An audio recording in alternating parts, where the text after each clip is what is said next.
The manhwa begins with someone rising from the ground, covered in blood, as a winged man stands before him. The celestial being declares, "God is dead." Humanity worshipped gold and revered arcane engineering until, in the end, they became slaves to themselves. The man holding a sword questions how this can be fair. His opponent wraps the blade in a powerful aura, but despite this he charges forward, asking why this even exists. He screams as he swings his sword, only to be utterly obliterated by a colossal explosion from his enemy. It is then revealed that this is all part of the most popular apocalyptic fantasy game of the moment, Arcane Seoul. The defeated man screams in fury, calling the game a pay-to-win garbage. His name is Kim Joonsoo, a 22-year-old university student. His opponent mocks him, saying that he did pretty well for a free-to-play player, but in the end, it was his bad luck. After all, he had been playing on auto mode the whole time. The enemy's ID is rich heavenly demon Chan Joonsoo insults him, but the opponent simply prepares to end the fight, admitting that it was fun and that he had never seen a player get this far without spending money. Joonsoo is in a public place and clearly furious. He yells, outraged that he had invested 10,000 hours into the game, only to be surpassed by someone who spent thousands of dollars. He sighs, realizing that the real idiot was him, wasting time on this terrible game. He decides that at least he'll do his daily missions before focusing on his homework. After all, even though he hates the game, he still sticks to his routines. With little hope, he does a free gacha pull, already expecting a terrible result, just like every other time, probably getting another generic warrior named Kim. However, when the draw finishes, he is shocked. A platinum chest appears on the screen and his heart races. When he finally sees the character he got, he is astonished to realize it's the heavenly demon himself, an SSR unit. He wonders how the hell he pulled this off, as it's the best character in the game. The chances of getting the heavenly demon in a free draw are ridiculously low. There are an absurd number of zeros in that percentage. Excited, he begins to dance in public, declaring that this game now deserves the Game of the Year award and that he needs to start leveling up his new character.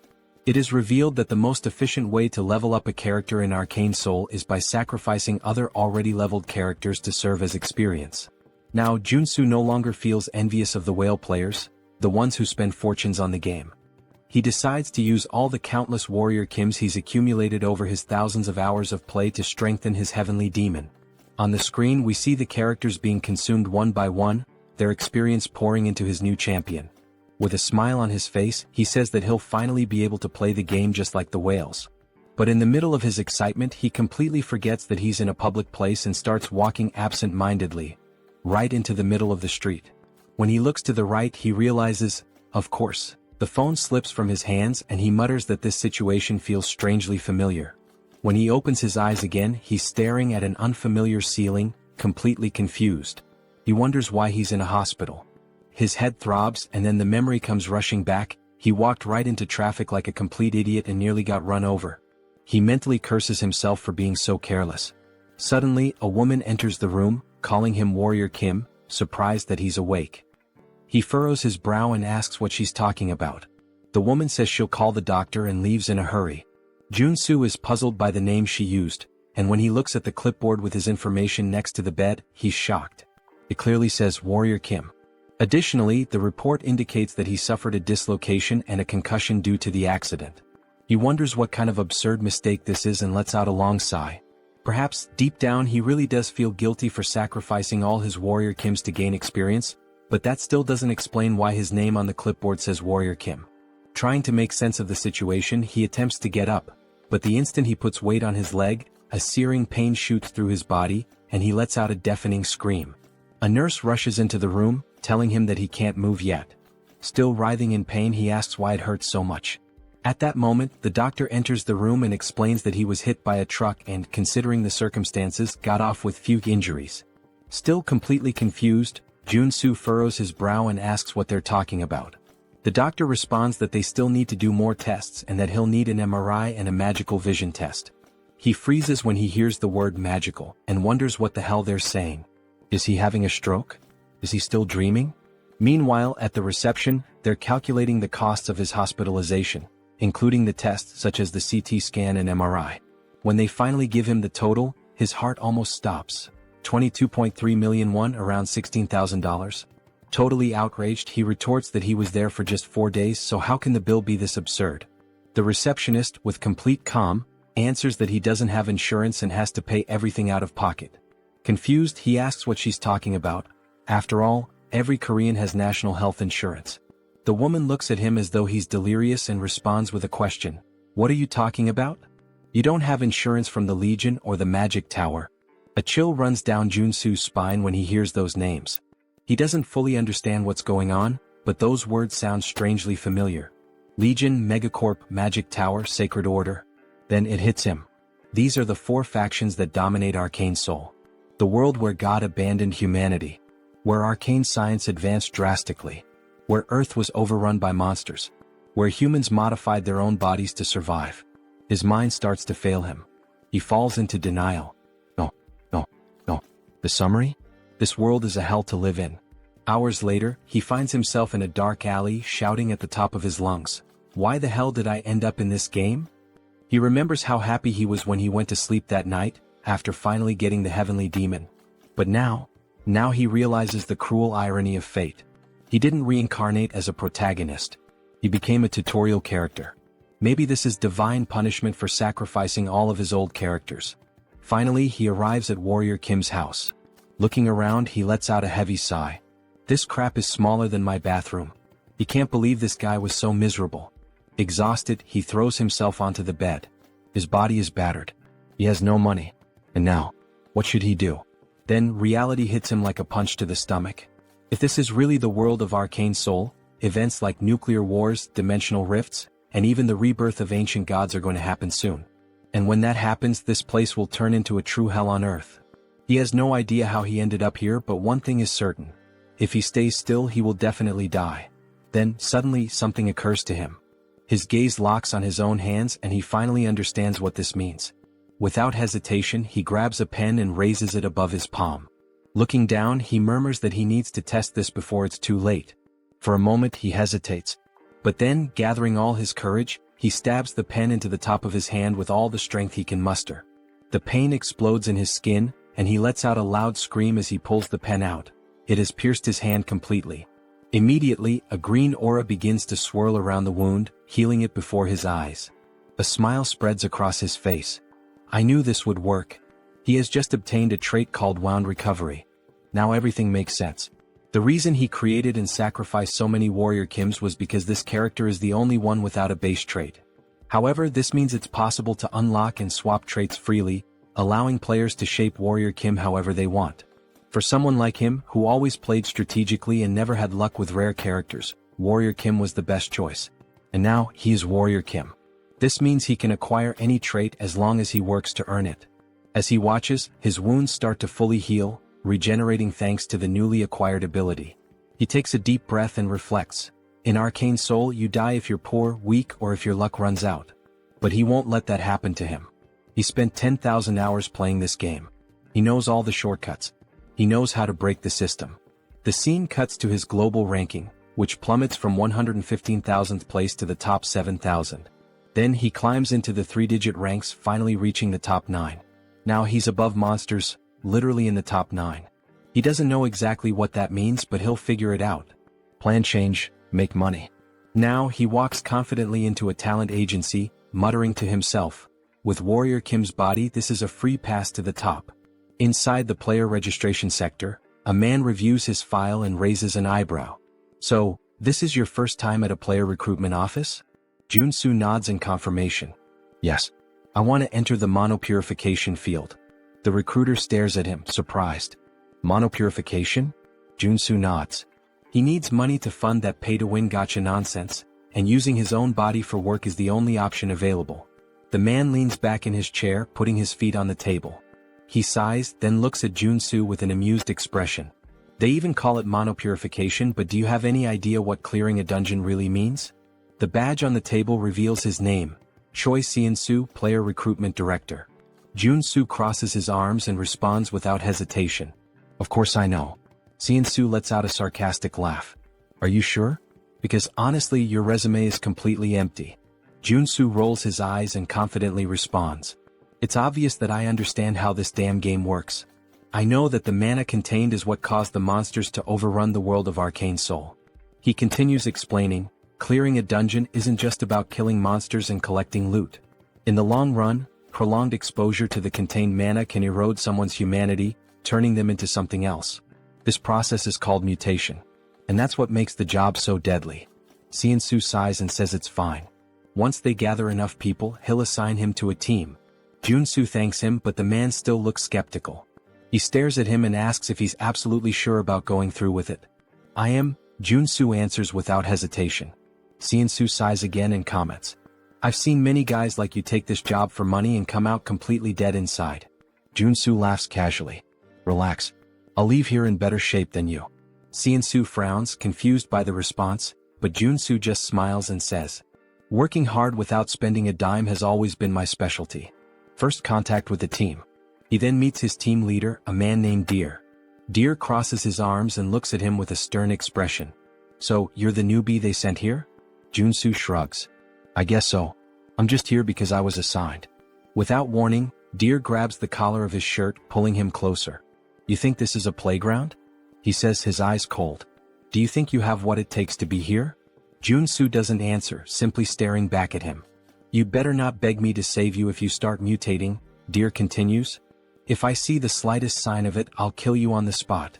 Joonsoo smirks and calmly responds. I'll keep that in mind. For him, this is nothing new. In the real world, people always try to scare the newbies. But what really intrigues him is the fact that Deer is an R-rank character in the game. This is what he looked like before awakening. Joonsoo thinks, noticing that, at this moment, Deer's legs are still normal.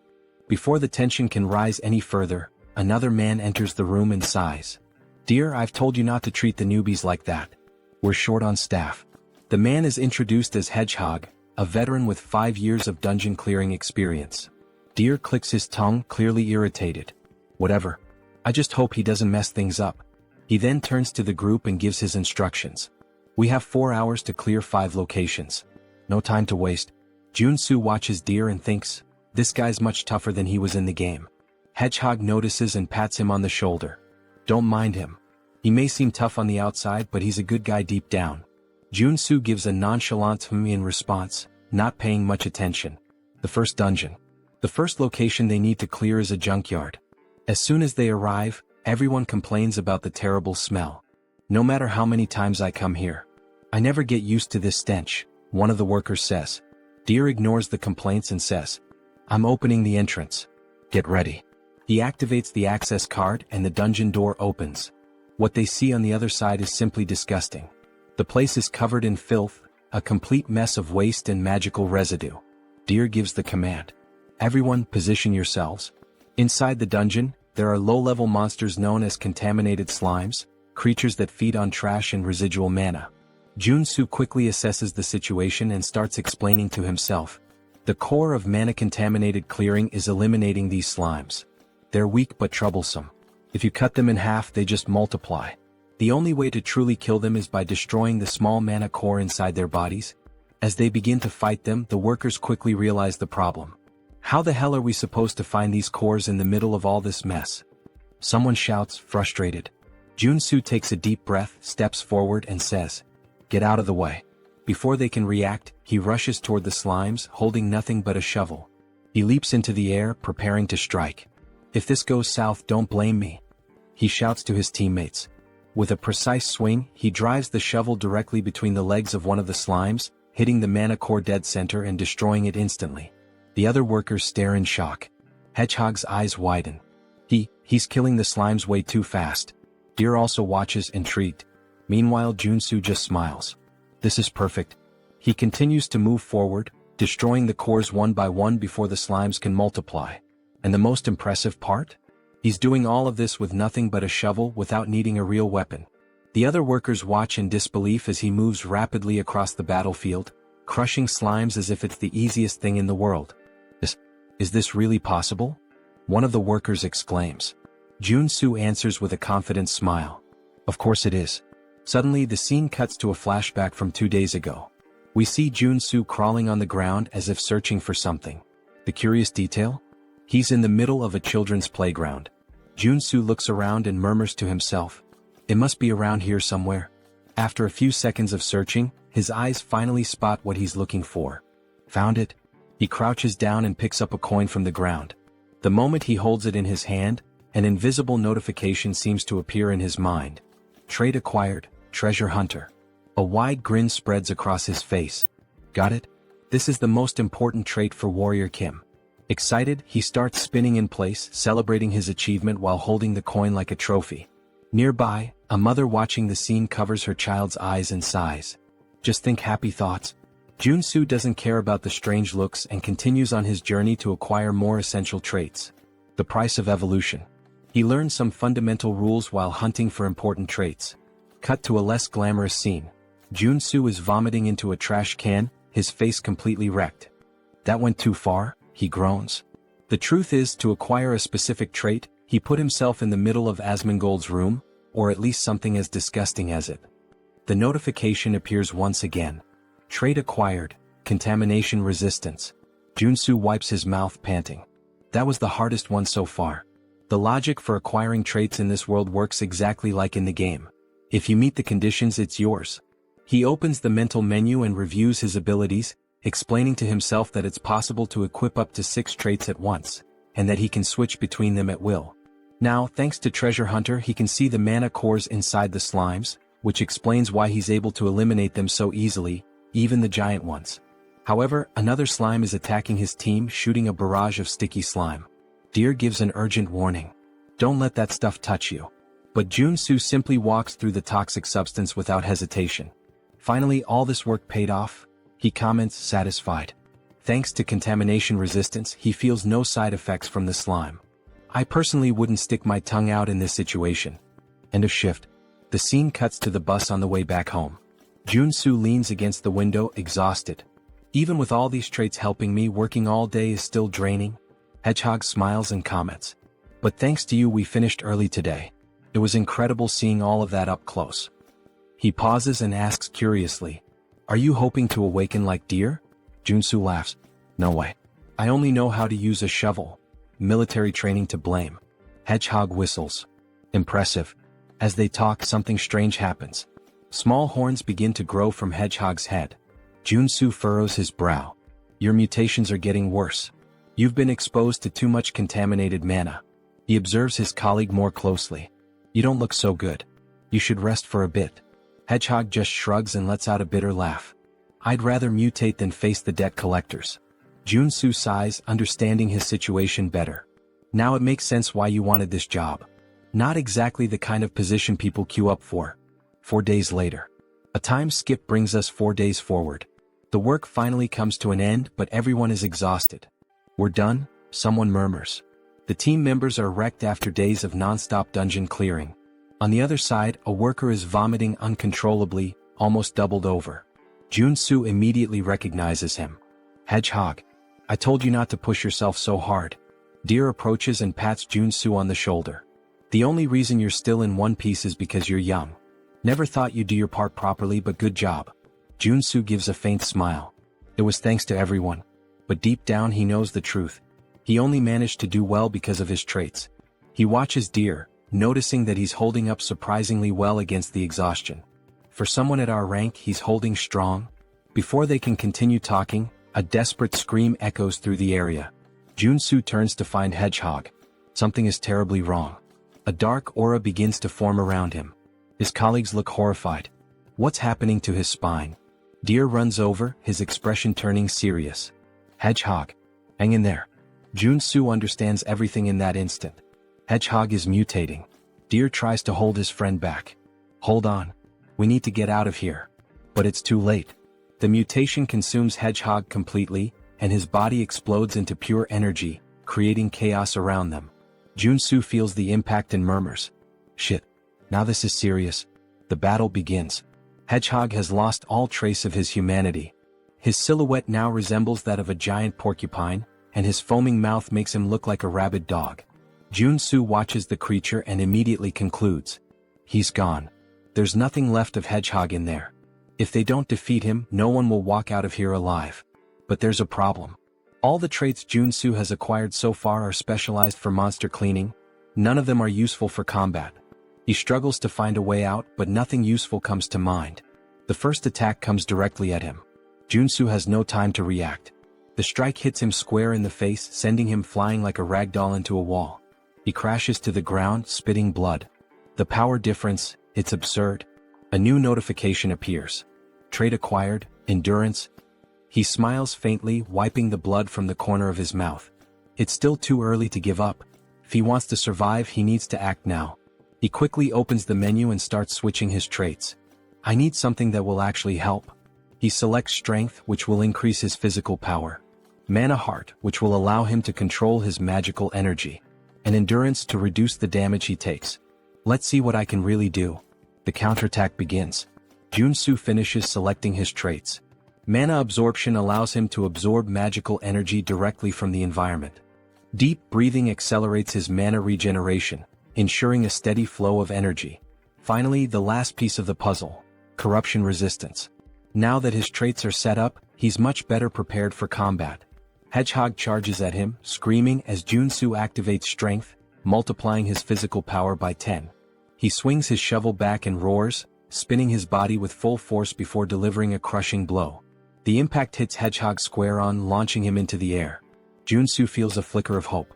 This is working. I can really win this. But then, in midair, Hedgehog starts spinning violently, turning into a deadly ball. Joonsoo's eyes widen. That should be illegal. Hedgehog launches himself at Joonsoo like a projectile, but at the last second he crashes into a rock, losing control and flying back up. Joonsoo yells, completely confused. What am I supposed to do in this situation? He doesn't have time to react. The attack hits him full force, smashing him brutally into the ground. Hedgehog pulls away, laughing, but then his eyes widen as he notices something. From the rubble, Joonsoo leaps out, completely unharmed. Thanks to endurance, his resistance to damage was multiplied tenfold. He winces in pain, groaning. Even with endurance, this still hurts like hell. But he has no choice. If he stops now, he'll die. He steels himself, clenching his fists. With no other option, he launches into an unrelenting assault. Blow after blow, Joonsoo unloads a barrage of punches at Hedgehog, refusing to retreat. But then one of the spikes on Hedgehog's back curls backward and shoots out like a missile. Joonsoo dodges at the last second, but before he can react, a swarm of spikes is launched at him, piercing his body and embedding themselves in his flesh. He is thrown to the ground, completely covered in blood. But he refuses to give up. Joonsoo forces his body up, breathing heavily. Just a little more. He charges at Hedgehog again, preparing for another punch. But then, blood explodes into the air. Joonsoo feels something violently ripped from his body. His mind tries to process what just happened. His hand. His hand has been obliterated. His eyes widen in complete shock. His senses still can't understand how this happened. But before he can react, Hedgehog fires another spike. This time, his mind registers what's happening, but it's too late. His entire arm is torn off. The pain strikes him like an electric shock. Joonsoo lets out a scream of pure desperation. But Hedgehog doesn't stop. He clenches his fists, preparing a final crushing blow. Joonsoo closes his eyes, gasping. This is exactly what I expected. Hedgehog lands the blow. The ground shakes violently as the impact hits where Joonsoo had been lying. The price of victory. A flashback unfolds in his mind. He remembers when he used to play this game just as a mobile game. Back then, everything felt easy. All he had to do was press a single button to defeat monsters. He never stopped to think about what the character felt. He pushed it to the limit over and over under the guise of efficient training. But now he finally understands. He understands the pain. He understands the suffering required to earn even a mediocre trait. And above all, he understands that there is no victory without sacrifice. When Hedgehog looks down, he realizes something is wrong. Joonsoo blocked the attack. His arm regenerated. Before Hedgehog can react, Joonsoo rushes at him with lightning speed. His fist connects with the creature's face, and the impact is devastating. Hedgehog is thrown away, sliding across the ground, incapacitated. Joonsoo exhales deeply, gritting his teeth. There is no victory without a price to pay. He looks at himself. His muscles are pulsating and growing uncontrollably. His body has been pushed to its absolute limit. A notification appears in his mind. Trait acquired, mutant muscles. Joonsoo smiles despite the pain. The real fight is just beginning. The awakening of the monster. Joonsoo's body is still covered in spikes.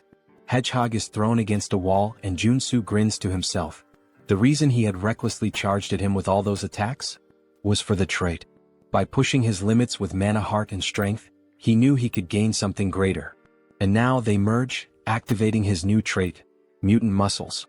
Hedgehog charges at him again without hesitation. But Joonsoo stands his ground. Everything I've done so far was for this moment. Hedgehog throws a punch. Joonsoo easily blocks it. Then he starts to laugh. This doesn't work anymore. Go ahead, hit me again. Hedgehog snarls and then his fist deforms, sprouting sharp spikes. He lunges forward, slamming the punch directly into Joonsoo's chest. The impact is brutal. Joonsoo is thrown to the ground, his body pierced from all sides. It seems like he won't get up from this. But then, his body begins to regenerate. His organs rebuild. But something feels off. The regeneration is not just healing him, it's transforming him. Hedgehog watches, confused, as Joonsoo unlocks a new trait, mutant body. His arms grow, his structure expands, and his physique now matches Hedgehog's. Joonsoo smiles. Thanks, Hedgehog. I needed this. All of this happened because of you. He moves forward without hesitation. Hedgehog howls and charges straight at him. Neither of them backs down. What follows is a battle of pure brute force. Punch after punch, they exchange blows evenly matched. The monster battle. Nearby, Deer stirs. Dazed, he lifts his head. What the hell is all that noise? His blurry vision clears, and he freezes. A monstrous battle unfolds before him, something straight out of a kaiju movie. His eyes lock on Joonsoo. Wait, that's Warrior Kim? Deer can't believe what he's seeing. A normal human can't fight a mutant on equal terms, can they? Joonsoo and Hedgehog trade powerful punches at the same time, and both are thrown back, crashing to the ground simultaneously. Joonsoo grits his teeth, breathing deeply. This isn't as easy as I thought. Physically, he's now the same size as Hedgehog. But if this keeps going, he'll end up at a disadvantage. The breaking point. Hedgehog lets out a deafening scream. Joonsoo narrows his eyes. This is dangerous, but I have no choice. He activates corruption resistance, a trait that's helped him before. And then, he deletes it. Deer is shocked. What? He just erased a skill. Joonsoo's body shakes violently. And then, he starts transforming again. His skin darkens, twisting and stretching, his muscles expanding uncontrollably.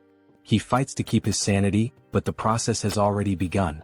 Joonsoo is undergoing a full monsterification. The primal roar. His skin turns a deep red. His body grows even larger, becoming colossal. Then, he lets out a primal, deep and terrifying roar. The sound shakes the air, a fearsome bellow that freezes Hedgehog in terror. For the first time, Hedgehog hesitates. Above Joonsoo's mutated mouth, a magic circle begins to glow. And then, a burst of pure energy is unleashed. The attack hits Hedgehog squarely, sending him flying far, far away. What the hell was that? Deer watches in pure shock. What the hell was that?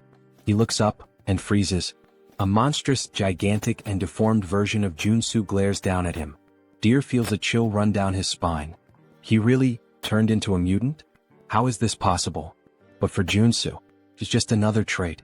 New trait acquired, mutant. Deer swallows hard, his instincts screaming at him to flee immediately. Holy shit. He begins to crawl away from Joonsoo, panic taking over. Then suddenly, Joonsoo extends his hand toward him.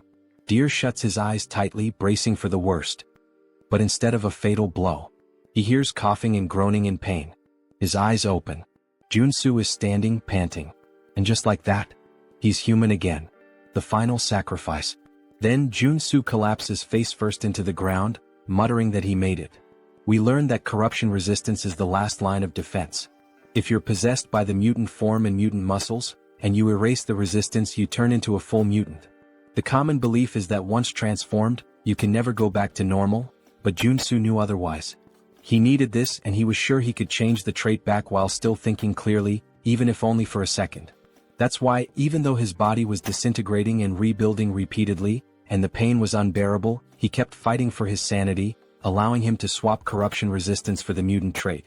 The end of the battle. The scene widens, showing an aerial view of the area where the cleanup is happening, and Joonsoo is exhausted. He says it felt like every muscle and bone in his body was moving, and he never wants to go through that again. Struggling, he gets up, stumbling toward Hedgehog's body. A purple orb leaves Hedgehog's mouth. Joonsoo grabs it, and it's revealed to be a level 1 mono core. He starts to smile sarcastically, saying it was worth it. Soon he starts dancing, joking that clearing the field is really profitable. Deer approaches and asks if he's alright, commenting on his mutant transformation and asking what happened. Joonsoo replies that it would be annoying if strange rumors spread, so he just says he kinda bet he could turn back and got really lucky. Deer is surprised, saying it was an insane risk, and Joonsoo hands him some level 0 mono cores since he now has a level 1 mono core. Joonsoo says he wants to head back now, breathe some fresh air, and everyone is surprised since he saved their lives and even gave mono cores, hoping they'll keep his secret. But Deer looks at him with suspicion. Back at Seonsoo's building, we see him starting to flatter Joonsoo heavily. Joonsoo wonders what all this flattery is about. Seonsoo responds that he should have said something if he were a superhuman, so they could have given him proper work instead. Now Joonsoo understands why all the praise.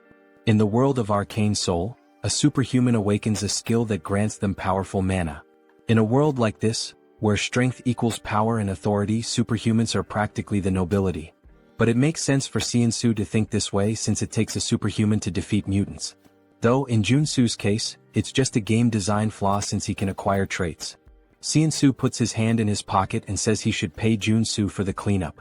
Joonsoo responds that would be nice, trying to stay calm, but inwardly he has that mischievous smile, thinking he'll let Seonsoo think he's a superhuman for now. Seonsoo pulls out a mountain of cash from his pocket and says that they cleaned 5 regions, and that they get 20% of the total fee, which amounts to 50 million wons. If they split it among everyone in the group, Joonsoo should receive 5 million, but this time they'll do it differently. Seonsoo places all the money on the table and says they'll only keep 5% of his share and will even give him a bonus of 12 million. Joonsoo's smile reaches a whole new level now, with his tongue even turning into a heart. He exits the room singing, and someone comments that he seems to be in a great mood, while the other says he must have been well paid. Joonsoo confirms, saying yes, since they finished the job, and acknowledges the man as someone he's worked with. The man explains that he's here because he wants to ask a favor. Joonsoo asks what he means by that, and the man reveals that his wife is sick and asks if he can lend him some money. He apologizes for asking since they don't know each other. Joonsoo responds that it's not a good idea to help someone when you know nothing about them, because they could end up stabbing you in the back, and it's hard enough to stay afloat right now. Joonsoo takes the man's hand, which is pleading, and tells him that he's much older than Joonsoo, so he doesn't need to do this. Although it's not much, he can use it and hands over many level 0 mono cores to the man. Joonsoo says he feels too bad to ignore him. What a conversation, huh? The twist. Later that night, we hear the man laughing, calling Joonsoo an idiot, saying he pretended to be poor, but gave him so many mono cores. He's boasting to Deer. Deer replies that the man must be new to this kind of thing, and the man says he would have given more if Joonsoo had said his son was sick too. And he complains that what's annoying is that Joonsoo was paid more than everyone but gave such a tiny part, along with that superhuman talk about the profit split. Deer sighs, saying that Joonsoo isn't a superhuman and that it's better they teach him a lesson. The beggar asks if Deer has any ideas, and Deer smiles, saying that idiot probably has some strange skill. While Joonsoo is happily helping the poor, Deer says that since they know his secret, they can teach him a lesson about how truly scary the world can be. The scene shifts to a luxury resort, where we see Joonsoo through a window, receiving a massage. He comments, saying that money is really wonderful. He never imagined he'd see the day he could get a massage in a place like this, and being in the game is so much better than reality. The masseuse presses hard on his arm, and Joonsoo mentions he spent 3 whole days resting at the hotel but still feels pain. From now on, he'll have to think twice before using any mutant-related traits. Changing traits isn't as all-powerful as he thought. His body changes depending on the traits, and the intensity of the side effects increases as his body changes. The problem now is survival after limiting the use of traits. He looks out the window and recognizes a few people, saying that's the Iron Fist gang, while we see them all by the pool. He explains that Arcane Seoul is ruled by local gangs, not the law. That's natural since there are so many monsters around, and people have to rely on superhumans. He says he's managed to survive so far, but it would be foolish to rely only on his traits in such a dangerous place. He starts to smile, saying that in the end, it all comes down to being overloaded with equipment. He goes to a miscellaneous goods store, and a woman asks if he's there to sell things. He says yes and mentions he has some monster byproducts. She looks at his clothes and warns that they don't buy level 0 mono cores since he's not dressed well. He replies that he already knew that. He pulls something out of his bag and says that this is what he would like to sell, revealing a blue mono core, which surprises her. She asks if it's a level 2 mono core, and he confirms, telling her to take a good look at it. He comments that it's nice to see she's surprised. He's really happy he managed to get a level 2 mono core, and the effort at the hotel was worth it. If he can sell it for the highest price, this will be the right path. He asks if she sells weapons and armor. She replies that she does and lets him into the back area. As he enters, he's surprised, saying that it looks like she has everything back there. He thinks the government should start keeping an eye on this woman since all the essential game items are there as well. She tells him to make himself comfortable. He responds affirmatively and then begins to get excited. He says that now is the time to get properly equipped. He starts putting various weapons into his backpack and says that now that he has weapons, it finally feels like he's playing Arcane Seoul. Then he hears a woman calling for him and turns around. She asks almost casually if he's a mercenary, saying she needs help. He replies that he's not a mercenary and suggests she should look for someone else, but she pulls out a little money, explaining that she's on a business trip and that the Iron Fist gang scared her. She asks if he could protect her until she reaches her lodging. He realizes she's trying to offer him at least 500,000 to be her bodyguard, and wonders if he should accept now that he's well equipped. He places a hand on her shoulder, saying that he can't ignore a lady in distress, and tells her it's time to go, looking ready for the situation. They start walking through some alleyways and she says they're almost there. He wonders why she's staying in such a shady place, saying that, forget about people, there isn't even an ant around there. She quickly dashes around a corner and when he turns, all he sees is darkness. She says they're nearly there and urges him to hurry. He replies that it's too dark and he can't see anything. Then his eyes begin to glow yellow as he acquires the night vision trait, and says that now he can see, but he didn't plan for this. In her hands there's a pistol aimed directly at him, and she remarks that he's a lot more cautious than she expected. He wonders who she is and if all of this was a trap, only for him to turn around and see Deer, who laughs and asks where he thinks he's going. Deer says it's good to see him again like this, asking if he agrees. Joonsoo asks what he did to deserve this and Deer responds that he didn't do anything, he just looks stupid. There's no other reason, calling him naive. Joonsoo lets his weapons drop, immediately rushing to knock the woman down. Deer asks why he would start a conversation just to run away. He tells the woman to shoot him and she fires her gun directly at him, hitting him in the back. He starts falling down the stairs. Then Deer asks, "What the hell?" saying she should have shot him in the leg, not the chest. She responds that it's better than him running away. Deer says, "Damn, I think he's dead. Honestly, I think the guy can just get up, he looks fine." The woman mentions that someone might want to buy his body since he came back from being a mutant. The beggar says it's time to loot his gear now. When Deer looks down again, he says there's no way and they should do this first, only to find that Joonsoo's body has disappeared. They all start wondering where the hell he went, growing uneasy. The street lamp breaks and the beggar is hit in the neck. The rest of them start panicking, wondering what's happening, and Deer says there's no way he's still alive. Joonsoo says that he can't die at the hands of someone who repays kindness with betrayal, and it's a good thing he left the store after putting on the bulletproof vest. Thanks to that, he acquired the trait of playing dead after being shot. Deer looks around in panic, saying he can't see anything since the street lamp broke, wondering where Joonsoo is. Joonsoo suddenly appears behind him, saying he's right there. He says he saved his life, so now he's going to take it, landing a punch directly to Deer's face. Joonsoo punches Deer in the face, sending blood flying everywhere. Deer falls to the ground but instantly gets back up, wiping his mouth. He stands up and kicks Joonsoo, who dodges. Joonsoo says he should be grateful for being saved in the first place, asking if Deer thinks trying to kill the person who saved his life is the right thing to do. As Deer is about to fall to the ground from the attack, Joonsoo tells him to bite the curb and is about to land a kick when the woman shoots her gun at Joonsoo, asking Deer if he's okay. She manages to hit Joonsoo in the arm with a shot, and he says he was too careless. In Arcane Seoul, the scariest thing isn't the monsters or mutants but the people. He was incredibly naive and trusted them too easily. He places his hand on his waistband and pulls out his weapon to avoid making the same mistake again. He shoots the gun out of the girl's hand and then shoots one of the men in the shoulder, telling them that's enough, as we see both of them on the ground, writhing in pain. Something bounces off the wall, and Joonsoo turns, thinking he should kill Deer to stay safe, only for Deer to launch a surprise attack. Joonsoo wasn't expecting that but manages to react just in time by blocking the kick, although he loses his weapon. We see that Deer's legs have now transformed, and he's awakened as a level 1 superhuman. Joonsoo says the game is poorly made, explaining that the superhuman awakening is something all playable characters can undergo. It's considered the basic growth system in the game.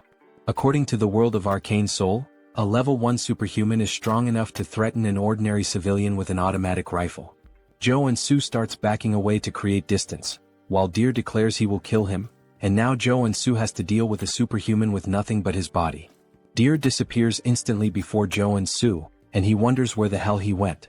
We learn that Deer has two unique traits: stereoscopic movement and kick. Stereoscopic movement allows him to use his incredible leg elasticity to move freely in any direction he wants. In his case, he's running on wall. Joonsoo looks up and sees him coming from above. He used stereoscopic movement to gain height and is now coming down with a kick, using both the momentum and the height. Joonsoo says he needs to dodge this, and he rolls to the side, letting the ground get completely smashed. Deer is surprised and irritated that he dodged, preparing to attack again, saying that this time Joonsoo won't be able to dodge. The impact happens and Deer starts to smile, thinking it's over. But Joonsoo says, "Sorry, but I didn't plan on dodging." As we see, he blocked the kick with a weapon, calling him a mutt who doesn't know his place. He knew buying that extendable baton was a great idea. A few hours ago in the girl's store, he was wondering if a weapon would really be worth it. Since Warrior Kim is a warrior class character, even though he gets stronger, there's a limit to how effectively he can use a weapon. That's why he decided to buy a close combat weapon, which turned out to be nothing other than this extendable baton. Each character has weapons and traits that are more effective for their class. We see Deer's leg trembling, and Joonsoo manages to push him back. To defeat Deer, he needed to use a close combat weapon and traits suited for a warrior like him. He swings the baton downward, hitting Deer and knocking him to the ground, then acquires a trait called Strike. This is a trait specific to the warrior class. He then starts spamming his attacks to acquire even more traits, using moves like a downward strike, uppercut, and even an advancing attack. He tries a side strike, though it's unclear if he gained a trait from that moment. Deer searches for an opening and as soon as he finds it, delivers a direct kick toward Joonsoo. Joonsoo hesitates, wondering whether to dodge or not, but decides he can't stop now after coming this far. He grits his teeth, saying that even if he has to break bones, he'll block the attack with his elbow, hitting Deer's leg. He tells himself he needs to keep attacking. The fight continues with blows exchanged one after the other. Then Joonsoo acquires a trait called Combo and starts smiling, saying, "That's it. The best trait build for the warrior class at the early stages is combining strike and combo." He uses his left hand for punches and his right hand to swing the baton, taking down Deer like it's a cut scene. Deer begs him to stop as he begins to lose consciousness, but Joonsoo throws the baton directly into Deer's chest, hitting him with the strike trait. Deer finally loses his strength and collapses to the ground. Joonsoo shouts, saying that he succeeded and defeated an awakened one. His arms begin to burn, as though the air itself is searing his skin. He wonders what this sensation is as he looks at them. His whole body starts to ache as a red aura begins to swirl around him. He says he can feel something about to overflow inside him, thinking he knows what's happening. There's a brilliant explosion from where he stands, and now, with a golden aura surrounding his fingers, he says, "This is the day I learned the cruel truth of the world of Arcane Seoul, and now I am awakened as a level 1 superhuman." Joonsoo clenches his fist with excitement and starts shouting, saying that the time has finally come. He then pulls the fiercest face he's ever made, resembling Lloyd, and is so pumped up that he does a handstand, announcing that he's about to start taking low-interest loans and landing high-paying jobs. A man approaches him, asking what he thinks he's doing. When Joonsoo turns around, he's shocked to see a giant, old man holding an enormous weapon. This man is Iron Fist Kim, the second basic character available in Arcane Seoul after Warrior Kim. He's a reinforced soldier class character who specializes in firearms, primarily using his prosthetic arm to shoot. The issue is Iron Fist Kim is the feared leader of the Iron Fist gang, and since Joonsoo fought within their territory, he's probably stirred up quite a mess.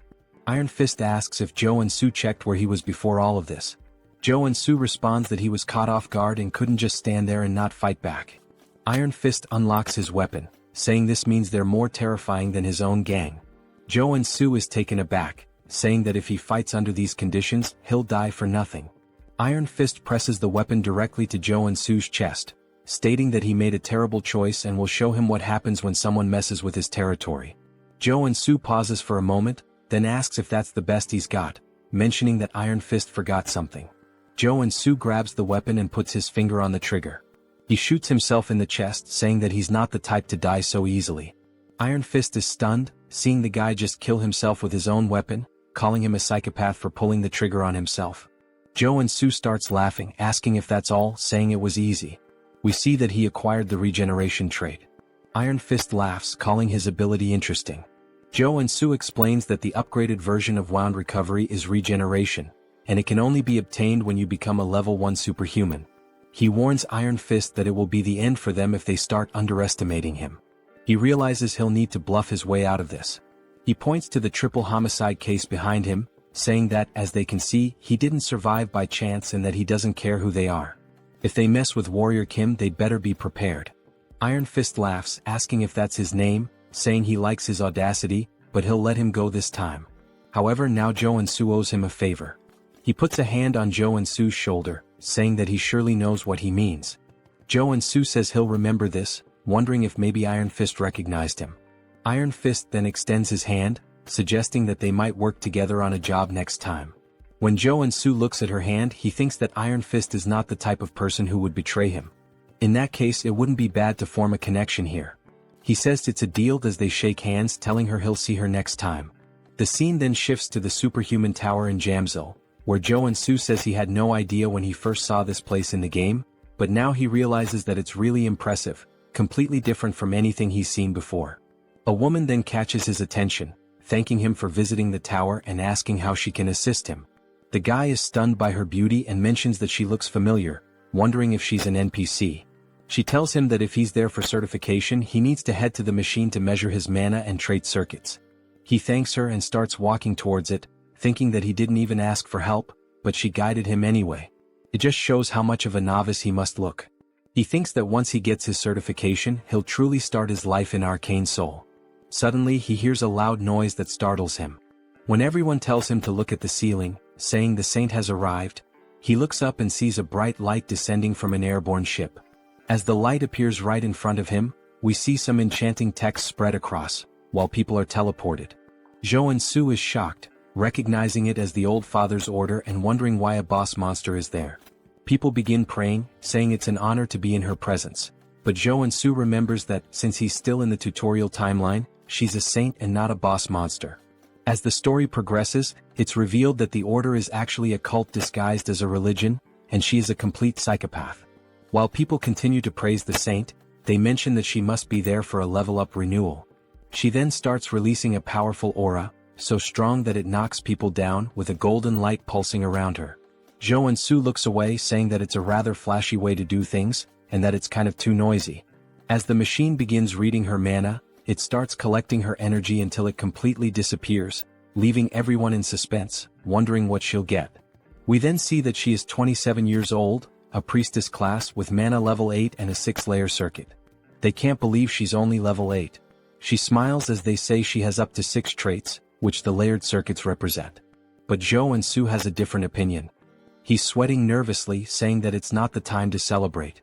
A level 8 superhuman can be compared to an aircraft carrier, and she's a walking national powerhouse. Why are strong women always crazy? But even if he tried to warn them, they would just treat him like a madman and stone him to death as if it were the Middle Ages. For now, he decides to just measure his mana.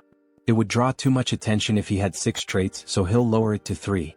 The saint suddenly turns, sensing something. When her men ask what's going on, she says that she's found something that caught her attention. She appears right behind Joonsoo, saying that he has an interesting ability. He says, "Damn," surprised, and then repeats what she just said, asking if she really noticed that he swapped his traits. He freezes for a second as the window remains open. Everyone wonders why the saint is talking to him, saying he looks like a normal guy. She then takes his hands, asking what his name is. He says his name is Warrior Kim and comments that the only reason a priest would ask someone's name in Arcane Seoul is. Before he finishes his thought, he's interrupted as she declares that she represents the Old Father's order and baptizes him. Since the Old Father always desires powers like his, she tells him that he must submit and find peace in this hellish world, as the enchantment table begins moving across his arm. Everyone around him envies the fact that he's being baptized, especially because she is the Old Father's first daughter.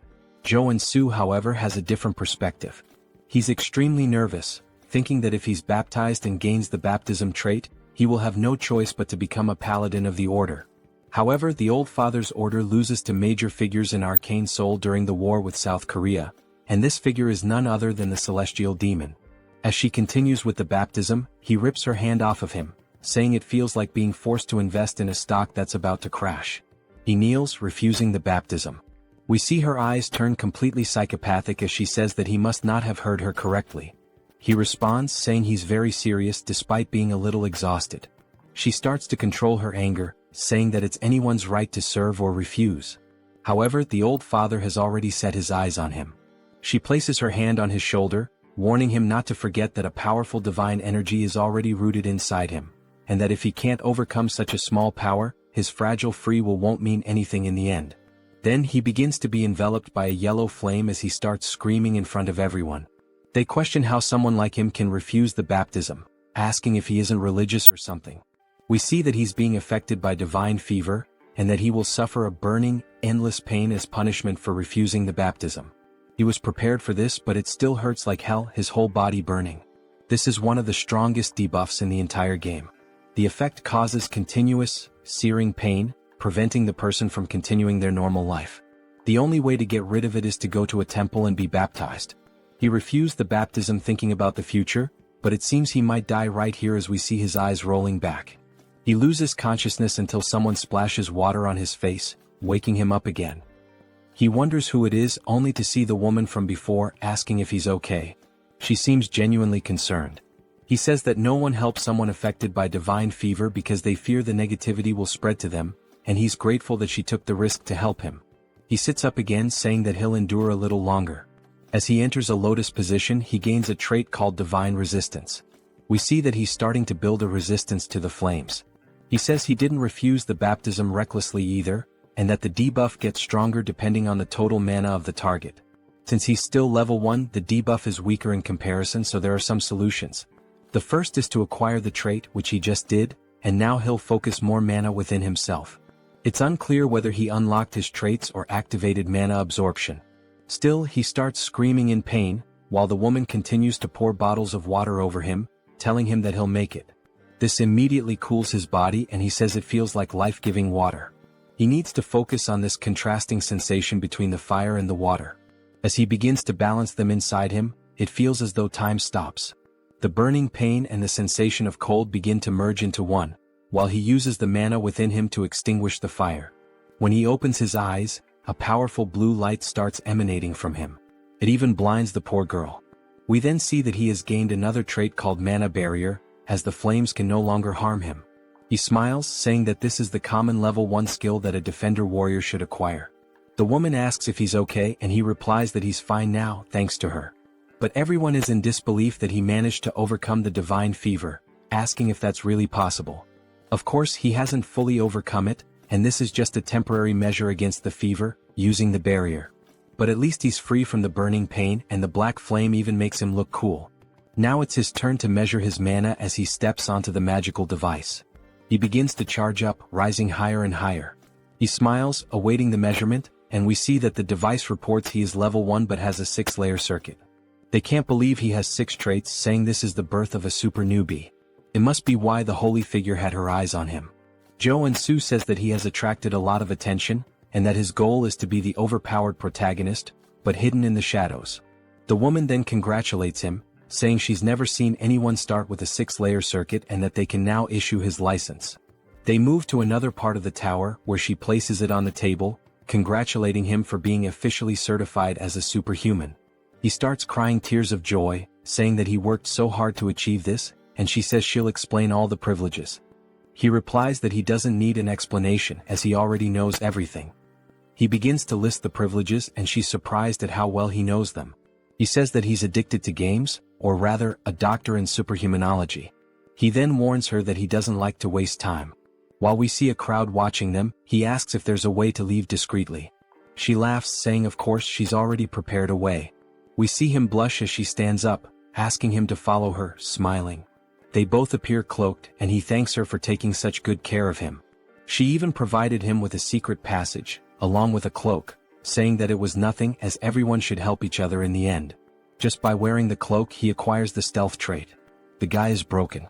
The woman then points to the exit, saying that he just needs to walk there as she can only guide him to that point due to the rules.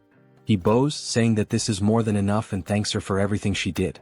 She wishes him a good journey back. As he watches her walk away, he says he didn't know such a kind person existed in Arcane Seoul. She's also beautiful, and once he becomes stronger, he'll have to repay the favor. Then he wonders what her name is. When he looks at the business card, he's completely incredulous. We see that her name is Baek Soren. He says this is the name of one of the 3 strongest warriors in the SSR class in the game. She's a berserker and has always had a rather intimidating appearance. He finds it strange that her face looks familiar and never would have imagined she once had such a calm demeanor. He wonders what happened to her between then and now. The scene shifts to him working as he cuts a slime in half. He says that he takes back everything he said about being cool as a superhuman, mentioning that he's been cleaning these monsters for a whole week and is about to die from exhaustion. Me too, man, me too. He then sits down, sighing, saying he's only finished 1 cave, but he's so tired that he can't go on. His efficiency is terrible. All of this happened because he focused his traits on maintaining the mana barrier. If he could customize them to specialize more in monster cleaning, he'd have been done hours ago, but now he can't do any other work because of that damn debuff. He needs a rare potion called Nectar to get rid of the divine fever, but it's so expensive that this monster cleaning job isn't worth it, and he starts feeling incredibly depressed. His phone starts ringing and we see it's none other than Seonsu. He wonders how many times this guy is going to call him, saying that Seonsu is persistent. Before he can reject the call, thinking he's tired of this guy, an idea pops into his head, and he starts grinning wickedly. At Seonsu's agency, he's thrilled to see him and says he can't believe he managed to overcome the divine fever without being baptized, starting to turn into a big brown noser. Joonsoo says that things have ended like this and asks if Seonsu has found the job he requested. Seonsu tells him not to even mention it, saying it was so difficult because nectar is a medicine that can only be obtained through level 5 or higher requests. Joonsoo says that if he hasn't gotten the nectar, he'll leave, but Seonsu tells him to wait, explaining that it involves their exclusive contract, and he needs to secure it at all costs. And of course he did. Joonsoo starts smiling, saying that since Seonsu is so desperate for a superhuman contract, he knew he would do anything to ensure the request was fulfilled. He then sits back asking what the content of the request is. As Seonsu hands him the paper, he asks if Joonsoo has heard of Security Number 1. Joonsoo says this is the first time he's hearing about it, wondering if it's a security company. Seonsu explains that it's a private military company, one of the top 10 in the sector. The CEO and the vice CEO are a married couple, both come from traditional martial arts families, which makes their foundation very solid. Joonsoo asks what they might be lacking that would require them to make such a request. Seonsu replies that the issue is their son. He's already over 20, but still hasn't awakened as a superhuman. Joonsoo finds this surprising, given that both parents come from martial arts families. Seonsu says the rumor is that he's already accumulated level 8 mana, but simply can't awaken, which is a mystery. Their condition was for a warrior-type superhuman, level 1 or higher. So, it seems to fit perfectly. Joonsoo then starts smiling, saying that he'll go see them right away. As he heads to their property, we see Seonsu's legs shaking uncontrollably. He says that they're quite busy as they aren't the type to be late. Joonsoo just looks around the house, commenting that it's very expensive. We hear a woman apologizing, saying she's very sorry for making them wait so long. The guy's about to have a heart attack. Finally, we are introduced to them. She says they are the clients. The husband's name is Seo Youngju, and the wife's name is Lee Miria. Seonsu bows, saying it's nothing, thanking them for the time they've spent with them. Joonsoo does the same, saying they must be superhumans of at least level 6, as both have a considerable amount of aura. Youngju sighs and says he can tell this one is weak just by looking at him. Miria tells him not to be like that, and if he's going to act that way he should go back to his room. He sits on the couch, saying he can't do that, and she says he's so stubborn before asking both Joonsoo and Seonsu to take a seat. They thank her, and Miria says that since they've come all the way here, it means they intend to accept their request. Joonsoo says that, first, he'd like to see the condition of their son, as there might be a special reason preventing his awakening. Youngju bangs his fist on the table, asking if he really thinks he'd share that with a novice like him, and he's absolutely furious. Miria tells him to calm down and apologizes, saying he gets worked up easily about anything concerning their son. She says this isn't something they can tell a stranger, but if he accepts the request, they'll call the son in and explain the situation. They're sure he's also desperately in need of the nectar, as they can tell the divine fever is affecting him. Joonsoo says that if it's a confidential matter, but they know exactly what he needs, it only makes him more certain that he will accept the request. He says he'll accept it and asks them to call the son in. While they do, he opens the door. He introduces himself as a Woojin. Joonsoo says it's a pleasure to meet him and shakes his hand, noting that he doesn't feel any mana coming from him. Then he notices something and tells the guy that his cloak is really cool. The guy responds that it's more than he deserves, but he always wears it with gratitude. Joonsoo says he imagines he needs it to seal his mana. The entire family is surprised and Joonsoo smiles, saying that the moment he saw the gloves he was sure of it. Although it's a matter involving a noble family, he deliberately set the conditions for a level 1 superhuman and used the nectar debuff to summon him. He was baptized under the order of the old father. The reason their son couldn't awaken is because he rejected the baptism and sealed his mana to avoid the divine fever. While they couldn't announce this publicly and were struggling with the situation, they must have heard the recent rumors about him overcoming the baptism. So they decided to seek him out. Woojin is extremely impressed and starts acting exaggeratedly, saying that no further explanation is needed. He almost thought Joonsoo was the protagonist of a detective novel. Joonsoo says that he's watched enough Detective Conan in the past and that there's nothing to fear, since he also knows the future. The moment he saw the photo he understood everything because in the future, Woojin becomes the vanguard paladin of the old father's order. He rejected the baptism and resisted, but when his parents lost their power, he gave in and joined the order to help the family. Yeongju then approaches, calling him sir and asking if there's any way for their son to avoid the baptism. We see everyone looking at him with puppy dog eyes. Joonsoo remarks that he was so arrogant just a moment ago, but now he's acting all polite, saying that of course there's a solution. He says that since he's spent 10,000 hours in Arcane Seoul, it's obvious that he knows how to handle this. He places a hand on Woojin's shoulder, saying that he understands the pain he's feeling because he's been through it too, and that he'll get him out of this situation. Woojin begins to cry and hugs him, while Joonsoo says it doesn't matter whether she's a saint or not. She tried to pull him into some low-level cult, and now his future subordinate is by his side, showing yet another expression of loyalty. He then starts pushing Woojin away, saying that before they proceed, he'd like to add a condition. Yeongju asks what he wants. Joonsoo says that since the difficulty of the request has increased, it means he should be entitled to something more. Miria agrees, saying it makes sense because now it's not just about awakening their son, but about overcoming the divine fever.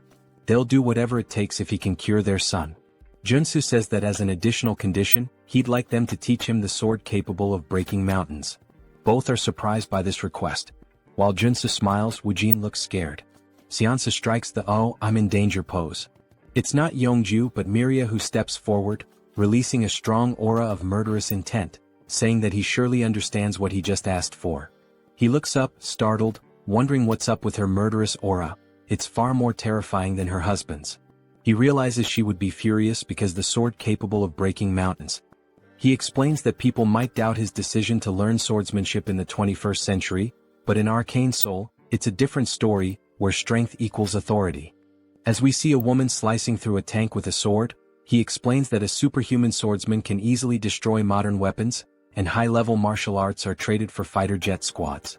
If a level 1 superhuman learns and continuously trains in the sword capable of breaking mountains, they can easily reach level 4, which is essentially a cheat code for the early game.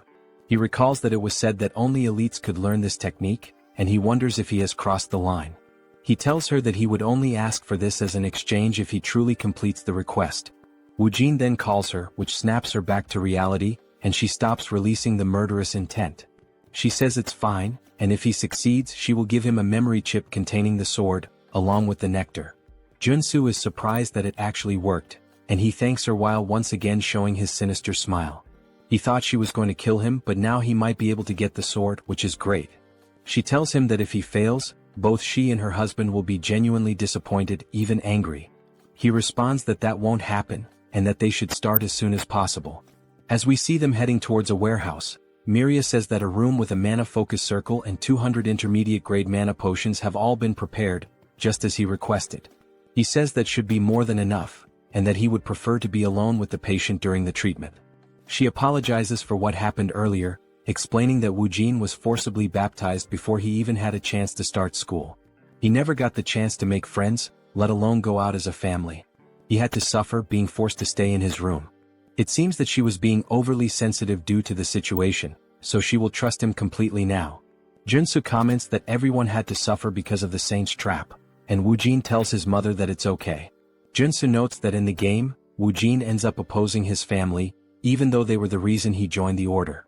It makes sense that he became so cold in the future, but he feels sorry for them. He says that he will succeed at any cost, and now that it's just the two of them they can begin. We see Woojin trembling and Joonsoo tells him to take it easy, asking what he's afraid of. Woojin replies that he thought Joonsoo was going to torture him, forcing him to awaken using electric shocks or something like that. Joonsoo asks what the hell they've done to him so far, and explains that the general treatment for curing divine fever is to drink nectar after awakening. However, since he had too much mana in his body, the divine fever was so severe that he couldn't awaken, and he failed. Joonsoo then tells him not to worry but to remember one thing. Everything he sees today is a secret. Joonsoo says he's about to begin. First, he needs to expand the mana barrier to its absolute limit. Then the barrier will weaken. As we see the divine fever starting to consume Woojin once more, he removes the caps from the healing potions, pouring them into his throat, saying that now is the time. Woojin is confused as the cycle repeats relentlessly, and he continues drinking the potions. He comments that it tastes awful.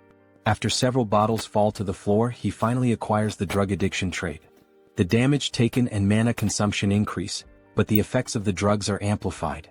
He says that now, if he focuses on the mana shield with the drugs, he can level it up, transforming it into an area shield.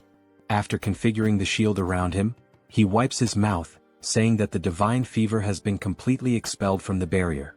Woojin says that was amazing, and Joonsoo responds that it's still too early to be impressed, asking him to take off the glove. Woojin is confused, asking if he heard correctly, and Joonsoo explains that he needs to push his hand through the barrier, and then he just needs to grab his hand. Woojin says that the two divine fevers will create a resonant reaction. Joonsoo begins to step out of the barrier while the divine fever starts to burn him again.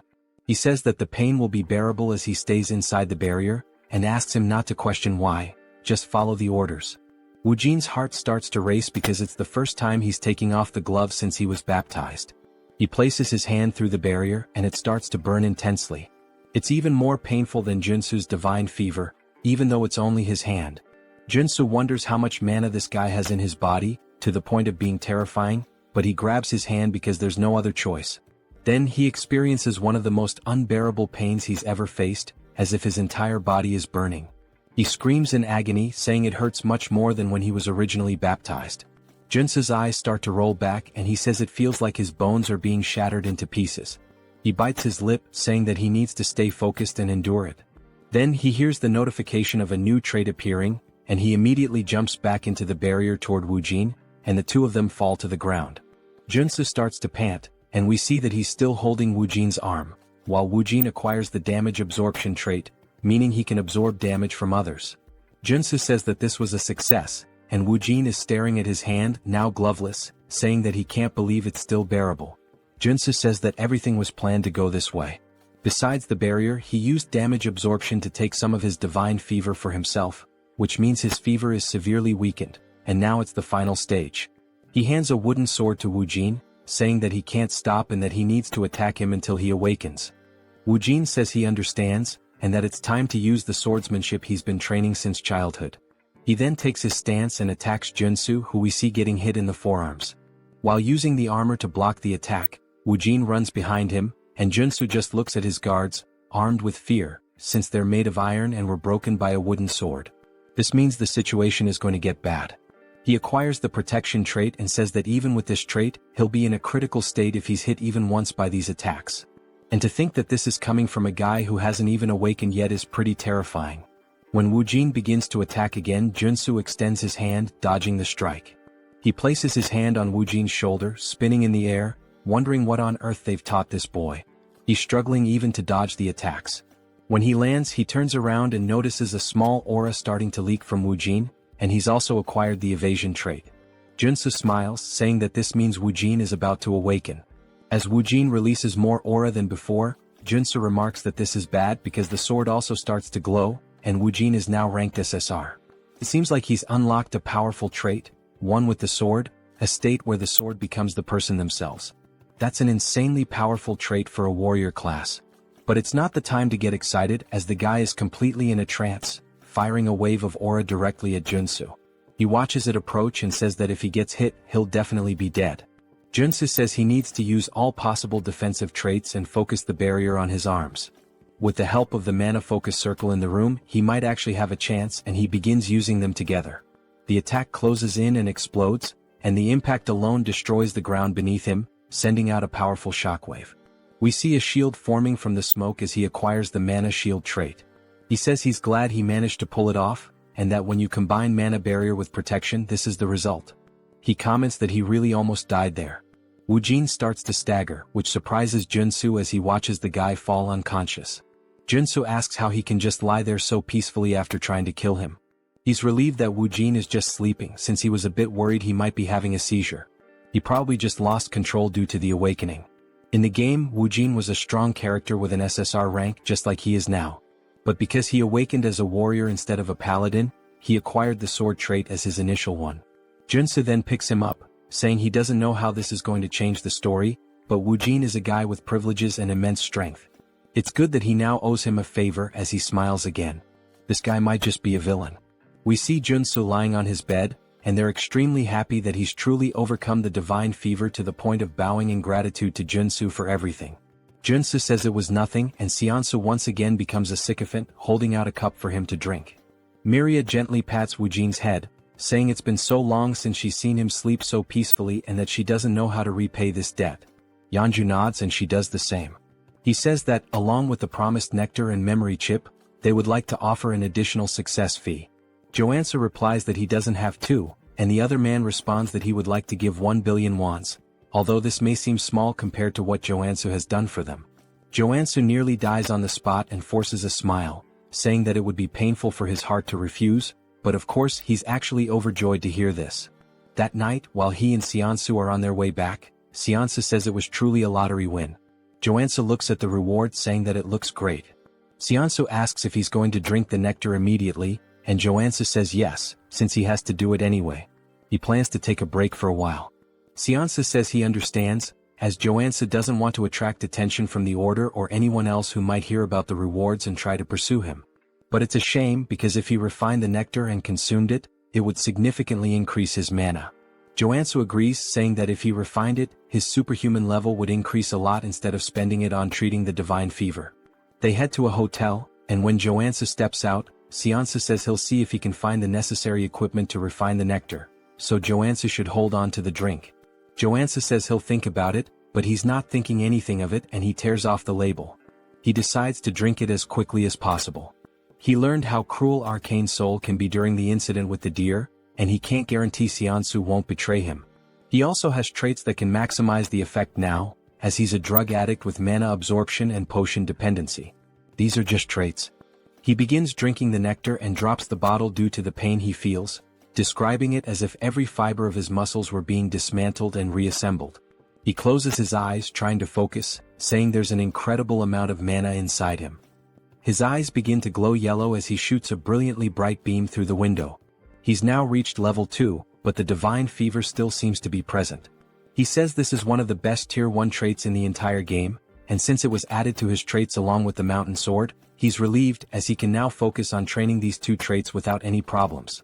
His phone starts ringing and when he checks, it's Seonsu who says he has something to tell him. Joansu ignores it, saying he'll just train, but the phone keeps ringing several times until he answers, asking why the hell Seonsu is bombarding him with messages. He looks at the phone and sees that it's actually a strange message. He starts decoding the letters and reads between the lines, saying it's telling him to run from the Dagger Gang. He says he can't believe he found a secret message in the text and that the Dagger Gang is one of the rival gangs to the Iron Fist. If Seonsu had wanted to betray him, he would have called as usual to buy time. Considering that he sent the secret message, it must mean he was captured first, and it looks like the information was leaked while Seonsu was trying to prepare the equipment. Joansu starts to feel a little guilty but decides to ignore it since he got the nectar he needed, and everyone is responsible for their own life in Arcane Seoul. Then the scene shifts to Seonsu screaming as loud as possible, and we see him sitting in a chair surrounded by 3 men. They say he's a stubborn man, and despite an entire night of interrogation, he still hasn't said anything about the superhuman rookie. Seonsu says he signed a contract because he trusted him, and he won't reveal anything no matter what they do to him. The man says he didn't want to resort to this but he had no choice. A man starts walking toward him menacingly, holding an axe, asking if he's going to use his right hand or left. Seonsu doesn't answer, and the man raises the axe, laughing, saying he doesn't care and that he's going to cut off Seonsu's right hand. But just before the axe comes down, an explosion happens behind them and they turn, wondering what it was. Then a man starts crawling forward, calling for his boss, saying that a madman is attacking them. It seems like he wasn't lying, as we see someone aiming and firing rocket launchers at their building. He says they're about to face the consequences of messing with him. He can't just let someone who keeps their promises in this cruel world of Arcane Seoul be left alone.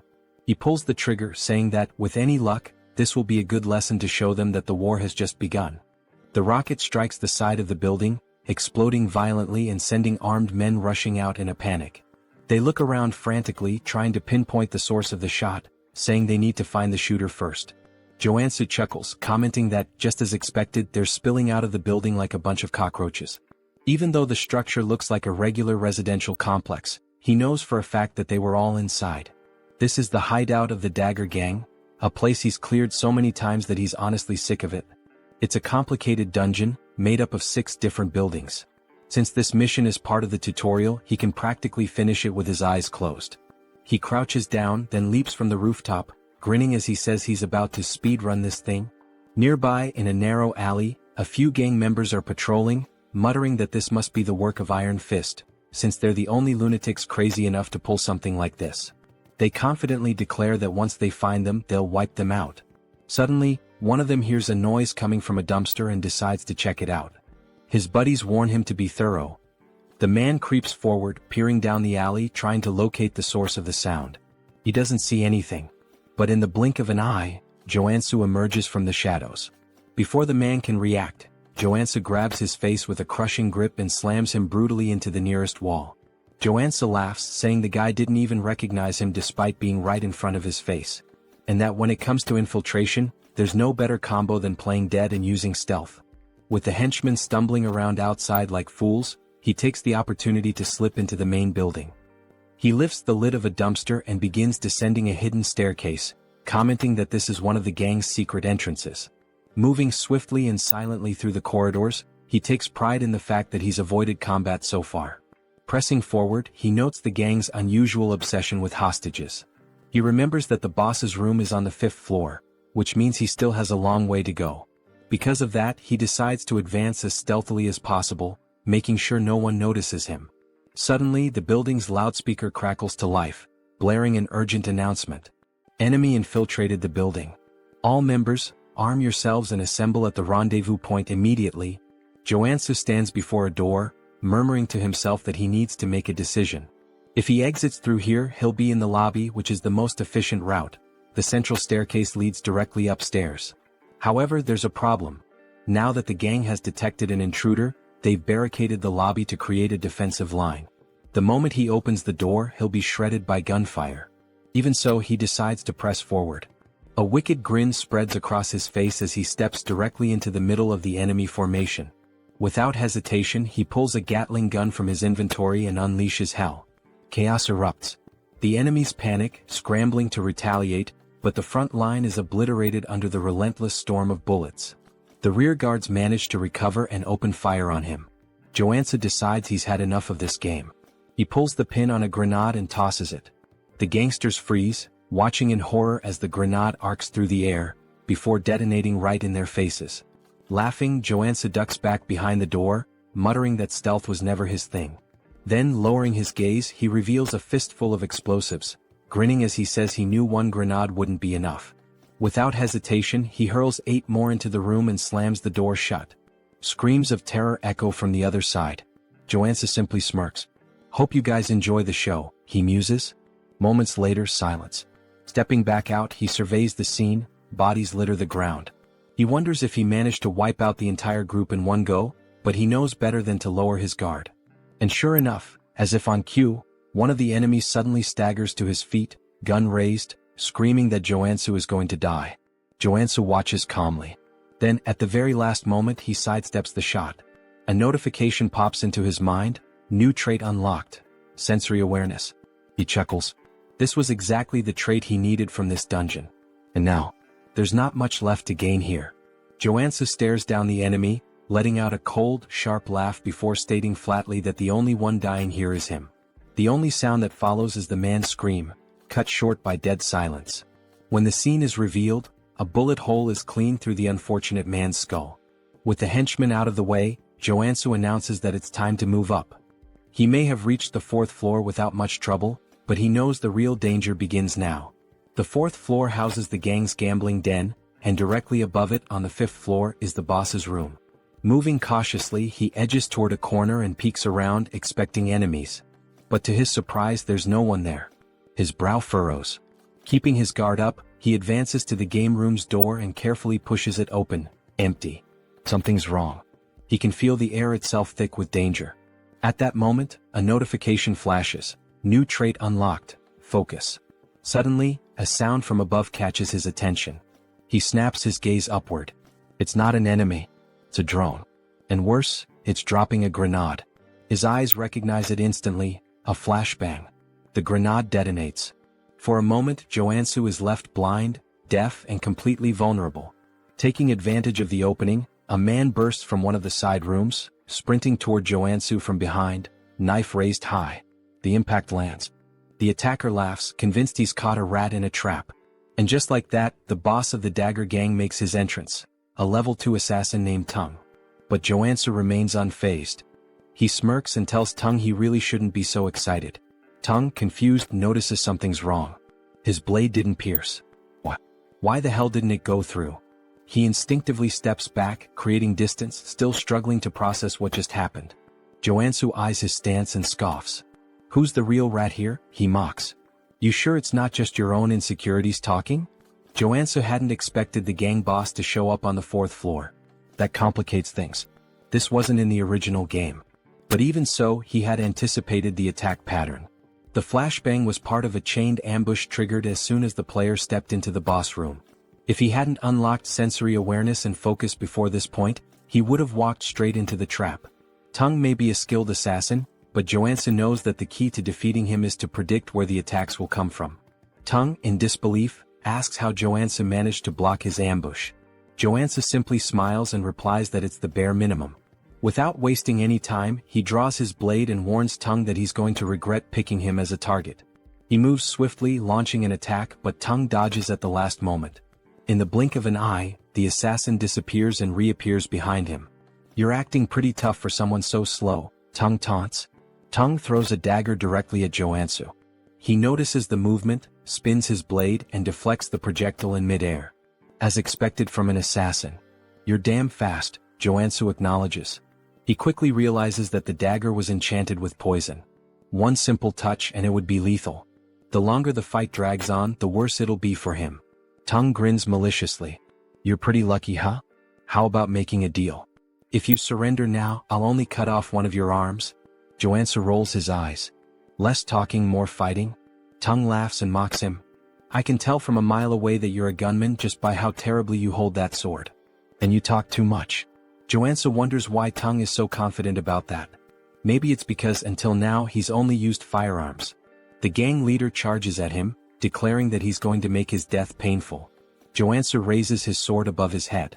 I only have one shot, and it's now. He strikes, but Tung easily evades and laughs. Too slow? But that's exactly what Joonsoo wanted. In the middle of the swing, he twists his body, spins the sword, and redirects the strike straight at Tung's head. The assassin's eyes widen in shock, realizing too late the mistake he made. What? A marksman using a combo attack? Tung falls to the ground but manages to block the blade at the last moment. Joonsoo smiles, shaking his head. I hate to break it to you, but as soon as I switch traits, I stop being a marksman. He releases a faint aura around his body and declares, Now I'm a classic warrior trained in fencing. He adjusts his stance and activates the Mountain Crusher style. His blade descends with overwhelming force. Blood flies. Tung lets out a scream of pain as the blade tears through his chest. Joonsoo laughs. You dropped your guard. That's why you lost. Tung, on the verge of death, grips his knife tightly and throws it forward, shouting that he won't fall so easily. Joonsoo, completely caught off guard, didn't expect anything more from someone who was already defeated. The impact happens. Blood sprays through the air. Tung is sprawled on the ground, motionless, but Joonsoo looks to his side and sees the blade lodged in his own body. Damn it. I dropped my guard. Amateur move. He feels the poison spreading quickly through his veins. Without wasting any time, he reshuffles his traits to counteract the toxin. He manages to hold on, but the pain is intense. Outside he hears voices. Hurry. We need to get in. There's an intruder in the building. Joonsoo looks around. his vision begins to blur. He feels his energy draining from his body. No time to waste. I need to get out of here. On the 5th floor we see Joonsoo tied to a chair. He struggles until he falls to the floor trying to reach a shard of glass. I need to get out of here fast. He hears footsteps approaching. He looks up and sees none other than himself. The other Joonsoo crosses his arms and asks, "How the hell were you captured?" Without waiting for an answer, he crouches down and begins to untie him. Once Joonsoo is free, he can't hold back his tears. "You came all the way here, to save me?" The other Joonsoo merely sighs. "We'll talk later. We need to get out of here. They're coming." Now free, Shinsu tries to stand but can barely walk. Joonsoo watches him and clenches his fists, frustrated. "I can't believe they did this to you." He then crouches down.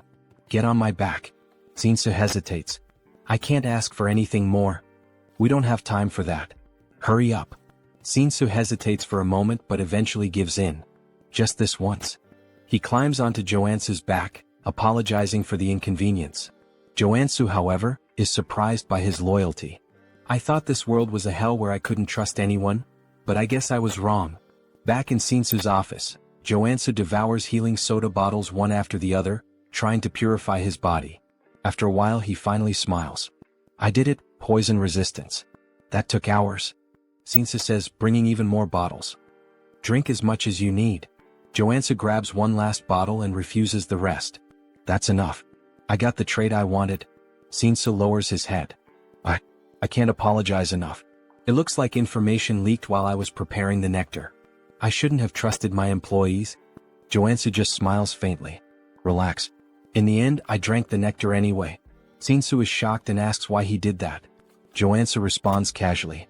"If I hadn't drunk it, I never would have been able to save you." Shinsu starts to feel incredibly guilty. "I can't believe you wasted the precious nectar just to save me." Of course, that wasn't the real reason, but Joonsoo prefers he thinks that way. Suddenly, someone starts banging loudly on the door. Shinsu panics. "Is it the Dagger Gang? What do we do?" Joonsoo smiles. "Let's welcome them." He opens the door and to Shinsu's surprise, it's not the Dagger Gang standing there, but the Iron Fist Gang. The leader of the group looks at Joonsoo with a half-smile. "It was about time I got here." He crosses his arms. "I knew you weren't an ordinary guy, but I never imagined you'd wipe out the entire Dagger Gang. What do you want from me?" Joonsoo reflects for a moment. "Well, it's my turn to receive the reward for cleaning up this tough mission." He begins to explain how the two gangs hated each other and were constantly fighting over territory. In the game, the tutorial required the player to annihilate the Dagger Gang by helping the Iron Fist Gang take the building.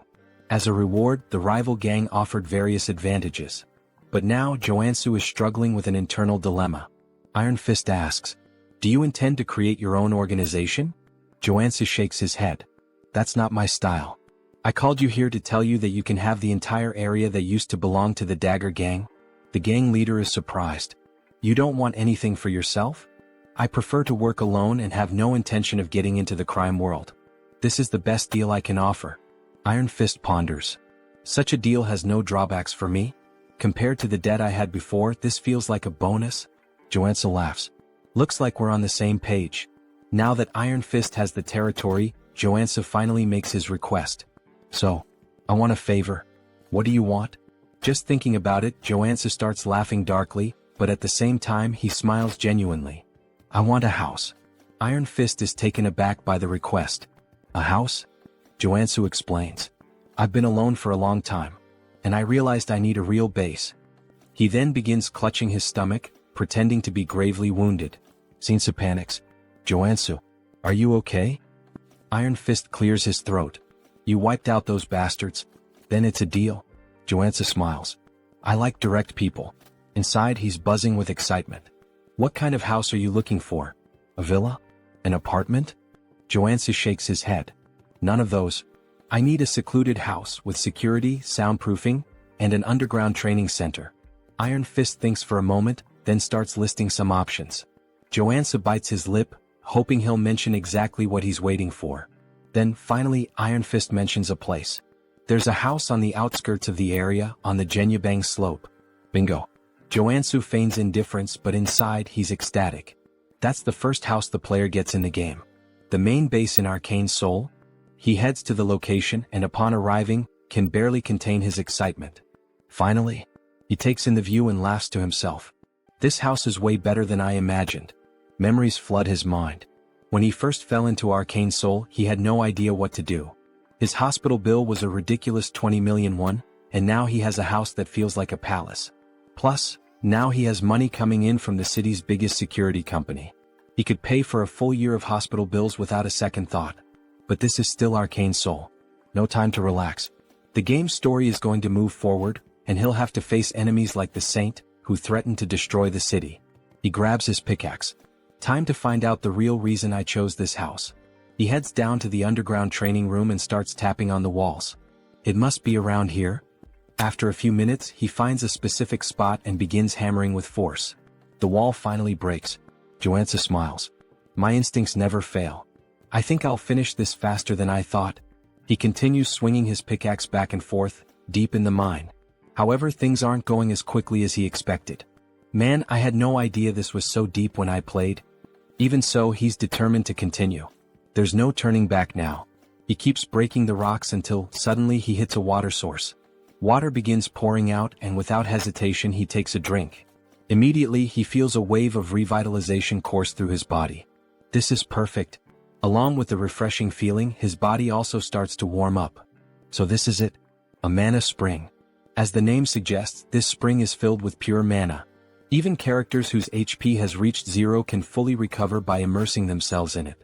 Additionally, most debuffs disappear, showcasing its incredible therapeutic power. And guess where one of these free springs is located? That's right, in the house Iron Fist Gang gave him. This was one of the main reasons why this house was essential for his progress. Without wasting any time, he prepares a bath. In the game, I handled this with a click. Here it's much more labor-intensive. But it was worth it. He feels the energy flowing through his body, confirming just how powerful this spring really is. He grabs his blade and holds it firmly. This place is perfect for training.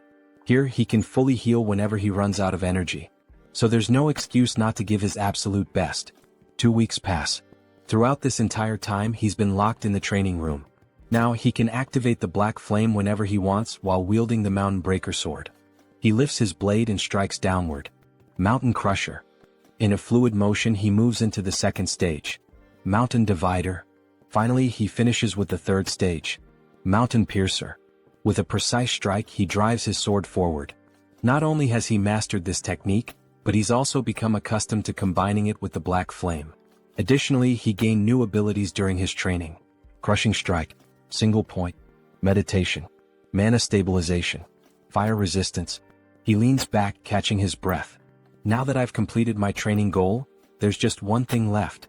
The Mana Cultivation Technique. Unlike other skills, this one can't be acquired simply by training. Had he refined the nectar properly, he would have already reached level 3. But since he's only at level 2, there's still residual mana in his body. To fully absorb the mana from the nectar and level up, he needs this technique. The problem? It costs tens of billions of won. But he already knows where he can find a copy without spending that fortune. He heads to an antique shop. The shopkeeper eyes him, confused. Are you sure you want to buy this? It's been sitting in the back for over a decade. At that moment, a memory floods his mind. He recalls when he played Arcane Seoul and discovered this secret. He's probably the only person in the world who knows that this technique is hidden in this shop. He makes his way to the market where the shop is located, walking casually. Time to level up. Upon arriving, he notices something strange. The shop's door is locked and surrounded by a blue mana barrier. He touches the barrier, feeling the energy pulse. Not only is the door closed, but there's a mana seal blocking the entrance. Looking around, he takes in the vastness of the area. This is the market with the most shops in the city.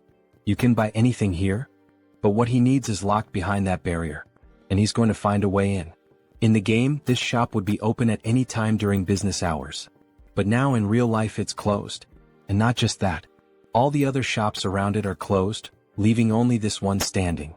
This is the complete opposite of how it was in the game. He narrows his eyes, feeling a chill run down his spine. This means that the world of Arcane Seoul isn't exactly as I knew it. He finally spots a store with its lights still on in the market and heads over, asking the man inside if things are going badly.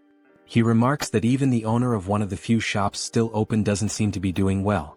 The man responds that it's obvious just by looking at him. He's not in a good situation and has to fight off thugs every single day. How could customers possibly come under these conditions? Joonsoo comments that he thought the Iron Fist gang was the only one around. The man tells him he's dead wrong. Ever since the Dagger gang was wiped out, several other groups have been battling each other daily. There's the Iron Fist gang, the Venom gang, and the Naked gang. Who in their right mind would want to step into this mess? Now Joonsoo understands why all the markets are closed. According to the original story, the Iron Fist gang destroyed the Dagger gang and rightfully claimed the territory, naturally bringing the market under their control. But this time he was the one who took down the Dagger gang. Because of that, the market has turned into a battlefield with other gangs fighting to claim it. Joonsoo is considering his next move when he suddenly hears people shouting, telling someone to take them down. The old man says they're at it again, and Joonsoo decides to check out what the thugs are up to. Rounding a corner, he sees a man being thrown into a small tent. A woman confronts him, reminding him that she already told him this was Venom gang territory. She's talking to a member of the Iron Fist gang, flipping him off as she orders him to go back to his own turf. And that's when we're introduced to Steel Scorpion, the sub-boss of the Venom gang. The Iron Fist gang member is bleeding from the mouth. Then, the most elegant voice ever is heard, asking what all the commotion is about. Everyone turns to see none other than our Lord and Savior, Captain Underpants, arriving on the scene with his allies.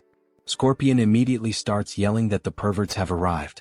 The leader of the Naked gang, known as the Exhibitionist, though I'd rather just call him Captain Underpants, declares that this three-way intersection belongs to him and orders everyone to clear out. If you really want to keep fighting, he warns. The Iron Fist gang members start backing off, calling them lunatics and saying they should take this chance to get the hell out. But one of them accidentally bumps into Joonsoo, who sighs, saying this whole thing is a complete mess. The Iron Fist guy recognizes him and Joonsoo helps him up, telling him to focus on his job. Then he shouts, ordering both Captain Underpants and Scorpion to stop fooling around and come to him. The guy he just saved asks what the hell he's doing, and Joonsoo calmly replies that he's here to help. If he wants the market to return to normal, he needs to establish a clear hierarchy. Scorpion barks at him, demanding to know how he dares to tell her what to do. Captain Underpants chimes in, asking if he's trying to make an offering. Joonsoo explains that if he fought at full power he would probably win. But that would only cause unnecessary damage to the merchants. So he's come to a decision. There's only one way to settle this. He's going to unleash everything from the very start and show them his true strength. Both of them recognize the black flames in his swordplay, realizing that he's the same warrior who single-handedly annihilated the Dagger gang. Joonsoo confirms this and adds that this time he's feeling generous. He's offering them a deal they can't refuse. He doesn't want to drag this out, he'd rather settle it with a one-on-one duel. So what do you say, he asks. Scorpion scoffs, laughing with disdain. Do you seriously think we're dumb enough to agree to a direct fight against a warrior? Joonsoo smirks. Don't worry. We'll compete in the area you have the most confidence in.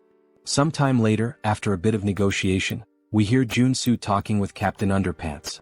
The so-called leader smirks and declares that his specialty is mind control. If Joonsoo can resist it, he wins. Captain Underpants then gets excited, saying it's an honor for such a handsome man to know so much about him. Scorpion looks like she can't believe what she's hearing, while Captain Underpants continues, insisting that they don't even have to go through with this competition. Joonsoo can just join his religion instead.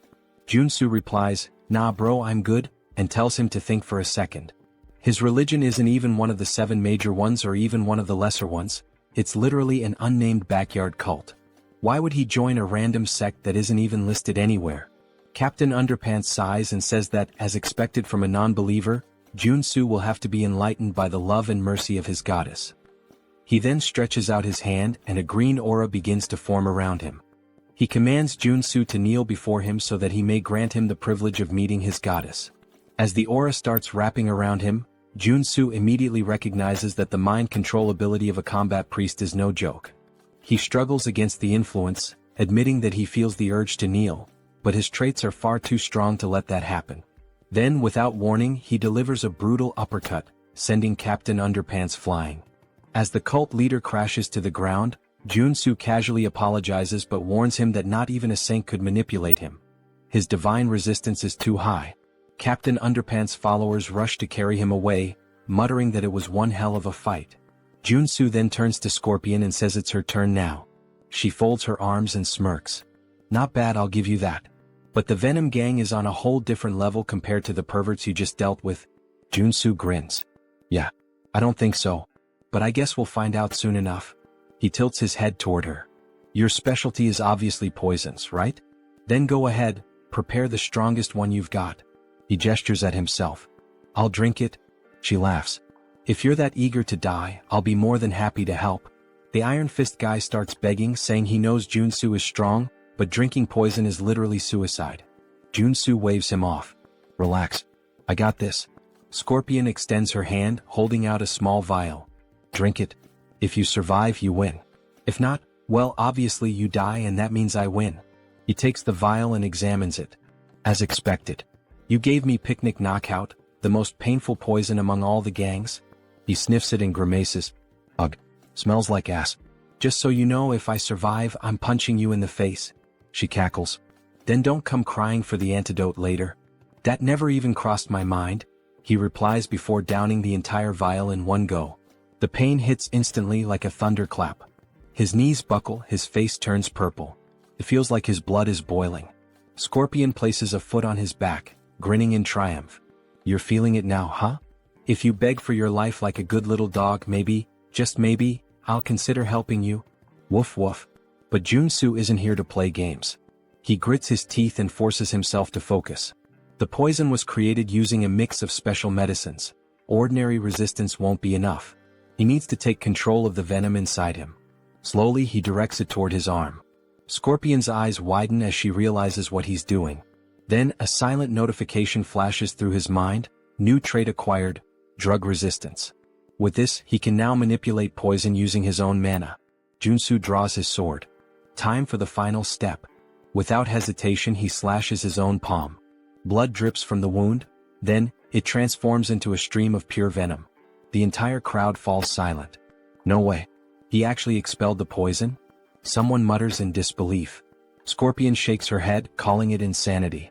But before she can react, a chill runs down her spine.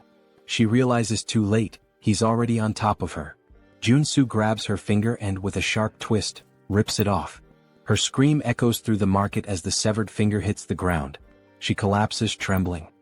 Do you really think you can just walk away after doing this to me? Joonsoo rolls his eyes. Quit your third-rate villain monologue and get lost. Staggering to her feet, she backs away, vowing she won't forget this. Meanwhile, the Iron Fist guys erupt in cheers, yelling that she and her gang got exactly what they deserved. Joonsoo lets out a tired sigh. The outcome was never in doubt. The real problem starts now, getting the shops to reopen. The merchants exchange uneasy glances. Just because the Iron Fist gang won, does that mean the extortion will continue? Joonsoo folds his arms and looks at them. I hope you all understand, I did all of this to reach this outcome. The Iron Fist guy beside him nods furiously. There's just one thing the Iron Fist gang needs to keep in mind from now on, Joonsoo says. Of course. What is it? Joonsoo grins. The protection fee for this market will be half of what the Dagger gang used to charge. The Iron Fist guy's eyes go wide. Wait. That means we won't make any profit at all. Joonsoo stares at him, expressionless. Are you really arguing with me? And no way. The boss will totally understand. The merchants overhear the conversation and can't believe what they're hearing. Half the fee? To them, this is practically a miracle. In an instant, Joonsoo becomes a hero. They start bowing, thanking him in every way possible. He chuckles. I just did what needed to be done. But I do expect some good discounts now. After all, this market has everything and I plan to take full advantage of that. The merchants immediately offer him an 80% discount. Joonsoo smirks. Good thing I leveled up my NPC affinity. With the antique shop finally open, Joonsoo heads inside. The shopkeeper greets him with a smile. I've heard a lot about you from the other merchants. The hero who saved the market. Joonsoo shakes his head. Nah, I just did what was right. The shopkeeper laughs. Don't be so modest. Those gangsters have been tormenting this place for years. He lifts his bandaged arm and explains that he had to close the shop after getting beaten up. His arm was broken in the attack. Joonsoo frowns. Were you able to get proper treatment? The shopkeeper nods. Yeah, I had a Qigong treatment. Worked like a charm. If it weren't for the therapist, I'd still be in the hospital. There's a Qigong therapist in this city? Joonsoo asks, surprised. The shopkeeper smiles. Yeah, and he's damn good at what he does. I can introduce you. Joonsoo thanks him but says he came here to buy something first. The shopkeeper gestures toward the shelves. We have everything, except what we don't. Joonsoo laughs. Now that's how you run a shop. He scans the store, admiring the quality of the goods. Then, tapping his foot against the floor, he says, I want to see what you've got downstairs. The shopkeeper's eyes widen. How do you? Joonsoo flashes a smug grin. I have my ways. Of course he does. He's a no-lifer. They head downstairs and the shopkeeper explains that he normally never shows this collection to new customers. But for Joonsoo, he'll make an exception. Appreciate it? Below, the secret collection gleams before him. A true treasure trove of magical artifacts. Joonsoo's gaze sweeps across the items, confirming that Chunbok has always had rare pieces, both in the game and now. But the real prize is right there.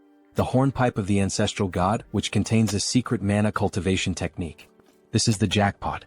Now that he's secured the most important item, he might as well grab a few extras.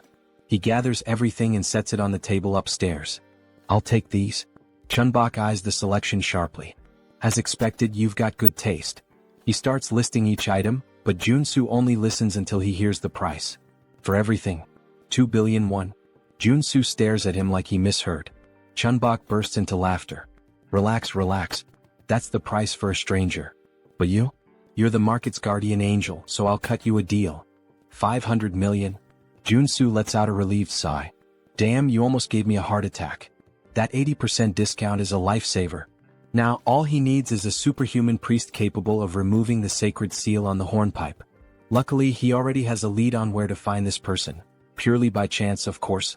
He asks Chunbok for the Qigong therapist's address and heads deeper into the city. There, he spots someone knocking on the door of room 101. Hey, anyone in there? No response. Joonsoo presses his ear against the door, wondering if the guy stepped out for a bit. Suddenly, the door swings open. A pale man with white hair glares at him, looking more than a little annoyed. What do you want this early in the morning? Joonsoo raises an eyebrow. Dude, it's the afternoon. The man shrugs. Morning for me. Now hurry up and spit it out. Joonsoo studies his appearance and confirms it. This is the guy. I heard your treatments are top tier. The man's expression shifts immediately. His suspicion fades, replaced by interest. Oh, I see. Thought you were one of those gangsters. Come on in. He gestures toward the bed. Lie down. Where's the injury? Joonsoo glances around the room, noticing a statue in the corner. That just confirms his suspicions even more. The therapist frowns. What are you doing? Just get on the bed. But Joonsoo smirks and reaches into his bag. Actually, I'm not here for treatment. He pulls out the hornpipe of the ancestral god and holds it out in front of the man. I came here for you to remove the seal on this item. The man furrows his brows. What do you mean, remove the seal? I'm a therapist, not a priest. If that's what you want, go to a temple. Joonsoo shakes his head. Not a chance. A temple would charge a fortune. Not to mention they might just confiscate the item. He then smirks and continues, but if you do it for me, I'll pay you 100 million won. Priest Kim. The man freezes. How do you know that name? Joonsoo shrugs. Of course I know. You're the third tutorial character in Arcane Seoul. He explains that Kim is a priest of a forgotten religion that worshipped a god who died 3,000 years ago. Among the countless corrupt priests in Arcane Seoul, Kim is one of the rare few who are truly innocent. With so many frauds out there, finding a good-hearted guy like you is practically a miracle, Joonsoo says with a grin. And that means you're going to be very useful to me? He leans in slightly. But let's keep this between us, yeah? The priest sighs, scratches his head and replies, this won't be easy, but I'll try. Joonsoo smiles. I knew you were a good guy. The two sit down on the floor.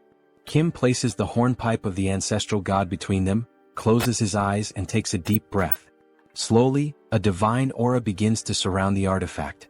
The seal weakens bit by bit and he murmurs, it's working. The sacred ribbon wrapped around the artifact starts unraveling, then snaps entirely, revealing its true nature. Just as expected, the hornpipe holds within it the Einherjar cultivation technique. Kim stares at the item in awe. I actually did it? Joonsoo nods. As expected, you've got incredible talent. Kim keeps his gaze fixed on the hornpipe. This is a mana cultivation technique? Joonsoo confirms and thanks him. Then, without hesitation, he brings the hornpipe to his lips and blows. A powerful energy field spreads through the room, hitting him like a tidal wave. His mana circuits start purifying. The bad mana inside me, it's being completely absorbed. A deep sense of tranquility washes over him, as if he's reached a new level of serenity. If he keeps this up, in 2 weeks he'll reach level 3. Kim claps his hands impressed. This is the first time I've ever seen a warrior using a mana cultivation technique. It's a rare sight for sure, Joonsoo replies. Kim grins. You must be exhausted. Lie down for a bit. Joonsoo shivers slightly. I just got hit with too much information at once. I'm fried. He lets out a deep sigh and collapses onto the floor. I'll rest for a while. I'm in your care. Kim chuckles. For what you paid me, you can stay as long as you want. As Joonsoo drifts into deep sleep, a thought lingers in his mind. This guy is really reliable, just like in the game. Having a trustworthy priest around is going to be a huge advantage later on. Sometime later, a sound wakes Joonsoo. Something is being poured. He opens his eyes, confused. What the hell? The strong smell of gasoline floods his nostrils. He turns and sees Kim pouring gasoline over the bag full of money. Joonsoo's eyes widen. What the hell are you doing? Kim sets the gas can down and pulls out a lighter. Oh, forgotten god, accept my offering and rise once more. He drops the lighter. The fire devours the bills instantly. Joonsoo can only think, what the hell is happening? Without hesitation, he lunges forward and grabs Kim's wrists. Are you insane? He pushes the priest to the floor, pinning him by the shoulders. What the hell is wrong with you? Why are you burning the money I just gave you? Kim, his eyes glowing with devotion, responds, it's an offering to my god. Joonsoo clenches his jaw. And why the hell would a god need money? Kim answers as if it's obvious. Because my god only accepts cash offerings. It's the only way to obtain divine power. Joonsoo sighs. Ah, so this is that phase where you still believed in this nonsense. He crosses his arms and continues. The god you worship has been dead for 3,000 years. Even in the game, your religion was weak and had no influence, until you resurrected him. Which means, you clearly didn't know how to worship him properly. And you know what? Your method is wrong. Kim furrows his brows. Wrong? Yes, Joonsoo states firmly. You're not supposed to burn cash. What you actually need to burn is gold. You have to melt it down and vaporize it. Kim's eyes widen in outrage. Only a heretic would say that. Joonsoo shrugs. Or maybe it's something only someone who actually knows what they're doing would say. I bet you've never even tried it before. Kim scoffs. Don't talk nonsense so confidently. The Order has practiced this method for thousands of years. Oh yeah. Joonsoo smirks. Then why is your god still dead? The argument hits so hard it practically leaves a bruise. Kim is speechless. Joonsoo stands up and dusts himself off. Melting gold is kind of complicated these days. But I have another solution. Kim eyes him suspiciously. What solution? Well, Joonsoo grins. You helped me obtain my cultivation technique, right? So now it's my turn to help you. Cut to a pot filled with a shimmering golden liquid. Kim stares at it, hesitant. I'm pretty sure we shouldn't be doing this here. Joonsoo pushes a bowl toward him. Just drink it? Kim hesitates. If you do, your divine power will increase drastically, Joonsoo insists. But you need to focus and sense whether your god is responding. Kim bites his lip. Diske, since you won't shut up about it? He closes his eyes and downs it all in one go. Joonsoo smiles, satisfied. Suddenly, Kim trembles. His chest burns, his hair stiffens, and divine energy begins to surge through his body. Joonsoo crosses his arms. So, how do you feel? Kim's eyes widen in shock. Holy shit, this is real. This is way better than burning millions in cash. Joonsoo nods. Your growth will skyrocket if you stick to this method from now on. Kim wags his tail excitedly. I have no idea how I can ever repay you for this. Then, as if suddenly remembering something, he pulls a necklace from inside his robes and hands it to Joonsoo. Take this, Kim says. Joonsoo takes the object and examines it. A sacred artifact with the heal ability. Not bad. Kim smiles. I believe my god will be pleased to see you with it. Joonsoo holds the necklace between his fingers. Well, since you're offering, it would be rude to refuse. Then he thinks to himself, this turned out to be even more profitable than I expected. In fact, Kim's order also provided incredible quests in the game. He suddenly grabs Kim's hands, looking him straight in the eyes. Let's pray together. Kim blinks, confused. What? Why? Joonsoo grins. Because I want to repay you. And just like that, in true Pokemon fashion, Joonsoo captured Priest Kim. 1 week later, the room is filled with bottles of shimmering golden liquid. Kim is pleading. Please, no more. If I keep drinking this, I'll turn into gold. Joonsoo crosses his arms. Until you become Midas himself, you have to keep drinking. Kim trembles. I am going to die of mana poisoning. Joonsoo's eyes shine like a shoujo anime protagonist. Do you really think so? He smiles. I guarantee that won't happen. Kim swallows hard. Joonsoo picks up another bottle, grabs Kim's face, and pours the entire contents into his mouth. Now just pray. Kim thrashes in protest, but Joonsoo keeps smiling. Oh, and one more thing, he adds. The 4 tutorial characters each have unique traits. He watches as Kim writhes on the ground. If Warrior Kim had an entirely white body, then Priest Kim? Joonsoo's grin widens. Is completely immune to mana poisoning. This allows his growth rate to skyrocket. The bottle empties and Kim feels like absolute garbage. But then his divine power explodes, forming a glowing circle around him so intense that it blinds Joonsoo. Kim has reached level 3. His eyes widen. At this level, I can even start preparing to become an apostle. Joonsoo laughs. Perfect. At this pace, it won't be long before you're ready. I'd say you've accumulated more than enough divine experience. He then crosses his arms, thoughtful. Besides, now that you're level 3, you need to call a regional assembly and gain official recognition as a bishop. Kim nods. Yes. I have 2 bishops already, and thanks to your help, I've grown so fast that I'll never forget this debt. Joonsoo waves his hand. Oh, relax. I just like helping people. But of course, he's betting everything on the fact that this guy will want to repay the favor for the rest of his life. After all, he wants access to the artifacts in Kim's God's vault. Kim then takes a deep breath. Actually, I'd like to make a request. Joonsoo raises an eyebrow. What is it? Kim hesitates. I need to call a regional assembly, but I'm worried about going alone. Could you be my bodyguard until the meeting? The other bishop will be there too. Joonsoo smiles. Of course. That's easy. Now that Kim has completed his growth, it's time to start the mission line. The next day, the church is still under reconstruction.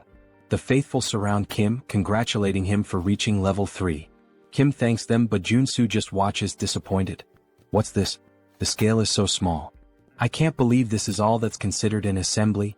Then a man enters the room. He looks around and scoffs. What a sight, pathetic. The other bishop finally appears. He glares at Kim. Tell me, who gave you permission to organize an assembly? Kim breathes deeply. Every priest in the order has the right to call one. The bishop smiles coldly. That only applies to regular priests? He leans forward. When it comes to an apostate, it's a whole different story. Kim furrows his brow. What do you mean by that? I never renounced my faith. The bishop smirks. Your level increased to 3 in just 3 months. There's no way someone could grow that fast by normal methods. So there's only one explanation. His eyes gleam. You sold out your brothers to gain more powerful divine power? Kim's eyes widen. That's absurd. I just found an efficient method. The bishop sighs. Enough with the excuses. He raises his hand and soldiers enter the room. Capture him. But before they can move, Joonsoo steps forward. Hey, we can't let you scare the kid like that. The soldiers turn to him. And who the hell are you? Joonsoo laughs. I'm his bodyguard. The bishop narrows his eyes. This is an affair of the order. We don't need outsiders interfering. Joonsoo smiles. But I just said I'm his bodyguard. So I'm not an outsider. He crosses his arms. By the way, what kind of boomer logic is that? Kim then speaks up. I just drank gold to level up. This can't be considered a crime. The bishop grows furious. Consuming gold is the act of a heretic. How dare you commit such blasphemy and still expect to escape unscathed? Kim opens his mouth to retort, but the bishop raises his hand. A fireball materializes in his palm. I'll purify you personally and offer you to our God. He casts the spell. Kim screams. The explosion lights up the entire room. Everyone holds their breath. Did Kim? But when the dust settles, Joonsoo is standing in front of Kim, unscathed, with a mana shield still glowing around him. He sighs. Attacking someone without warning? He furrows his brow. Now that's blasphemy. The bishop is left speechless. Why you blocked my magic? Joonsoo smiles. So, you really want to attack a potential apostle like this? The bishop grits his teeth. There's no way a heretic can become an apostle. Kim looks at Joonsoo confused. What do you mean? Joonsoo smiles. Don't worry. He pulls something out of his pocket. Just eat this and pray. Kim blinks. What? Why? The bishop raises his hand again. If you don't want to burn along with Kim, get out of the way. Joonsoo smiles even more. If I prove that he is an apostle? He narrows his eyes. What will you do? Suddenly, a golden aura fills the room completely. Kim falls to his knees, his eyes shining. He begins to pray. The bishop's eyes widen. It can't be. The arrival of an apostle? Joonsoo crosses his arms. There's a reason I didn't make Kim an apostle yesterday. He glares at the old man. It's because you have a serious mental delay. He then gives a half smile. And also, you're a detestable villain who envies Kim. So I need to eliminate you here. He grips the hilt of his blade tightly. The requirement for Kim to awaken, he points, is to consume a golden relic from another order. The bishop's eyes widen. Joonsoo smiles. And with you being accused of blasphemy, it won't be hard to ensure Kim becomes the true apostle. Suddenly, a golden halo appears above Kim's head. His eyes shine. The bishop takes a step back, terrified. Joonsoo raises his blade. Now that the apostle has arrived, his eyes turn cold and sharp. It's time to teach this blasphemer a lesson. He then looks at Kim. By the way, I want to ask something to your god. He smiles. How should we punish a bastard who murdered a bishop out of envy, and tried to blame his own son as a heretic to kill him? The bishop pales. How do you know this? Then, Kim hears the voice of his god. He lifts his head, and with an unwavering tone he responds. The only answer is to kill him. Joonsoo swings his blade, aiming directly at the bishop's neck. The blade stops a hair's breadth from his skin. He smiles. If this is the divine order, I can't refuse. The bishop trembles, his eyes filled with despair. Please, have mercy. Joonsoo runs the blade across his throat. Blood sprays and the body collapses to the ground. The air in the church grows heavy. Everyone is in shock. Someone has just died in the house of their god. Joonsoo then smiles indifferently. The problem was solved before this worm could cause any more damage. Even Priest Kim seems stunned. Still, he was one of our bishops. Joonsoo shrugs. No reason to feel sorry for him. He deserved this. He then looks at Kim. And now, what is your god commanding you to do? Kim closes his eyes for a moment as if listening to something. Then he breathes deeply. He ordered me to go to the Levant region where our order began, and offer gold there. Joonsoo smiles. I told you gold was the best choice. He crosses his arms. Now go there and expand your influence. Kim bows deeply. I don't know how I can repay you for all of this. Joonsoo pats him on the shoulder. You don't have to. I already planned to take advantage of it. Sometime later, Joonsoo arrives home. He stops in front of the statue of Kim. He smiles, satisfied. The reward for helping the priest was worth it. He looks at the valuable items he acquired. Among them, his first holy sword of rank or worth billions. But the most interesting thing is the divine statue, which creates a sanctuary around it. The sanctuary effect turns an area into a safe zone, protected by the will of its owner. If an enemy tries to invade, they suffer an expulsion or suppression effect. In other words, he can train like a madman without worrying about any interruptions. He begins his training. His sword strikes cut through the air. Time to have some fun. He raises his blade, an excited smile on his face. Some time later, Joonsoo is submerged in the bathtub, holding his breath. He wants to test how long he can last without air. He emerges, looking like a wrinkled old man, gasping desperately. Okay, maybe I trained too much? Even the mana source isn't healing him properly. But still, he had plenty of time to practice his Enherjar cultivation technique and his mountain-crushing swordsmanship. And now, finally, he can assess the results. He picks up his phone. Seonsoo appears on the screen. Been doing well? Joonsoo laughs. Of course. But I need a warm-up. He stretches, excited. Is there anything I can help with? Seonsoo makes a face. Actually, we have a rather troublesome request. He pauses for a moment. Do you remember the first landfill? Joonsoo frowns. How could I forget? It was the first job I did, where I fought the porcupine. Seonsoo nods. Well, a whole cleaning team went in there, and they were massacred. This means that there are at least 6 active mutants there now. Joonsoo narrows his eyes. And why the hell haven't you called in the Janitors Association? Joonsoo sighs. The authorities asked us to handle it secretly. They don't want this to become a scandal. Joonsoo snorts. If this leaks, some of them are going to lose their jobs big time. He crosses his arms. And what's the reward? Joonsoo scratches his head. The payment is kind of pathetic. 100 million for a level 1 mutant. 300 million for a level 3. Joonsoo rolls his eyes.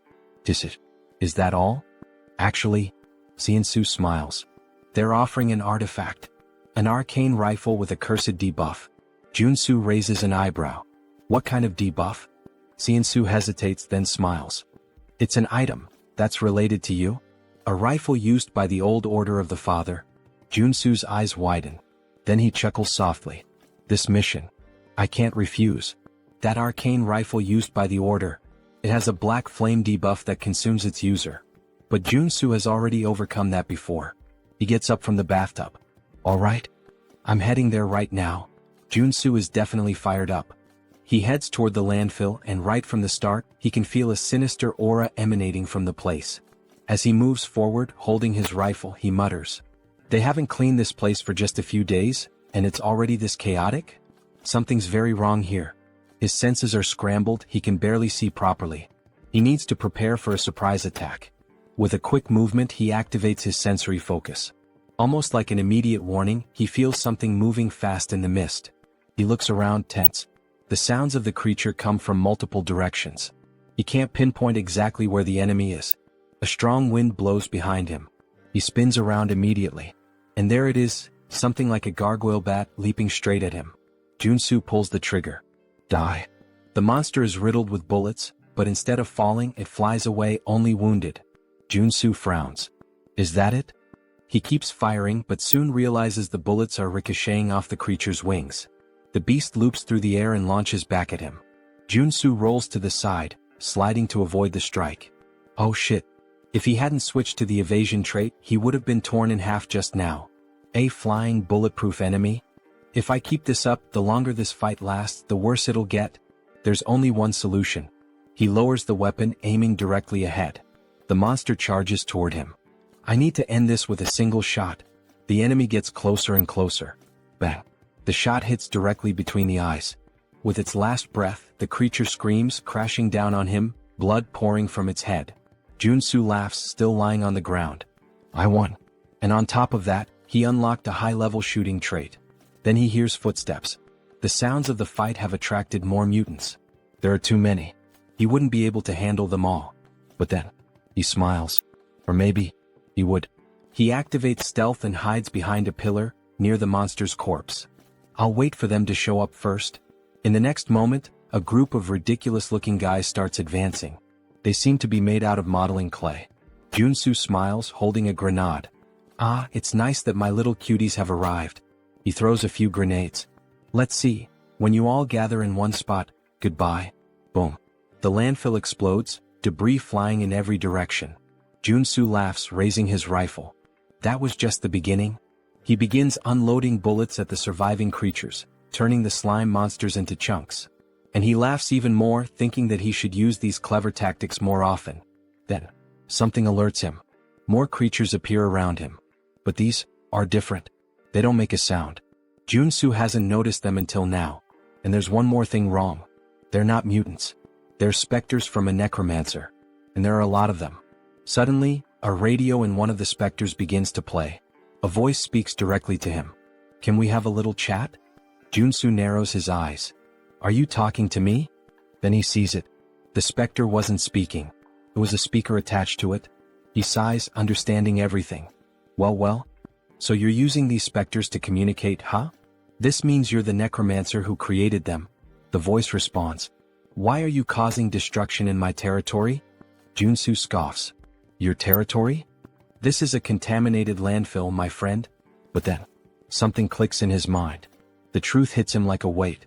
The Cleaners Association on the surface seems like a benevolent organization. They clean contaminated mana, bringing safety. But in reality, they're one of the most dangerous groups in Arcane Seoul. Ah, I get it. The mana cleaning is just a cover. Behind the scenes, the organization is involved in all kinds of crime, expanding its influence. And this This is probably yet another one of their schemes. They created this situation on purpose. The government would have no choice but to ask for their help. And with that, the Cleaners Association's influence would only grow. Joonsoo closes his eyes for a moment. He smiles, full of adrenaline. This just got a lot more interesting. Meanwhile, the Cleaners Association already has another plan in motion. They intend to use these incidents as an excuse to dismiss public employees who oppose them, consolidating their power even further. The necromancer's voice echoes through the speaker. There's really no reason for us to fight, you know? He pauses. I've got a proposal for you. Joonsoo rolls his eyes. Here we go. You're quite talented, the necromancer continues. Why don't you join us in the Cleaners Association? Joonsoo scoffs. And why would I join an organization that spreads terror with monsters and landfills? The voice stays calm. I'm serious. With your skills, you'd be at the top of our hierarchy. Without a second thought, Joonsoo flips him off. No fucking way. Besides, he adds, that name is garbage. Totally lacking style. The necromancer bursts out laughing. Looks like you don't know your place. If you don't want to join us, the voice turns cold and sharp. Then you can just die. The specters charge toward Joonsoo. He shoots, causing a massive explosion that sends the specters flying in all directions. Sit down, buddy, he taunts.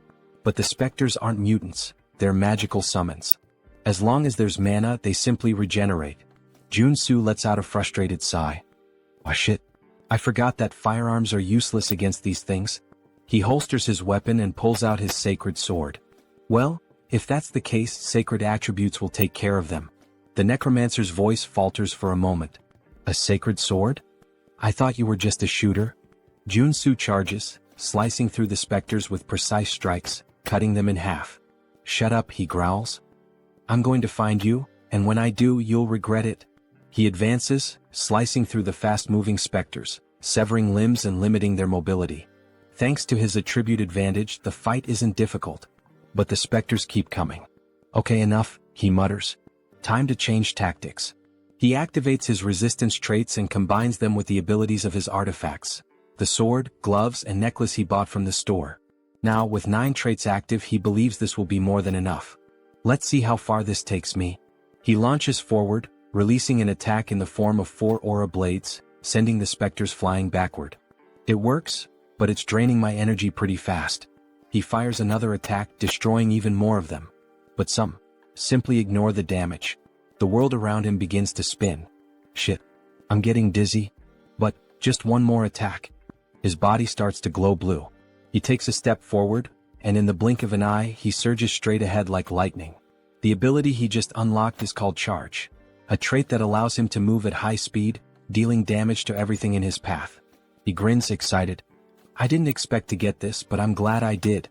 As he cuts through the specters like a rocket, he's already thinking ahead. If I can unlock another skill now, that'd be perfect. He bends his knees and leaps into the air, unlocking another trait called Jump. Yeah, it's exactly what it sounds like, he laughs. With Charge and Jump combined, escaping or attacking becomes a breeze. As he descends at high speed, he mocks. Now these idiots won't even know what hit them. He leaps and charges repeatedly, bouncing across the battlefield like a human projectile. After a while, he collapses, exhausted. Most of the specters have been destroyed. But his body is on the verge of breaking down. The necromancer's laughter echoes from the speaker. I didn't expect you to be a paladin. Now, I want you even more. Joonsoo struggles to get back on his feet. If you're so confident, why don't you show yourself? The necromancer responds with contempt. What kind of idiot mage would face a warrior in direct combat? Instead, accept my gift. Before him, a corpse begins to move. It's a shield bearer, a level 2 undead. Joonsoo clicks his tongue. This is going to be a problem?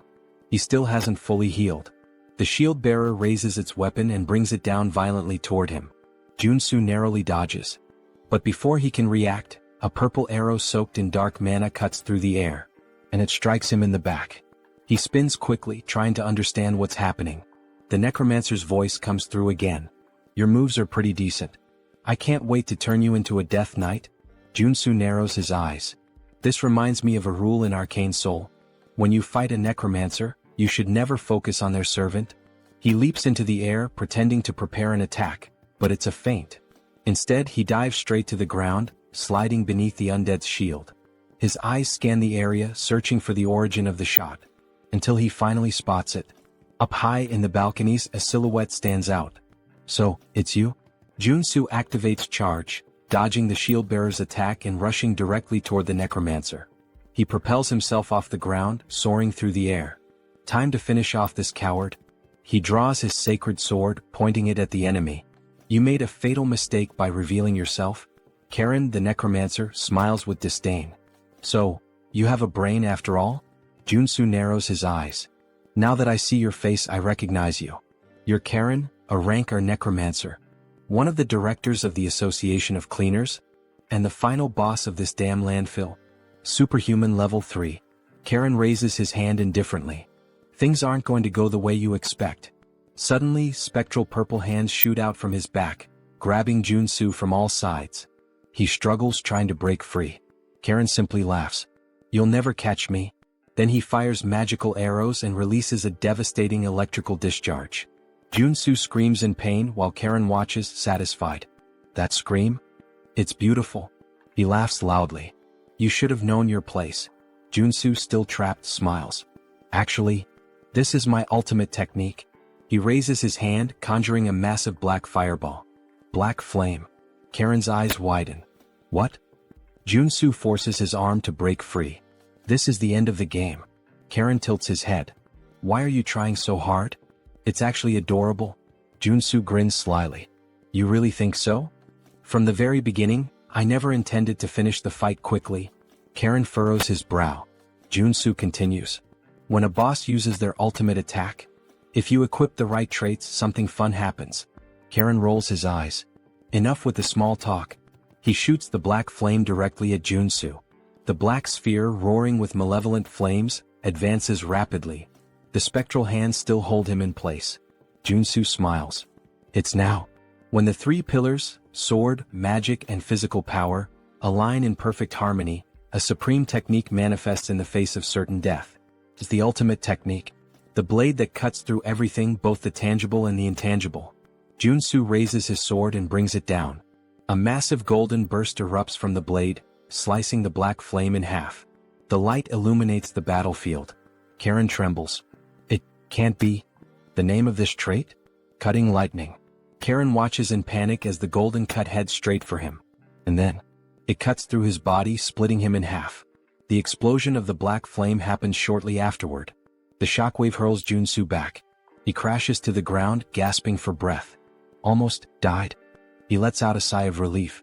But a smile forms on his face. He won. Karen, the dungeon boss, was defeated. In the game, if you want to defeat this boss on level 2, you need an entire group. Even at level 3, winning alone with common traits and basic equipment would be impossible. He only managed it because he's been playing this game for way too long. But now, time for the loot. And since he did everything alone, he doesn't have to share anything with anyone. Cut to Seonsoo's office. Seonsoo is waving at Joonsoo, looking at him with admiration. You're amazing. Joonsoo boasts. Oh, it was nothing. Seonsoo lightly touches his shoulder. Joonsoo winces in pain. Hey, be careful. That's where I got hurt. Seonsoo apologizes. Meanwhile, the others around them are just staring, trying to understand. What the hell did they just witness? They thank Joonsoo, still in disbelief. I can't believe you did it all alone. Joonsoo just shrugs. I was just doing my job. He pauses. But there's one problem. He looks around at everyone. When I entered the landfill, something very different from what you asked for happened. Joonsoo slams Karen's equipment onto the table. Do you recognize this? The others look at it, confused. He points to the pieces. They're mana equipment, used to create specters. Equipment that belongs to Karen from the Association of Cleaners. A heavy silence falls over the room. Then Joonsoo confirms. That's right. This incident wasn't an accident. It was planned. The man slams his fist onto the table, his face red with anger. I can't believe those bastards did this. Joonsoo crosses his arms. Looks like they never liked you from the start. The man grinds his teeth. They always charged us ridiculous fees. We've had our own conflicts before, but I never imagined they'd take it this far. Turning innocent people into mutants? Joonsoo observes his reaction. Did he really not know? But thinking about it, it makes sense. In the game, The reality of the association is only revealed after the player completes this mission. The man lowers his head, ashamed. I'm sorry we put you in unnecessary danger because of this. Joonsoo shrugs. I just did what I had to do to blow up the bad guys. He smirks. But, of course. I hope there's a good compensation, not just a simple apology. The man nods, picking up 2 boxes and placing them on the table. This is the reward we promised. Joonsoo furrows his brow. Wait a minute. Why are there 2 boxes instead of 1? The man explains. One contains the arcane pistol we promised. The other is an extra reward for you taking on such a dangerous task. Joonsoo opens the second box, his eyes widening. Wait, is this sacred water?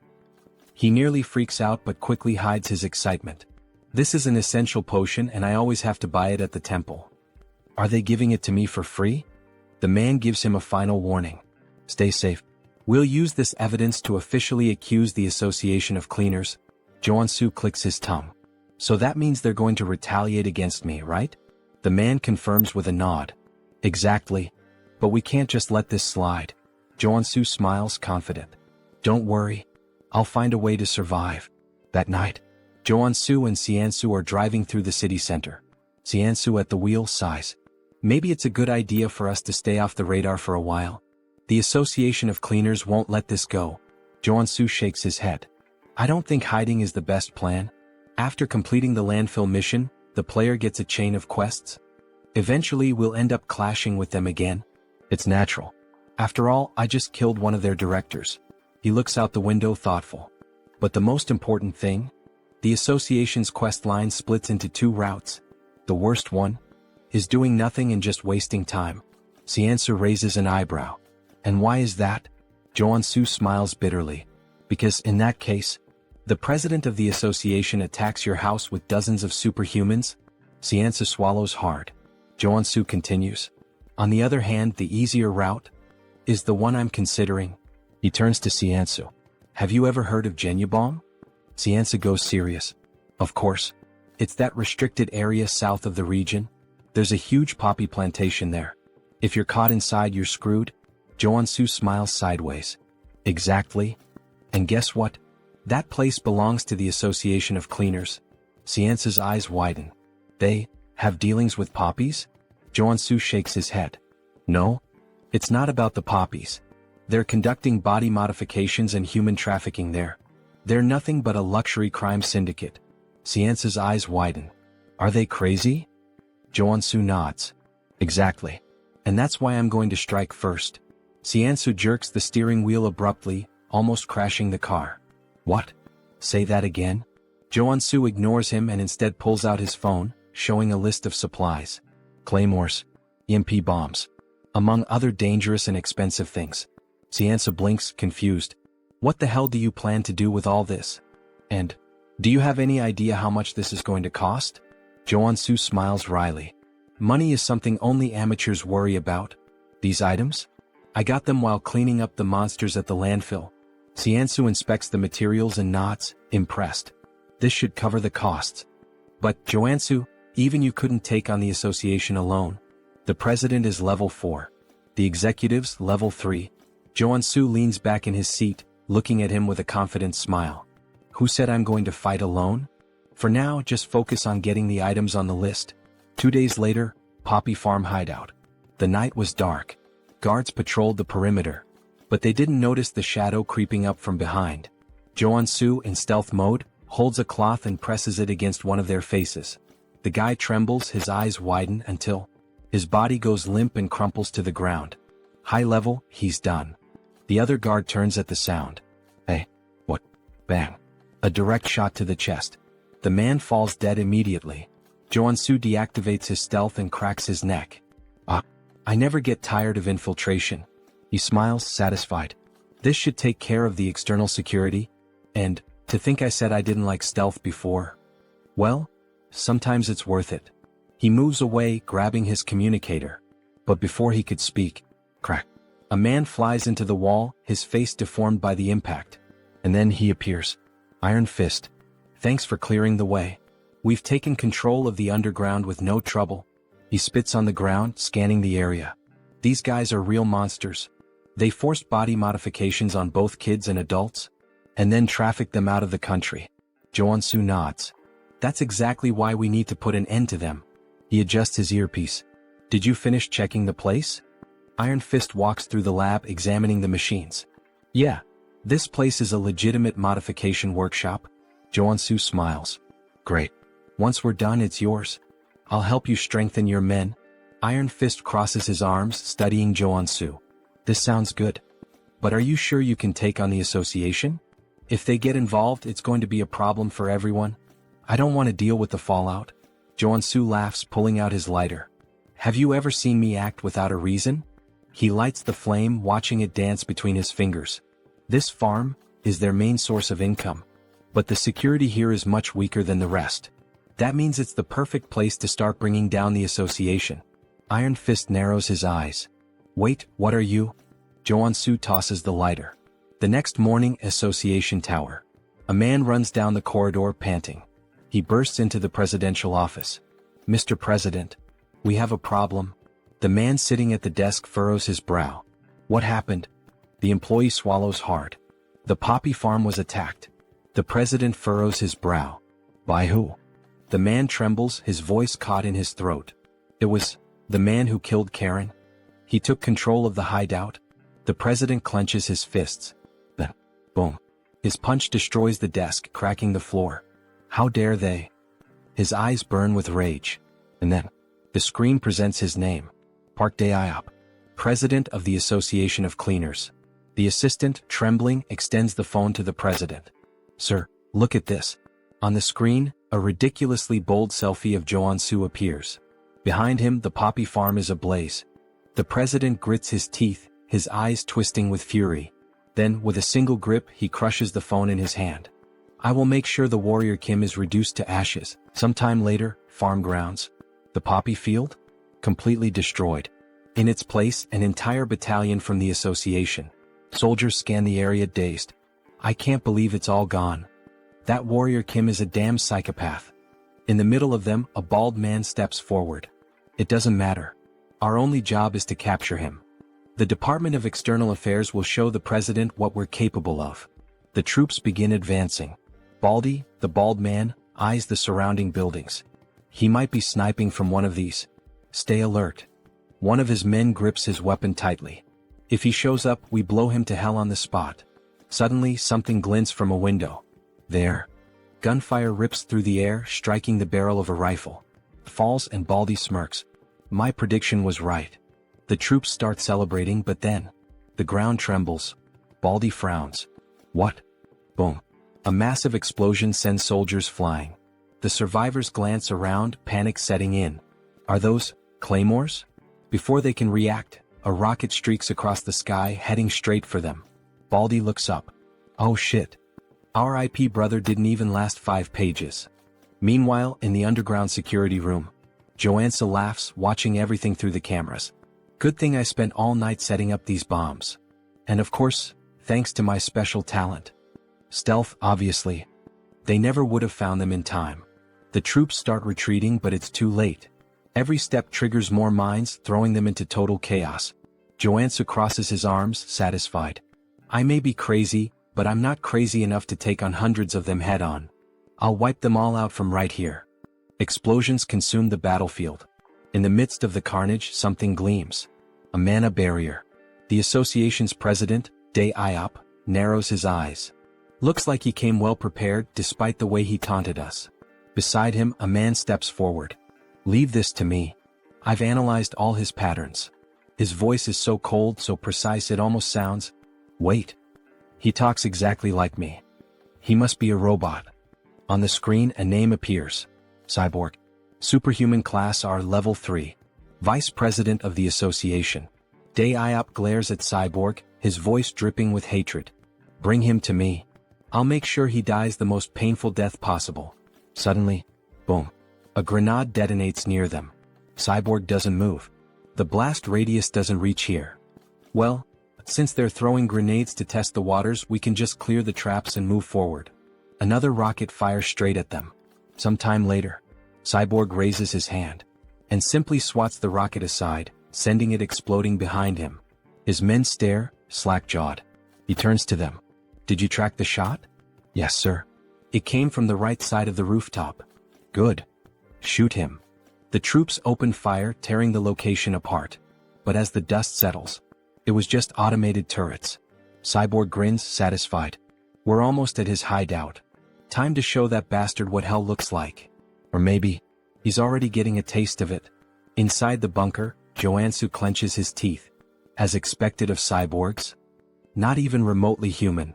Suddenly, a red alarm flashes on the control panel. Joonsoo leans forward, surprised. They're here already? Faster than I thought. This newbie hunting event really lives up to its name. Then, crash.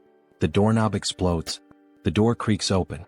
And in the entrance, two women appear, smiling. Why are you hiding down here, little rat?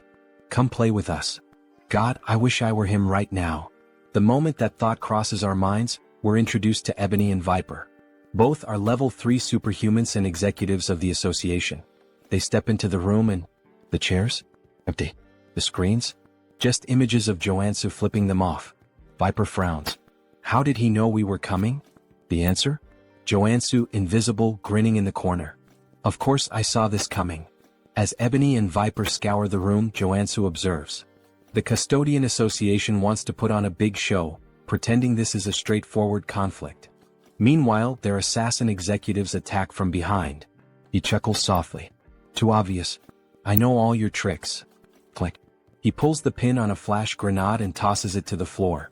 Ebony narrows his eyes. What is? Flash. Both are blinded instantly. They realize too late. It was a trap. Joonsoo dashes past them, cackling. Damn, that was perfect. I've got no business with you too. Viper, still dizzy, screams in fury. I'll kill you, you little shit. But he's already sprinting up the stairs. The assassins will catch up soon. I need to move fast. Gunfire. Bullets zip past his head. He twists, gritting his teeth. Shit, they're already on me. I need to focus on defense. He activates his mana barrier, forming a shield in the hallway. Bullets slam into it, but don't break through. And yet, crack. The barrier begins to splinter. Joonsoo grins defiantly. Shoot all you want. I'll block everything. Ebony smirks. You sure about that? Bang. A bullet pierces the barrier. Joonsoo's eyes widen. Shit. The shield shatters. Shards fly across the corridor. He stumbles back, trying to recover.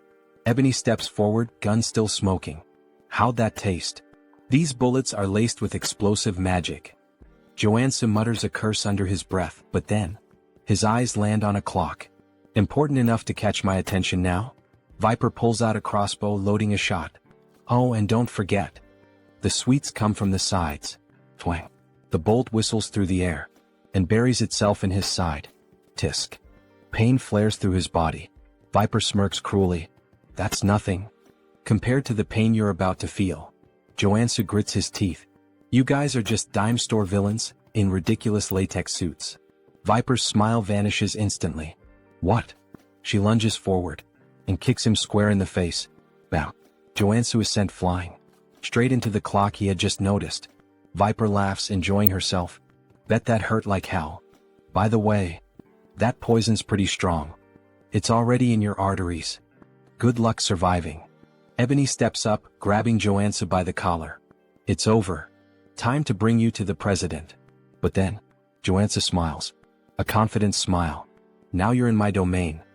He exhales slowly as if relaxing. Acting was harder than I thought. Ebony narrows his eyes. What do you mean? Joonsoo gestures with his chin. You hear that ticking? Tick, tock, tick, tock. Viper frowns. And?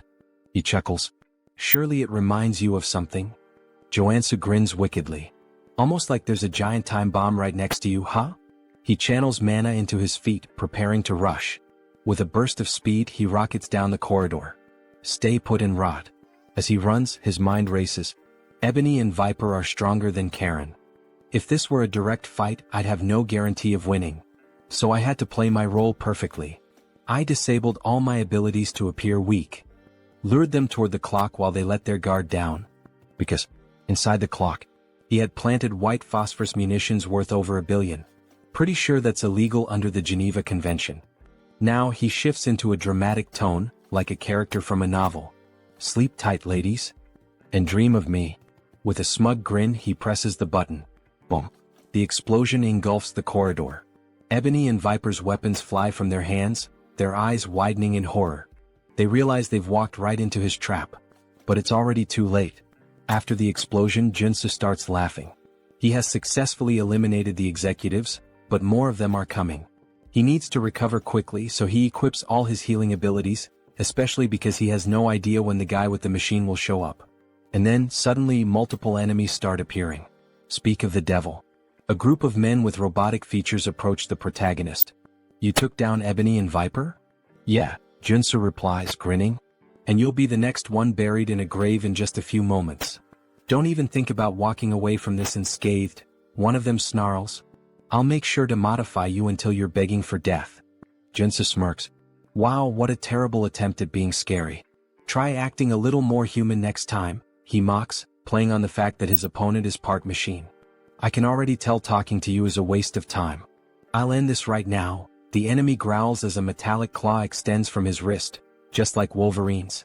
The others raise their weapons. Joonsoo chuckles. I love how you guys modified your bodies based on your own wild imaginations. Thanks, idiots. He grins, pressing a red button. Suddenly, sparks erupt from the area, and an electrical surge paralyzes all the enemies. Without missing a beat, Joonsoo opens fire. A-1 in EMP bombs. EMPs and rifles, my best friends when fighting machines. With the robotic men stunned, Joonsoo mercilessly guns them down. However, one of them remains standing. I guess that's the real RoboCop, he mutters, staring at the unfazed enemy. Damn. How much money did you pour into that stupid body of yours? The EMPs didn't even faze you. This is unavoidable, the cybernetic warrior growls. I'll rip you apart and kill you right here. Dragging his blade across the floor, he charges at Joonsoo, swinging with lethal intent. Joonsoo narrowly dodges, but in the process he loses one of his guns. You're just gonna keep dodging forever? The enemy taunts. Fight like a man. Or better yet, like a machine.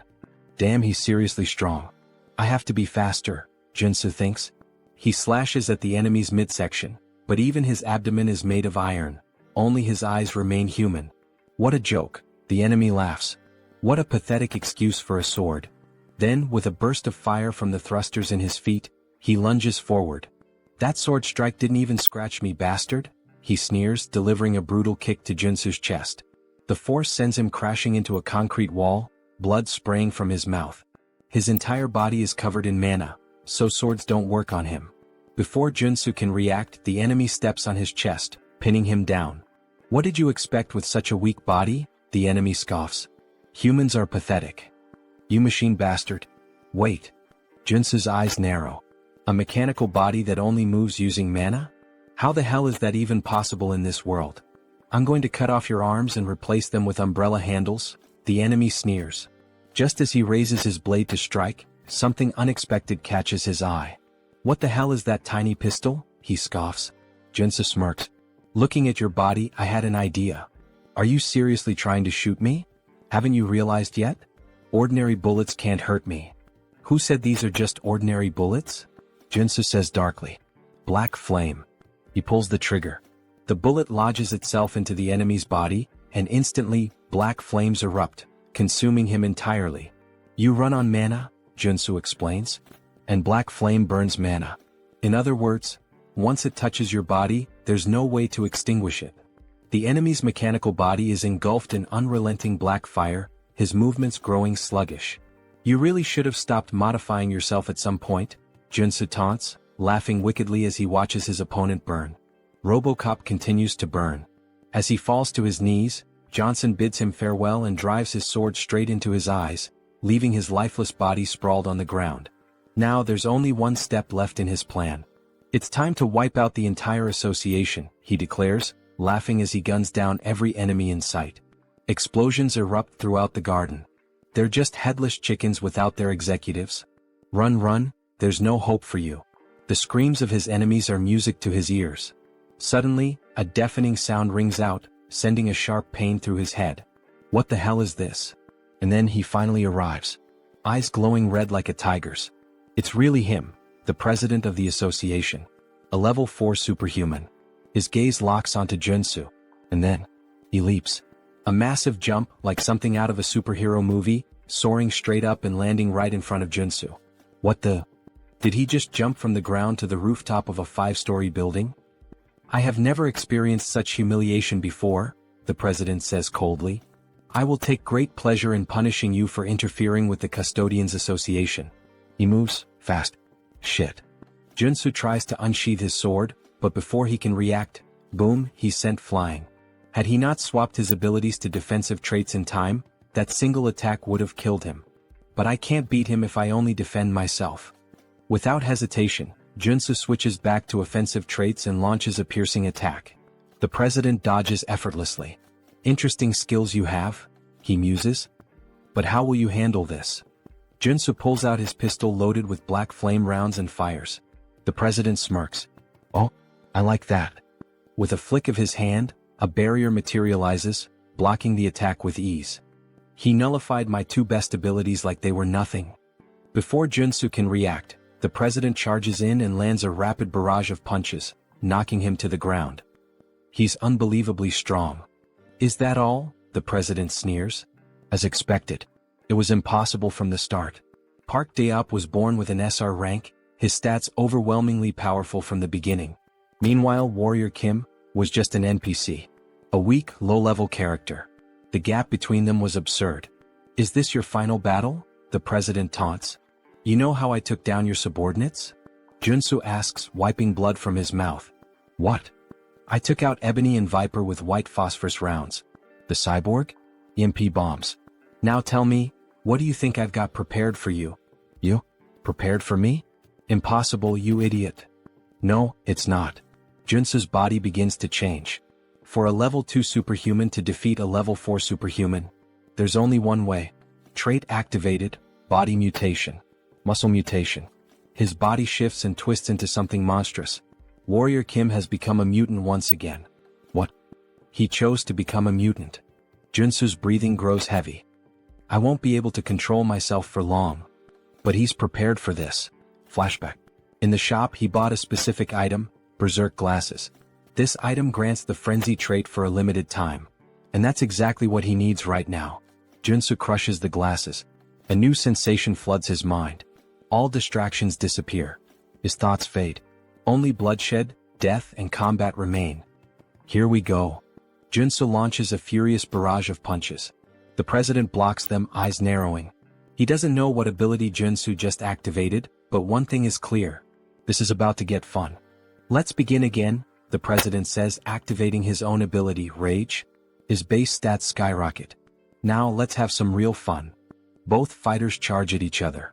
Fist meets fist. Neither backs down. This won't be enough to take me down, Joonsoo grins. Same to you, the president replies.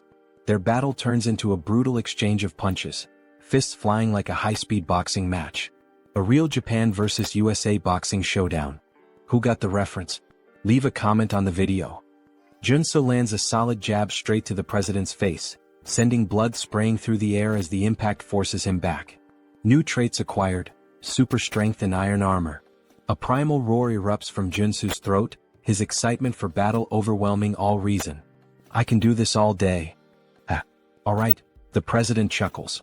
I'll admit you're strong. It's been a while since I had a fight this good, but I'm done analyzing you. This is my victory. Quit bluffing and fight. Joonsoo growls, throwing another punch. But the president effortlessly dodges. All you do is throw mindless punches, he scoffs, sidestepping each blow with ease. Then, in one swift motion, he counters, driving a devastating punch into Joonsoo's gut. Blood spurts from his mouth. Bastard. The president smirks, dodging again. Go on, keep swinging those sloppy, untrained fists, he taunts. And then, boom, he delivers a brutal uppercut, sending Joonsoo flying. Damn it. In close combat, he has a massive advantage. The frenzy trait's effect is starting to wear off. There's no other way. I have to go all in on this next attack. Joonsoo knows he can't win a hand-to-hand fight. He begins channeling his energy, preparing to swap his traits. What kind of cheap trick are you planning now? The president sneers. You're done. He charges forward to end it, but Joonsoo grabs his wrist. Fine. I'll admit it, you're better than me in hand-to-hand combat, Joonsoo says, locking eyes with him. But as you can see, I'm not a brawler. A dangerous grin spreads across his face. I'm a swordsman, you bastard. Joonsoo channels power into his hand. And in an instant, a massive sword materializes. Before the president can react, a blinding light erupts point blank, piercing straight through his heart. You can use that ability barehanded? The president gasps. This was a good fight. His body trembles, and then collapses lifeless. Joonsoo exhales heavily. Shit. I really pushed my body too far this time. A system notification appears. Status effect, disease. Suddenly, a wave of unbearable pain surges through him, like his body is tearing itself apart. Arg? But then, a golden beam of light bursts from his body. His monstrous form begins to fade, his body slowly reverting back to normal. Warrior Kim has ascended to level 3. Oh god. Thank you, I leveled up just in time. A weak chuckle escapes his lips. I really am one lucky bastard. Then, his body gives out. He collapses unconscious. When Joonsoo finally regains consciousness, he finds himself submerged in the bathtub of his own home. Home? Mr. Superhuman, are you alright? Joonsoo blinks, looking up at the concerned face of Director Choi. What happened? Choi. I thought you were dead. Choi says, tears welling in his eyes. You were lying there, surrounded by all the members of the association. So, you brought me back home? Joonsoo asks, piecing it together. Yeah, Choi nods. I noticed you were still breathing, so I threw you into a mana spring. You've been unconscious for a week. A whole week. Now that Choi mentions it, he does feel a lot better. You're seriously amazing, Choi says, shaking his head. You single-handedly wiped out the president of the Plumbers Association. Yeah. I know, Joonsoo smirks. I guess I'm kind of a big deal now. Not just kind of, you're insanely incredible. Stop flattering me, Joonsoo laughs. Oh, and by the way, Choi adds, I took the liberty of collecting all the loot from the fight. Take a look later and let me know if you need anything. Got it? But first, I need to fully recover. Joonsoo's expression darkens slightly. Now that I'm level 3, there's somewhere I need to visit. A malicious smile crosses his lips. 1 week later, Joonsoo arrives at the Mana Measurement Center. Now that he's level 3, he will officially be promoted, receive a certificate, and gain access to countless benefits. This is insane, Mr. Superhuman, Choi exclaims. I've never seen anyone level up as fast as you. You're gonna start your own country soon at this rate. Joonsoo scratches his head, looking embarrassed. I wouldn't go that far. Maybe I should get my certification now? He asks, flashing a JoJo fan grin. The examiner chuckles. Of course. Please come this way. After a while, the girl officially hands over the certification paper. Thank you. I'm so jealous of you. Ha. Me? Why? Joonsoo asks, puzzled. For so many reasons. I wish I were as strong as you. Baek Soren showing this kind of emotion? Feels so strange. Unimaginable even. In the game, she's a berserker warrior, a ruthless killing machine, more like a psychotic girl drenched in blood than someone who'd ever say something like this. Joonsoo pauses, thinking. He doesn't have any immediate plans after this, so... Hey Baek, would you like to become a superhuman? Of course. Who wouldn't want that? Then how about you become my student? Baek blinks in surprise. If you agree, I promise, I'll turn you into a superhuman. And a strong one at that. And how exactly do you plan on doing that? Trust me, Joonsoo smirks. Warrior Kim has the ability to see latent potential. Baek's cheeks turn slightly red. That's right, Joonsoo nods, grinning as he makes a Dragon Ball Scouter reference. After all, he can see the potential radiating from an SSR rank individual like her. So what do you say? Want to be my student? Baek hesitates for a moment, then firmly shakes his hand. Alright. I guess I can trust you. A wise decision, Joonsoo says. But inside, he knew it, he'd captured her just like a Pokemon master. Now it's time to train an SSR rank warrior. You won't have to pay me anything, Joonsoo continues. Just return the favor once you awaken as a superhuman. That's nice and all, but I should warn you, I already failed to awaken once, even after undergoing rigorous training. It won't be easy even for you, Mr. Superhuman.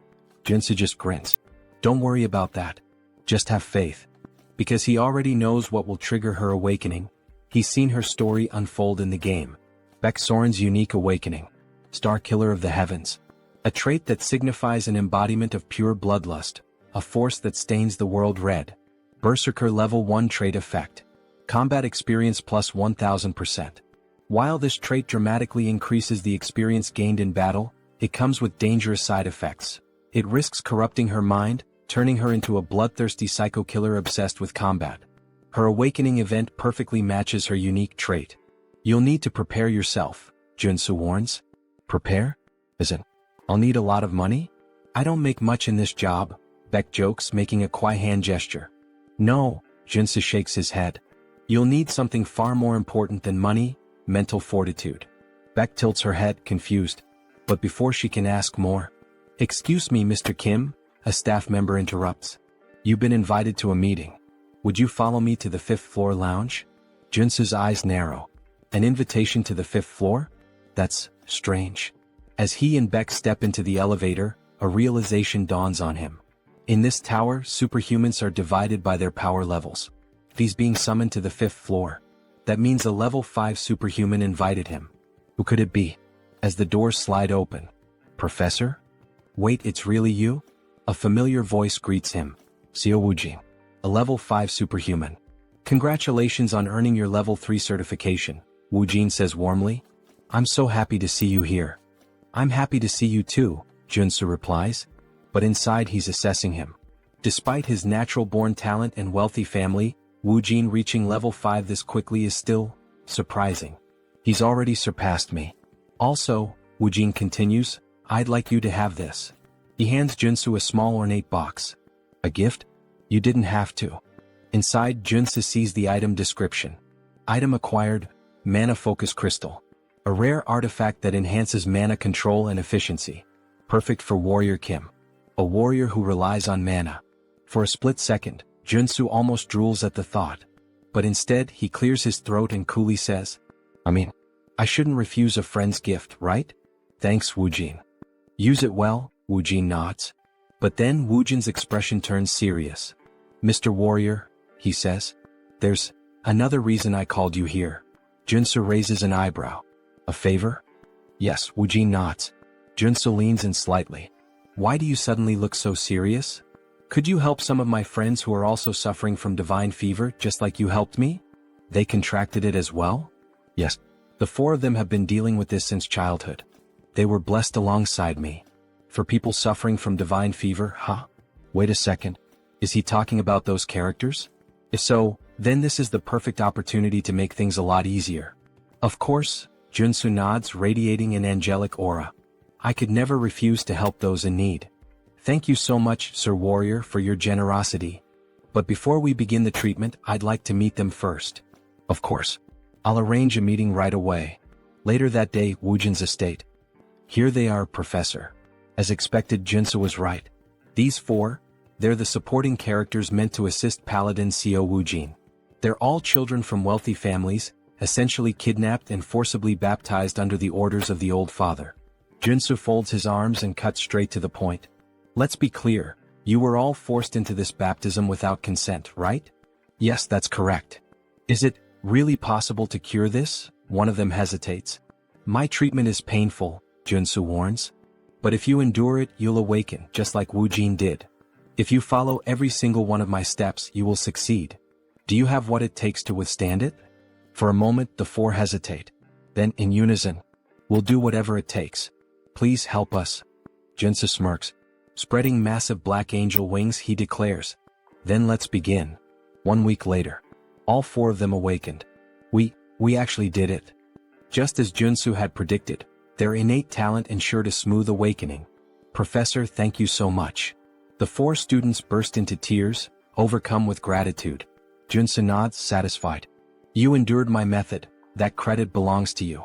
"Well done, students." Just then their parents enter the room.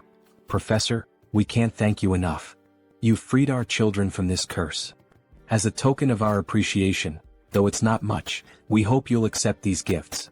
A mountain of presents is placed before him. Joonsoo waves his hands modestly. "You didn't need to do this. Their success was thanks to their natural talent."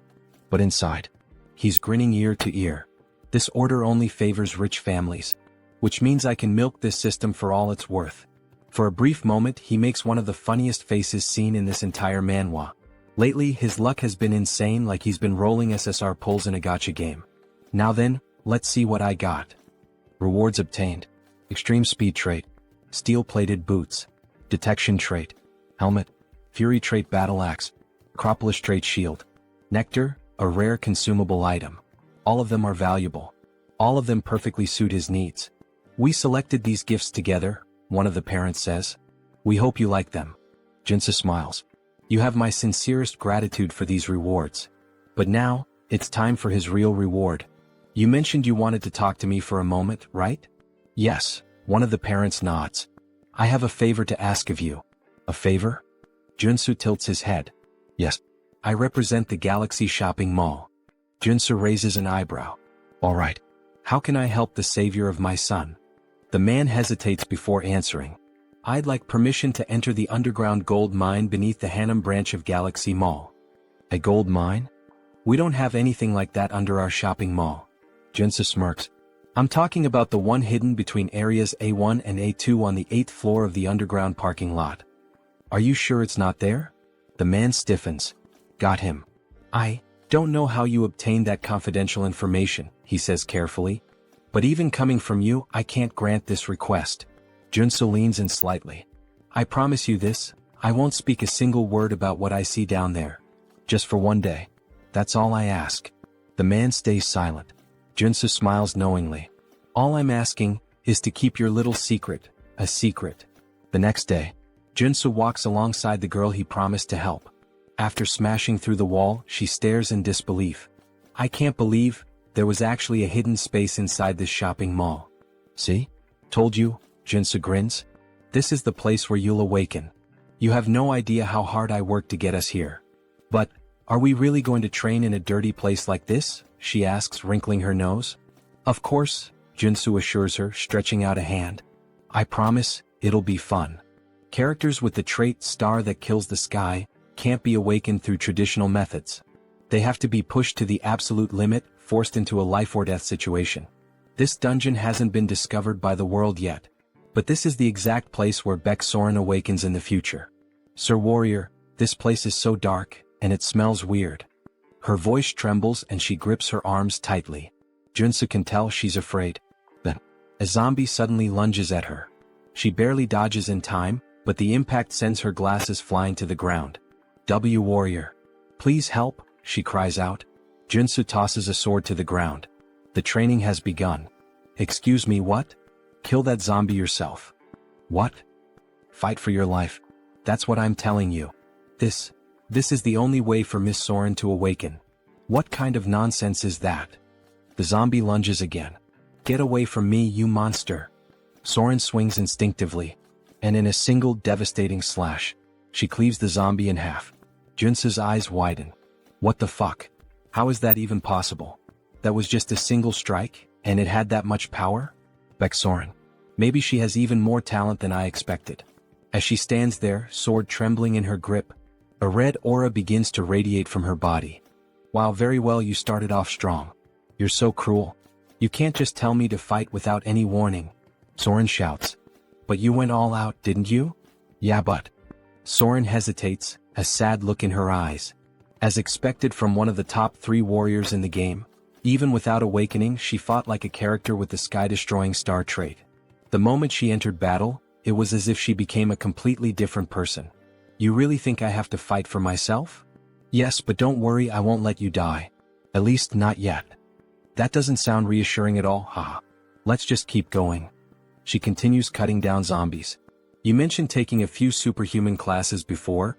Did you learn any sword techniques? Nope. I've never even held a sword before, nor learned any techniques. But you said I had a certain talent, right? She says proudly. Then there was that instructor who had to use every possible method just to acquire a single trait. Isn't that way too overpowered? This place is way deeper than she expected. She can't even see the end. How much longer will they have to keep moving forward? Maybe there's an exit just around the next corner. As things stand now, we're not getting out of here until she awakens. Suddenly, a zombie attacks them. Wait, is that a drill? Drill-wielding undead. The drill zombies were tough enemies back in the game. Maybe he should help her, but with a devastating strike she slices the zombie's arm clean off. If you're a zombie, fight fair. Don't you dare use a weapon. Then, with brutal efficiency she cuts the zombie in half. Joonsoo watches in surprise. Well, that was a clean victory. She felt her body moving on its own. But just then the still-living zombie sinks its teeth into her foot. You bastard. What do I do now, master? Well, common sense says if you get bitten by a zombie, you'll turn into one too. Please kill me before I become one of those things, she cries. Miss Soren, of course I came prepared for this. Wait, is that holy water? Yes. In this game they actually developed a cure for the zombie virus. After the chaos they decide to rest for a bit. She had been so desperate, she really thought she was going to turn into one of those horrible creatures. It's a harsh world out here, but these zombies are acting strange. Some of them are even picking up weapons and using them like gear. It's almost like this place was artificially designed. Well, you're not wrong. The Galaxy Mall was built much faster than any other location of this size. It was thanks to the efforts of a massive workforce. But because of the extreme labor conditions, many were injured and some even died. But the official reports claimed there were 0 incidents during construction. The corrupt executives of that wicked corporation just dumped their bodies here. Later, the representative of Galaxy Mall learned about the situation. However, since it would critically damage the company's public image, he decided to cover it up and keep the area a secret. Such corruption was only possible because of how rotten this world had become. Soren never imagined there would be such a tragic story behind this place. But how did you find out about their secret? Because when the Order of the Old Father unleashed zombies to overrun Seoul, the dungeon that opened up was none other than Galaxy Mall's forbidden area. Well, let's just say the professor has a special ability. Wow, and you already have so many abilities. Since this was the place where Beck Soren was first attacked by zombies, he figured it would be the perfect location for her to train and awaken. But up until now there had been no sign of her awakening. These victims are still suffering even after death. I just hope we can at least put them to rest. Oh, so it looks like you've finally found some determination. At the same time she couldn't shake the strange feeling that she had to keep fighting. Alright, let's go. It's finally starting. All of a sudden the temperature in the area plummets. This place, it's eerie. Let's be careful. Then they spot an open warehouse, almost like a giant freezer. What is this place? Upon entering they see a radio. There are 3 bears in the house. Papa bear, mama bear, baby bear. A children's song. This is creepy. 3 bears in a house. The song starts to glitch, distorting into an ear-piercing screech. What the hell is this? Then, an ice spear shoots straight at Soren. Watch out. Joonsoo throws himself in front of her, blocking the attack with his own body. Sir Warrior, are you alright? He hadn't expected an ambush like this. Then a grotesque monster emerges. Conjoined Phantoms. Boss of Galaxy Mall's forbidden area. Level 3 mutant. A level 3 mutant? Soren, you need to get out of here, now. This thing is way beyond your abilities. But the creature launches another barrage of ice spears. I don't want to hear any complaints, get out. And I don't want a popsicle either. He deflects the attack, but suddenly the enemy starts channeling another ability. A massive ice lance forms in midair. He can't block this one. Professor. Soren, run. I'll buy you some time. How can I just leave you here? She cries. One of us has to make it out alive. She can't do it. Miss Soren, the reason I was so sure about your talent is because you possess the ability, Sky-Slaying Star. The Sky-Slaying Star? This can't be true. Believe in yourself. If you do, you'll awaken. And with that, my final lesson is complete, my apprentice. The monster fires a storm of ice arrows, obliterating everything in the area. Believe in herself? Oh. As the icy onslaught subsides, Soren stands frozen in place. Then, alright. I will. I will trust in my own abilities, Professor. A golden light surges around her. Her eyes burn red. What was this power she was wielding? Ha ha ha. Then please, don't give up. Joonsoo watches in awe. In an instant, she shatters the thick layer of ice encasing her. She has finally awakened. Beck Soren, SSR rank superhuman, level 1 warrior. What is this power? Shrill. I've truly awakened. Before a spear can pierce her, Joonsoo moves, cutting it to pieces. Now that you've awakened, it's time to drop the act. The Sky-Slaying Star has a condition for awakening. You must face a life-threatening situation and possess the mental strength to overcome it. You put yourself in danger just to make me awaken? You did an excellent job. But now, it's time to fight. Baek Soren, the sky-slaying star. The mutant lets out a furious roar, then begins channeling a new attack. He looks pretty pissed off, Professor. Don't worry. You'll be fine as long as you deflect his attacks before they touch your body. To prove his point, he demonstrates, effortlessly knocking aside an incoming strike. See? It's not that hard. But when he glances back, he sees Soren trapped in ice. Are you alright? Right. Even though she's awakened, she's still just level 1. It's unrealistic to expect her to master everything perfectly right away. She had been caught by multiple ice barrages, yet she wasn't seriously injured. Looks like you're fine. Upon awakening, every warrior receives their initial trait. Hers was Indomitable, a trait that grants strong resistance against all abnormal status effects. Before awakening, she constantly felt like she was about to die. Now she barely feels a thing. Fascinating. As expected from an overpowered character, she got Indomitable, the best defensive trait. As for him, since he had overseen multiple awakenings from his previous apprentices, he had gained the Perception trait, allowing him to see all of his enemies' traits. A ridiculously powerful PvP ability. Oh yeah, that's broken. I don't think that'll be of much help right now. Well, don't worry about it. For now, let's train with your new awakening. Both of them start running. She acquires the haste trait. Good, you've already picked it up. Her combat growth is incredible. Her body feels like it could take off at any moment. She wants to keep fighting. Watching the professor leap to dodge 2 ice blocks, she instantly learns the same technique. Wait, I'll cut it for you. But before he can react, she's already next to him. What the? How did you get here? Well done. You can already use that ability. It felt like I was flying. Will she surpass Joonsoo in just a few days? Just like Seo Woojin did? Alright, Professor. What's the next move? Use the traits you just learned to pull the mutant's attention. While you keep him occupied, I'll finish him off. I've already taught you everything I could, so it's best to end this quickly. Understood. Soren starts dodging every attack with ease, gliding across the ice as if she were skating. Come on, hit me, you dumb mutant. She suddenly gains 2 more traits. She keeps accumulating traits. Her talent is truly something beyond normal. Alright. Now that I've helped Baek Soren awaken, it's time to wrap this up. Joonsoo channels a golden aura into his sword. With the skill flash, he unleashes a devastating light-infused slash, instantly obliterating the mutant. Well, congratulations, Professor. That was amazing. Nah, that was nothing. Then a phone appears on the ground. So this was the monster's mana core? How does a phone work as a monster's mana core? Well, this happens a lot with ghost-type monsters. A worker who ended up here valued his daughter more than his own life.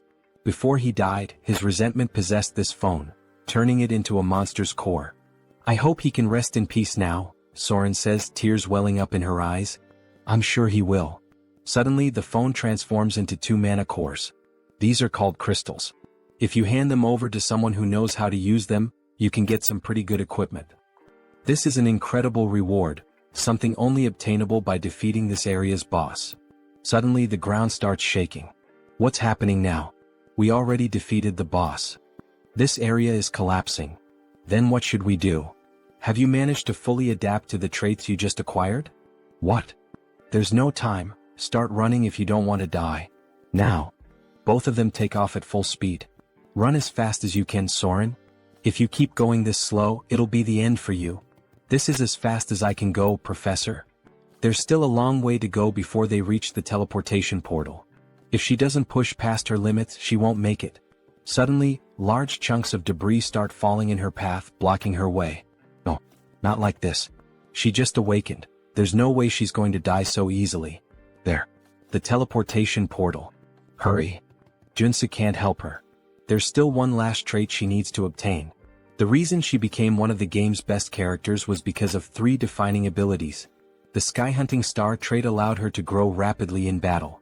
Indomitable nullified the deadly side effects of Heaven-Slaying Star. And the last trait, Soren keeps running, desperate to survive. A massive rock crashes down, slamming into her arm, injuring her. Damn it. I won't give up that easily. I will survive, no matter what it takes. She pushes forward. Here I go again. Trait unlocked, Runaway Train. Ignoring the pain, she dashes forward, barreling past the obstacles in her path. Joonsoo loses sight of her. Did she fail? Then out of nowhere she burst through the rubble, grabbing onto him. Let's get the hell out of here, now? Whoa, damn, something big is pressing up against me, haha. Just as they leap through, the portal shuts behind them. Trait unlocked, narrow escape. Grants a second chance at life when facing certain death. The next moment, they reappear in the middle of the city, still clinging to each other. A crowd immediately starts murmuring. Where did they come from? They look like a total mess. Joonsoo exhales in relief. I knew you could do it. Now that she's obtained the last trait she needed, his mission is complete. Sir Warrior. Baeksoren, are you okay? Can you stand? I'm fine. The hell do you mean fine? Your face is completely red. That's just because. Sir Warrior, just let me stay like this for a little longer. Could you hold me a bit more? Meanwhile, some jealous bystanders grumble in the distance. That lucky bastard. Why couldn't that happen to us? So, returning to the scene where the bastard makes the viewers jealous. Sir Warrior, please let me stay like this a little longer. Could you hold me just a bit more? She says with an angelic and timid face. He has to fix her clothes for a moment, and in the process, we witness something truly beautiful. Alright, done. Thank you, Sir Warrior. You're welcome, Joonsoo replies, his face flushed. That surprised me. It was close, but we made it out. Yes, we did. That smile on her face after awakening. It's definitely a sign that she will be different from the game. Perhaps it's because she awakened in a way that diverged from the original story, where she had survived after an endless massacre. Joonsoo managed to steer her away from the path of evil. Alright, let's get the hell out of this damned mall. After leaving the shopping mall, Joonsoo offers one of the crystals to Surin. Are you sure you want to give me this crystal? It's worth at least 2 billion. Yes. So try to evolve quickly using this material I gave you. This is far too much for a simple gift. Honestly, I don't even know how to repay you for this, or if I should even accept it. Don't worry about it. Just pay me back in the future when you can. Of course, our protagonist had a plan behind this. There was another reason he was willing to spend so many resources to awaken Baeksoren. The Martian sword technique, one of the 3 top-tier sword techniques in the Arcane Seoul. Once learned, a character experiences rapid growth. However, it's a unique trait that only Baeksoren can use. The only way to acquire it is to obtain the trait in the form of a memory chip. Thank you very much, Sir Warrior. Don't worry about it. Just don't forget what I did for you, because I'd really like to learn that sword technique that only you know. Hehehe. After returning home and finally getting a chance to rest, a car honks in front of his house. All he wanted was a little break. Sir Warrior, please come here. The damned world of Arcane Seoul wouldn't simply let him rest. Alright, Woojin. Thanks for coming to my residence at this hour and making the trip all the way here. I'm so happy to finally be able to repay you for healing all of Woojin's friends. I would have preferred if he hadn't come now. We miraculously managed to schedule a meeting with the Armor Meister. I'm beyond excited. There's no devil in existence that could stop me from attending this event if he is the one we're meeting. In this world, good items belong to those with good skills. The master craftsman we contacted this time is incredibly busy, but he can forge level 7 armor. Level 7? Alright, let's go now. Moments later, they arrive at the entrance of a grand house, with several guards stationed outside. Are you serious? What a fine house for such a fine craftsman. Woojin, do you have any idea what religion this artisan follows? Religion? Why are you asking something like that all of a sudden? I see, so you don't know. Of course he wouldn't. Considering all the suffering he endured because of the Order of the Ancient Fathers, it made sense. This is the home of an artisan devoted to the Order of the Old Father, Joonsoo. Joonsoo is a devout believer firmly committed to his faith. In the future, he will stand at the forefront of the war artisans of the Order. Joonsoo, the Artisan of Death, mid-boss of Episode 3. I already refuse to be baptized, yet he's still willing to craft armor for me? What does he want from me? Stop. Extend your hand for identification. Identification. Show me your black flame. Grabbing the protagonist's hand roughly, what the hell is with this guy? Here it is.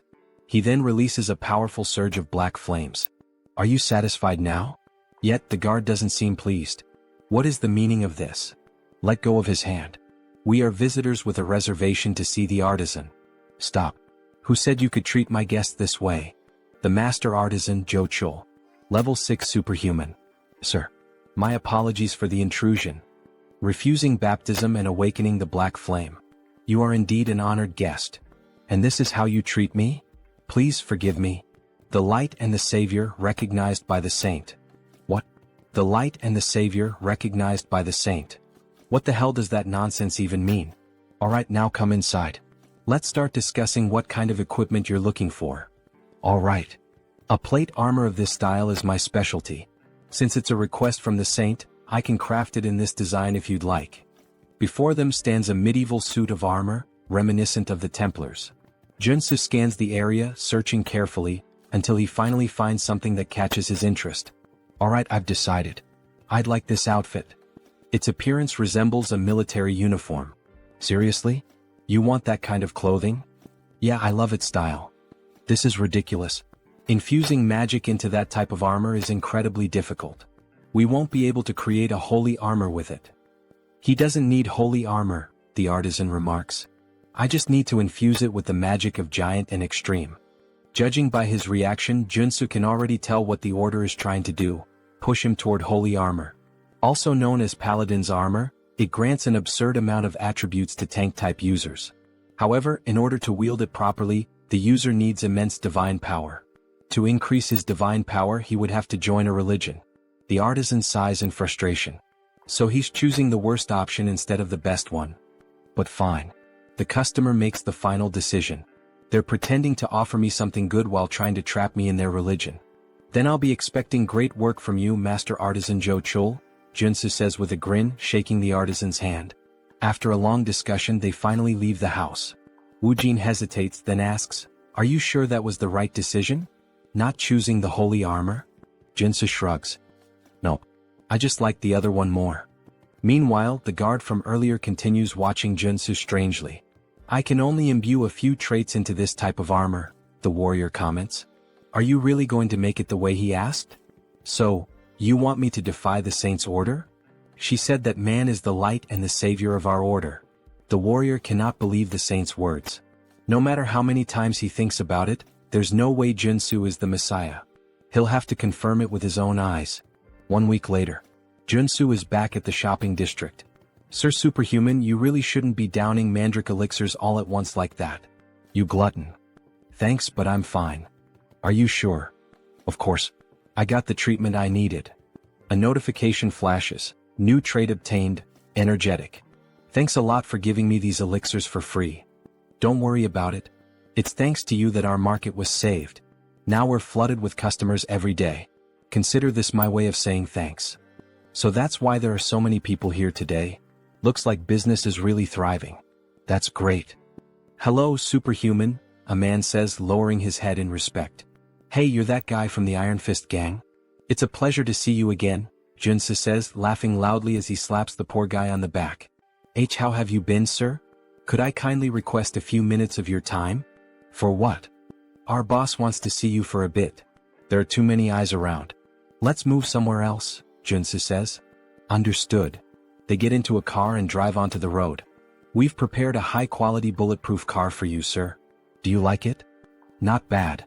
A sign reveals their destination, Miram. Something feels off. Has the Iron Fist gang always used Miram as their meeting spot? If Joonsoo remembers correctly, that place is nothing but a slum filled with human garbage, the worst kind of murderers and degenerates. The car runs out of gas, forcing them to stop at a gas station. Of course. Wait, this place is Miram gas station. Joonsoo turns back, only to see the driver grinning. "Alright then, have a nice rest here, sir." With a murderous gleam in his eyes, the driver grips a detonator. "Seriously? He's trying to set me up?" Joonsoo glances at the car. Several C4 explosives are planted inside. "Shit. I walked right into a trap. Hey buddy, do I look like an idiot to you? Who do you think you're messing with?" "Excuse me? What the hell are you even saying?" Joonsoo suddenly kicks the car door open and swiftly jumps out. "Stay in the car, you idiot, with all those bombs you set up. Go ahead, stay inside forever." Then Joonsoo throws a grenade. The driver screams in panic as the car erupts into a massive explosion. Joonsoo dashes forward, activating his abilities, speed and breakthrough. But something is off. That explosion was way too powerful for just a single grenade. There was no way it should have caused that level of destruction. As expected, that guy was a traitor. The bulletproof luxury car speeds toward Miram and ultimately the gas station. That lingering sense of déjà vu, there was a reason for it. A flashback begins. We see Iron Fist's boss lying on the ground. Then it becomes clear. Joonsoo knew this would happen because all of these events had already played out in the game's story when Iron Fist Kim was betrayed by his own men. He doesn't know exactly why, but this time the traitors of the Iron Fist gang have chosen him as their target. Suddenly, a hail of gunfire rains down on his location. One of the men shouts, "That's him. The guy on the most wanted list. Ah. If we take him down, we'll get that billion-dollar bounty." Excitement spreads through the group as they ready their weapons. Guns, knives, and eerie grins. Of course, this wouldn't end with just that bomb-filled car, Joonsoo thinks, dodging the storm of bullets. The gunmen keep firing relentlessly. Joonsoo ducks behind a car for cover. Damn it, there are too many of them. He knows the vehicle won't protect him for long. With no other choice, he activates his leap ability, launching himself onto a nearby building. They probably didn't expect this. I should be safe up here. But the reprieve is short-lived. There he is, on the rooftop. "Shoot him down," one of them yells. Damn it, they caught on fast. Joonsoo grits his teeth, raising his mana shield just in time to block another volley of bullets. They're not even enhanced. How the hell are they reacting so quickly? What's wrong with these bastards? Then their leader shouts, "Everyone aim for the center of the shield. Fire all at once. Let's end this now." A synchronized barrage slams into his barrier. The sheer force causes it to crack, leaving Joonsoo momentarily stunned. What the hell? How do they have this kind of precision? He instinctively takes a step back, just as a bullet grazes his arm. He clenches his teeth. He had underestimated them. He really didn't want to use these, especially since he had just bought them, but at this rate he had no choice. Reaching into his jacket, he pulls out a handful of odd-shaped grenades. "Here, have some gifts, you bastards." The grenades slowly fall near the enemies, releasing smoke. They begin coughing. What the hell is this smoke? Wait, these are tear gas grenades. Damn it, I can't see him. We can't let him escape. We need to kill him to get the antidote. Who do you think you're chasing if you're not even superhuman? Joonsoo mocks them. Well, anyway, it's time to say goodbye to the failures. Time to get the hell out of here. As he runs between the buildings, he finally manages to lose them. Finally, a group of thugs showing focus almost like superhumans, huh? Joonsoo thinks. There's only one way that could happen. The damn combat drugs. They have serious, harmful side effects, but they can temporarily enhance combat abilities. That's probably how they almost trapped me for a while. Considering they mentioned something about an antidote, Joonsoo is sure that's what they're after. The only problem is, the only person who could lead that gang in Harem is the human hunter. He's the first person that comes to the protagonist's mind. He's a superhuman with excellent abilities, a sharpshooter with deadly aim, focus, and precision. He's the master of cowardice in combat, active in Harem. His methods are simple. First, use the betrayal of an infiltrator to plant a bomb. Second, send in a gang of criminals under the influence of combat drugs. And third, his specialty being a sniper. Knowing this, Joonsoo activates his abilities to see beyond normal vision on the battlefield. With great effort, he spots a distant light coming from a building. Just in time, he narrowly avoids a shot from the building, but despite his speed, the bullet grazes his face. If he had reacted even a fraction slower, he would have definitely been dead. But the risk paid off. He now knows the enemy's location, where they're hiding. Looking out over the city, part of it is on fire, and an idea forms in his mind. Got you, you bastard. He leaps down, sprinting toward the flames to confront the cowardly human hunter, the sniper. He has no choice but to go straight for him. However, the fire is intense, so he'll need to use his defensive abilities. Fire resistance, perseverance, black flame, leap, dash, and the Einhejar cultivation technique. He pushes through the fire, running as fast as he can, even though the flames are burning him. He ensures that the sniper can't see him through the smoke, making it harder for the shots to land. To fight such a skilled sharpshooter, he has to get close. Finally, as he looks up at the building, he sees a red light. So that's where you're hiding, you bastard. I found you. Locating the sniper's position is the top priority when facing these kinds of players. Damn, I can't see him, the sniper grumbles. Maybe I'll need to change positions. As the sniper scans the city, looking for Joonsoo and aiming at every possible spot, he catches sight of a blue trail in his scope. He realizes he has to get closer and create an unexpected variable. Wait, did he jump from that height? The sniper is taken aback by Joonsoo's move. And how dare he challenge a sharpshooter to a shooting duel? With that, the sniper activates all his abilities: sniper, focus, deep breathing, insight, gun shooting, ein. He fires his pistol, the black flame, at the same time that Joonsoo shoots. What will happen next? Who will win this cowboy-style shoot? Then both fire at the same time. They take a deep breath in this moment of tension. It's all or nothing. The sniper's shot hits Joonsoo's arm. Shit. He really is a damn sniper. And to think that even in this surprise situation he was still able to shoot.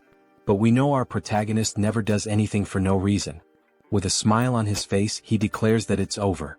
He also managed to land a shot on the sniper's shoulder. The sniper is shocked. After all, it was just a shot from a regular pistol. But then, flames start spreading rapidly over his body. Black fire engulfs him as he screams in agony. Joonsoo barely manages to land on the ground, struggling due to his injured arm. Their bullets are deadly even if they only graze the enemy because they consume their target's mana. As he writhes in pain, Joonsoo declares his victory, only to realize he has fallen into a trap. A pool of sand appears beneath his feet. It's a magical snare. Meanwhile, Human Hunter starts taunting the protagonist, calling him a brat and a fool. Don't think this is over, you bastard. He pours holy water over himself to extinguish the black flames. Shit, this is bad. If Joonsoo doesn't get out of this trap now, he's dead. The moment I put out this damn fire, I'll fill your body with bullets. You'll look like a damn sieve. Damn it, I need to think fast or I'm a dead man. He hadn't expected this to turn into a race against time. For now, he needs to slow down the infiltration of magic and minimize the damage. He equips the traits: Mana Barrier, Perseverance, and Resolute. Then he adds the traits of Brute Strength, Strength and Super Strength. Pressing both hands against the ground, he yells that survival comes first, pouring all his strength into escaping the trap. He activates his last available trait, Purification. With Purification, he will destroy as much mana in the trap's magic as possible. But before he can react, his enemy is already in front of him, fully recovered. The enemy acknowledges the protagonist's resilience against the magical trap, but it's too late. Has he already extinguished the black fire? This victory is mine. If he kills the protagonist now, he'll spend the rest of his life relaxing on beaches. He raises his gun to shoot, but the protagonist vanishes. Before he can grasp what's happening, a fist slams into his cheek, making him spit blood. This is what a comeback feels like, you bastard. Thank God he managed to obtain the trait at the last second. Earth Resistance. It worked. Since you're a sniper, don't even think about fighting back at this distance. Now tell me who ordered this assassination. Alright, he admits defeat. He'll tell everything he knows, he just wants to light a cigarette first. Fine, you're free to talk, start now. As he lights a cigar, the protagonist already finds it suspicious. His expression shifts as if he knows exactly what's happening. So, do you enjoy the taste of that cigar? Of course he does, without a doubt he loves it. His mouth changes shape. Because it tastes like my sweet victory.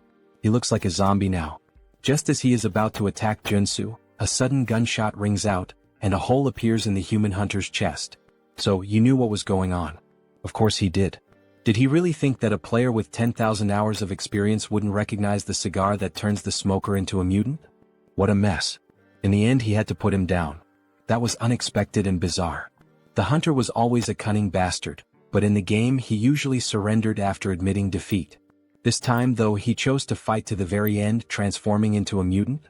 Maybe he had a hidden motive. Not that it really matters. What's important is making it out of this alive. As he searches through the hunter's clothes, he finally finds a flash drive. Alright, let's see who's behind this plan and trying to kill me. The next day the news is all over TV, reporting on the chaos from the previous night. Last night, a large-scale shootout between gangs erupted in Harem. The explosion of a gas station triggered a massive fire, and it is estimated that the death toll is in the dozens. The president doesn't believe Joonsoo was involved in the massacre. How did you even survive that? That's why he's in such a complicated situation. It was truly dangerous. Who the hell tried to kill you? Tell me now. That's a long story. Where should he even begin? Suddenly the door is kicked open. The president of the Iron Fist gang steps in and throws a body onto the floor. Both the president and Joonsoo are taken aback by his sudden arrival. The gang leader immediately starts apologizing. He failed to keep his subordinates in check. At least now he knows what happened. Hey you bastard, stop breaking the damn door every time you come in, the president complains. So, was it the Iron Fist gang that attacked you? The president asks, his expression somber. The gang leader responds that it was one of the lower-ranking members of his group. Still, after interrogating the culprit, he managed to obtain some useful information. The guy who set up the trap was desperate for money? Something like that? How did you know?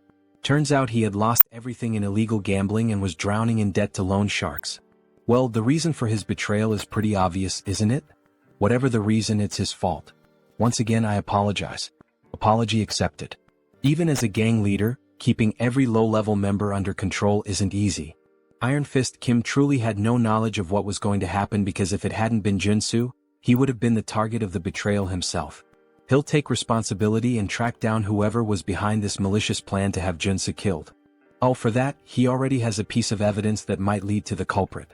He then shows the flash drive. The president looks at it. Is this a USB? The superhuman who tried to kill Joonsoo had it on him. Do you know how to use a computer? I even have a license for it. Has my time to shine finally come? Aside from my bald head, obviously. After plugging the USB into the computer and searching through its contents, he finally finds something. Alright, this guy was a big deal. He killed at least 20 superhumans. He's a psychopath. Well, his name was Human Hunter, so that makes sense. Forget all that, let's get to what really matters. Let's check his most recent job requests. Alright. His latest request. Let's see. This was the last one he received about 5 days ago. The bounty was 20 billion? The president is shocked. 20 billion? Even the protagonist is stunned by the absurd amount. Maybe it would be worth turning himself in just to collect the reward. Who the hell could afford to offer that kind of money? The client was someone from the Ascendant Group? Someone from a major corporation? This person right here was the one who made the request. As soon as the name appears on the screen, Joonsoo recognizes it. Son of a bitch. So it was that bastard. The paladin who had gripped his hand tightly and questioned him. Things just got complicated. So it was that bastard. He's the paladin Joonsoo saw at Yuchul's house. Why the hell is that rich kid trying to kill him? Maybe he has a suspicion. Can you pull up the Ascendant Security family tree? Sure, just a minute. Here it is. Just as he suspected. Now he can finally piece together what's going on. Ascendant Security, a private military company under the Ascendant Group, one of the top 5 corporations in Arcane Seoul. Lee Jaeol, the eldest son of Ascendant Security, was originally first in line for succession. However, after receiving the baptism of the order from his old man and becoming a paladin, he was pushed to the very bottom of the inheritance line. Now the only path left for him is to succeed as a paladin. But the Saintess has been obsessed with Joonsoo, calling him the light, the savior. Maybe it's just jealousy. Maybe he's furious that he lost the Saintess' attention and is taking revenge. Watching Joonsoo surpass the baptism and rise to prominence must have driven him mad. Mad enough to order an assassination. The president is outraged. What? To think he would target you just because of his own inferiority? He needs to be taught a lesson, he shouts, furious. But how? The opponent isn't just some heir to a small company. He belongs to a family that owns a major corporation. One wrong move, and the entire company will come after them until nothing is left. That doesn't mean they should just sit back and take it. Yeah, you're right, Joonsoo says, smirking. I have an idea. The president was already expecting that answer. With an almost theatrical reaction, he exclaims, I knew you were plotting something.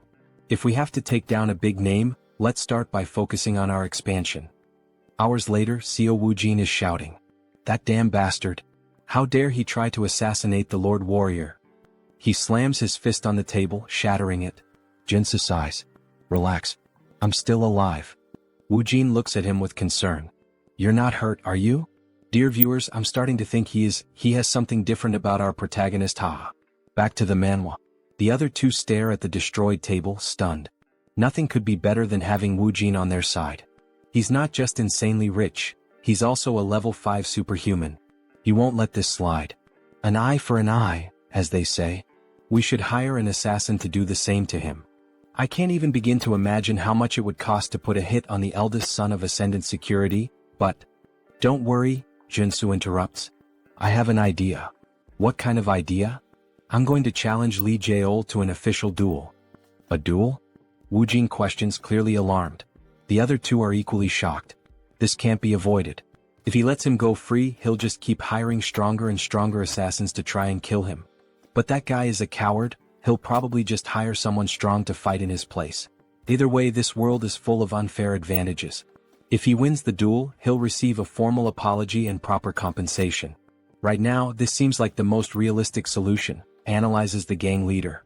Joonsoo won't be able to fight him on equal footing, so he'll have to rely on the duel. With clear evidence in his hands, he has more than enough justification to challenge him. If they allow Seoul to send someone in his place and keep the duel private, with only close acquaintances present, he will accept. All right, the president says, preparing to formally send the duel request. We'll also need an official notary. I'll take care of that, Woojin offers. His parents know a lawyer who used to be a Supreme Court judge. All right, thank you everyone. I can always count on you guys. Why are they all looking at him like that? Everyone has a sad expression, almost as if they're mourning him. I'm not going there to die. Don't look so down. Don't kill me off just yet. Are you confident you can win? The gang leader questions. Since your enemy knows your strength, he'll bring in a fighter who's at least level 4. Of course this won't be easy. Especially since he can't use his mutation characteristic in an official duel. This will be much harder than when he had to face that man before.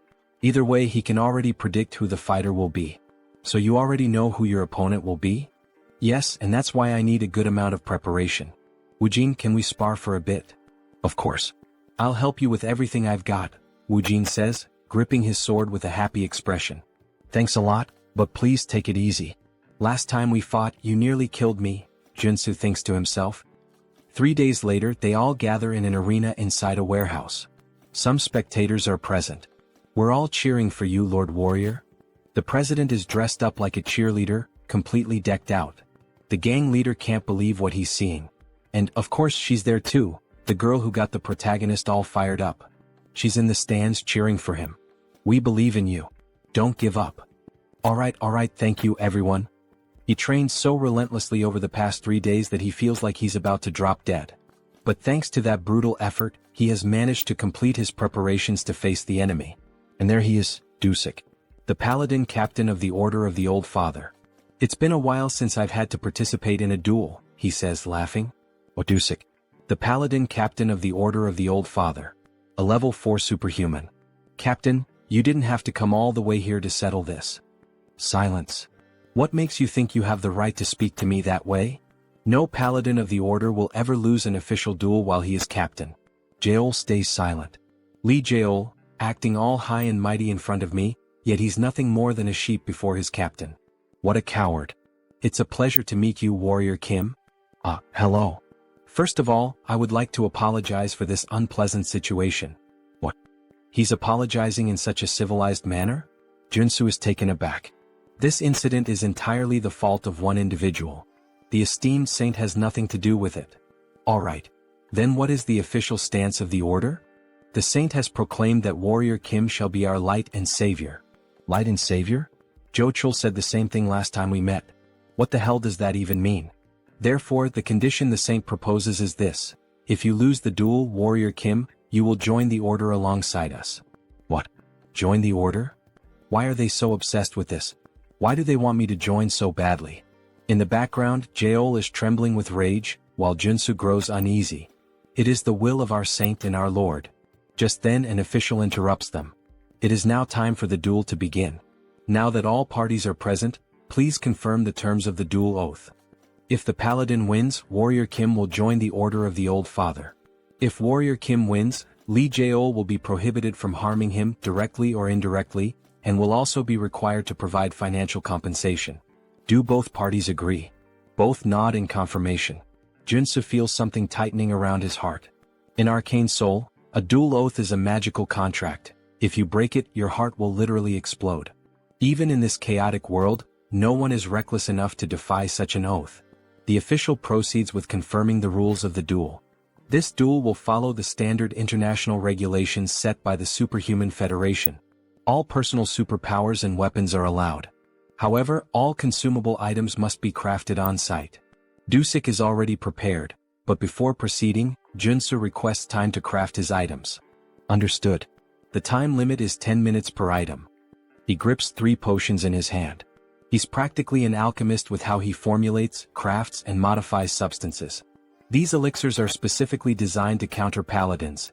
Elixir of Steel Body, Elixir of Flash, and Elixir of Arcane Dragon. Are these correct? Yes. I will now consume all 3 elixirs. Doping is essential in PvP. He drinks all 3 at once. Now that both sides have completed their preparations, The duel is about to begin. 10-9-8-7. Both warriors stand face to face in the arena. Warrior Kim, it is a great honor and privilege to have you join our order. Why not reconsider and join us voluntarily? Just start the fight. Alright, we tried. If you refuse salvation, then so be it. Dusik raises his hammer. It's like watching Thor himself. But there's no need to worry too much. After all, he can't kill Joonsoo. He needs him to join the order. Then suddenly his entire body radiates an overwhelming aura, filling the arena. He looks like a Greek god, just like Thor. Meanwhile, our protagonist remains still, gripping his sword, a mere blade in the face of such power. The mana surrounding Dusik is incredible. He is clearly on an entirely different level. No matter how much Joonsoo has prepared, he cannot win unless he is willing to risk his life. 3-2-1-0. The paladin charges forward like a berserker. Then he vanishes. The only thing left in the arena is a trail of destruction carved into the ground. Joonsoo frantically searches for him. Where did he go? Wait, no. He didn't just disappear. He activated his haste ability. A moment later, Dusik reappears, right behind Joonsoo, hammer in hand. Warrior Kim, you shall ascend and become a god. As he prepares to bring the hammer down. Wait, say that again. I will become a god. Then Dusik strikes Joonsoo, causing a massive explosion of aura that lights up the battlefield as if two nuclear forces were clashing. Kim's friends watch from a distance. What the hell is that? He's insanely strong, comments the president. Did it really end in just one hit? Woojin questions with a worried look, while the gang leader stands there, speechless at such a display of power. However, our girl manages to see what really happened. Look right there. As the smoke clears, the two warriors stand face to face, Kim with his mana barrier raised and Dusik holding a hammer and shield. Becoming a god. Is that what he said? What kind of nonsense is that? Dusik is intrigued. So this kid actually managed to avoid his attack. As expected, he used his sprinting ability right from the start. It's a high-level trait for surprise attacks, but if the opponent is already aware of it, there's no reason not to block it. Then he quickly equipped all his defensive traits: area shield, mana defense, protect, interior cultivation technique, and mana heart. Yet, even using all of them together, that ability of his was still enough to shatter his triple-layered shield. Congratulations, Warrior Kim. For a level 3 warrior to block his surprise attack. Now he understands why the saint values him so much. Stop talking nonsense and explain. First he calls me light and savior and now a god? Explain it better. It's exactly as it sounds. You, Sir Warrior Kim, are the hope of our order and the one who will save us from the coming judgment day. Joonsoo can't understand what he's saying. The hope of the old father's order? Now that he thinks about it, the god they serve is dead. In the game's story, a few years later, as the plot progresses, the saint performs a revival ritual for her god, triggering a boss battle in the middle of Seoul. A massive octopus appears, wreaking havoc on the city, and it must be stopped. So wait, if they keep mentioning this over and over, does that mean that by savior, they're actually referring to the vessel of God?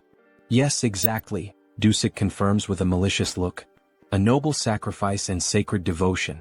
These insane bastards. So in the end, they've just been planning to sacrifice Warrior Kim this entire time? He had actually thought there might be some genuine purpose behind all of this. Your body and soul will become part of the old father and his avatar. Because you will lose this duel, and join our order. Dusik shouts, radiating pure hostility and arrogance. Yeah, go to hell, you bastard. He then charges forward, quickly activating his sprinting trait and striking at Dusik with his sword. However, he isn't fast enough. Dusik easily blocks the attack with his shield. But even so, he is sent flying backward from the sheer force of the blow, eyes wide with shock. What kind of power is this? Then we see the new traits of our protagonist: strike, rush, endurance, strength, super strength, perseverance. Confusing, isn't it? Of course it is. He has swapped out all his traits for those suited to an offensive warrior. Right now he is fully optimized for battle. He lunges at Dusik again, this time fully engaging in the fight. He unleashes a series of swordsman strikes, attacking relentlessly with every warrior trait at his disposal to keep Dusik on the defensive. Then, in an instant, he switches traits again: mountain-breaking swordsmanship, smashing strike. With this, he delivers a relentless barrage of consecutive attacks, putting Dusik under immense pressure. Haha! Your swordsmanship is quite the challenge, isn't it? Alright, this is the chance. Now that Dusik is completely focused on defense, Kim grabs the axe he had equipped and quickly switches his traits once again. Strength, super strength, endurance, strike. Dusik is distracted. Taking advantage of the opening, Kim swings the axe and lands a solid hit on Dusik's left rib, cutting through his skin and drawing blood, forcing him to step back. Finally, things are starting to get interesting, aren't they? He says with a laugh. It's working. The 3 days of preparation weren't in vain, Kim thinks to himself. A flashback begins. The reason he trained with Siu Woojin wasn't just to acquire the right traits for this duel, but also to learn how to switch them instinctively in a fraction of a second. We see him training, shifting his traits while attacking Woojin, and when Woojin counterattacks, Kim immediately switches to defensive traits to absorb the hit. Back to the fight. When facing superhumans far stronger than him, he must use defensive traits at the right moment. Just like now, as he swiftly switches to defense to block Dusik's hammer strike. However, the strike is too powerful, shattering the shield and forcing Kim to step back slightly. But within a second he switches his traits once again. Use offensive warrior traits when executing a surprise attack. He dashes forward, aiming another strike at Dusik, who manages to block it.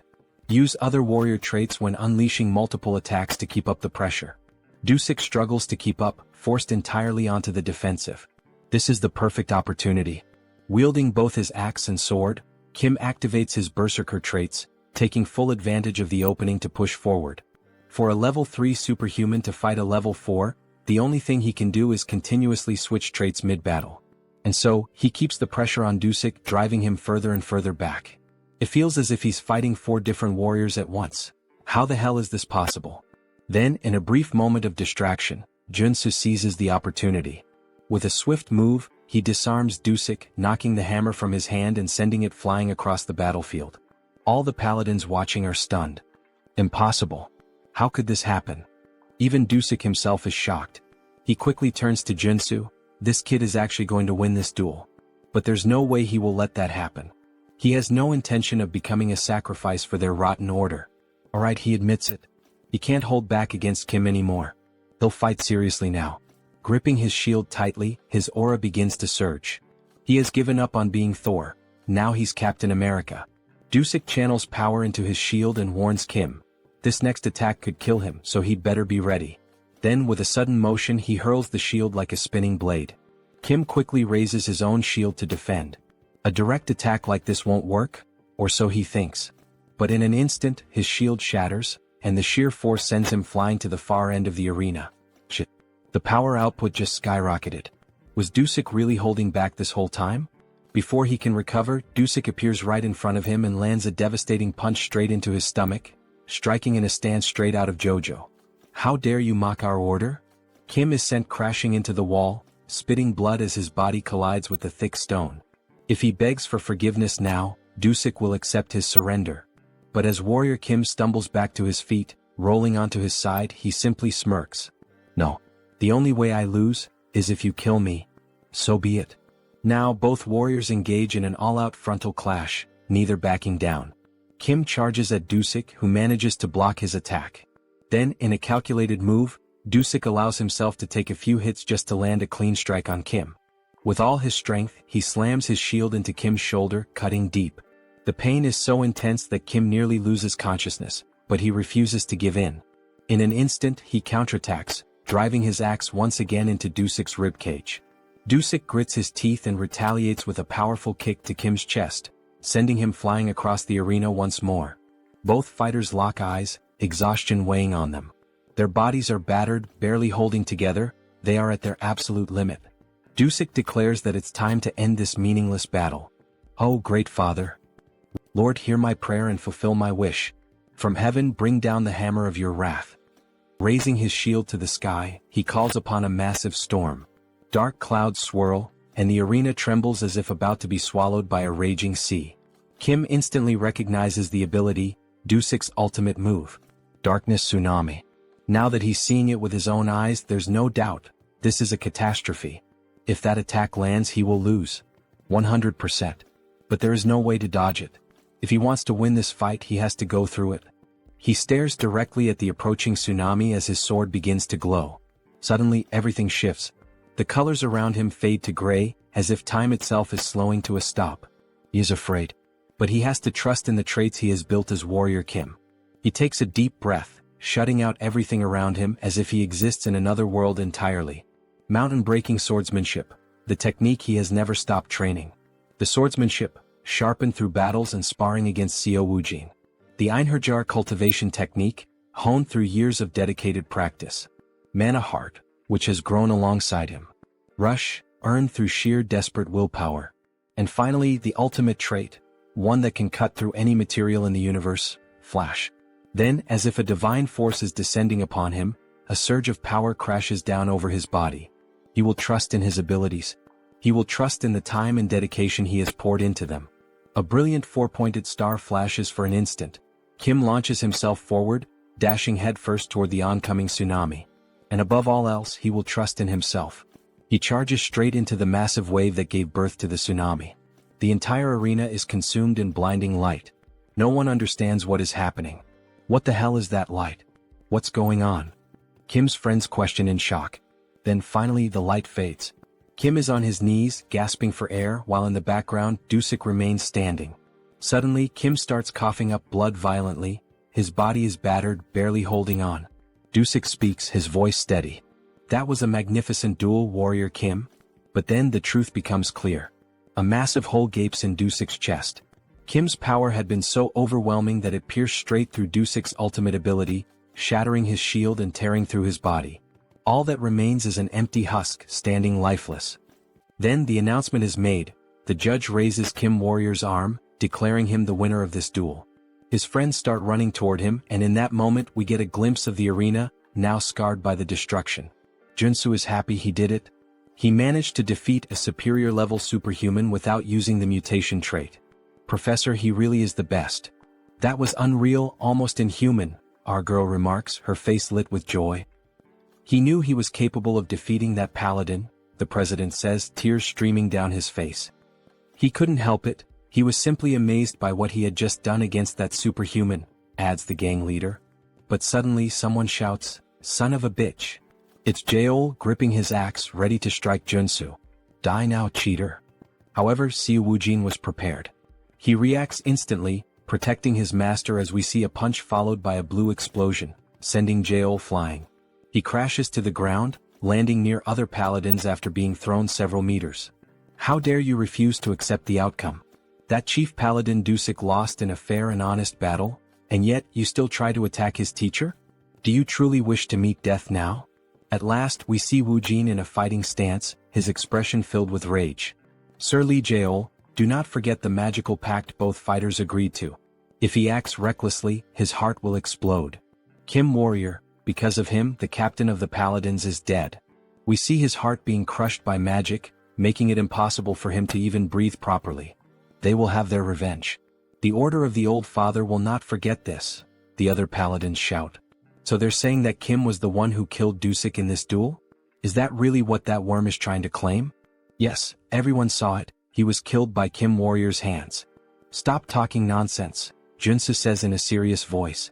The one truly responsible for Dusik's death was none other than Jeol himself. Though he was an enemy, Dusik was an outstanding example of a warrior. He fought bravely for what he believed in and battled to the very end. Without a doubt, he was not someone whose life should have been lost in an open duel, all because of Jeol's petty assassination plot, driven by his inferiority complex.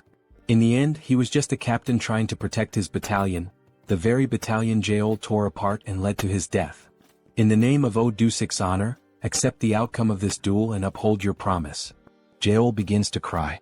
Deep down he knows the truth, Dusik died trying to protect his reputation. Captain, forgive me. We need to leave now, sir. The paladins lift Jeol and begin to retreat. Not even the Order of the Old Father would dare seek revenge after he had already gone this far. The next day we find ourselves at Seonsu Workforce. The president is on a call, bursting with excitement. That's right. He officially hired the superhuman warrior Kim, the one who defeated the captain of the Order of the Old Father. He understands you'd like to make a request. All right, my apologies, I'll call you back in a few minutes. Then we see that Joonsoo has entered the room. He had been worried that master craftsman Jo Chol might have tampered with his armor. But no, he had crafted it just as requested, embedding the giant and extreme traits. Wow, this armor really suits him. Here, why not try this on while we're at it? It's a gift from the president. A gift? Seriously, this is much better. It's a handcrafted luxury training suit. It even has self-cleaning and regeneration magic. Very nice, this is quite to my liking. President Choi knows exactly what I like. Thank you. Haha, wearing this you almost look like a model. Well done. Then our protagonist makes one of those familiar expressions just like Lloyd. In any case, maybe he can ask Joonsoo for something? And what would that be? Thanks to him, our business is thriving now. But since you have a relatively short work history with us, some people are questioning our contractual relationship. If that's the reason, then he should comply. Do you have any decent work for Kim? Yes, he has the perfect job prepared for Warrior Kim. The Sun Magic Tower wanted to study his black flame for research purposes. The Sun Magic Tower, It's one of the 4 great magic towers of Seoul Arcana. If he remembers correctly, this is the place where one can acquire fire-related magic. It's an excellent trait for mages, maybe even for him. They will reward him with membership. Very well, he'll accept. This character is in the Sun Magic Tower, so he knows exactly what rewards he can get from them, Joonsoo says with a sinister grin. Then he heads to the designated location, a place where magic and science intertwine. It truly is a fascinating sight. Superhuman Warrior Kim? The man introducing himself is Park Hyungju, a senior researcher. You must be here because of our request to study your black flame, correct? Park Hyungju, senior researcher, level 5 mage. Yes, that's correct. He had expected him to be much older, but he's actually quite young. There's not much time, so they'll get straight to the point. Please, this way. Then he introduces a capsule surrounded by cables and a computer. First, we'll perform some basic measurements. This machine looks oddly familiar. Please step inside. You only need to remain still. So he enters the machine. The assistant shuts the door and a robotic voice announces, initiating ultra-precision measurement. Ultra-precision? Wait, this is the machine used to reveal everything about a character to the player. He's walked right into a trap. Information about him starts appearing on the screen. This machine will expose all the secrets of his traits. Hey you bastard, what the hell? Shut this thing down right now. This wasn't the reason he came here. Please stay quiet and still. This is all part of the necessary process. This information was in our contract. Screw you, you bastard. He pulls back his fist and smashes the machine's glass with a single punch. Hey, what's the meaning of this? The contract he signed only required him to demonstrate his black flame to cooperate with the research. Who the hell do they think they are to pull this on him? Then the assistant gets slapped across the face by an old man. Park Hyungju, you idiot. Are you doing this again? Boss. Now we're introduced to the old man, Yoon Myung-seok, chief researcher, level 6 mage. How dare you try to ruin my project? This is a misunderstanding, chief. A misunderstanding, my ass. He had planned to sell Mr. Warrior's information, the sole possessor of the black flame trait. There's surveillance footage proving it. My apologies. I let my greed get the better of me for a moment. Get the hell out. You're exiled from this team. What the hell is going on? Kim has no idea what to make of any of this. 1,000 apologies, Warrior Kim. I am Yoon Myung-seok, the head of this research division. This was an unfortunate incident. What he means to say is, well, it wasn't his fault, you know. He thinks this kind of thing must happen often. So, that idiot sold our confidential information because of his gambling addiction. If it weren't for his mentor Elder Joe, he would have been kicked out of this place a long time ago. I see. In any case, I came here to fulfill your request and nearly had my personal information stolen. As an apology, we'll upgrade your membership status. Alright, I'm listening. What exactly are the benefits of this so-called upgrade? You'll have access to our commercial facilities as well as our training grounds. I assure you he'll make excellent use of them. The training facilities of the Magic Tower can only be used by its mages. What an unexpected stroke of luck. Yes, this doesn't seem too bad. Please, take some time to rest while we prepare for the research. Alright then. He'll take a look around the Magic Tower. As he enters a room, a floating golden orb appears. He almost fell for it, just as expected from Arcane Seoul. But in the end, everything worked out. This is a chance to acquire many excellent traits from the Magic Tower's training grounds. Initiating electric magic training. The golden orbs suddenly begin releasing fierce lightning bolts that strike the protagonist. The pain is unbearable, he complains that it feels like it's shocking him down to his very bones. But if he can endure it for a while using his traits, perseverance, determination, revitalization, After withstanding the pain for some time, he gains a new trait, electric resistance. Nice. He has finally obtained the ultimate resistance trait for all 6 attributes. Okay. Even with resistance, this still hurts. You can turn it off now. At this point, he's going to get fried alive. However, something happens. The lights turn red and the robotic voice announces, "Training system has been switched to manual. Warning, warning. The intensity of the electric magic has been adjusted." Wait, what? It said the training was already over. Who the hell switched it to manual? Wait, that bastard, what is he doing there? He tampered with the settings, that son of a bitch. So he pulls on the machine. Maximum output. Electric magic beginning. All the golden orbs begin to gather massive amounts of energy simultaneously, and then they release it all at once, like a huge Kamehameha of electricity aimed straight at Joonsoo. Hey, calm down, what the hell is this? Die, you bastard. Then Joonsoo receives an enormous, concentrated surge of energy. Hyungja laughs a lot. This is what happens when someone messes with his business. Now die. However, after a moment he's surprised. What the hell is going on? Is he actually withstanding this massive electric discharge? There's no way he would go down from a simple low-level lightning strike like this garbage. There's a reason he's been training during his free time. We see his trait window showing 5 resistances already acquired. Divine resistance, which he gained by enduring the holy baptism. Fire resistance, obtained by boiling himself in the mana spring. Darkness resistance, earned during the battle against the necromancer Sharon. Cold resistance, obtained in the fierce blizzard of the conjoined ghosts. Earth resistance, which he acquired while trying to escape the magic trap set by the human hunter. And lastly, not least important, electric resistance, which he obtained through the training he just did. With all 6 traits now combined, we see a bright green aura surrounding the protagonist's body, as if he's undergoing some kind of mutation. His body begins to change from the inside. His heart starts beating harder as it draws more blood, more veins connect to his heart to increase its power. Then he finally gains a new trait, magic resistance. A green shield forms around him. How thrilling.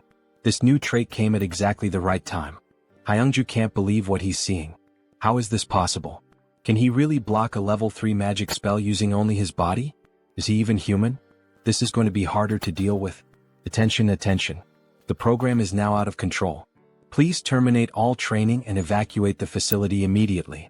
The system is out of control. This is going to get dangerous. In that case, he'll start dodging all the attacks using his perception trait. Then he quickly begins evading all the electric strikes, adding 2 more traits, movement and dash. By using this combo, he ends up gaining another new trait, secession. Good. He managed to acquire this useful trait as well. At this pace, he should be able to obtain the high-class trait, Air Raid. Damn it, what the hell is going on? Hyungju starts to panic and frantically presses all the buttons. He's really trying to kill the warrior Kim. However, he's stopped by his superior. That bastard of an assistant. He thought he'd heard the warning sounds and came running to check what was happening. What the hell does he think he's doing? Shut it down now before it explodes. Yes, sir. Resetting the training program. The training program has been stabilized. Lunatic. How dare you try to harm Mr. Warrior Kim? Chief, that's not what you think. Harm who? Mr. Warrior Kim? He seems to be unharmed after all that electricity. Well, it was definitely a bit electrifying, no doubt. But it was a good warm-up. Everyone present is left in disbelief at what they're seeing. Chief, please forgive this fool. Please don't expel him from the tower. He has nothing else left in the world. What will happen if he's expelled from the tower? Asks Kim. He'll be magically marked in the brain so that he can no longer learn any new magic, just like a thief who loses his hands after stealing. His life as a mage will be over, and he'll be useless for the rest of his life. That seems fair, considering the trouble he caused Joonsoo. He's already done many bad things. This is just a natural consequence. And look at this, Mr. Kim. It may not be much, but it's a symbol of our apology. This is an elixir. It's a miraculous potion that can take you from 1 HP to full health in a single gulp. Thank you. This gift is like an extra life for him. He needs to calm down. Ah yes. He believes this is the proper compensation. He doesn't want this incident to turn into something bigger. But there's something else he needs to gain from this magic tower. But he must say that although this gift is great, still, it's not enough to make up for the fact that he was attacked twice after visiting this tower. So, could he be informed of what he might need in order to receive proper compensation? He's held on to this request for a long time, ever since he arrived at the tower. It's to experience the 4 magical spells from the 4 great magic towers. Pardon? Is he perhaps saying that he would like to experience the solar explosion? Yes, that's exactly it. Please, fire the solar explosion at him. The doctor is afraid that this request might not be possible. A level 3 superhuman can't withstand the solar explosion for even a single second. Maybe after he becomes stronger and grows a bit more. No. He's certain he can endure it for about 15 seconds. But that's a feat not even a level 5 superhuman can achieve. Alright, but he is different. Then he starts emitting black flame from the palm of his hand. Ah, the black flame, it can burn away an enemy's mana. Maybe with that, he'll be able to withstand the solar explosion a bit longer. But even so, it will still be dangerous. Let's see it, says Kim, excited. And of course, our protagonist clearly has some kind of plan. Then we see a massive cannon being aimed directly at Kim. It's quite terrifying now that he's about to be hit by the solar explosion. But it can't be avoided. There are only 3 ways to obtain the solar explosion trait. First, enter the magic tower as a disciple of a tower master. Second, defeat the tower master in a one-on-one duel. But both of those are only possible for mage-type superhumans, so he can't do either. Alright, pay attention, Warrior Kim. We're about to begin the explosion. Get ready. In any case, there's one reliable way to obtain it.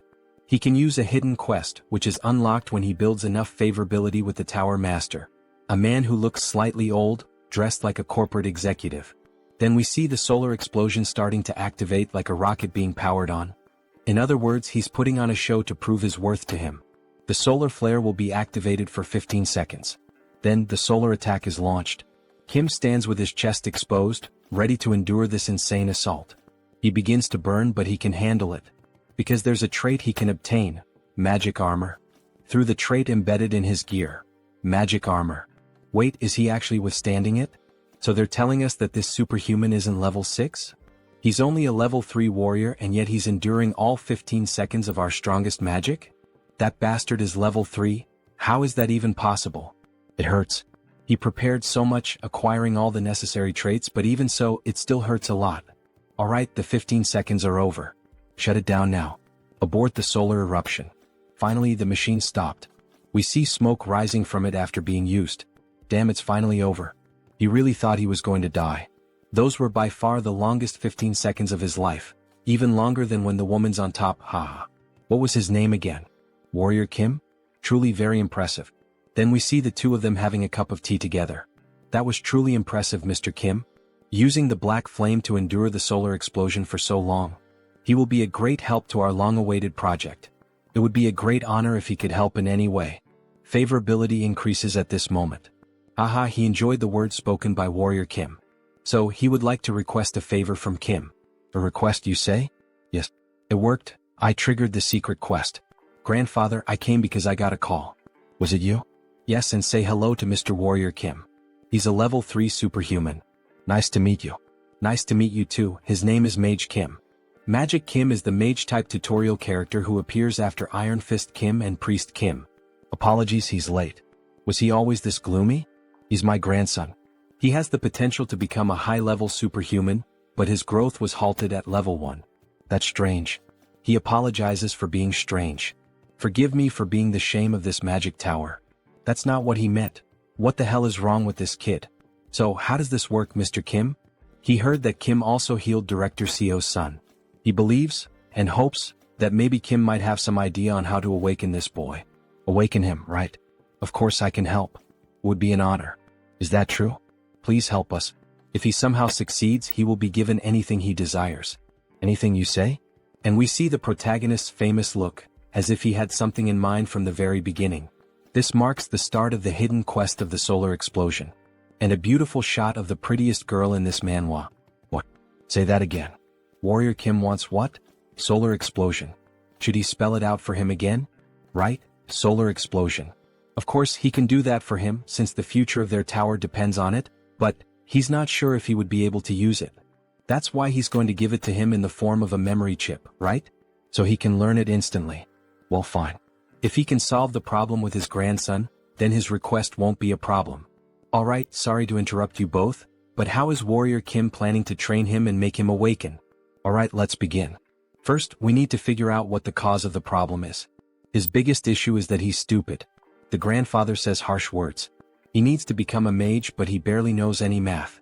Meanwhile, the depressed grandson starts tormenting himself. Sorry for being so terrible at math. Alright, of course Joonsoo already understood Mage Kim's problem very well. He's smart enough to have graduated in business administration from Seoul University. However, he gave up on mathematics, which makes him unsuitable for magical research. No matter how hard he tries, he just can't grasp magic.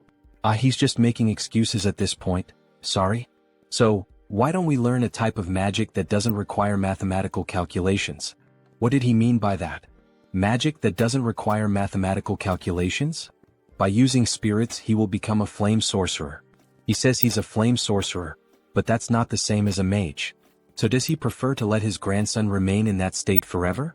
Or would he rather train him as a flame sorcerer, so that he can unlock his potential? Alright, for now, explain your theory in detail. The problem is the magical enchantment, isn't it? Since he can't perform the calculations for the formula, he can't cast spells. So, just leave that difficult task to the spirit that will assist him. In exchange, he only needs to supply mana directly to the spirit. That's not possible, he has no familiarity with spirits. How is he going to deal with one? He just needs to make a contract with a spirit like he already explained. The boy will only be using the spirit's strength. He inscribes just a single spell into the mana circuit. That way the user handles the mana, and the mana circuit handles the spell itself. Incredible, he's right to suggest that we capture a spirit and use it as a mana circuit. Or better yet, we could simply transplant it into his circuit. That's right. Truly amazing. An incredible theory. He thought he was a warrior. How does he come up with something like this? Of course, he knows, after all, the guys thought of this in the future of the game. He didn't just come up with this now. And honestly, he doesn't even know what the hell he just said. He just repeated what he saw in the game. But there's a problem. The gate to the spiritual realm is closed at the moment. We can't summon any spirits. So instead we can use spiritual animals. Spiritual animals? Like a phoenix? That sounds difficult. How are we going to find a legendary creature? Don't worry about that. Warrior Kim has a way. Then we see several phoenixes gathered, flying. Wow.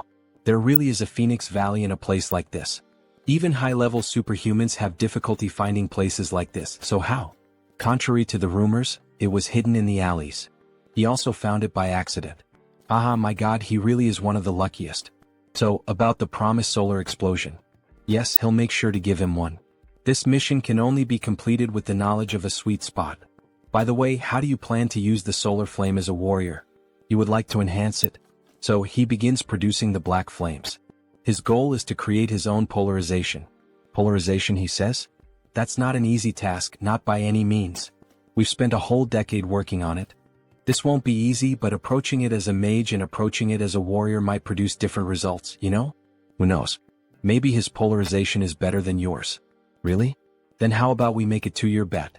Let's compare the magical tower's polarization with yours and see which one is better. That sounds fun.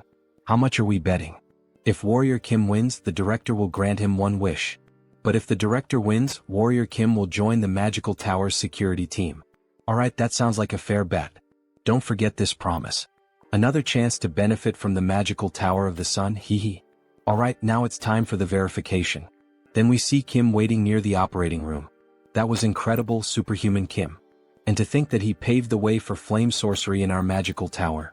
Hello, boss. Yes, that's what happened. But first, we need to hope that the operation is successful. Indeed. But about that mage who was expelled earlier. That failure? He did a thorough investigation on him after he was expelled from the tower. And it became clear that he received money from the Humo Group. The Kumo Group. One of the 5 largest conglomerates, known for their highly aggressive and predatory commercial expansion. They are mafias, politicians, criminals, and all kinds of bad people gathered in one place, represented by a black crow. They were basically the villains in the game. The problem is not that they stole information from our magical tower. It's that they specifically demanded only your information. Perhaps they are trying to recruit you?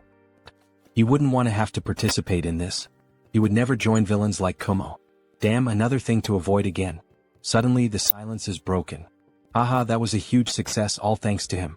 Superhuman Kim. Your grandson is now a mage, no, a superhuman. Ugh, it's good to hear that, but that slap really hurt. Incredible, so this is the power of an 8th level mage. Seriously, really thank you, Mr. Kim. We see the boy surrounded by flames. Mr. Mage Kim. What the hell is this? Is he already as strong as Joonsoo? Starting at level 3? This is the power of genetics. Joonsoo took so long to reach this level. He feels so strange while being able to use magic so easily. From now on, he suggests he drinks fire attribute elixirs to accumulate more mana. He's even telling him how to get stronger. Thank you. Good work, Kim. Here's what was promised, your reward. That didn't take too long. Yes, solar eruption. But what the hell is this? Open it and see for yourself. He placed an allowance for him in this bag, enchanted with space expansion magic. I like you, Master of the Tower. Your favorability is off the charts. Moments later, we see the protagonist back at his boss's side. You received a bonus reward of 5 billion? That's incredible. He thinks it's time for you to get used to his greatness, Director Choi. Anyway, he thinks it might be time for him to take that nectar he's been saving for a while. Nectar, he says? It hasn't even been a month since he reached level 3. Doesn't he think it's a bit early? He might suffer side effects. So, can you refine the nectar, Director Choi? Refine, huh? You can count on me. Then he opens a cupboard with several items ready to start the process. Yes, Director Choi. He just needs the main ingredients. These are the most popular ones. He will gain different resistances depending on the ingredients used, so it's done. We see some items on the screen that grant different attributes. Super resistance, steel, regeneration. He already has super strength and regeneration, and he has steel armor on his shield. He will choose the heart of the horned tiger. Oh, this one? Does it have to be the horned tiger? What's the problem? It's an endangered species, so it's hard to find these days. Endangered? Well, in the next scene we see a car speeding down the road. If that's the case, then he will search for it himself. The problem is how he will find the horned tiger in such a vast area. He is in a wide forest looking like the safaris in Africa. He didn't want to resort to this, but he would rather smell a durian. Surströmming is too much. It's a smell that many YouTubers make videos reacting to and vomiting. Fermented herring from the Baltic Sea. So after vomiting he gains a new trait. Dog nose. God, it still smells like rotten shit in his lungs. But thanks to this trait he can now smell all kinds of things. Like this. He smells a lot of blood here. Was there a predator nearby? That means yes. Here it is. He spots a car with hunters in it. They're chasing some animal. Shoot, guys, over there. Get that damn thing. Shit, other competitors? Wow, that's Scar. It's not an ordinary horned tiger. King of the mountain. It's the most famous mystical creature of the Chulwan Plains. And it also has 6 full traits. The monster charges toward our protagonist. He will die if he lowers his guard and doesn't take this fight seriously. Then the king of the mountain charges swiftly toward the protagonist, who narrowly dodges the sudden attack. However, even while using the evasion trait, he still gets slightly injured on the face, showing that the monster is a real challenge. He won't have many chances if he plays around. He needs to take this seriously. He has to finish it with a shot. A lethal shot, fast, and preferably one that doesn't damage the heart. He needs to trust his own senses and instincts. The tiger charges quickly to strike him, but he dodges by leaping over the tiger, equipping all the perfect traits to execute the shot perfectly. Gun shooting. Focus. Resolve. Shooting technique. Rapid reloading. Then, with steady composure, he pulls the trigger. However, he misses the target, hitting only part of the face. Alright, so even after using all those traits, that monster still managed to easily dodge the perfect shot. But he's not done yet. He has one last trick up his sleeve. Face to face with the king of the mountain, he unequips the rifle and draws his pistol, while wielding a sword and a shield. He's feeling confident in his shooting techniques even while fighting as a warrior. So he switches his trait, resolute for black flame. Then he manages to land the shot. The black flames, which primarily target the enemy's mana, begin to consume the body of the Tiger King. However, even with Kim thinking it was over, the king keeps advancing toward him, as if the flames weren't affecting him as severely as Kim had expected. He narrowly dodges the brutal attack from the king. This thing can still move like that even after being hit by the black flames? What an insane monster. If the black flames aren't enough, then he'll have to engage in close combat. After all, he is a warrior. The tiger notices the shift in Kim the warrior's stance and prepares as well. With all its strength in its legs, it charges swiftly at the protagonist using the trait Rush. There it is, the strongest ability of the King of the Mountains. Rush. He accelerates his massive body, weighing over 1.5 tons, and pierces straight through his target. Compared to its infamous reputation that has frustrated countless users, the strategy to defeat it is ridiculously simple. So, with a leap to the right, he narrowly avoids the explosive attack. The key is to use the tiger's own strength against him. Surprised? With that speed and mass, there's no way he can dodge in time. Alright, he already knows he can't evade this attack. So, with a precise, swift, and incredibly powerful and skillful strike of his sword, he cuts the body of the king of the mountain in two. At sunset, in front of the monster exchange shop, several people are stunned by what they're witnessing. What the hell is that? Someone says. The king of the mountain, I think, says another guy. Hell yeah, that's right, that's the king of the mountain. Look at his heart right here, living proof. Wow, impressive, say the onlookers. He handled it himself because he was worried a contractor might try to scam him, and he ended up gaining a trait in the process. The trait, Butcher. It's a 1+1 event. He only needs the heart of the king of the mountains, so he's planning to sell off the rest of the body. Anyone interested in buying? Let's see how much the king of the mountain is going to go for. 1 billion. Someone wants to buy the Tiger King's carcass for that amount. Another man raises the bid to 2 billion, then 2,200 million, and then 2,500 million. Good. Then suddenly, a woman announces an offer of 5 billion. Everyone is left speechless by the outrageous amount she offered. Joonsoo quickly accepts the offer. 5 billion, it will be sold for 5 billion, it's hers. Alright, she's going to transfer the money right away. We see Warrior Kim holding up a sign with his bank account number, like a ring girl during a match. Here's your bank account number. The other bidders walk off, grumbling, whatever. That offer was rude. Alright, one question. By the way, did he actually hunt the king of the mountain by himself? Yes, he did. Kim was just lucky that day. There's no such thing as luck when it comes to hunting monsters, especially not the king of the mountain, who has been a challenge to countless hunters for years. All of this was earned thanks to his hunting skills. Here, this is her business card. She would appreciate it if he could give her a call later. Then we see who she is, Young Jin Young. Hunter Association. So, she's from the Hunter Association? That look in her eyes feels familiar to Joonsoo. Until next time, bring us an even bigger monster. Alright, thank you. Maybe she's just a very wealthy character from the game's story. Then a notification pops up on his phone confirming the completed transfer. 5 billion won, which would be roughly $3.7 million in the real world. The king's heart and 5 billion won. This was certainly quite a fortune. So, 2 days later we see Warrior Kim holding something in his hands. Just by looking at it and analyzing its color, he can tell the nectar was well processed. A shade of yellow that's almost golden. Director Choi added the king's heart into the nectar mix, so there won't be any side effects. He seems so confident in his own skills when producing this nectar that Kim feels he can trust the quality of a product made by the director's hands. Still, he feels a bit nervous. After all, this nectar was extremely difficult to obtain, and the benefits it offers are incredible. Even so, he equips a few traits in advance just in case something goes wrong. Then finally he drinks the nectar in a single gulp. Smoke begins to rise from his mouth and from all over his body. It's extremely hot, hot like lava. It burns from the inside all throughout his body. Then we see the nectar entering his lungs, passing through his heart, and beginning to circulate throughout his entire body. His body is evolving. A hormonal shift is being detected. Adrenaline secretion is accelerating. The activation of his body is increasing efficiency. The effect is working. Mana circuits are being restructured. We see his entire body being transformed from the inside. He leveled up. Level 4. His stats increased significantly. Awakened. Level 4. Superhuman, Warrior Kim. Now that he's at level 4, he definitely feels completely different. It's as if his soul has ascended to another plane, to another level. He is, quite literally, a new person now. Audacity, he's gained a new trait. And just as he said, the nectar was successfully processed. Thank you, Director Choi. There's a reason why he went out on his own, hunted the monster himself, and even sold the items by himself.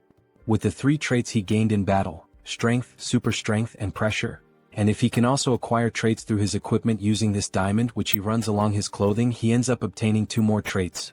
Robust and giant, the same ones he had requested from the blacksmith. The preparation work is complete. Now it's time for the final stage. We see all 6 traits equipped at the same time. Then he begins to grow in size by activating the giant trait.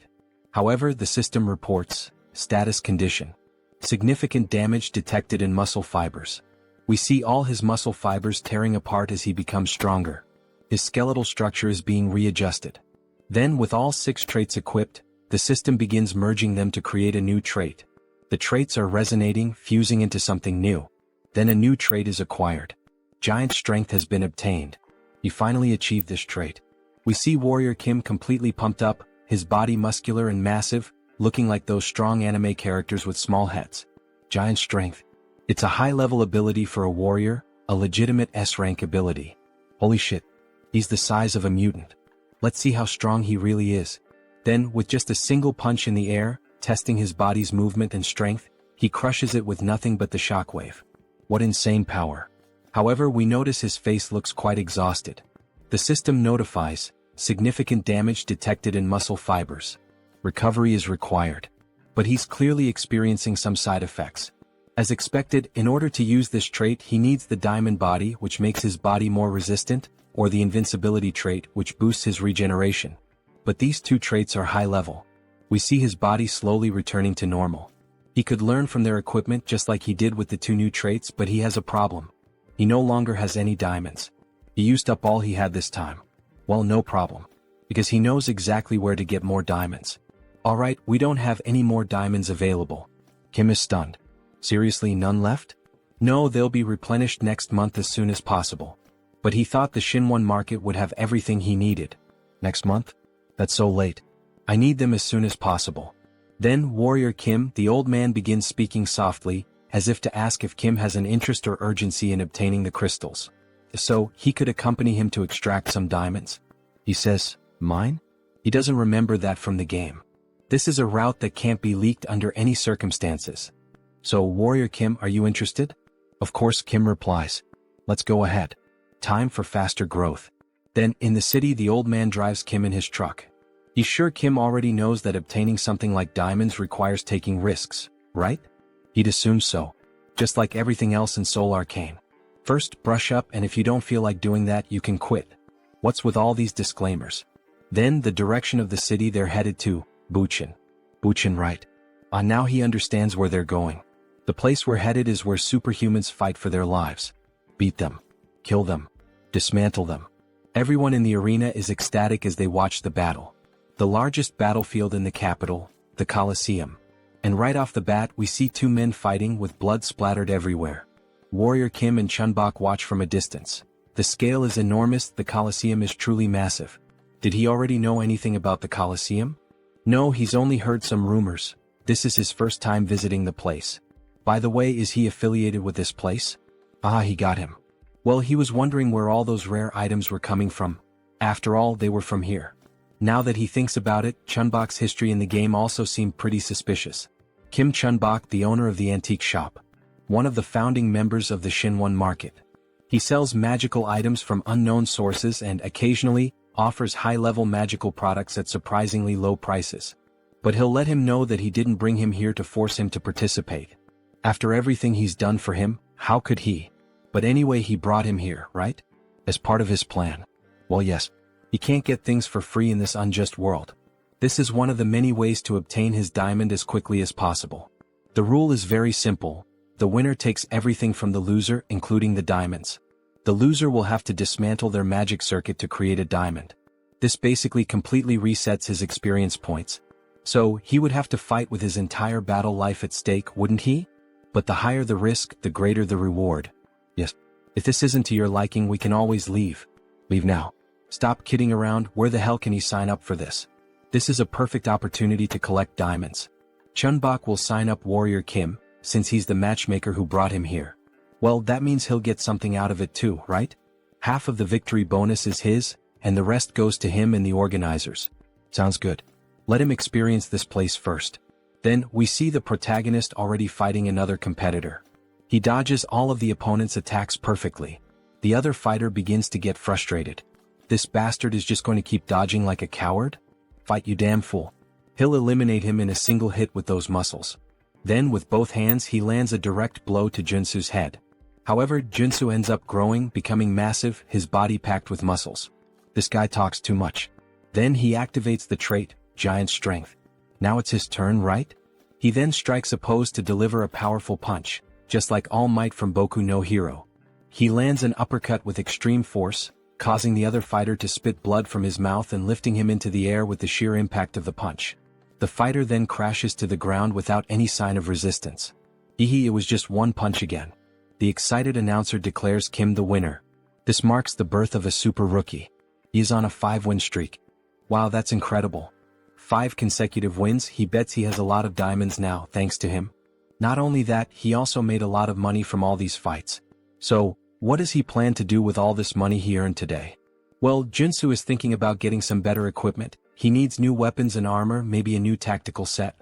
Wow, even with all that money, he only thinks about ways to get stronger. Amazing.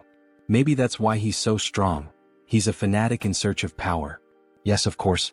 After all, strength defines a person's capability in Arcane Seoul. The world is unfair and only the strongest survive. You wouldn't want to live like a failure, deceived in this rotten world. Suddenly, Chunbok receives a notification on his phone. Look, it seems like Warrior Kim just received a duel invitation. Oh, from whom this time? From a level 4 superhuman named Destroyer King, ranked first. Destroyer King? Who the hell is that? Maybe this fight will be tough. After all, he's ranked first and Warrior Kim is in 10th. If you want, you don't have to accept this duel challenge. Don't push yourself too hard. Destroyer King, alright. That name is even somewhat familiar to him, maybe he can manage. Then a ring girl appears, announcing the start of the first fight between Warrior Kim and, of course, with the huge crowd shouting, Destroyer King, kill this rookie, we've bet a lot of money on his defeat. Destroy that growing sprout of a rookie.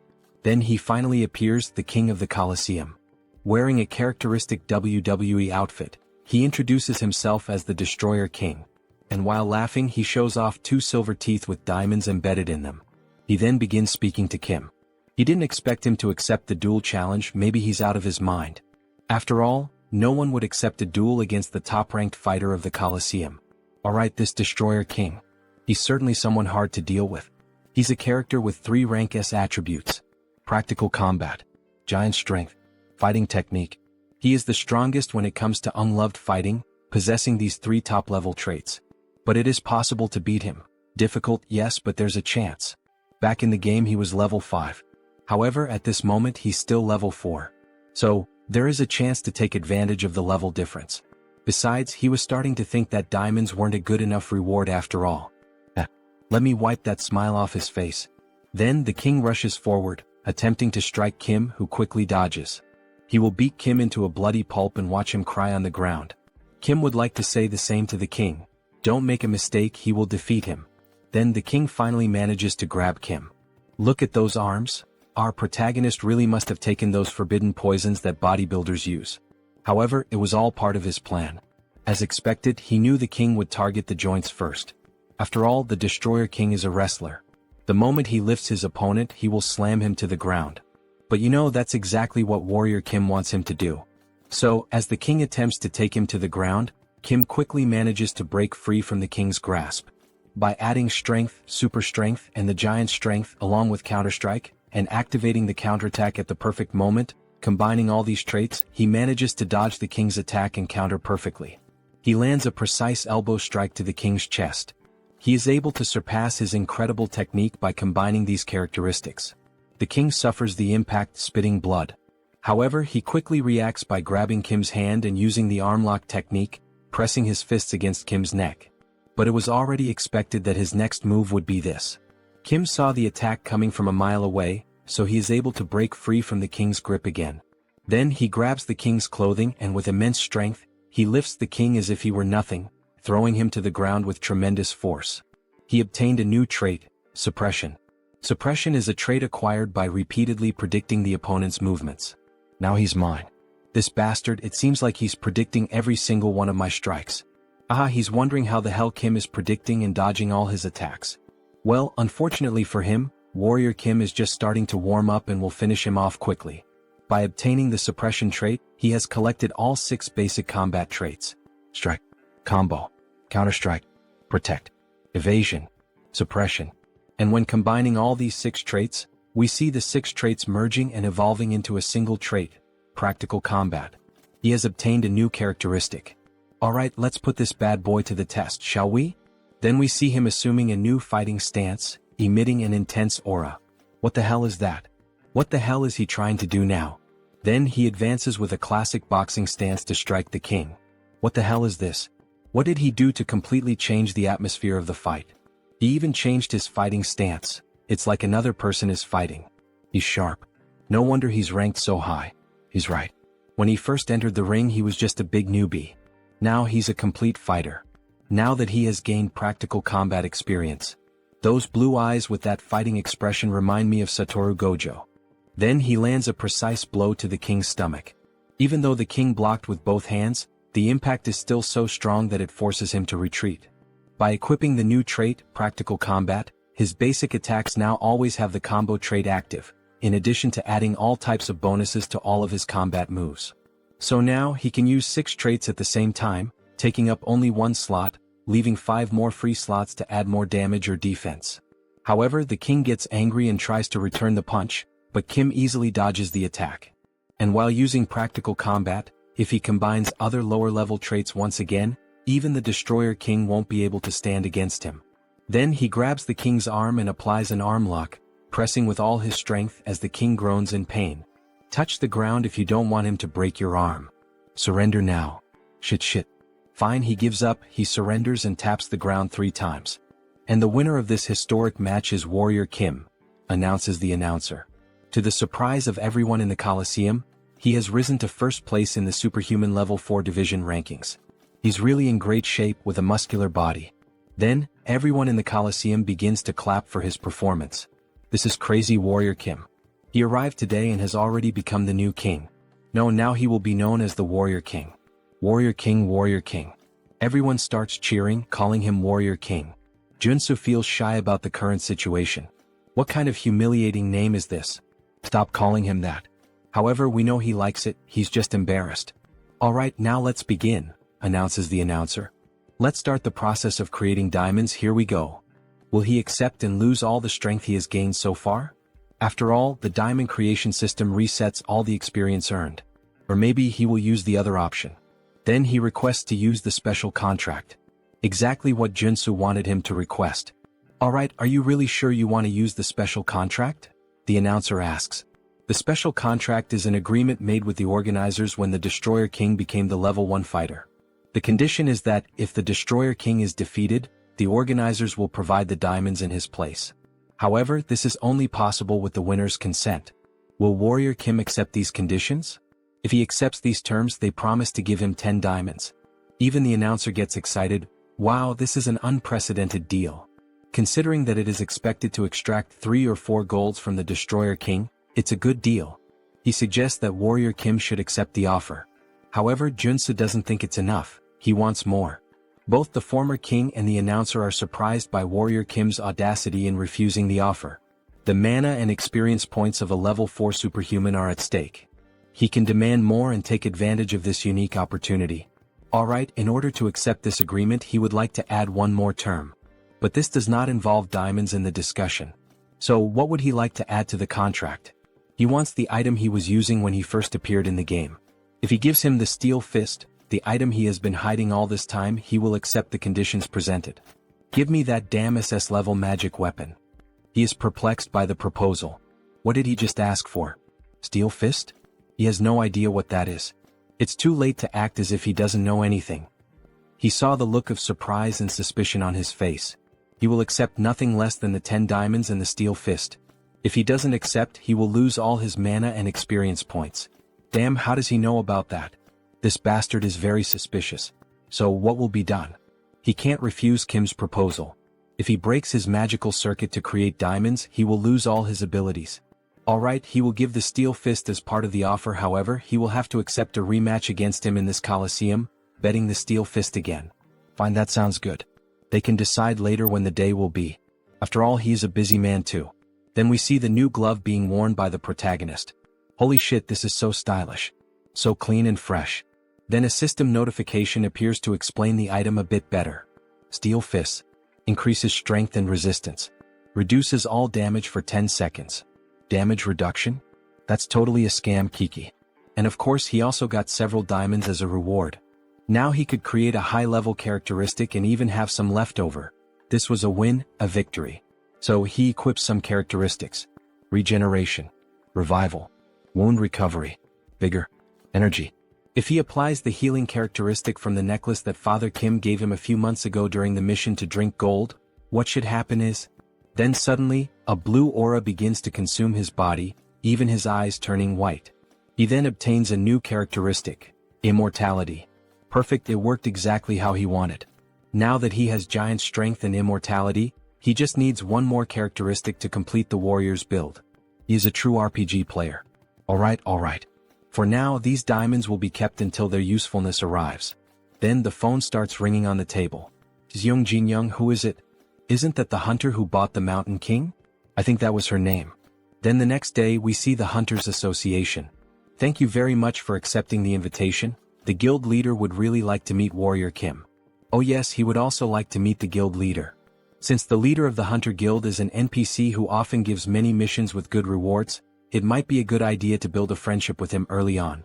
Warrior Kim has arrived. Superhuman Kim, it's an honor to meet him. Kim was slightly startled. Something seems wrong. He is the leader of the Hunter Guild, Yoon Byungjin. We see a classic older man wearing a black suit and red tie, but what stands out are his vampire-like teeth. What the hell is this? This isn't the guild leader, at least not the one he knew from the game. He is the head of the assassin organization. Why the hell is a guy like this here? Something is off. Oh, it's an honor to meet you. I'm known as Warrior Kim. Haha, the honor is mine. Right. There were some rumors that after an incident at the Hunter Guild, he was expelled, but the details were vague. Suddenly, someone opens the door, a chubby man panting. Huff. Apologies, he's late. Director Kong, what's going on? What's all this fuss about? Haha, he heard that the person who defeated and tamed the Mountain King was here, so he rushed over as quickly as he couldn't miss this opportunity. This is the real guild leader, the one introduced in the game. Besides, the united competition is today. How could he miss that? What the hell is going on here? Joonsoo is lost with all this information. Hello, he is Director Kong, a pleasure to meet you. You can call him Kiziak, haha. No, how could he dare to call him by his first name? Apparently he likes to joke around, Director Kong? As expected, he has a good personality just like in the game. Ahem. Alright, if the introductions are over, let's get to the main topic for which Mr. Kim was invited. Mr. Superhuman, we would like to invite you to become a full member of our guild. He's talking about the Hunters Guild? He'll have to think a bit more about this. Becoming a member with full access for free is a good deal. But he's hesitant because of the current guild leader. To be honest, the guild is in the process of creating an exclusive hunting ground in Yonkian. An exclusive hunting ground?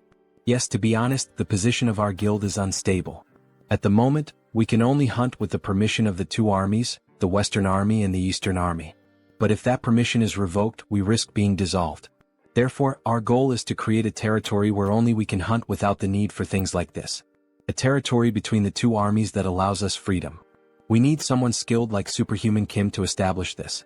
Alright, that sounds very reasonable, but there's one detail. Well, guild leader, this isn't actually our real goal anyway. Our guild leader isn't just trying to stabilize a hunting territory for us. He wants the guild to be recognized as a force, an army, and thus, be acknowledged as a military power in order to create a military kingdom in Yonkian. Wow, and something of this scale can really be created with just the guild? Aren't the generals of the two armed forces people with great influence due to their history of independence and militarism? That's true, so it's impossible, says Director Kong. However, the guild leader interrupts. It's possible. Superhuman Kim, if you lend us your strength, you might even be given the position of guild leader in the future. The position of guild leader? It seems so, his eyes are overflowing with ambition. Well, he should forget about complicated things like that for now and join them. Director Kong will take good care of him. Director. Thank you. Don't you think she can handle something like that? She says with a malicious look. Yoon Byungjin. A cruel man whose actions are unpredictable. The man behind the assassin organization, not trustworthy. It would be unfortunate if something happened to Director Kong, who will give out rewarding missions in the future. Then Director Kong interrupts her charm. Superhuman Kim, of course if you decide to join us, there will also be tax benefits. You can also enjoy hunting in today's united competition. Alright, he's made his decision, he has to protect the director at all costs. Fine, sounds good. So he will join. Moments later we see a truck in the middle of the forest. He owes a favor to Warrior Kim now. He'll take care of driving, just relax. He was worried that the guild leader inviting him first made him have to rush over there. To be honest, he was concerned about the fact that the guild leader approached him, Warrior Kim. Anyway, it's a lucky thing that both of us can ride in the same car like this, haha. We see Joonsoo's ears bleeding, and he complains that the game never mentioned how chatty he was. Director Kong, why are you against the exclusive hunting area? It's because of the Yankian faction. The Yankian faction? It's a group of guild members who follow the guild leader. They don't care about hunting, they're just cleaning up the politician's mess. So, the guild leader was trying to recruit him to his side? Exactly. He's doing everything wrong. Shouldn't merit be the most important thing in a guild? Instead of getting involved in nonsense like this. But lately, all the guild members who agree with me have been sent on expeditions, so his position has become unstable. He thought the director was just a happy-go-lucky guy, but he has some pretty deep thoughts. Meritocracy is good. After a good while of talking, they finally arrive. So, they finally made it. This is the secret hunting ground of our guild. Wow, it's really well set up. Damn, there are so many hunters gathered here. Look at those weapons. Hunter Kim, he's finally arrived. We see our beautiful hunter, look at that gorgeous stomach. Wasn't he supposed to come with Director Kong? Yes. But suddenly he had to go to the bathroom, ate something bad. Right, good timing. She would like to talk to him herself. It would be better not to get too close to Director Kong. Do you think he will join him? It seems like he already knew about the factions within the guild. Well, he has a general idea. That there's a difference in thinking. Yes, that's correct. He's someone who can't see the bigger picture and is too focused on the small details. Yellow eyes with a scar? He really thought she looked familiar. She was a member of Yoon Byungjin's assassin organization. Young Jin-young, Wolf Claws. He's understanding now. The Yankian faction is the predecessor of the assassin organization. Even about the hunting grounds. He had been going crazy with some small illegal activities. He likes him, you know? So Joonsoo, in an intimidating position, says, he doesn't speak behind others' backs and seems to be a genuine person. This leaves the little girl feeling all awkward. Well, do it your way. Just don't regret it when it's too late, I won't be able to help you. Now that he has a sense of the situation, he should start preparing. Then we see several sunscreen bottles placed on top of a sink. His face is covered in sunscreen. Then he acquires a new trait, sensitive skin. He only acquired it after buying cheap skincare products and applying them until it hurt. But he finally got all of them. Sensitivity. Bright eyes. Enhanced hearing. Dog nose. God's tongue. Sensitive skin. Now he can combine all of these into an absolute trait for hunting. Sixth sense. The sixth sense is a great trait for hunting, but it's also useful in other situations. We see the protagonist with his face all distorted from the excess of products. Should he check if someone is having evil thoughts? Then, as he leaves the bathroom, he is shocked by the situation. Everyone in that area has a purple aura. What the hell is this? Don't tell me most people here are evil? Warrior Kim, finally he found Kim. Let's have some drinks and eat something before the competition begins. These two people are hunters who are like his right-hand men. Director Kong had many good things to say about him. He can drink. But in reality he wouldn't want to drink because of that person whom the director thinks is his right-hand man. He smells like something rotten. The poisonous stench of betrayal. So, by late afternoon, everyone was already pretty drunk. Director Kong already needed help just to stay on his feet. Meanwhile, Joonsoo was handling the barbecue, watching the whole situation unfold and thinking about what to do. They don't even know there's a spy among them. What should he do? He needs to tell the director. But will the director believe him, someone he just met today, if he tells him that his right-hand man has betrayed him? Mr. Warrior, please take care of the director for a moment. All right. Meanwhile, the director is shouting from the back that he's going to buy more drinks. After all, today is a good day. Kim will have to just observe the situation for now. Then the director comes up to Joonsoo, reeking of alcohol and rambling a bunch of nonsense. Mr. Warrior, how are you enjoying the party? Having fun? Haha. With a discouraged look, Joonsoo replies that yes, he's having fun. Without mentioning that there's a traitor here. What is this, a mafia game? Then the traitor announces to everyone that there's still more beer for everyone. Yes. Please serve drinks to all of us, says the director. He will have another shot of alcohol. Soju and beer for Director Kong, right? Let him mix one with the other. Yes. He always loves his usual ratio. Here it's ready. He should drink it all at once to fully taste the flavor of the drinks. All right, hand that drink over now. But then Warrior Kim shouts, asking them to wait. He takes the glass from Kang's hands and offers the first shot to the man who prepared the drink. The man is surprised by the situation. What's going on? Why does he have to try the drink first? Kim applies more pressure. What is it? Is there some reason why he can't take the first sip? The best time to expose a traitor is right when he's about to set his plan in motion. He couldn't hide the malice in his expression.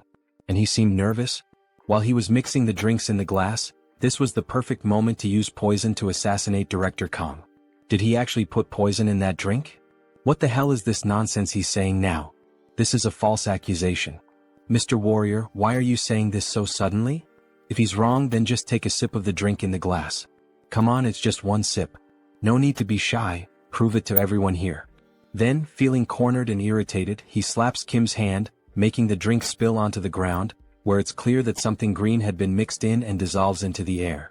Choi realizes the mess he's made by trying to poison the director. Manager Choi, this bastard. Did he really try to poison his own director? He betrayed him first. He heard everything from the chairman, that he was against the idea of his promotion. What are you talking about? He didn't do any of that. Yes, he did. Then Kim quickly kicks Choi's leg to make him lose balance, taking control of the situation. With the sword now at his neck. Alright, then we've confirmed that he really was a traitor, director. What should he do now? Stop, please. Spare him. He doesn't want to die, please. Or are you going to do it yourself, Director Kong? The chairman manipulated him into doing this. Please don't do it. Then we see the director picking up an axe that was lying nearby, and with a swift motion, he cuts off the traitor's head without a second thought. I have to admit, as a reader, I didn't expect that reaction from the director. He seems so soft. Leave a comment on the video if you agree with me that the director didn't seem like the kind of person who would kill someone so easily. We see the director covered in blood, with an angry expression on his face, still holding the axe. He always knew his right-hand man was greedy from the start, but he never thought it would reach the point where he would try to kill him just to take the position of director. In the next scene we see them driving at high speed. They need to get out of there as quickly as possible. If anyone finds out they killed the spy, they will come seeking revenge. Yoon Byung-jin, that bastard. He thinks he can get away with this? That's why he got rid of all his men. That cunning bastard. Then the sound of a car horn breaks through. The hunter Young Jin-young is on their tail. Director Kong, did he get anything? She heard a rumor that he found the grand prize. No, they didn't find anything special at the camp. No, she insists she heard news about it. That they killed and decapitated Manager Choi. She pulls out a sniper rifle and fires at them. Kim activates all defensive features. Sensitive. Night vision. Enhanced hearing. Insight. Intuition. Focus. To avoid the rain of bullets chasing them, they swerve through the road. After all, an entire fleet of cars is pursuing them. All the vehicles begin firing at the pickup truck of our protagonist. Director Kong leans out of the vehicle and points a magical item toward them. Damn Yankeean group. Those filthy bastards. How dare they shoot at Director Kang's car? Then we see some of the pursuing cars being destroyed in a powerful explosion. However, there are still many more cars and trucks continuing the chase. Director Kong tells Kim to slow down a little because at this speed he can't hit them properly. Wait, let me show you something, says Joonsoo. Show what? Then he lets go of the steering wheel and begins aiming by himself. He equips the perfect traits for perfect shots. Gun shooting. Focus. Resolute. Shooting technique. Rapid reloading. Trait set effect activated, stabilization is applied. With this set effect active, he's able to read every movement. And since he's using my intuition trait, his aim becomes even more precise. Then, with a perfect shot, in true American sniper style, he hits the tire of one of the cars. This causes it to lose control and crash into other vehicles at the same time, triggering a massive chain reaction. Holy shit, what a shot. He's like a god of shooting. Hunter Kim, he's like a monster, isn't he? Even so, the hunter still doesn't give up. Now she takes the wheel herself, trying to run them down. She charges full force, using the truck to try to smash their car. Kim, completely calm, begins acquiring new traits while performing evasive maneuvers. Crisis detection. He manages to dodge at the very last moment, causing the enemy truck to nearly crash into another enemy vehicle. That way they manage to escape the chaos safely. However, this only makes Young Jin-young even more furious. Follow them now. We're going to kill those bastards right here. In the rearview mirror we see more cars joining the chase. Kim acquires 2 more traits. Driving and boarding. He remains completely at ease with the situation, while one of the others is nearly throwing up in the seat. At last they arrive at the military zone. This is Warrior Kim, a level 4 superhuman, affiliated with the Hunter Association. Full report submitted. Alright, very well, Warrior Kim. But he has one question. What the hell happened on the way here? We see the director's car completely wrecked, with a few other vehicles trailing behind him. Put your weapons away. We're not going to start trouble here. If they cause a disturbance in this area, it will be considered a challenge to the authority of the Corps commanders. Yes, they're aware of that. They won't cause any trouble here. Please wait. You can't let them into the city. They're criminals. They kidnapped and killed one of his men. We don't get involved in disputes that take place in hunting zones. He should already know that, Mr. President. But what if we... Then the guard's aura changes completely. He slowly begins to draw his sword. Are you trying to challenge the authority of the commander of the Eastern Army? The president just swallows hard. He knows there's nothing he can do.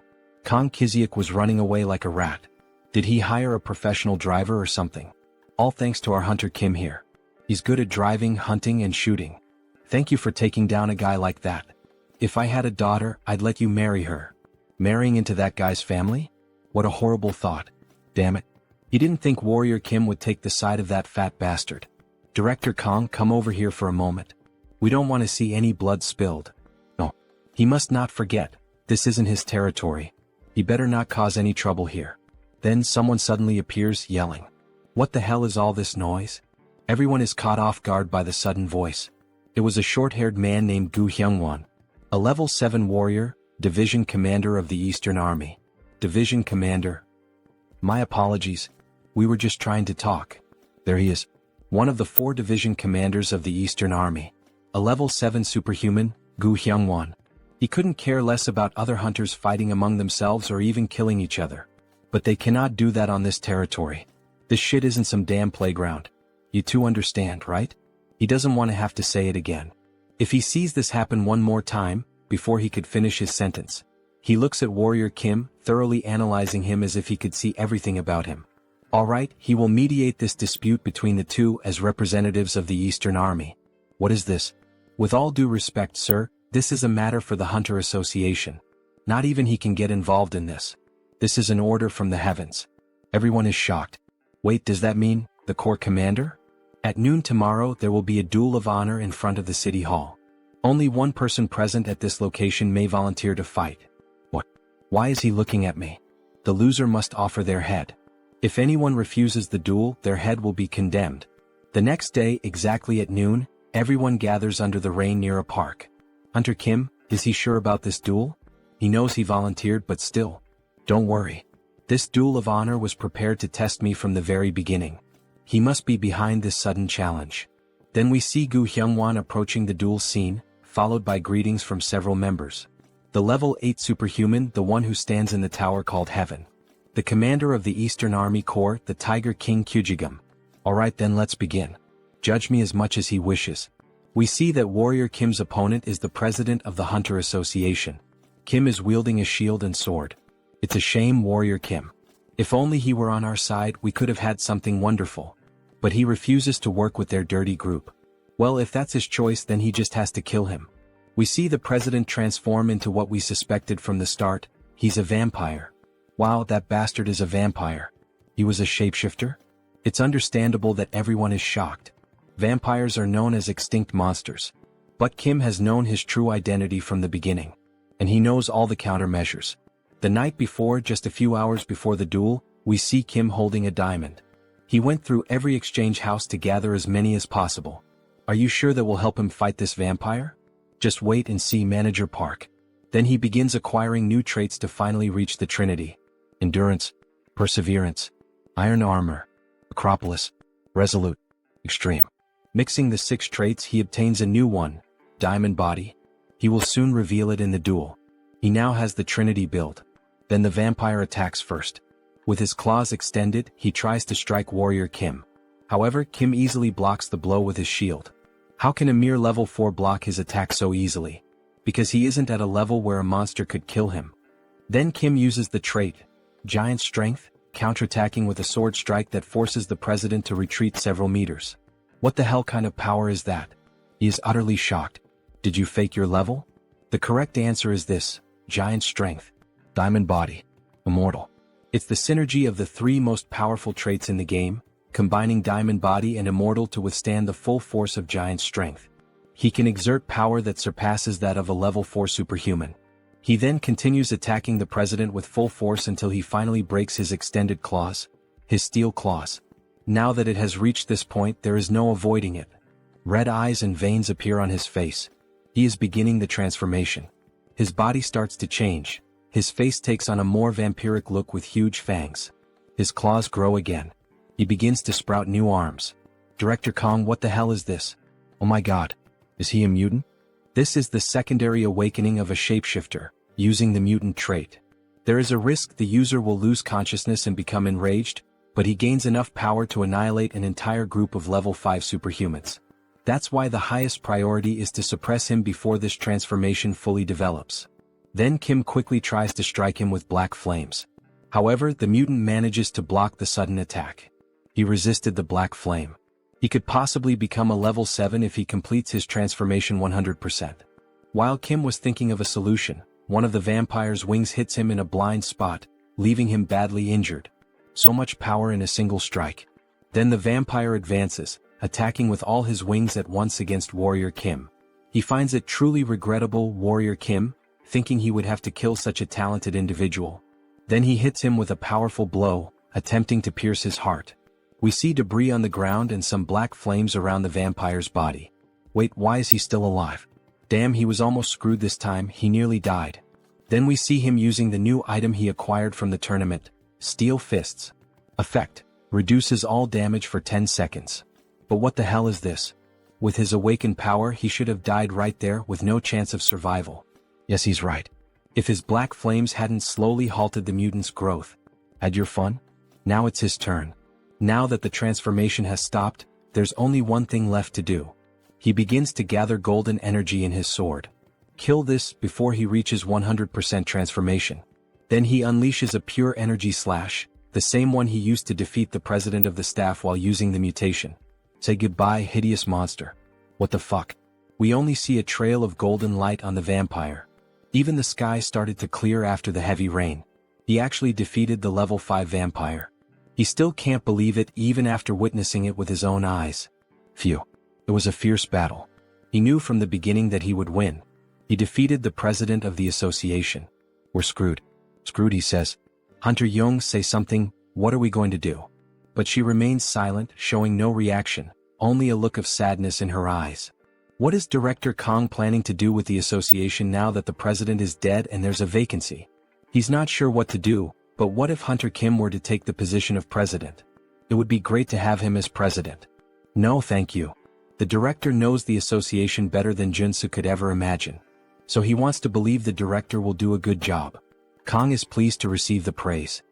Of course, all of this is driven by interest. After all, he can only obtain his mandatory quest once Kong becomes president. Then we see Gu Hyungwon approaching after the duel has ended. Warrior Kim, follow him. The Corps commander wishes to see you. As expected, that man had been watching the entire time. Kyujigum. Night falls and we see the moon above a brightly lit tower. The Tiger King's palace. Inside, 4 people are in the room, 3 servants and possibly the master. Hello, his name is Warrior Kim. He thought Kim was over 100 years old, but he doesn't seem to have that age. He's heard that from level 8 onwards they transcend human limitations. Yes, he saw his battle and it was entertaining.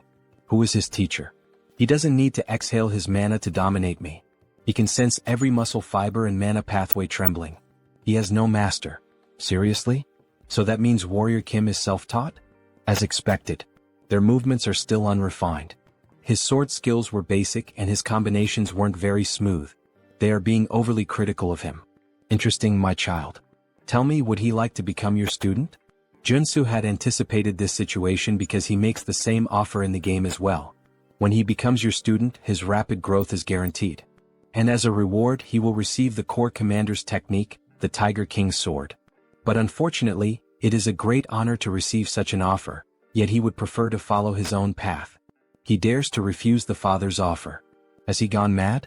If he accepts the offer, he will face many restrictions. Taking the easier path is not always the answer. He should be bowing his head at this moment. He is going to discipline this young man. Quiet. He explodes with rage, emitting an aura that leaves everyone in the room frozen. That killing intent. Just feeling it is like being stabbed by millions of blades all over the body. But somehow he will endure it. Then he activates defensive and morale-boosting traits. Oh, so this kid managed to hold out? He is genuinely a little surprised. After all, not even his own subjects could. Even with so much talent, why does he still refuse to become his student? It's as if he has to face a tiger bigger than a mountain. He almost fainted. Because he has a dream he wants to fulfill. That is to reach level 9. It's to reach the constellation that only 4 have attained so far. But to reach level 9 as a warrior, he would need a high-level swordsman, mana cultivation techniques, and most importantly, enlightenment. However, he worries that his bad habits might hold him back when he reaches level 7. Even so, he wants to follow his own path, whether it's right or wrong. Because that is his resolution. Understood. He values his courage highly. Then he begins to pick up a sword. Here boy, take this with you. The servants are stunned by what they just witnessed. Wait, is that the Black Tiger sword of rank SSR? He unsheathes the sword, which emits a golden aura. Is it really the SSR rank Black Tiger's sword? Even his hand trembles with nervousness. Yes boy. Now come over here and take this. I have another gift to give you. The elders present are stunned by the situation. Then Joonsoo approaches Kyujigum, who places something in his hand. We see a flash drive. It contains the Tiger King's secret technique. The Tiger King with the sword. From what he's heard, the sword you use, the one that shatters mountains, is known for symbolizing dominion. The Tiger King's swordsmanship is similar. As dominance and speed blend together in perfect harmony, it will suit you well. Thank you, Commander of the Army Corps. But why would Kyujigum give such great gifts to someone like Joonsoo, a complete stranger? He's not going to refuse them, of course, he's not insane. But still, it's a heavy burden. Answering the child's question, he saw both passion and talent in him. His eyes lit up as he spoke about the ambition to follow his own path. If he reaches level 9 within 10 years? No, even if he reaches at least level 8 within that time, the Eastern Army will be his. And he will be free to lead it however he wants. Everyone is shocked by his controversial statement. One of the elders stands up, showing clear outrage at the announcement. Commander of the Army Corps, this is utter nonsense. That was nothing but an empty bluff. Then he turns his attention to the other elders. You all listen closely as well. The moment anyone here reaches level 8, that person will take his position. That damn Tiger King, he can't be allowed to act like this. 10 years. He can follow his own path during that time, but if he fails to reach level 8, he will have to return the Black Tiger's sword. Gripping the sword tightly, he makes a promise. That's fine, he'll remember it well. Kneeling down, he makes his declaration. He promises to show results within 10 years. No, in just 5 years he will bring results. He has no real interest in succeeding the Eastern Army, but it doesn't hurt to have another option. Besides, turning down a favor isn't exactly polite. He says this while hiding a sly smile. Oh yeah. The next day he is at the Hunter Association's tower. Now they should be calling him the owner of the Black Tiger's sword. By the way, why did he refuse to become his disciple? Because his dream is to be independent and free. But of course there is a hidden reason behind it. To collect all 3 high-level swordsmanship techniques, he cannot afford to be tied to just one place. Since he met Beck Soren by chance, he is simply waiting for her to awaken the Sword of Mars technique. But he still hasn't met Jeanette and Carly. Joonsoo sits in thought, quietly sipping tea. He is definitely different from the others. Without him, our association would be in danger, Hunter Kim. So, he had something he wanted to ask. The former director, now President Kong, grabs Kim's hand and asks enthusiastically. Since he refused the position of association president, then how about becoming an honorary director? Wait, what does he mean, an honorary director? Kim is caught off guard by the sudden proposal. He only needs to attend the quarterly meetings, and we promise to provide him with all kinds of social benefits. He needs some time to think it over. Our protagonist likes to play hard to get. Basically, it's a dream job where he doesn't even have to work to get paid. Of course, the president argued that this still wasn't enough, so he prepared a few more things, a special gift. Joonsoo becomes curious, looking like a child faced with a new present. What could it be? Then inside the box we see 2 weapons adorned with golden details. One is a shotgun and the other looks like an automatic rifle. Dear God, is it really what he's thinking? Then with a sharp gaze the president announces the name of the weapons. They are known as the weapons of Daesun. Holy shit, so those really are Daesun's weapons inside the box. And the weapon crafted by Chong Yagyeong, the Mountain of Tea, who worked as an arcane engineer in the game. These are known as the best weapons ever made in the game. He's going to give him both pieces that our association owns, its treasures. How about that?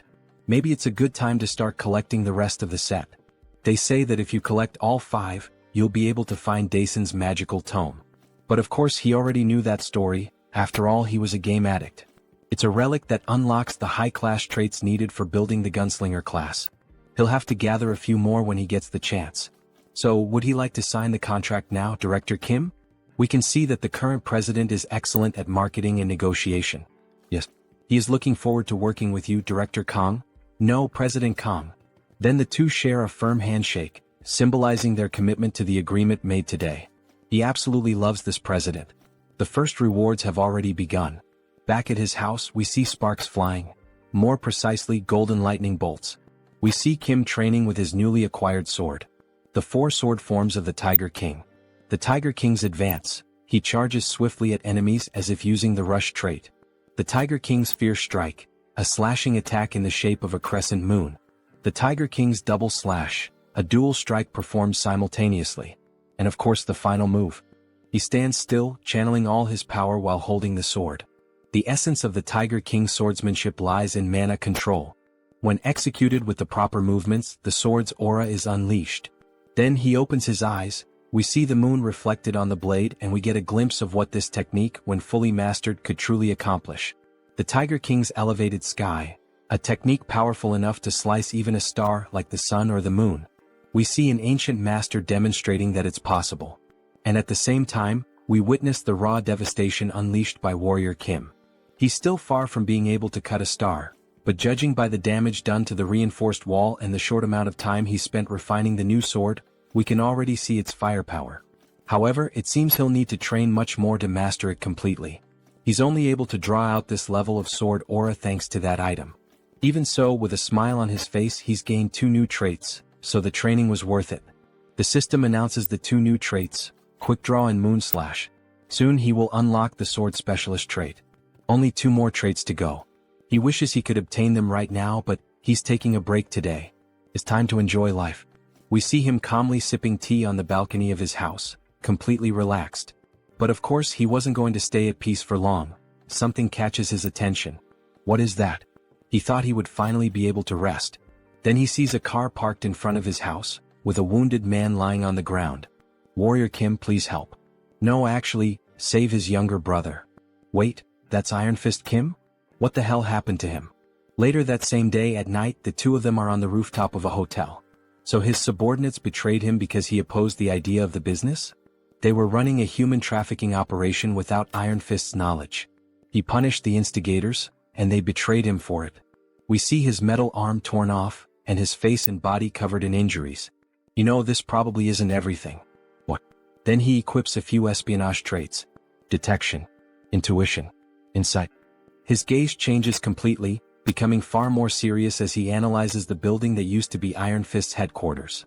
Iron Fist Kim was betrayed in the game's storyline, but he thought it ended when the human hunter was killed. Even though Iron Fist Kim has already been mostly neutralized, there are still many armed individuals standing guard. Right, that means they're looking for Warrior Kim. After all, he's the one who killed the human hunter when a bounty was placed on his head. The other 2 brothers, the bomber and the demolition specialist, are probably involved in this. He's going to enter through the main entrance. In the meantime, the others should find his younger brother. The main entrance? Is he insane? He's sure there will be traps there. Why would he? Just trust him. After all, he's a level 4 superhuman now. You know how it is. Then, in great style, he begins reloading the weapons he received from the president.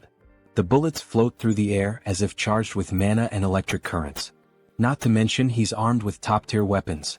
Then the door opens and Kim enters carrying the automatic weapon. It even looks like an AK-47. That idiot really went in through the main entrance, huh? We see several guards waiting for Kim, armed with pistols fitted with silencers and armored shields.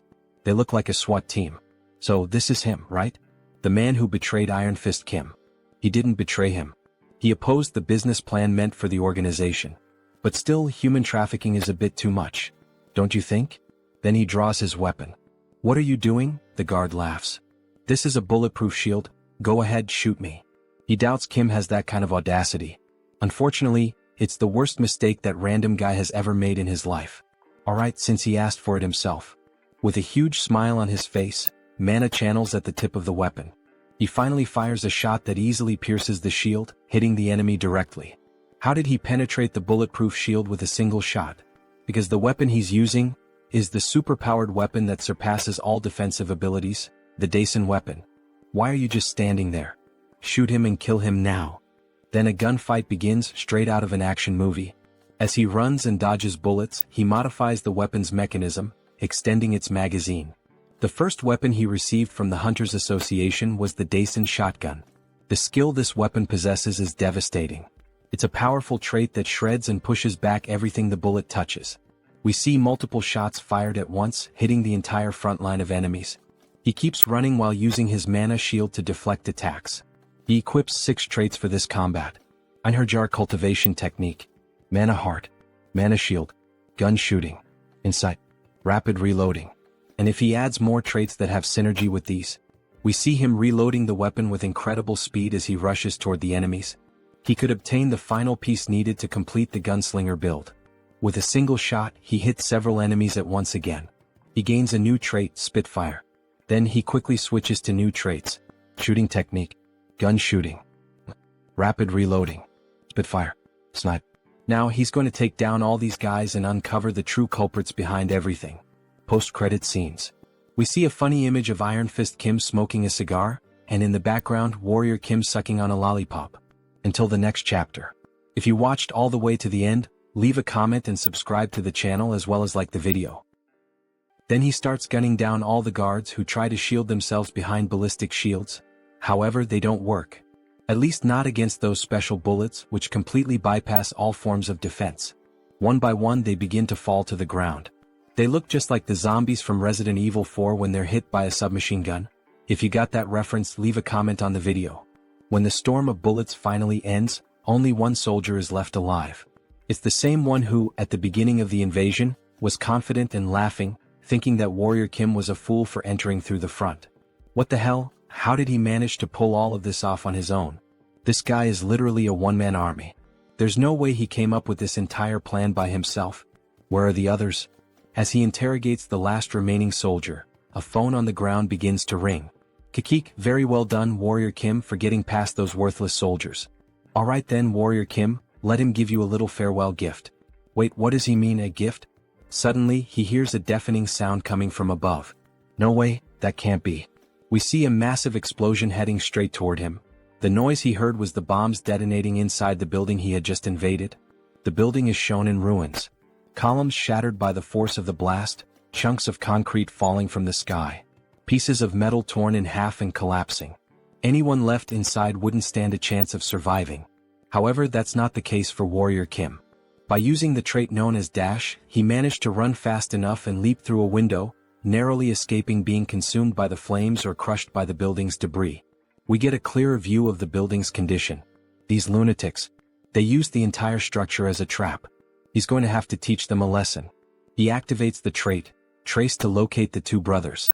We then see a red line extend from the protagonist's hand and spread across the floor, moving as if it had a life of its own. Something that wouldn't stop until it had tracked down whoever he was looking for. Eventually, it reaches a new building stopping on the 25th floor. So that's the way then.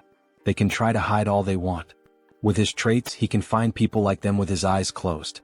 However, before he even finishes that thought, he's suddenly caught off guard by a ballistic missile flying straight at him, which he narrowly manages to dodge. A massive explosion erupts behind him, showing that the brothers aren't playing around, they're actually trying to kill Kim. Alright then, so that's how they want to play, huh? Fine. He's going to settle this long-standing feud once and for all today. We then see Kim equipped with a powerful sniper rifle, one from the Daisen collection. A beautiful sniper with electric blue lines running along its frame, giving it the appearance of being charged with energy. He then activates the 6 core traits of a sniper. Gunner. Sniper. Focus. Insight. Intuition. Alright, let's see what these bastards are up to. He brings his eye to the scope and begins aiming. The visual effect makes it feel like he's inside a first-person shooter game. In fact, it almost looks like he's using wall hack, that infamous cheat that lets players see through walls. A glowing purple line marks the direction of the enemies. Alright, target acquired. Time to eliminate. He begins to channel the shot with mana swirling around it. A beautiful effect forms around the weapon. Fire. As the brothers attempt to escape, one of them takes a perfectly guided headshot straight to the skull. If he ever pursued a career as a professional FPS player, he'd definitely make it big. Hey, what the hell just happened, brother? We hit ourselves intentionally between the buildings, so how? You'd better find a good place to hide. Because the shots he's firing now can't be blocked by walls. That's because these are special bullets that pierce the tangible to strike the intangible. Then we see another shot fired in their direction. They're known as soul bullets. The bullet flies straight between the buildings and hits the second brother directly in the head, making it a double kill. Warrior is the MVP. He didn't finish them off completely because these bullets strike the soul instead of the physical body.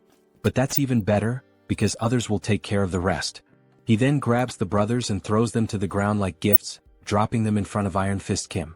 As he assesses the situation, he hears someone calling out, "Brother. Everyone's alive and well. We've been protecting your younger brother, boss." You have no idea how worried he was. Worried both for his brother and for the rest of the team who had been taken hostage. Wait, where are the other members? All the captured members escaped safely. They're currently hunting down the traitors. What are you going to do now? We'll have to start erasing all traces of the human trafficking operation. But of course, before that, he's going to punish those who dared to mess with our organization. Iron Fist Kim is taking longer than he expected. Finally, the wait is over. Warrior Kim, please listen to what he has to say. He then bows deeply before the protagonist. What happened? Tell me everything that happened. Please, he begs. Teach him how he can become as strong as Joonsoo. He's learned from this incident that he needs to become stronger to protect his people. And that right now he doesn't have the strength to do that. If you teach him how to become stronger, he will serve as your slave. So please. How annoying.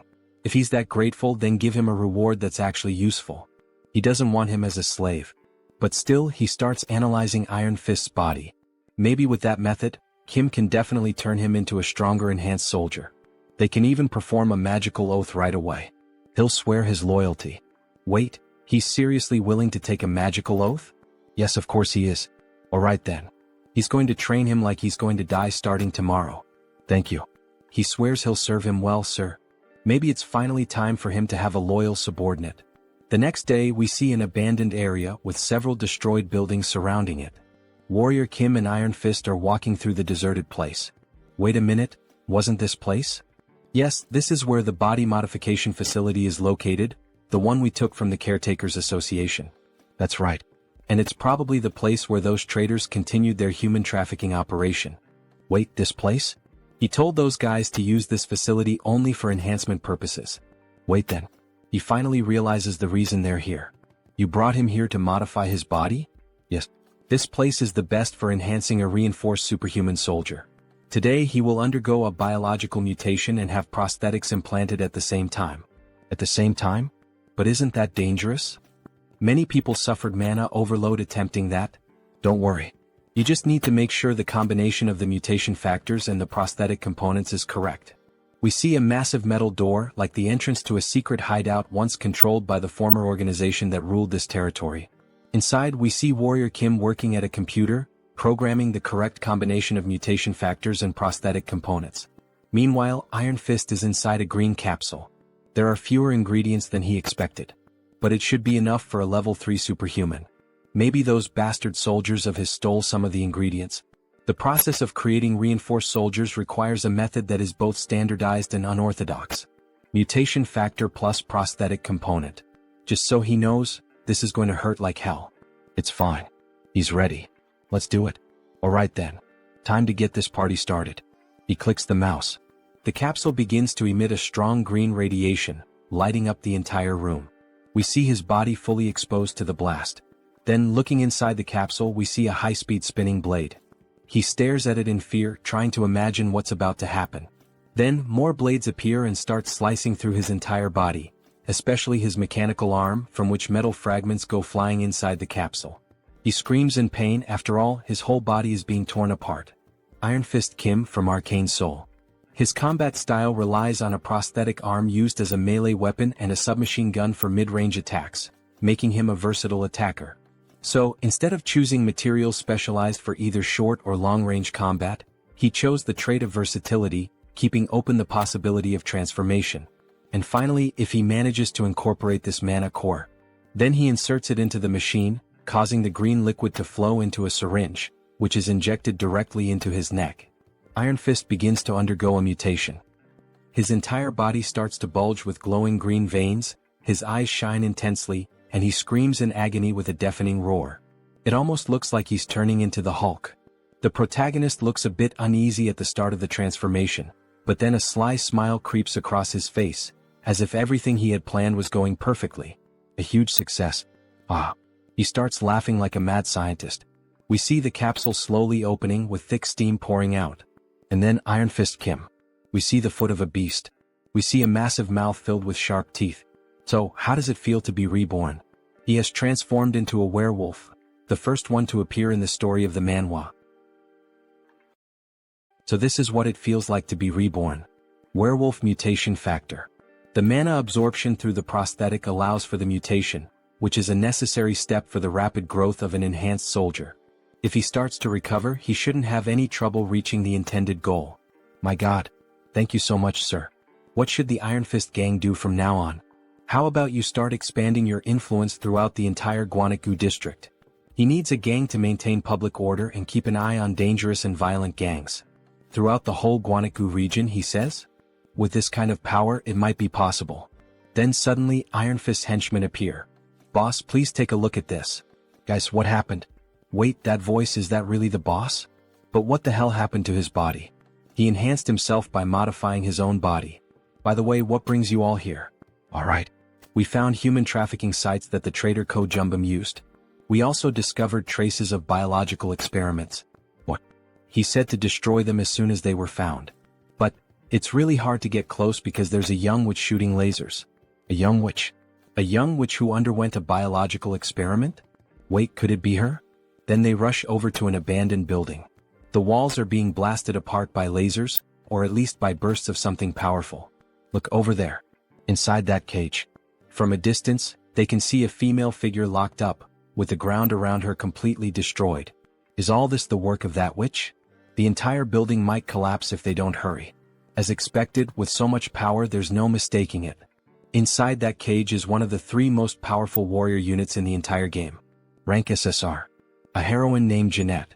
If Beck Soren has the heaven-slaying star, then Jeanette possesses the natural-born energy. That's exactly what allowed her to rise to the rank of one of the top 3 warrior units. But the fact that she's using such a precious ability non-stop means she's currently fighting to stay alive because her mana is almost completely drained.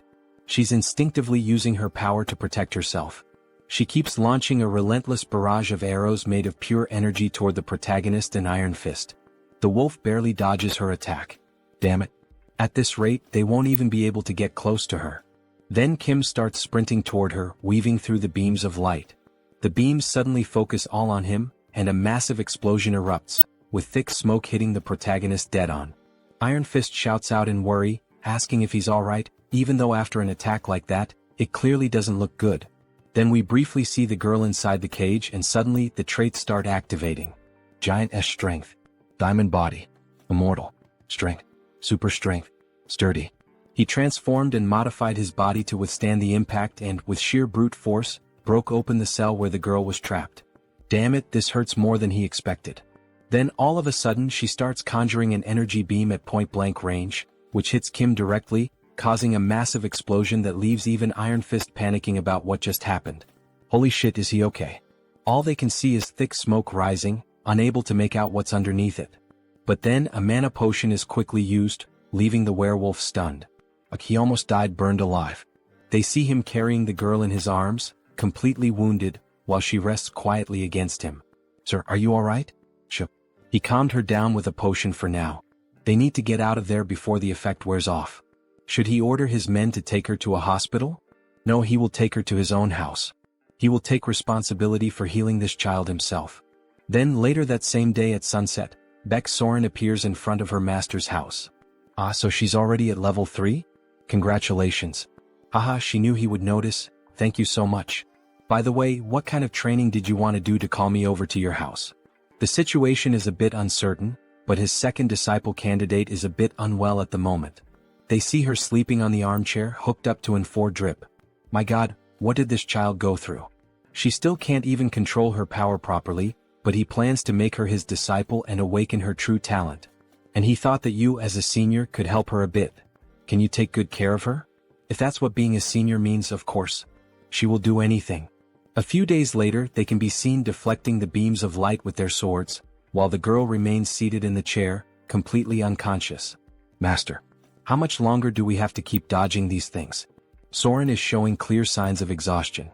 It's been an entire week of non-stop dodging and blocking all these attacks. Kim receives a notification from the system. You have obtained a trait. Deflect. Her mana should be fully replenished by now. She will regain consciousness soon, so hang in there. Suddenly the attacks stop. Energy begins to float and swirl around her body. Then she finally wakes up. With a weak look in her eyes, her face very thin, still confused about what's happening. What's going on? Where is she? Hello, so she's finally awake. Soren grabs her hand. She was so worried that you would never wake up. Is she hurt anywhere? No, she thinks so, but where is this place? And why is she here? It's because that man over there rescued you. He also helped you recover. She says thank you very much, bowing deeply to them. They saved her. Her name is Jeanette. You're welcome. It's good to see you're alright. By the way, how did you end up trapped in that place? Now that she's regained consciousness, she looks like an angel, haha. He was getting tired of the laser beams. Her parents died while fleeing from the Iliang magic tower. She was captured and then... My god. Just as expected. It's exactly like the game story. Jeanette, you are more than welcome to stay here if you have nowhere else to go. Actually, he would like to accept you as his disciple. Wait, her. Why her? Yes, so that she can avenge her parents' deaths. He will teach her to become a superhuman. But she has nothing to offer in return. It's all right. She can repay him when she's strong enough in the future. She gets emotional at Warrior Kim's words, fire burning in her eyes, and Soren finds her so adorable. Okay then, make her into a superhuman, please. And she promises she will repay him in the future. Alright, then he looks forward to working with her. Alright, it's a deal. Welcome, Jeanette. She is an extremely precious talent who will teach him one of the 3 most powerful swordsmanship skills in the game. Then all of a sudden she releases a massive burst of pure energy right at Kim, which barely misses hitting him square in the face, leaving his pants soaked in crap. Sorry. She didn't mean to do that, it was involuntary. Soren tries to calm her down. It's okay, no one got hurt or injured, just relax. Kim is left stunned and shaken by what just happened, since he could have been seriously hurt. Jeanette. Let's start by practicing your mana control first, alright? Okay, he thought she had already entered her rebellious phase. My god. Jeanette, the name of your trait is natural energy. Do you know what energy means? Do you understand what energy means here? No. Oh, she does know. It's like the aura of a sword, right? Yes. This trait is similar to Soren's heaven-slaying star trait. However, you need to train your body to handle the power of the aura you wield. Because with a small vessel, the water will inevitably overflow. Although this trait gives you terrifying attack power, Jeanette is a tank. So it's important to focus on this first. You really think she can build up physical strength? Of course. He's going to teach you one of his own traits, Diamond Body. And it'll be even better if you can learn Mana Soul as well. He's going to use this chance to test the transmission system. She will help too, so don't worry. Thank you. Thank you, Senior. So cute. This will be the system he'll use in the future to learn swordsmanship skills from Beck, Soren, and Jeanette. He should start practicing right now. The Diamond Body trait hardens the user's body and mind at the same time. That's probably exactly what Jeanette, who has endured so much physical and mental damage, needs the most right now, isn't it? Eat as much as you can. The training will be tough, so eat plenty. Alright. They can be seen devouring a lot of food together. Eggs, salads, chicken, pork. A whole feast has been served. It's hard to believe that at the beginning of the manhwa, Kim was so poor he couldn't even afford medical expenses. She will need all this for her training. 2 weeks later, on a foggy night, we see Jeanette and Soren dueling, the classic 1 versus 1. Leona versus Fiora. Anyone who plays League of Legends will get the reference. Jeanette is playing defensively but tries to counterattack. Soren dodges gracefully, showing off her well-trained physique as she evades and tries to counter Jeanette's moves. To think they would reach this level in just 2 weeks. Both are truly natural talents. Beck Soren has already mastered the sword skill. You can stop now. You will take over from here. Pardon? You master? Now that her body is strong enough, she needs to train to control her mana with more precision. Yes. This is crucial, so try to block his attack. Both get ready, he's wielding the tiger sword he received. Using a legendary sword against a poor little girl. Then he charges straight at her. She raises her shield to defend herself. Even though she blocked it, she feels the strong impact and gets pushed back a bit. Kim starts delivering a series of quick strikes, forcing her to retreat even more and focus entirely on defense. She starts blocking his strikes more precisely, even using her natural-born energy to her advantage. You can sense it now. Her refined movements give off a solid presence. Her natural-born energy. Natural-born energy. Diamond body. Shield technique. Mana soul. And Jeanette's mana circuit. He then puts more power into a heavy sword strike and can feel her form clearly. Now he's the one who has to step back from the impact of her shield. Finally he lets out a laugh. She's controlling her trait with precision now. Cesar Jeanette has finally awakened. Soren congratulates her. She finally managed to awaken, such happiness, while hugging her almost like she were her own daughter. A daughter of Kim and Soren in a way. Then he congratulates her too. Good job. Congratulations on awakening. Thank you so much. It's all thanks to the two of you. An SSR rank really is on another level. To think she would reach level 3 as soon as she woke up. Good girl. Well, considering the others, maybe she shouldn't be so surprised. After all, I'm the only one still low-ranked. She can't let her junior surpass her. She's going back to training. Wait for me. Great. Make sure to grow fast and master the art of the sword. That way I can learn from both of you. He's literally planting the seeds now so he can reap the fruits later, and maybe in more ways than one. Alright, he can't afford to fall behind either. Before his two disciples' personal missions begin, he'd better take care of a few things. We see on his phone screen a plane ticket that he bought. There's a beautiful view of the airplane flying over a large remote island surrounded by the sea. There are various buildings on it and one of them stands out, releasing green winds almost like forming a cyclone. Finally he feels that he's truly abroad. This is the city where the Divine Annihilation War took place, a hen. Beneath that hollow structure of the building, which emits a strong green light, lies the extra-dimensional space known as the Great Labyrinth. It's a troublesome place where ghosts of forgotten gods constantly launch attacks. But there's no need to worry because the most powerful organization of humanity, the Guardians League, protects a hen. The true reason he came to a hen is right here. Diana Bar. Because here he can inherit the Einherjar cultivation technique from this place. Then he walks into the bar and sees the receptionist with two horns looking startled. First time here? Looking for a specific drink? We get a better look at her, an older woman with two horns and a cigarette in her hand. He's not here to drink. He's here to get some information. Information, he says? What is he looking for? He's looking for a man named Sigmund Sigurdsson. He will make sure to pay her very well for the right information. I see. She's afraid that won't be enough. Her husband is currently in very bad shape because of his illness. Now that he thinks about it, he remembers reading something about Sigurd having lost his wife. Madam, if that's the case, he can take a look at your wife? This might end up being much easier than he expected. Then the next day we see a house by the beach with a beautiful view and sand all over the ground. She's going to tell him in advance, but Sigurd will be very sensitive, so please forgive him. He understands. Sorry, Sigmund. A guest asked about your wife's illness. Oh my god, she sees that some guests arrived before them. There's a woman lying in bed while, at the same time, a priest and a nun are using healing abilities. The archbishops are going to heal her, it seems. Maybe they should leave them alone for now. However, Kim grabs his hand. What are you doing? Let go of her. We're in the middle of treatment.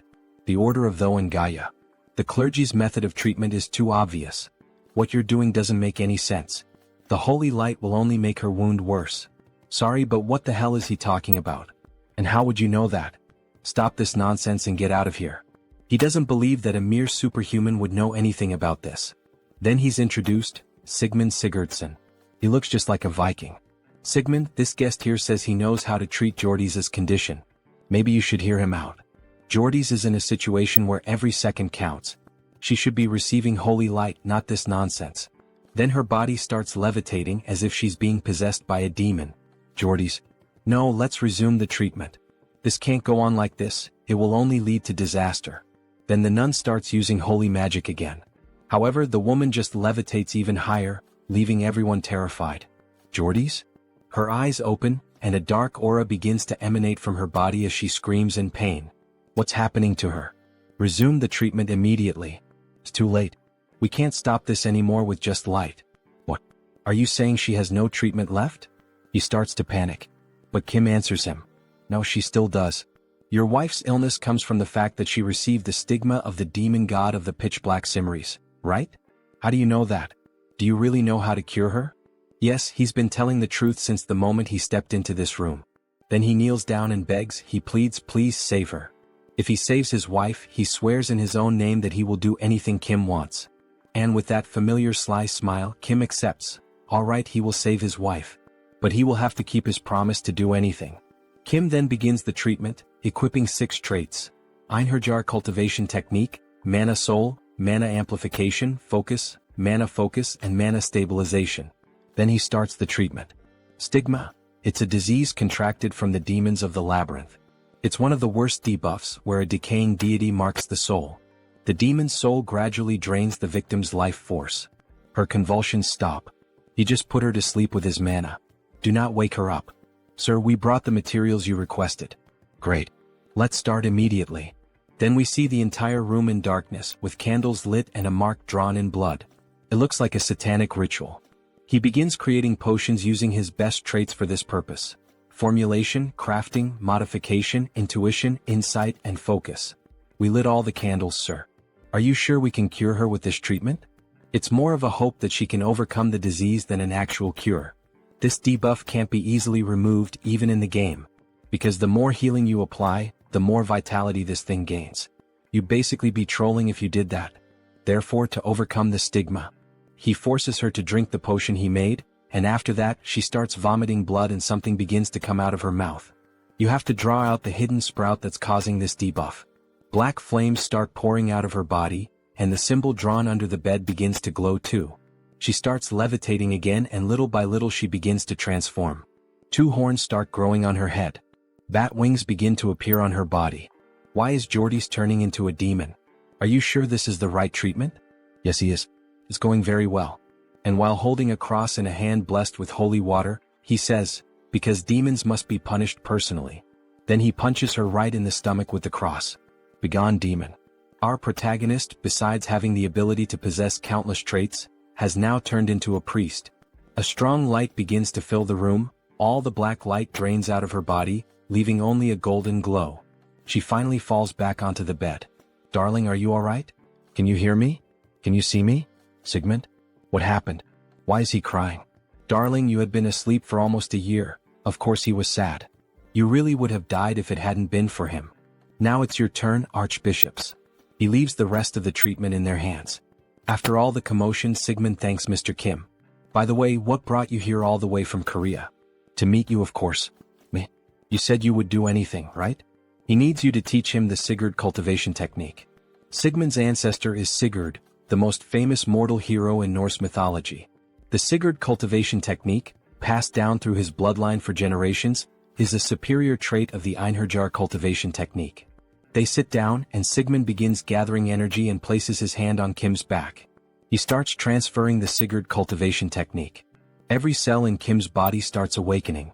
His mana attribute is changing, stronger, more resilient, more durable. His heart is undergoing a transformation infused with mana and the new technique. Then a new system notification appears. Sigurd cultivation technique. You have obtained a trait.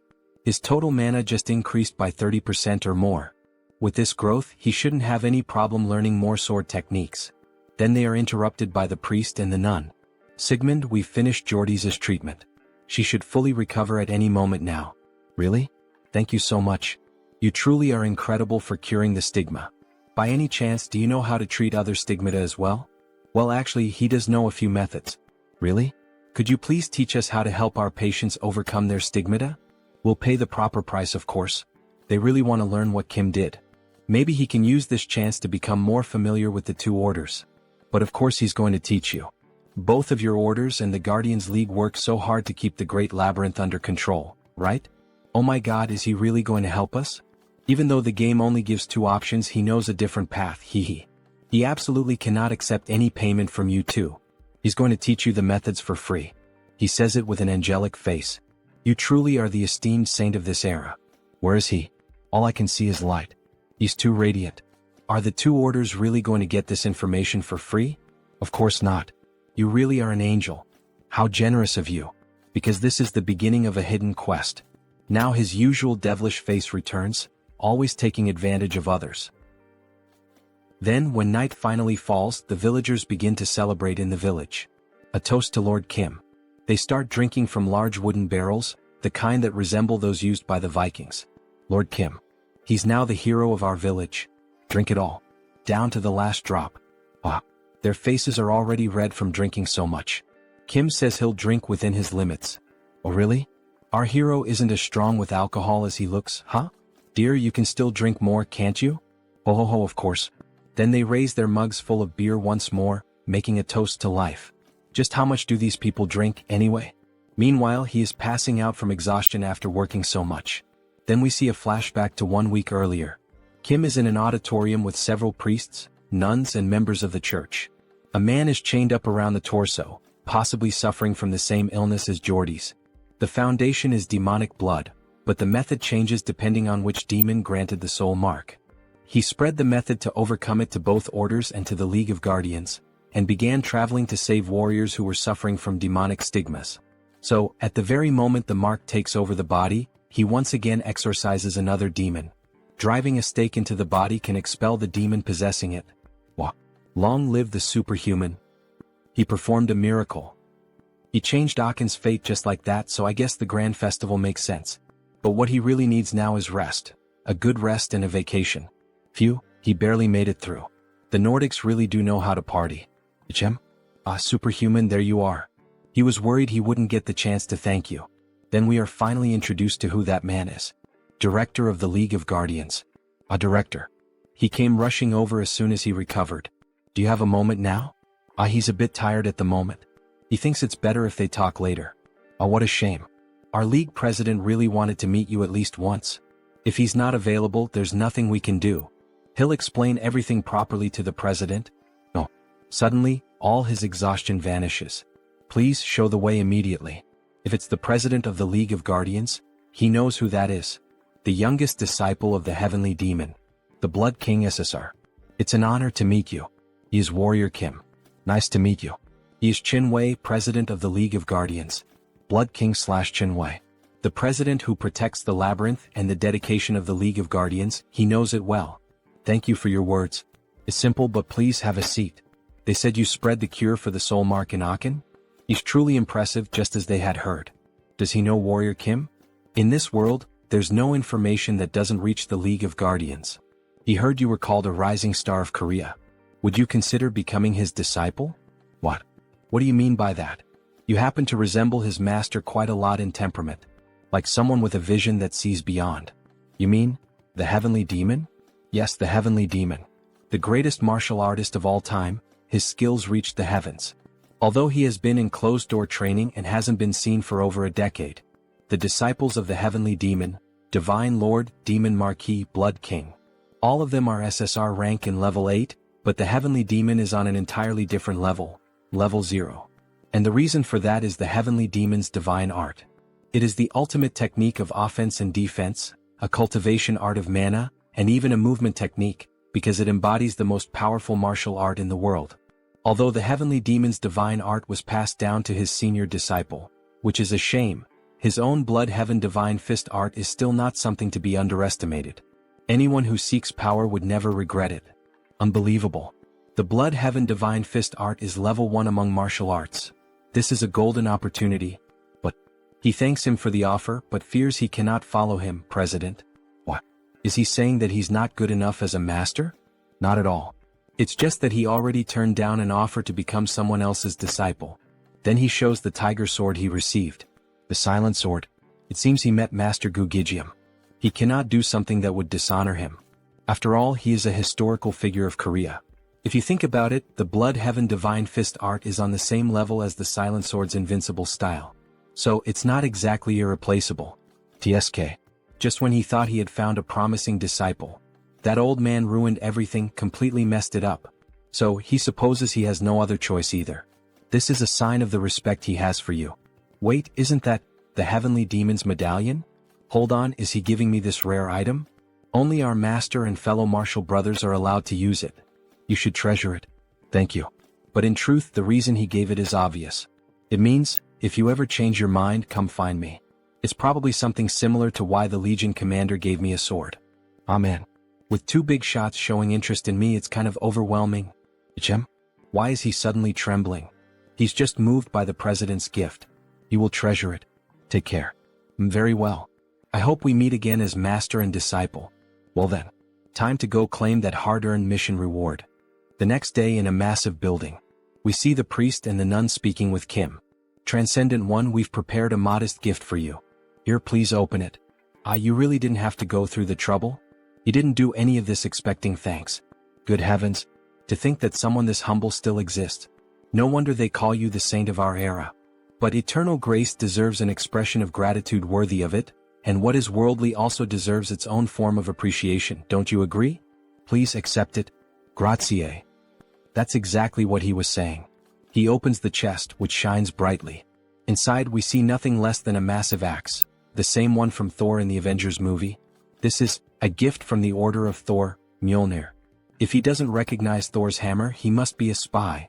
Just like a sacred sword, it is especially powerful against dark-type monsters. It's an SSR-grade weapon that unleashes even greater power. Please take a look as well at the gift from our Order of Gaia. It's a shield, of course, Athena's Aegis. An invincible shield that can freely shape magical force fields. Did you like it, Transcendent? You're really giving me all these over-the-top gifts? It would be a bit disappointing to stop here. Of course there's more. Come on, hand it over already. He's already getting dizzy. 10 bottles of IAS nectar, 7 diamonds, even the tears of an angel. What's this? Isn't that a demon heart? Exactly. We prepared it to be refined together with the nectar when you consume it. Maybe he should try to get a little more? So, by any chance do you have a flame demon dragon heart? Isn't that something used by fire-type mages? Yes, he can use black flame, so he needs it. The trait of the flame demon dragon is hellfire. If he's going to face the Lord of the Sun Tower, he's going to need it. Oh, understood. We will gladly deliver the heart of the flame demon dragon to you. This is our final gift to you, Transcendent. Wow, thank you so much. Secret mission reward, jackpot. And by direct order of the Pope, he will be named an honorary Holy Knight of the Order of Thor. The same goes for the Order of Gaia. It's only honorary, so there's no pressure. All right. It's important that he becomes stronger, but thank you very much. He will gladly become an honorary Holy Knight. One day, if it's necessary to keep the Old Father's order in check, he might need the power of those two orders. Back to the present, the party continues. This village festival shows no sign of ending. This is exhausting. Maybe he should head home now. Kyang. Ichem? That voice sounds familiar. Priest Kim? What? Why are you here, MMPH? Sho. He's being chased by the order of the Old Father right now. Let's get out of here first. Quickly. Then we see a red-haired girl with short hair, surrounded by a few guards, searching for Priest Kim. He thinks they're already gone. Thought he was going to die. What happened? I thought you were in Levant. At least he found the treasure vault. Thanks to the golden artifacts inside, he even reached level 5. But he was discovered by the Order of the Father. That place is the origin of the order after all. Well, considering that Priest Kim's order is a cult not listed in the Divine Extinction Treaty, it's no surprise they're chasing you. Anyway, he's not sure if the trials are supposed to be that cruel. He needs to reach level 7 quickly so that their god can be resurrected. Well, is there anything I can help with? Actually, yes. That's exactly why he was looking for you. Tell me, what is it? Can you take me to the Great Labyrinth? The Great Labyrinth? Yes, all the way to the Fortress of Beginnings on the 10th floor. For Priest Kim's order to be officially recognized, they need to gather more divine power. Using the Great Labyrinth as a place to hide and accumulate power until then. This might actually be perfect? They then head to the Great Labyrinth, a massive gate guarded by 2 sentries. One of them notices Warrior Kim and Priest Kim approaching. Halt right there. State your purpose. Both of them are wearing masks looking like ninjas. He's trying to enter the Great Labyrinth. At this hour? He has his reasons. He covers his face and is treated like a criminal. Well, the Great Labyrinth is often used as a hideout for criminals. It's a lawless zone where the laws of the surface don't apply. Level 4 superhuman confirmed. They may enter freely, but remember, your identities will be checked upon exit. Yes, that's fine. Come to think of it, the suspicion isn't entirely wrong. From a normal point of view, Priest Kim is a cultist criminal, haha. The Great Labyrinth, the seal of the fallen gods. Hey, didn't you say you were famous around here? But earlier you looked like a total nobody. Don't even get me started. If he had been recognized, the news would have spread, and he would have been exposed instantly as well. But it's quieter than he expected. He thought it would be terrifying. So Kim decides to equip his best detection traits. Sixth sense, insight, sensitivity, perky ears, bright eyes, dog nose. There's a smell of sulfur. Sulfur? There are demons hiding up ahead. No, he takes that back. Demons are advancing toward them. One-eyed bats, one-eyed goblins rush toward them at high speed. Priest, bless our weapons. Yes. Perfect timing. He was just wondering how the new weapons would perform. We see Thor's hammer glowing intensely with the priest's buff. SSR-grade weapons with golden blessings. Man, you could just throw them and it would already be a total massacre. He then equips the Thurring trait and wipes out all the demons with a golden lightning strike. As expected, Mjolnir is Mjolnir. It's incredible to think he wiped out all those demons. His blessing was insane too. It felt like it doubled the power. That's what you'd expect from a level 5 priest. Honestly, he was afraid the old cult of the father would follow him all the way here. But once they pass through that gate, they'll be free from the 9th floor so he can finally relax. But Kim begins to stare intently at the door and the priest asks why. What was with that sudden look? He thinks things aren't going to go as planned. They came in a swarm. They're much later than we expected, Savior. An inquisitor from the old cult of the father. How did they find me? No. Thinking about it now, he realizes it was obvious. They followed Priest Kim here. They must have the same tracking trait he has. No wonder they found us so easily no matter how much we ran. This tiresome pursuit finally ends here. And at last, Savior, he'll join our faith. Join your cult? What the hell are you talking about? The saint has blessed us with a divine message. If the Savior joins our cult, he will be treated as her equal. He will offer both his body and soul to the old father. So they're basically declaring without any pretense that they're going to sacrifice me now. Are you insane? Who gave you permission to decide that? No need to worry so much. Because right here, the ascension ritual for you, Savior, is already prepared. So they want to break me, trap me here, and offer me as a sacrifice. Did you throw the Westphalia Treaty into a soup pot or something? You know that doing things your way could cause absolute chaos, right? Someone so well-informed, why act so surprised? This is the great labyrinth, free from the laws of the surface, a place without restrictions. Then, holy knights, kill this wicked cultist who deceives people with a false and twisted god, and bring the Savior here. Yeah, this place is beyond the laws of the surface, which means he can also rip their limbs off without consequences. Kyung, do you think we can handle this? There are 2 level 5s and the rest are all level 3 or higher. We can do it. Because he has. Priest Kim, bless me. Yes. All the high-level traits he's gathered and the weapons he's earned. He then throws the blessed grenade toward the enemies, which explodes right in the Inquisitor's face, causing a massive blast boosted by the priest's buffs. What a cheap trick you're trying to pull. These little toys won't even scratch my skin. We see the guards taking position to defend her. Then, suddenly, Kim appears above them with a massive missile launcher. He equips his best traits: gunslinger, shooting, aiming, rapid fire, insight, black flame. He fires multiple missiles at the enemies. It's useless. Old father. Protect your children. Then, in the shape of a cross, lightning strikes down from the sky and forms a powerful magical barrier. It precisely deflects all the missiles. This is the true power of the old father, Savior. Well, up until now it's only been friendly punches.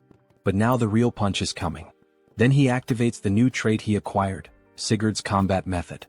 His hand starts crackling with electricity, and the mana overflowing beyond its limit makes his blood boil. My head, it feels like it's burning, blazing like molten fire.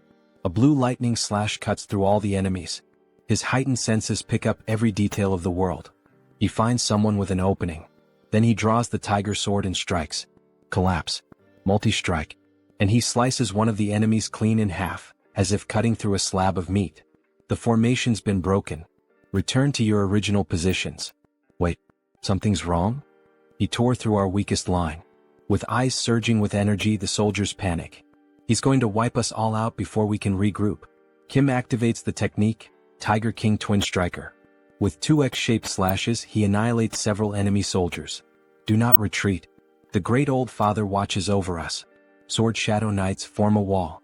Where do you think you're going? Tiger King Fierce Blow. He quickly slaughters the soldiers before they can form a new defensive position. Inquisitor.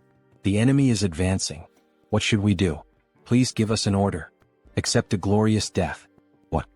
Your deaths will please the old father in the divine kingdom. This is his will, you must not avoid it. We can see she's a sadistic bitch who doesn't care about death. A difference in numbers and levels means nothing before the savior. It's utterly overwhelming.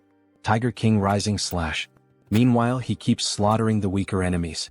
And she, watching such a display of strength, with that golden aura surrounding him. This is. You're so magnificent, savior. It's an honor to witness the true face of light. So, are you finally thinking of sending out the stronger ones? Yes. She'll send some truly loyal ones your way. There's just one thing you must be extremely careful about. You absolutely must not die, alright? Then the first guard charges straight at Kim, who blocks the attack using the newly acquired shield, Aegis of Athena. However, the warrior suffers internal damage reflected back by the shield. Internal damage caused by a single collision against his shield? Then Kim hurls the enemy into the air, sending him crashing into the wall. The second enemy seizes the opportunity and tries to attack from behind. Kim jumps, dodging the surprise attack, and with all his strength, he strikes with Mjolnir, causing lightning to electrify the enemy. With a sadistic grin, the protagonist asks, "Is that all you've got? You can't even get warmed up with this. How the hell is that our savior? This is impossible. He has to be some kind of demonic apostle. Get lost, demon." Chem? So that one is still alive. Unfortunately for him, stalling isn't part of Kim's style. With a single swift and clean strike, he cuts off the enemy's head. So she's the only one left out of all of them? Do you still have more new power to show? Just as expected from the prophesied savior of our order, we see Kim massive and muscular. He's equipped several traits for this battle: giant strength, mana soul, smashing strike, Tiger King swordsmanship, Sigurd cultivation technique, moonlash. On top of that, he's receiving multiple buffs from Priest Kim. As he prepares for the final blow, he asks, "Are those your last words?" What else does she need to say? All that's left now is to wait for his soul to reach the divine land. Then a massive explosion erupts, and we see the body of that lunatic lying on the ground, along with her guards. Wow, he really took them all down by himself. It was all thanks to his blessings. Nice work. Did you see how she kept talking until the very end? That's why you don't mess with fanatics. Disgusting. It was almost frightening. Anyway, maybe he overdid it a bit. There's nothing left to loot because he destroyed everything. There's still that shield. It's broken too. That's a shame, but thanks to that battle just now, he gained 3 new traits: destruction, massacre, fierce assault. He managed to gather the necessary materials to create a high-level trait, one capable of facing 1,000 foes. In the end, the loot's not bad at all, huh? Finally, we've reached the 10th floor. Congratulations, mission accomplished. He wouldn't have made it this far if it weren't for you, brother. He'd still be stuck in that Qigong therapy. Hey, at least he admits it, It was all you. He didn't really do much, so that's why, here it is, the Heart of Abundance. Heart of Abundance, SSR. Increases all stats. Possess trait, luck. An SSR level artifact. What a great reward. Kim's eyes practically light up. He found it in Levant's treasure vault, the one he told him about. Apparently, it's an extremely valuable artifact and he thought it would suit him well. Thanks, man. You really know how to pick a gift. By the way, where are you headed now? He's gathered a lot of good stuff, so it's time to return to South Korea. To find the final item he needs to reach level 5. So he finally returns to South Korea. He had missed the fresh air of his beloved hometown so much. South Korea, Gangwon-do. He thinks the place was somewhere around here. Maybe he should go deeper. Then, suddenly, a masked man appears behind Kim with a knife to his throat. What brings a stranger all the way out here? We see a skeletal hand. This guy is hiding his body, but he's the skeletal serpent, a character of SR rank. Looks like Kim has found the mutant's hideout. The man said, "What brings you here?" Kim replies that he has business to attend to. This area is restricted. Turn back. Wait, but Kim thought this was the path to Hope Village, wasn't it? How do you know that name? The place he arrived at is the Village of Monsters. However, the mutants call this place Hope Village. Someone who knows the real name of the village? It's like a password he can use to get in, He'll guide you there. Follow me. Thanks. Good thing the one on patrol today is the skeletal serpent, because for a mutant he's actually a pretty flexible guy. So they walk deeper into the forest, where various plants, roses, and beautiful trees are shown. There are even drawings made in archaic styles. As he approaches the village, the other mutants begin to wonder why the hell a human is there. This place is Monster Village. It's where the item he needs to find is located. Then we see massive feet approaching the area. Skeletal serpent, why did you bring a human to our village? We see that those huge feet belong to a bear wearing clothing and moose antlers. He knew the real name of our village, the skeletal serpent replies. He said he's here to do business with you. But I've never seen him before. What business? Kim becomes slightly nervous in the bear's presence. The challenge is that most mutants, having been ostracized by society, are closed off and hostile. He's here to make a request. A request? Yes, he needs a mutant mana core. Is it really okay to try and get one from them even like this? Before he could finish speaking, the bear attacks him violently. However, he manages to activate his shield just in time. That's what makes them hostile toward humans. If it weren't for those defensive traits, he would have already passed out. Diamond body. Immortal. Sigurd cultivation technique. Mana shield. Practical combat. Protect. Not bad, huh? Great. Now I can feel you being crushed into pieces. I'm going to kill you. Wait. Why are you doing this? He's not here to hunt these people or anything like that. In truth, he knows the reason behind this irrational rage. Because mana cores come from a mutant's dead body. Would you sell the body of a family member for a handful of coins, if it were you? The bear then starts using an aura blade to attack Kim. A bear that can use an aura blade? He's really serious. Please calm down. He'll pay the proper price for this request, okay? I already said, I don't need money and I won't accept anything in exchange for selling the dead body of a mutant. No, he's not paying with money. The fastest way to earn their trust is this. The entire area starts glowing intensely. What the hell is this? The bear asks. Kim says he'll pay the bear with this, by filling their empty stomachs. Are you kidding me right now? How is that supposed to help? Don't be like that. Just take a sip. It won't be too late to talk after that. He then begins preparing a cup of instant noodles. By the way, this isn't just some cheap cup of ramen. I don't need that. If you don't leave right now, I'll tear you apart. There's no way a bear can resist that smell, hee. From a menacing expression, his face suddenly turns sweet, drooling from the scent. He's never smelled anything like this before. He heard from a friend that people in Hope Village struggle to get real food. So you've heard something, huh? Go ahead, try it. Don't you want to know why humans love noodles so much? The bear looks tense and conflicted, but in the end he decides to accept. After all, he's the chief of Hope Village. Is to learn more about human culture. That's why he's eating it, not because the smell is irresistible. But we see him savoring the new food with delight. This taste, it's divine. The gods themselves must have made this. That scene of the noodles wrapping around the bear and him drifting away on a tiny boat really resembles something out of the anime/manga Shokugeki no Soma. If any of you subscribers have read or watched it, let us know in the comments. How can something taste this good? Do you have more? It must be really delicious. What? He's prepared lots of other things. Everyone come try some. Not every mutant has senses as highly developed as the bear's, so he added a bit of mana core powder earlier to help with that. Wow, so sweet. Slurp, slurp. Look at that damn bear eating everything by himself. Where's that always serious and responsible chief now? All we see now is just a happy animal enjoying himself, haha. He's a good human. Do you happen to have more of those sweets? Did he just befriend them now? However, the skeleton stood off to the side, simply observing the whole situation, and then he noticed the mana core powder. Wait, is that mana core powder? Can we even eat that? What? Mana core? Shit, he already ate 2 of them. It's understandable that they're cautious. If something goes wrong, a mana core can cause them to go into a berserk state. What the hell are you plotting? But Kim had prepared for that too. If you're that worried, then let's ask your guardian angel. He's talking about the entity with the power of prophecy. The one known as the godmother of the monster village. The tree goddess. The guardian angel of the monster village, the tree goddess. Although the power she possesses is weaker than that of other transcendental beings, she is indeed a divine entity. We see a very ancient tree shaped like a human, almost resembling an old woman. And so, all important decisions are made by her. The bear gathers in front of her along with the other mutants and Kim. Is what this human said really true, Great Mother? Yes.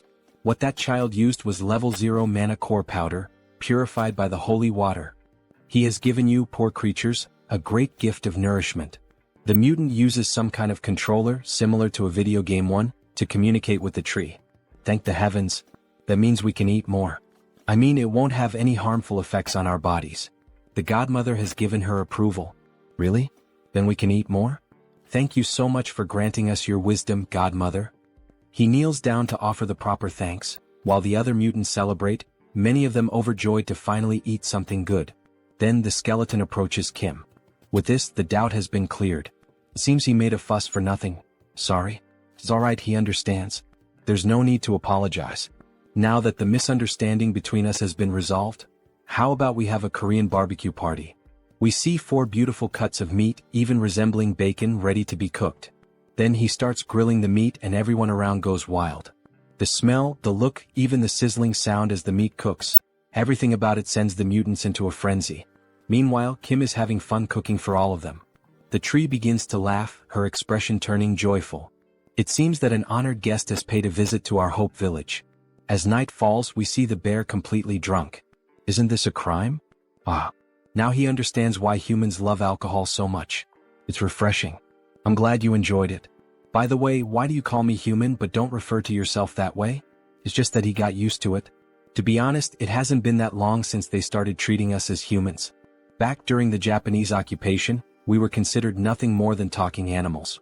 Even hunters used to hunt us in those days. Even so, he's amazing. From what they've heard, he played a major role in the Korean War, and that's why mutants have more rights nowadays. But he couldn't have done it alone. It's been so long since the entire village enjoyed the company of an outsider. Do you want it or not? Just one more, uncle. Try it like this, it tastes better. He always wanted to hear them laugh like that. A classic sentimental drunk. Wow, such an innocent village. He really shouldn't be crying like this. He's just giving them what they want and his reputation keeps skyrocketing. Alright, you said you needed a mana core, right? Here are 4. Go ahead and take them. Reputation quest complete. Come to Papa mana cores, haha. Thank you very much. And with that, he finally wraps up the festivities for the day and starts heading out. He's finally ready to become level 5. Good job, me. Suddenly he hears a voice. Hey, are you leaving? It's the skeleton. He still hasn't properly thanked him. There's no need. He already received valuable gifts from the village. But the skeleton feels that he gave the village something far more precious than that. Understandable, since they hadn't had real food in decades. With a somber tone, he says that if he ever needs more mutant mana cores next time, just let him know. He'll gladly give him his own. What? Please don't say something like that again. He has no intention of taking the heart of someone who's still alive. He's not that kind of person. But he's serious, really. He truly means it. Because he received a prophecy from our godmother. She said that he was destined to give a part of his body to someone who would return my blood and flesh. Okay, Korean barbecue isn't worth that much. He knows the skeletal snake's quest has something to do with this, but he's never heard anything about a mana core being part of it. Maybe it's just a metaphor? She could be talking about something other than her mana core. Of course, he'll find out when the time comes. You can go now. Sorry for taking up your time. Alright. Take care. He's looking forward to the day he sees you again. Obviously, that skeletal snake is hiding something. The next day we see a new house, quite large even with a pool. Yes, finally. What's right in front of me now is the large single-family home that will be mine from now on. The entire property spans over 660 square meters. And there's even a pool. But it's not just those perks. The real reason he came and chose this place. He takes an elevator down to the basement of the house. It leads to the high-quality, high-security secret training center. Yes. He never thought he'd see this day. Kim is truly happy. Enjoying the nice weather, sir? Yes, Director Choi. Thank you so much for suggesting this amazing place to him. Don't mention it. Still, why did you decide to make the move so suddenly? Because his disciples have been visiting his home quite frequently lately. He just wanted to provide them with a better environment. He also needed a bit more space. And since you brought that up, of course he's already prepared everything. Please feel free to use this to help you reach level 5.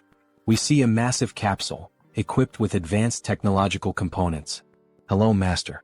She is a magical spirit born to support you, Master. How can she assist you today? First, precise measurement. From this point on, leveling up requires a more complex process.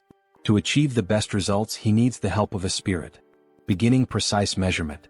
Inside the capsule, all of his attributes, abilities, and powers begin to appear on the screen. Level 4 Warrior Class. Musculoskeletal Class, Giant. Musculoskeletal Class, Diamond. Healing Class, Immortal. Mana Class, Soul. Mana Class, Sigurd. Battle Class, Tiger King Swordsmanship. So that's how it's structured. However, several error messages suddenly start flashing on the screen. He doesn't understand what's going on. Master, there's been an error in reading your mana circuit. Ah, that's probably his fault. He's capable of altering his mana circuit in real time. That's actually top secret information, by the way. Is that even possible? That's not recorded in any of his data. She just saw it with her own eyes. So yes, she just witnessed it herself. That's why he'd like to prepare a level 5 elixir that suits him well. The spirit pauses in thought. A regular elixir wouldn't work, but if it's custom-made, it's possible. Really? The performance does match the high price, huh? Please tell me all of your abilities. Please tell her all of his abilities. All right. First of all, he possesses 11 high-level traits, successfully registered. The master's abilities total 136. The design has been completed based on the Celestial Throne elixir. Celestial Throne? He's referring to that elixir that only exists in theory. Is everything ready for the elixir's production? That's not the elixir he expected, but that's fine. He trusts that the spirit found the right elixir for him. Absolutely. Let's begin. Then, initiating production of the level 5 elixir. We see the mutant's mana cores being used in the process. The full moon night has arrived. The house is lit up from top to bottom. Congratulations on becoming level 5. Congratulations, Master. We brought you some gifts. How did you know? That man over there told us. Great day for a party, don't you think? Congratulations, warrior. You told them, Director Choi? Of course he did. It would have been a waste not to celebrate an occasion like this. Then he hears an explosion. It was fireworks from the first family he helped. The great achievement of Warrior Kim. Congratulations, from security number 1. Wow, unbelievable. He turns red like a strawberry. You too, Woojin? You're making me embarrassed. Oh, and by the way, there's also a flower wreath at your door. Congratulations on reaching level 5, Warrior Kim. From the Order of the Old Father. How far has this news spread? Is this supposed to be a provocation? Now that he's level 5, he'll have to act discreetly. Everyone will be watching his every move. And they send me something like this? He starts tearing apart the flower wreath. While Kim was tearing it apart, a car pulls up beside him. A beautiful woman with purple hair and dressed in executive attire steps out. Finally, more women are starting to appear in this manhwa. So, who the hell is that now? Everyone, even everyone's mother, is coming to his house today. Superhuman warrior Kim, right? Congratulations on reaching level 5. Oh, thanks. But who are you again? Apologies for the late introduction. She is Song Hee-young from the Kumo Group. Third daughter of the Kumo Group. Song Hee-young, level 6 superhuman. Gasp. She's the youngest daughter of the Kumo Group. And what business would the Kumo Group have with me? We were thinking of leaving a request. A request, huh? Wait a second. From what he knows, the Kumo Group is in the middle of a succession war, isn't it? Getting involved in the internal affairs of the Kumo Group will only make things more complicated. The wise choice is to refuse the request right here and now. We wish for him to participate in the 5 consecutive duels that will be held for the succession, as the champion. Then she begins to open the briefcase she was carrying. The compensation will be more than satisfactory. How about this as your payment? There's no doubt, this girl is strange. Those ears and eyes, and those marks on her neck. Wait a second. That pistol. Is that the gun that holds the power of destruction among the Daisen weapons? That changes everything. Bring me the contract right now. Time to get some rare items. The next day they head straight to the main building of the Kumo Group. Such generosity on her part. Imagine her offering a Daisen weapon. He already owns 2 from the Daisen series. She knew he would accept the offer. Since she's willing to pay that much just as a fee, he can't help but wonder what she'll give him if he actually wins the duel. She will give him another weapon from the Daisen series, one that has the Paralyze ability. Wow, seriously? It's like one of those buy one get one free deals? Well yeah. If he manages to win consecutively, she'll give him even more incentives. But he shouldn't get too greedy. After all his opponents will be level 6. He just needs to defeat the one she tells him to. Other than that, he can relax. And so, the day of the tournament finally arrives. A massive arena with a huge crowd watching the spectacle. Even Kim is impressed by the sheer scale of these duels. The two of them walk toward the designated area and end up encountering Hee-young's brothers. Look who showed up, the little sister. They thought she wouldn't dare appear in this stadium to try anything, yet here she is, wearing that look of disdain. However, she simply ignores them and heads toward her seat. How rude of their sister. Eldest son of the Kumo Group, Song Hee-jun. Level 6 superhuman. Leave her out of this. This is a fight between you and me. Second son of the Kumo group, Song Hee-cheol. Level 6 superhuman. It seems the two of them don't see Song Hee-young as a threat. It makes sense considering she's still young. The first duel will be between the champions of the eldest son and the second son. Yes, both are extremely strong opponents. We see the first superhuman. Mr. Armored Soldier, level 6 superhuman. Mr. Pyromaniac, level 6 superhuman. A level 6 cyborg and a level 6 human who manipulates flames through a mutant factor, huh? Being a conglomerate, they certainly have many enhanced soldiers. Please pay close attention to this battle. The Armored Soldier, team leader Kim, was hired by her second older brother. He is considered the key figure to watch in this tournament. And so, the battle finally begins.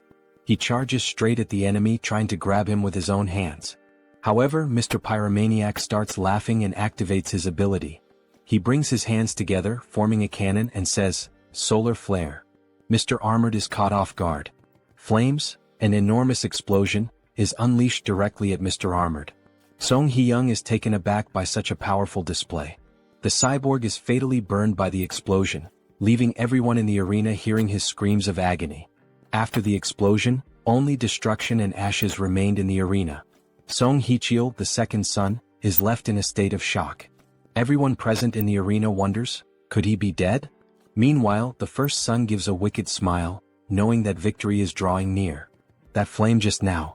He's not an enhanced soldier, but a mage capable of casting the solar flame spell. But isn't murder forbidden within the Tower of Solar Magic? He activates the insight trait to get a better view of the opponent. That aura, isn't it the eclipse buff? Could he really be who I think he is? President Song, is it our turn now? Yes, but he'll go first. Please finalize the preparations. Are you sure about this? That pyromaniac is covered by a veil, so she can't gather any information about him. She thinks it would be better to leave him to another level 6. He can win, because she believes she knows who he is. He is the mage who was banished from the Tower of Solar Magic, Park Hyungju. He ended up working for the Kumo group. Then the teasing between the brothers begins. He wonders if the person brought by their youngest sibling can defeat the pyromaniac. And finally, the two stand in the arena. Facing each other, it's time to settle the matters of the past. The gleaming sword catches the attention of the eldest brother. Could that be the Black Tiger sword? But even the Black Tiger sword cannot compete against the solar flame. Just another corpse to clean up. He never imagined they would meet again like this. Does he recognize him? Yes, because he's copying the techniques of the Eclipse School. How dare he use the solar flame in such a cruel way? Does his master, Elder Joe, know about this? His master knows everything. Before leaving, he received some information from Director Choi. Just before the Kumo Group's succession war began, the media deliberately ignored this incident, but his heart had already been reduced to ashes. The chairman was suddenly assassinated. The only people who could do something like that are the master of the tower or a certain someone. Is Elder Joe involved in the Kumo Group's succession war? It's truly a terrifying thought, but still within the realm of possibility. He needs to confirm that later, after dealing with this first. Before he can finish that thought, the enemy is already launching another solar flare. In any case, now that he knows you've recognized him, he can finally carry out his revenge. Consider yourself special because he's going to show you his hidden power. Solar Magic Blast. A massive explosion, 1,000 times greater than the first, almost like a Genkidama. However, Kim, using a shield and with his bare body, withstands the blast. So it's true, you endured a solar flame with your entire body, huh? But a Solar Magic Blast is completely different. Turn to ashes. He enhances the explosion, shaping it into a flaming Kamehameha. Impossible. A level 6 casting a magic blast? How can a level 5 superhuman resist something like that? Before she can finish her sentence, Kim interrupts, asking if he's done with the fireworks. Now it's his turn. Even though he's striking a macho pose, he barely survived that last blast. Good thing he leveled up before coming to the duel. Let me borrow your flames for a moment. Impossible. How did you steal his Solar Magic Blast? Well, you'll see, you'll find out soon enough. He uses the hammer to summon clouds and lightning, all enhanced by his traits. Giant Strength, Diamond Body, Mana Soul, Sigurd Cultivation Technique, Practical Combat, Throw. He channels all the energy gathered into the hammer and unleashes it in a counterattack against his opponent. Once you've had a taste of this. Wait, at this rate he's going to die, he surrenders. And a massive explosion erupts. After all, it was the Solar Magic Blast combined with the power of the Mjolnir hammer. The entire arena is lit up, and in the end, Only the hammer remains on the ground, surrounded by ashes. One less to worry about. All three brothers are shocked, and at the same time furious. What the hell just happened? A mere level 5 human defeating a level 6? Something's not right. Now then, shall we prepare for the next battle? Night falls and they return to the Kumo group building. Thank you for completing the request along with the bonus. This is your reward for the victory.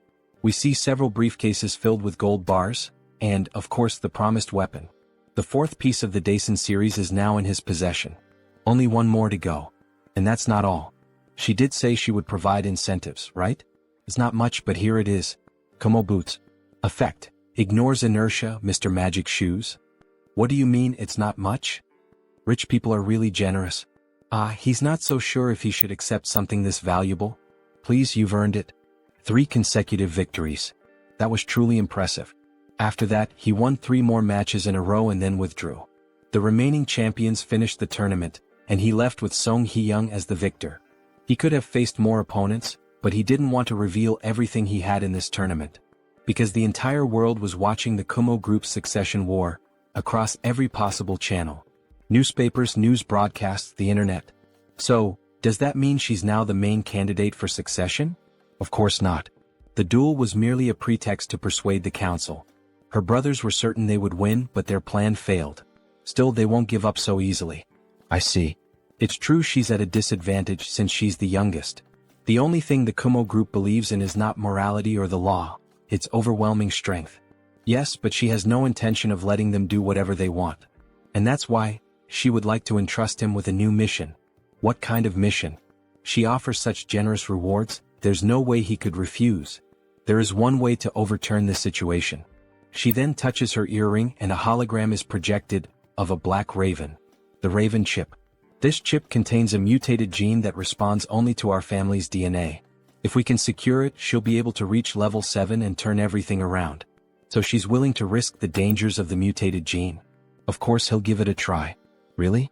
Obviously. He'd be a fool to turn something like this down. Because, in a place that looks like a shopping mall, a raven with deep black eyes appears. A strange-looking boy is on the phone. President Song. He's found the item. He already knows where it's located. Returning to the present. If he manages to bring her the raven chip, she'll give him double that amount. Something around 10 billion won. And if he manages to secure the position of president, she promises to grant him the Kumo helmet and belt that belonged to her brothers. But before she could finish speaking, she asks if the protagonist is okay, since he's completely red. Sorry? His nose itched for a second. Please go on. The Kumo equipment that the 3 of them possess will end up going to the president in the end. That means the full set of Kumo equipment, which has effects comparable to rank SSR gear, will be mine, right? He looks like a cowboy. What insane rewards. Anyway, her brothers can't find out about this, so please keep it confidential. If he needs anything for this request, let her know. Alright then. Can he get some diamonds? Well, he can see the entire Gangnam district from up here. Money really is a great thing, huh? Then the protagonist starts using the diamonds on the items he obtained. Detection helmet. Extreme speed shoes. Rage axe. Crisis detection ring. Time to absorb the attributes of these magical items. All the new traits begin to be absorbed into his body. And by accumulating them all, he unlocks a new one, Air Raid. Movement skill acquired. Now that the preparations are complete, it's time to begin. He leaps at high speed toward his target, landing right on top of a raven statue. Now time to report to the client. President Song, he found the item. Already? Where was it? Right in front of the raven statue in the main hall. But there's just one small problem, President. And what problem would that be?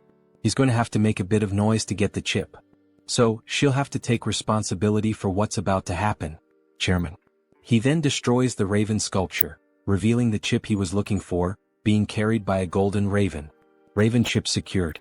Where does he need to go now? Head to the body modification facility on the 2nd floor. She's heading there as well.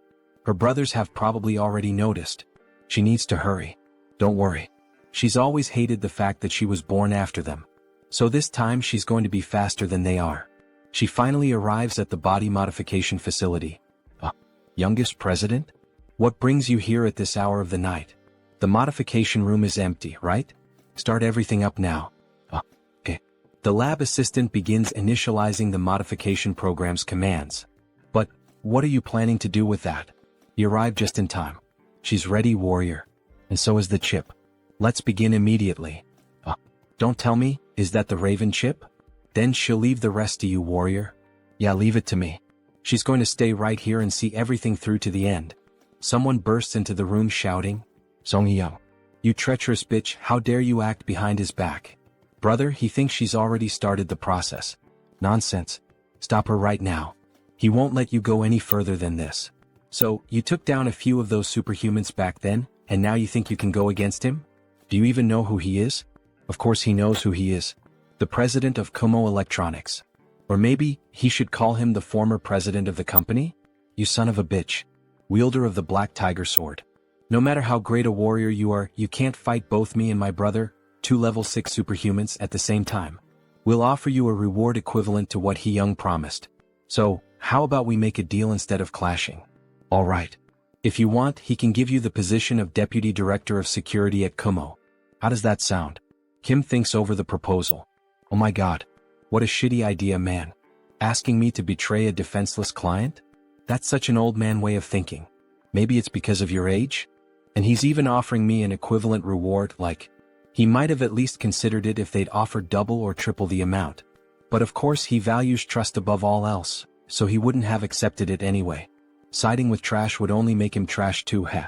Before he could finish, the older brother had already launched his attack, eyes red like a raven and sword in hand. He strikes directly at Kim, who defends himself using the shield he got from the island. Arc. This hurts more than he expected. So this is the power of a level 6, huh? Maybe he shouldn't have taunted them. Like they said, he can't handle both of them at the same time. But we see the older brother has been wounded. When? He missed by just a little. But it was close, huh? Moonslash.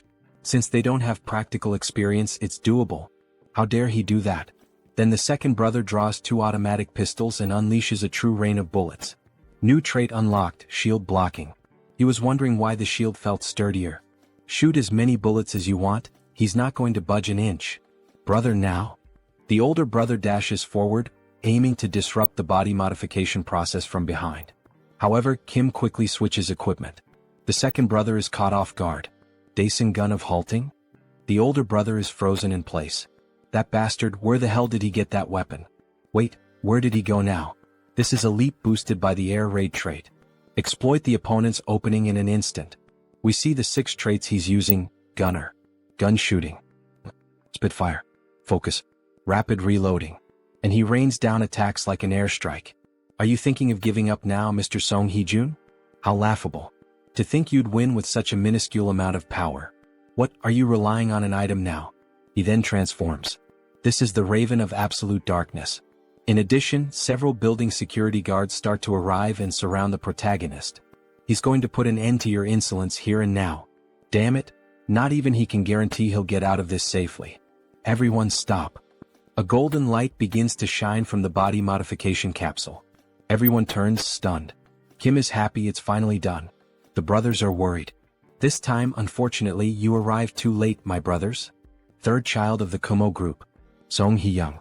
Level 7 superhuman. She's taken on an angelic form, completely golden, a literal goddess with beautiful wings. She is now the Solar Raven. Solar Raven? Who does she think she's trying to scare? Alright then, let's fight. Please stop. If the youngest president were to fight seriously, this building wouldn't last a minute. He thought the outcome had already been decided in the last confrontation, and yet he's acting like this. Founding contributor of the Kumo Group. Director Young Kyung-jun. Is he disregarding the procedures decided by the shareholders? Now father-in-law. That's not what he meant. If that's not what he meant, then could he be plotting something beyond the president's death? He gets nervous and decides to back down. At last, we have a better view of the new president. A beautiful angel, or rather, a beautiful raven. Congratulations on reaching level 7, President Song Hee-young. He'll see her at the shareholders' meeting to elect the next president. A few days later, both are on the terrace of a luxurious house. As tradition dictates, her brothers have withdrawn from all their businesses and departed for the United States. Congratulations. She's about to become the next president of the Kumo Group. Fufu. It's all thanks to you. Did he receive the items from her 2 brothers as promised? Kumo helm. Kumo belt. Kumo boots. Ah yes. Of course. Thanks to you he's completed the Kumo set. Ah. If you have more requests in the future just call me. While sipping her fine wine she remembered. Now that you mention it she actually has one more proposal for you. What kind of request with a high reward is it this time? Then she offers a different prize. SSS rank ring. A ring? Sir Warrior, would you marry me? Sorry, but he's going to have to refuse. I can't understand this protagonist. He gets so few chances with women and refuses this beautiful level 7 woman? I'm suspicious of this protagonist. Back to the manhwa. What? But why? There's no way you'd be lacking as a partner. And you're right about that. You have both wealth and beauty. Either way she's just not his type. Making that romance anime face. What? That's absurd. Why would such an insignificant factor matter to people like us? In fact, is it significant? She herself is surprised, just like me, the narrator, to have been refused in this way. Yes, the narrator loves women in business attire. Whoever agrees with me, type it in the comments and I'll send you a heart. He would like to marry someone who shows genuine affection. Not someone like you who sees me as a means to consolidate power. Quite romantic, isn't it? Kim Joonsoo, 22 years old, who doesn't want his pure heart to be betrayed, not even in Arcane Seoul. He truly is an unpredictable person. In that case she would like a cooperative relationship, where we can help each other at any time. Would that be alright? Yes, that would be more than welcome. And so, that night, a new alliance was formed with the clinking of glass cups. Then, after finally leaving her house and heading back home, he starts to grow pensive in the car. Kind of feels like he just threw away the chance to live in luxury for no reason. That leaves a bitter taste. After all, he's still in his intense early 20s. Marriage might have been too much, but if it were just dating. Look at this beautiful woman he just lost. Today, the narrator is disappointed with Kim. He even slaps his own face to stop thinking about it, startling even the driver. Control yourself. The situation is unfolding differently from the game, as far as he knows. What he should focus on right now is Elder Joe of the Solar Magic Tower. Back at the tournament, that bastard said his master knew everything about what was going on. She's acting suspicious. And just as he was thinking about this matter, he got a call from the Solar Magic Tower. The director's son. What convenient timing. The next scene is in Phoenix Valley. However, it looks deserted. Kim wonders why he doesn't see any phoenixes flying in this area. Well, it's been quite a while, hasn't it, Superhuman Kim? Oh, or should he call you the owner of the Black Tiger Sword? Tower Master. It's been a long time. And of course his grandson is with him as well. He's noticed that you've become a greater person, huh? He'd like his grandson to learn from you. Grandpa, why don't we get straight to the point? Now that Mage Kim has awakened, he's starting to show his true nature, ha. Superhuman Kim.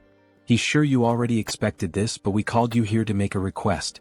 Is it because of all the Phoenix disappearances? Correct. He has no idea where they might have gone. He supposes that some mythical beast might have taken them all. That's very possible, but have you considered the possibility of unauthorized poaching? That's highly unlikely. Our security was flawless. But what if someone on the level of an elder of the Magic Tower had acted? Someone on the level of an elder, huh? That would be possible, yes. But who would dare do something like that? The misuse of a phoenix is a clear violation of the rules. He then starts to get angry and ignites his entire body, showing why he is the tower's director. Of course, he will find every last missing phoenix, and find whoever is responsible for this. But you have to promise me an extra fee. Then we see a car speeding over the water at high speed. What do you think of this red stove? It's an amazing sports car. And it's really fast. If he entrusts the driving system to a spirit, automatic driving is possible. But no speeding. Meh. Asks the spirit with an innocent face. By the way, how did you come up with the idea of getting this car as our advance payment? He could never even dream of driving it because his grandfather really treasures him. Because he needed it for the request. We need a very fast car to catch that thing. A huge bluish-green phoenix flying at high speed. A moment ago. Sir, what the hell is that? Oh, can he recognize what that is, made on the ground? It's a phoenix. Made of steel wires. It definitely doesn't look like one.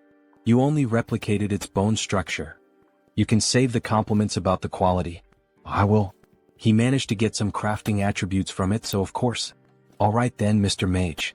Let's take a bit of your blood, shall we? Says Kim with a scary face. What does that mean? To think that that small amount of his blood transformed that wire into an artificial phoenix. His blood contains the essence of the phoenix, so if we can just use its homing instinct, we'll be able to find out where the rest of them are. When night falls, they finally arrive at an island called Ulungdu. So this is where they were, huh? But they don't seem to be in good condition. They look tired and dehydrated. They should have lived for more than 20 years, but they seem drained of energy. Can you check their mana, please? Yes. He begins to check, using fire as a sensor. These guys had their mana stolen. From the heart to the blood vessels, everything was burned dry. Wait, this traces. Yes, Mage Kim. He believes you can find out who did this. He then focuses more and finally discovers, the Eclipse School? Yes, that's right. How clever. Let's contact the Tower Master immediately. The culprit is none other than Elder Joe from the Eclipse School. Joe Akbun, that crazy bastard. He erupts like a volcano. Grandpa, please calm down. She was caught trying to take all the phoenixes for herself. He swears to God if he catches her, he will. So he's saying that Elder Joe also disappeared from the tower? Yes. He went to her office, and she had vanished, leaving her clone behind. What, is she mocking me or something? He swears he will. Clone? It's a magic that creates a body identical to the user. However, it dies after a while. Was she just trying to buy time? The death of the Kumo Group's president, whose heart was burned to ashes. The exiled mage reappearing as a reinforced soldier. The overexploited phoenixes taken to gain power. An Elder Joe hiding? You've already received so many clues. Come on. Tower Master, doesn't anything come to mind? Don't tell me. Joe Akbun got her hands on that? The forbidden ritual of the Eclipse School. The moon in complete darkness. The forbidden ritual. This ritual is carried out by emitting mana to block the sunlight, an event that appears in the polarization mission of the Solar Magic Tower. But this is even before the polarization research begins. It's the butterfly effect. A different course of events unfolded because he got involved with Elder Joe's disciple. What is this after all? She is using the power obtained from the phoenix to corrode solar magic. And not just that, through the sky, land, and sea, she is absorbing the mana from every form of life. Is she performing such an evil ritual in an era like this? And what if your magic tower is ruined because of it? We must find Elder Joe quickly. If she reaches level 8 with that power, we don't know what she will do. But how are we going to find her? He can feel a connection to a massive reservoir of mana in the distance. Follow him. He thinks he knows where that woman is. The mana trail leads them to a house near the forest. Upon approaching the place, they see an open portal. This is a subdimensional labyrinth? So he's saying she's hiding inside while the ritual continues? Yes, but the labyrinth is very resilient, so we cannot destroy it immediately. It was designed to withstand the power of a solar eruption. You stay here and he will take care of things. You can't, grandfather. There's no way Elder Joe wouldn't have prepared countermeasures against the Tower Master. He's right. This is far too dangerous. Leave it to me. He's going in there? Yes. Wouldn't it be better to have an outsider intervene to catch her by surprise? Looks like he owes him one more. In that case, take this. We see several objects in his hand, a ring and dice of different shapes. Magic dice. Rank SSR. Ring of Great Escape, rank SSR. It's the Ring of Great Escape. Use it if you're in danger. Thank you. The Ring of Great Escape. He's just gained an extra life. In that case, he can risk his life without worry. Because Elder Joe has one of the 8 treasures of the Magic Tower. Then he finally steps into the portal. What are all these things? We see a large ruined city, completely abandoned. However, there's an unexpected visitor in this labyrinth. Why did you follow him into the labyrinth? You know you could actually die, right? But this is the responsibility of the Magic Tower. And he thinks that 2 would do better than 1. It would be a big problem if you ran into an enemy while installing those dice to neutralize the subdimension. Well, you have a point. By the way, does the School of Eclipse like this kind of atmosphere? Yes. The School of Eclipse is rooted in dark magic. The moon in the labyrinth is already black. While he was explaining, a larva-type monster tried to attack him from behind. However, Kim quickly uses the tiger sword to kill the monster instantly. What a damn scare. Where the hell did that ugly creature come from? He would have been all bitten up and screwed if he'd been even a second late. He thinks they smelled us. Stay close to my back. He will protect both of us. Then he activates the best traits. Intuition. Sensitive. Treasure hunt. Insight. Detection.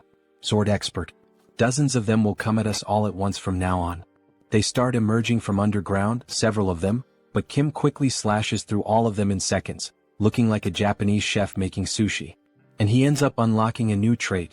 Identify weakness. Attacking the enemy's weak point will deal extra damage. All those monsters were simply blown apart and sliced within seconds. Kim is truly very strong. However, from the top of the mountain, an old woman with a huge staff appears. Stop. How dare you set foot in this place? The crime of obstructing a great cause will not be taken lightly. She uses her power to create a crack in the walls, causing several rocks to start falling on the protagonist. Elder Joe is indeed a difficult opponent. But, he's not going to die in a minigame like this. Hold on tight. What? Because he has already experienced this pattern many times in the game. He can see through everything. Then he activates the traits: Giant Strength, Air Raid, Intuition, Insight, Detection, Sensitive. He can see the battlefield with an overhead view, where each stone will fall and which route he should take. Running quickly, he saves the two of them from a terrible death. Only the rubble of the walls remains, and Kim emerges from the ruins in giant form, carrying Mage Kim. Are you alright? Yes, I'm fine. By the way, where is this? It's the place where the mana flow is concentrated. Install the neutralizer, please. Alright, he finishes it in a second. However, the old woman suddenly appears in front of him. You little rat. You've walked into your own grave. Mr. Mage, dodge. Then, by some miracle, he manages to dodge that powerful attack. As expected from a level 7 mage. He would have died instantly if he had been hit. It will be difficult to face her with normal methods. Mr. Mage, he will distract her. So go. Yes, then he will also have to reveal his trump card. Where do you think you're going, you little rat? Hey Joe Akbun, you old witch. He has to provoke her. Seeing you doing something like this all of a sudden, you're using the Kumo group chairman's magic circuit to keep yourself young, huh? Or have you gone insane because you're already too old? She wanted to obtain the solar raven through his disciple, but you ruined everything. Well, none of that matters anymore. Because the raven of the deep darkness will do. Does he really think he can keep avoiding the power of the School of Eclipse? Yeah, right. Your school is nothing but a loser third-rate school. Have your eyes gone bad too? You can't seem to land a single hit. Lol. You little bastard. The old woman truly gets pissed off by the protagonist's provocations. Magic dice installation complete. Activating. He's already installed the neutralizer? Grandfather, now's the chance. Good. The power of the subdimensional space is weakening. Time to show some of his own power too. He begins creating a whirlwind of fire, and the labyrinth slowly starts to give way under such power. Mr. Warrior, the labyrinth is shattering. Yes. It seems the Tower Master has done his part well. No, this can't be happening. Her magic, her power, and her world. Her body begins to melt along with the world, and we see that part of her body is robotic. It would have been complete in just a few seconds. It's all because of you, it's all your fault. Filled with rage, she tries to attack the protagonist with a massive burst of dark magic. He quickly manages to withstand the damage with the steel fists. Holy crap. He blocked it with the steel fists, but damn what power. Even so, he won't fall behind when it comes to speed. Damn it. Why won't her attacks land? He vanished from her sight. Then he activates the new trait he gained, Identify Weakness. He found her weakness. And with a quick strike he slashes her directly in the back. She falls to the ground like a sack of shit. No. It can't end like this. At the very least, she has to take his life with her own hands. Useless bitch. Time to die. Then the director himself burns her. So after defeating Elder Joe, they return to the tower. Warrior Kim is unbelievable. He thought you were an anti-magic warrior, but today you fought like a practical swordsman. Thank you for the compliment. It makes sense, however. That must be why that old tiger man gave you the black tiger sword.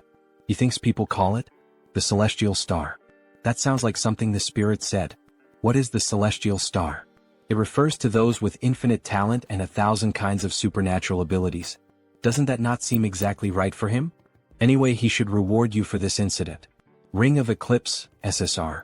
It is a treasure he found from Elder Joe. Understood. One of the 8 treasures of the Magic Tower, and the strongest item of the School of Eclipse. The attribute imbued in the ring is Eclipse. The ring begins to display an animation of water and fire, as if there were a fusion of both powers. This is truly incredible. It combines the attributes of mana devouring, absorption, and storage. Says Kim while driving his new Ferrari that literally flies from being so fast. Time passed and autumn arrived.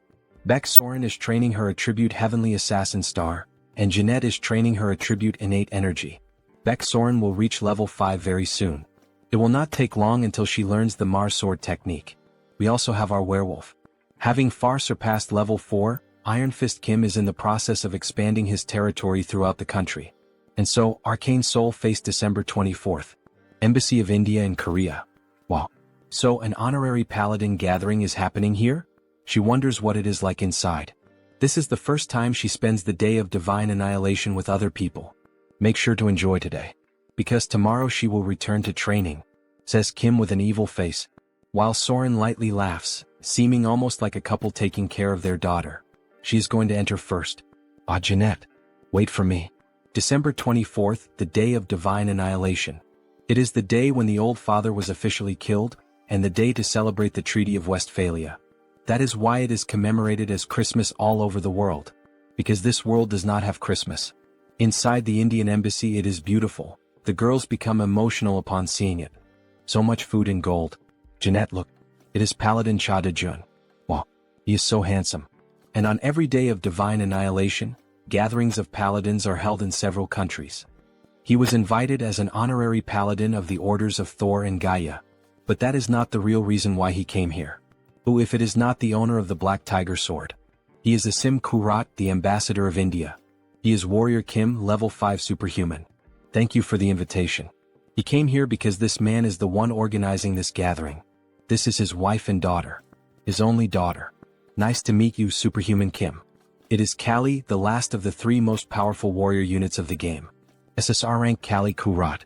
She will be the future owner of the Kalaratri. Let's use these girls as an excuse to talk to her. These are his disciples. And what a coincidence that his second disciple is. Before he could use the excuse to start a conversation with the ambassador's daughter, he is interrupted by strangers. Aren't you the owner of the Black Tiger Sword? What? The owner of the Black Tiger Sword? Really? Well, he is a big fan. He never thought he would see you in real life. Can we talk for a moment? What? Several begin to come forward wanting to meet the wielder of the sword. No, this was the perfect opportunity to become friends with Kali. You look great. He also wants to see you. Just a handshake. He leaves the rest to you girls. Our master was taken away by the crowd. Ah, he came out of there alive.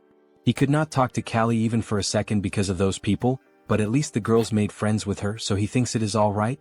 Sometimes he makes this kind of face and, really, they are actually making fun of Kim behind his back, but at least they are making Kali laugh. Returning to Kim, he begins to pay more attention to the weather, since he is finally alone. Seeing the snow really conveys that end-of-year feeling. He wishes life were always this peaceful. However, the silence is interrupted by a girl. Hello. Would you mind having a small conversation, Mr. Kim? A beautiful woman in a black dress. But what we did not expect is that, in fact, that woman, this is the priestess of the Order of the Old Father. The very same one from the beginning of the story who forced him to serve her god. What brings you here? You must be busy since it is the day of divine annihilation. It is not the day of divine annihilation, it is the day of resurrection. Ah yes, of course, right? She is sure he already knows that she is showing great consideration. Consideration, she says? What kind? Have you never thought it strange? That he is still alive after you killed one of our inquisitors. That happened in the labyrinth, but even so she knows about it? If she had not intervened, his pathetic life would have already ended. It is all thanks to me working behind the scenes. Do you understand? Why did you do this? It is not as if he asked for it. He must do it, so that his great soul may become the light and the savior of our order. Soul. By soul she means the real world self? In the real world he was just one among countless losers. A fool who achieved nothing, failing both in love and in life. Is she mocking me or something? Why the hell are you doing this to someone like me? Could it be that she is referring to my ability to switch attributes? He means if you consider this ability as being imbued in his soul. He thinks you could call it the Great Soul, but he would like you to become stronger than ever. So that a great vessel worthy of the magnificence of the soul may be completed. Take that crap yourself. He is not going to let that happen. Today is the day. Today? Everything starts from today. It is mostly thanks to you, Savior. While you were running everywhere causing trouble and chaos, we managed to accomplish many things. What nonsense are you talking about? You will see soon. A magic circle begins to form beneath her feet. Until we meet again soon. Then she activates the magic with her hands and disappears in front of the protagonist. As if she had never been there. Crazy bitch. She simply disappears after saying everything she had to say. What kind of crap is she plotting this time? Everything starts from today, she said. The main story of the game has not even started yet. Arcane Seoul. It makes no sense that Episode 1 with content equivalent to a full expansion pack would begin now. But today is the day of divine annihilation. On the very same day Episode 1 begins. December 24th, 11 hours 59 minutes and 27 seconds. Back in the game, the mysterious words of the priestess marked its beginning. Could it really be? The seconds keep passing until reaching 59, and when it finally turns to December 25th, a huge explosion happens right behind Kim. What was that? What is happening? Damn, it has begun. Episode 1, Terrorist Attack in Seoul. Bombing attacks all over the city begin to be reported. Mysterious monsters also begin to appear at the event of the Indian embassy. Before they could attack, they are struck by sniper shots. Our protagonist has already rushed to save everyone. The owner of the Black Tiger Sword? Protect this side with the other paladins. Understood. And what about you, sir? There are people he needs to protect. It looks like the war in Arcane Seoul is really about to begin now. The manhwa is getting even more exciting. See you in the next recap. The attack began with monstrous serpents attacking everyone at the embassy. However, the two disciples of Warrior Kim tried to defend everyone. Ambassador, are you alright? The terror in Seoul struck the entire city of Seoul. In the game, Callie's parents end up dying precisely in this terrorist attack. Ah yes, thanks to you. Hey, look behind you. With this as a turning point, Callie, devastated by grief, decides to become a superhuman. Then, the serpent is quickly sliced into pieces without having a chance to attack the family. The girls already knew whose technique that was, Professor Kim's. Won't he let this happen in this temporal life? Come to me, the rest of you. He is a busy businessman, as you can see. After finishing off the monsters, Kim leaves in the flying car and starts making calls. Hello, Commander? If it isn't the superhuman Kim. Sorry, but he is very busy right now with the terrorist attack in Seoul. He will have to return your call later. No, he has to tell him this right now. This terrorist attack is happening throughout the Seoul region, but there is only one real target. The president is in danger. What? Is that true? But he received a report saying that the Blue House was safe? That is true, but the president is not there. It is obvious where the single president would go on the night of the day of divine annihilation. He will send you the location. He will see you there. It is the building belonging to the president's secret lover. We have arrived at the destination. Should we land on the rooftop? There is no time for that. Anywhere the president stays, no matter how briefly, has strict security. To bypass the security procedures and enter immediately. He then jumps from the car and gains momentum in the air to break into the building. He will have to destroy the specially made glass. He manages to break into the president's lover's building. Wait, could he by any chance be the owner of the Black Tiger Sword? Are the two of them alright? Forget that, look behind. Then Kim is caught off guard by a sword attack from a mysterious woman. An explosion occurs from the clash of both swords. She is going to cut him into pieces and hang him at the Gwanghwamun gate. That old tiger will love this. The Japanese sword Demonic Blade Masamyun. It is a weapon that inflicts a guaranteed random curse with every strike that lands on the enemy. Wielding two weapons, Very well then, let's see how much he has learned from that old man. She then unleashes a slashing attack from a distance. Kim quickly switches the hammer for the shield to parry the attack, however, even so he is injured. All that damage from just one attack even after he blocked it? Mitchum, not bad, But can he withstand this as well? She launches another slashing attack. Kim tries to stop it by matching her strength, but he ends up losing and is hurled against the wall. He cannot keep going like this. The Empress of Massacre prioritizes offense over defense. To survive even one more second against her, he will have to close the distance. He will not stand a chance if he only blocks her attacks. He quickly rushes to her back with impressive speed, the same technique he used to defeat the old woman of the labyrinth. However, she manages to keep up with that speed. How cute, now die. She strikes the shield again, however this time Kim switched the traits to endure more. Giant Strength, Diamond Body, Mana Soul, Fierce Assault, Resonance, Shield Strike. This ends up reflecting the attack back at her, sending her flying. Then he quickly switches to the hammer charged with energy and tries to strike her. You damn bastard. The only weakness of the Empress of Massacre is extreme close quarters combat. One wrong move and he will die, but let's try. They begin the 1v1 PvP Samurai Sword vs Mjolnir Hammer. The sparks and massive destruction in the apartment leave the president and his lover terrified. Damn it. Because of the Empress of Massacre's broken passive ability, Invincibility, He was unable to inflict any damage. You annoying worm. This is the end. She then finally manages to land a blow and seriously injures him in the chest. He is more resilient than she thought he would be. Last words? Red. Take the president somewhere else. Confirmed. Moving to the designated location. Wait. The car speeds off at maximum velocity, safely taking the president and the woman away. What is he going to do now? She lost the target, huh? Ah, that bastard. He was aiming for this the whole time.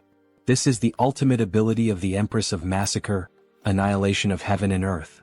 A Japanese technique that slices the enemy in half. Damn, he cannot move because of the curse now. Is there really no way to escape this? Of course there is. What is that? Ring of Great Escape. The user can leave the battlefield once during the fight. Thank you for being so stupid. Then at the last moment before he is struck, he ends up being teleported from the battlefield and she hits the ground. In the end, she only left the sword stuck in the concrete. That son of a bitch. She will 100% kill him when she finds him. He throws himself into the sacred water that heals him. He managed to survive by a hair's breadth.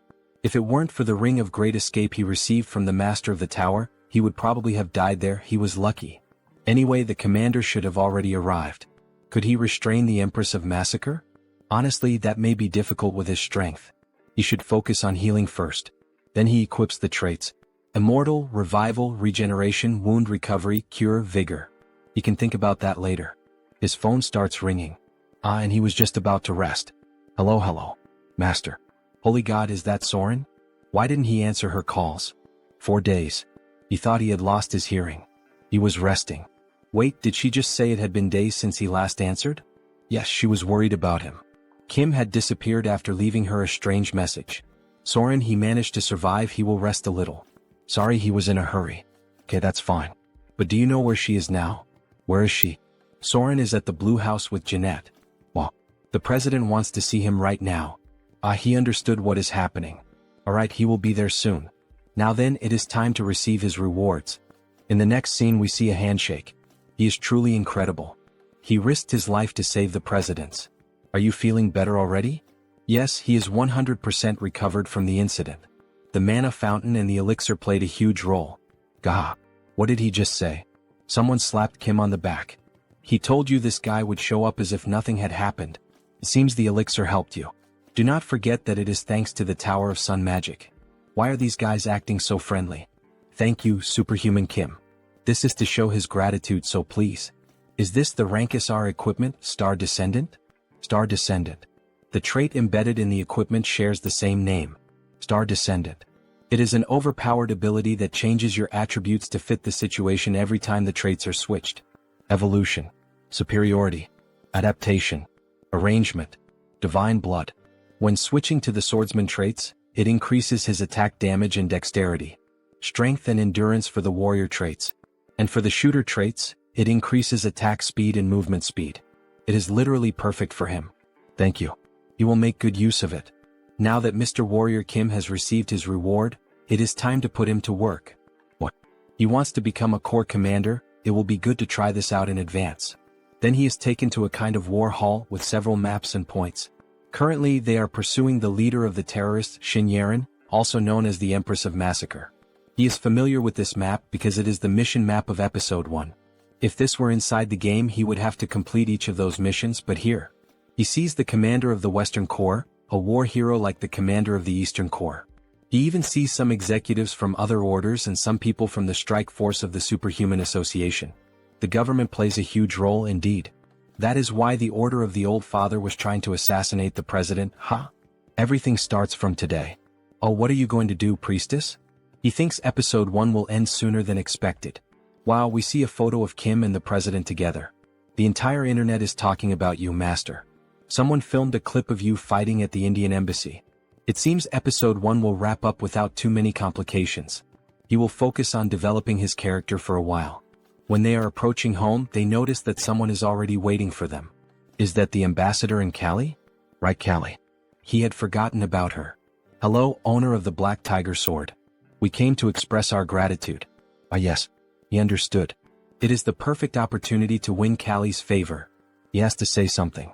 Master. She would like to become your student. Getting straight to the point? Student, you said? What do you mean? After experiencing this incident, she came to the conclusion that she needs to be strong to protect those she loves. She also wants to be strong like his students. Thanks to Soren and Jeanette, her family is alive. Please, she would like to become his disciple. Callie, are you sure you will not regret this decision? They can think about it a little more and make the decision later. Kim understands why her parents are so worried. Because Callie's grandmother, who was the former owner of the Kalaratri, which transformed into a kind of other world during the Rift expedition. The ambassador's family, upon reaching adulthood, manifests the destiny of the goddess Callie, and if they reject this destiny, death follows. Because of that, she also had no choice in the matter. But look at the time we are in now. Ambassador. No, Callie's father. This is a once-in-a-lifetime opportunity. The last of the 3 main warrior units has fallen right into our hands. He is well aware of his family's devotion to protecting humanity, and of the destiny passed down through the generations of their family. How could he know that? He understands his concern, but Callie has the talent to protect herself. Does this mean he knows a way for Callie to escape her suffering? Yes, and for that, Callie must become a superhuman. If he leaves that task to me, he will make it happen. He cannot miss this chance. That child has never wielded a sword in her life, and she needs to become a superhuman? There may be some other way. But dear, he already knows that Callie does not have much time left. Let us leave this to him. Callie, is she certain about this? Is this truly what she wants? Yes, father. She promises that she will do well, so please trust me. It will not be an easy path. But even so, if she is prepared, then do what must be done. You must overcome your destiny and survive. Yes, she will. Have you made your decision? Ah, yes. Then, Callie, she will undergo hellish training starting tonight. Tremble. She is looking forward to it. A few days later, we see Callie exercising and stretching.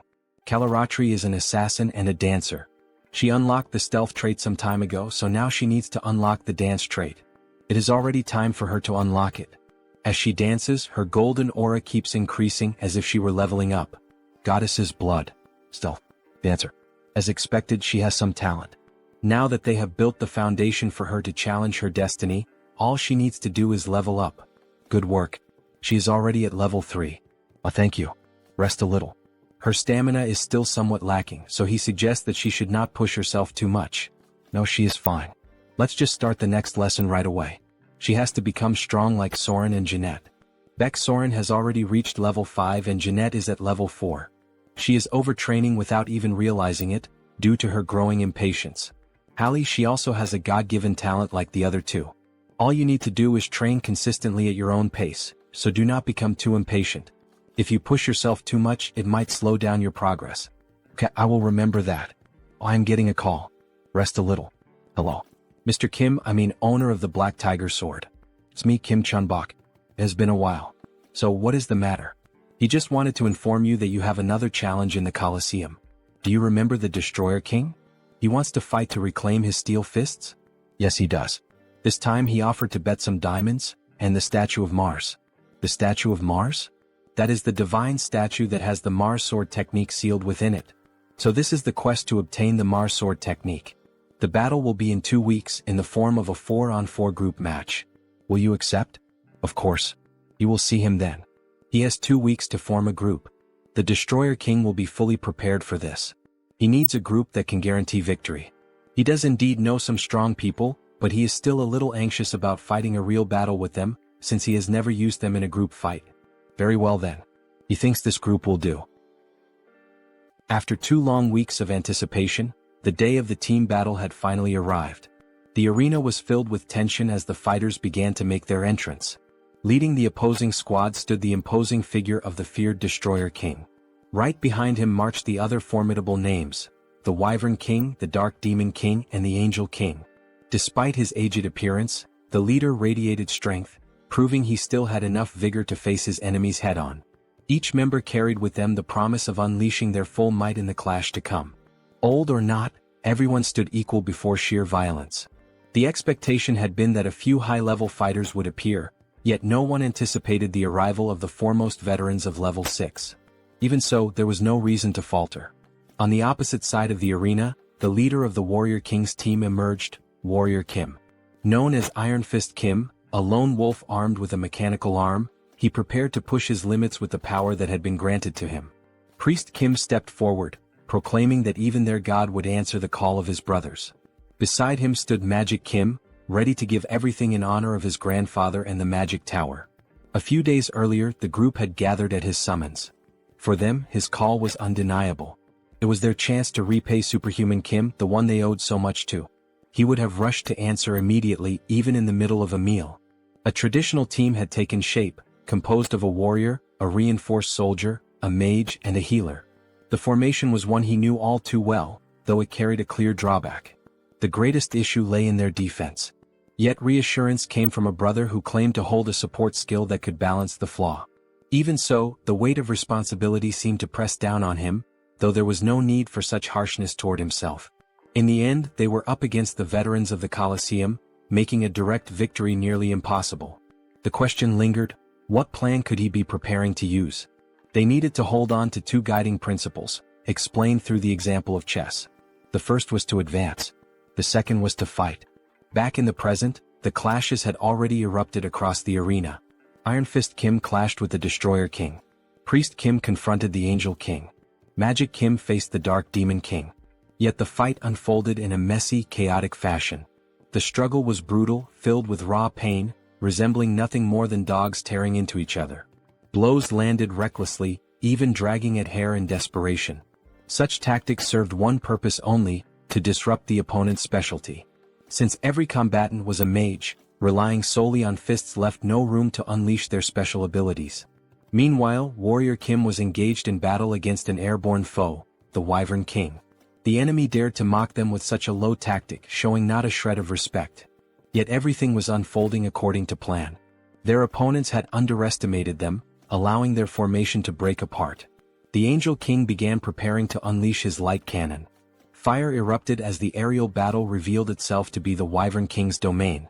Still, Warrior Kim carried a method of his own to counter it.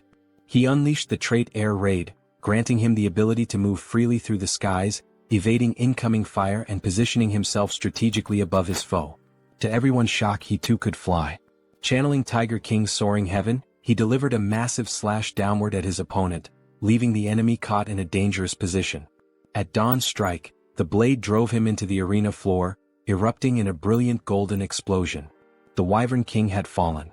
Curses rang out as the realization hit: the Uncle Wyvern had been taken down. Distracted, his gaze turned elsewhere instead of the opponent before him, giving Iron Fist the chance to drive a crushing blow into the Destroyer King's stomach. The strike ended with his weapon aimed directly at the opponent.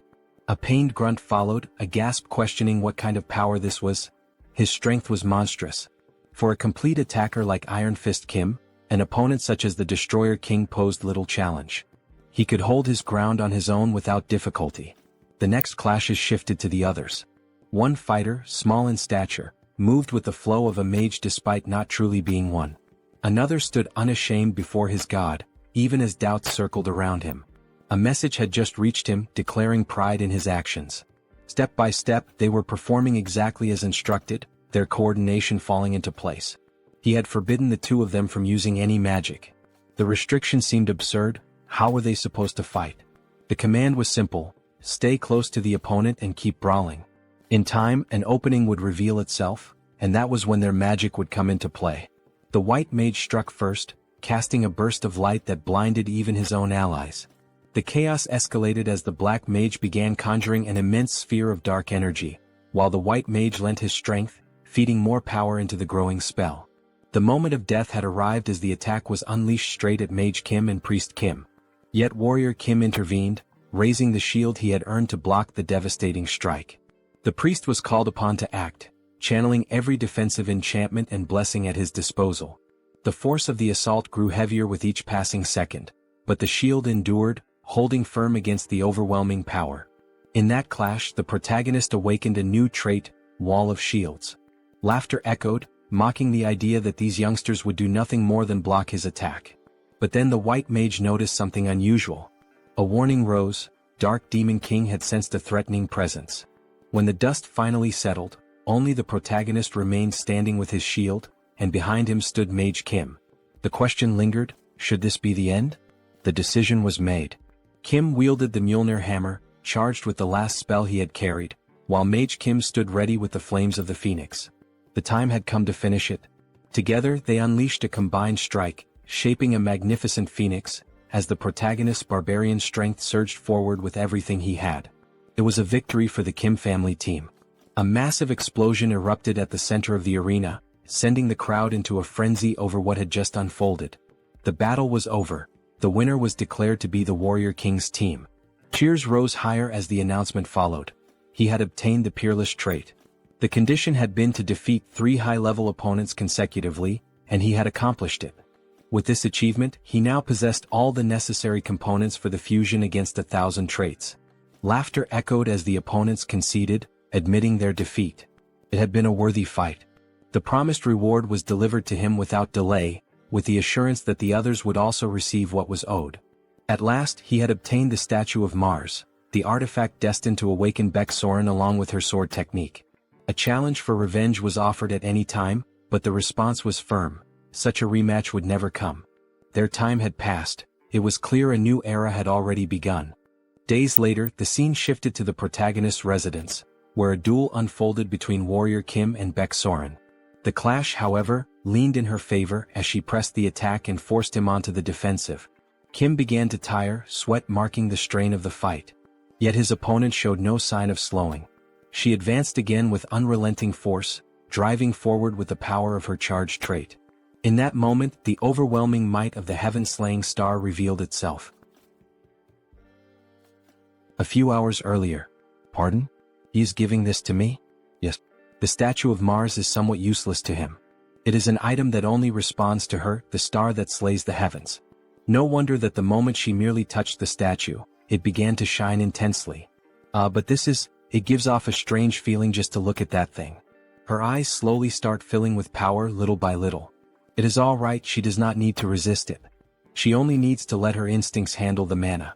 The 3 main sword techniques are martial arts, but they are also techniques for cultivating mana.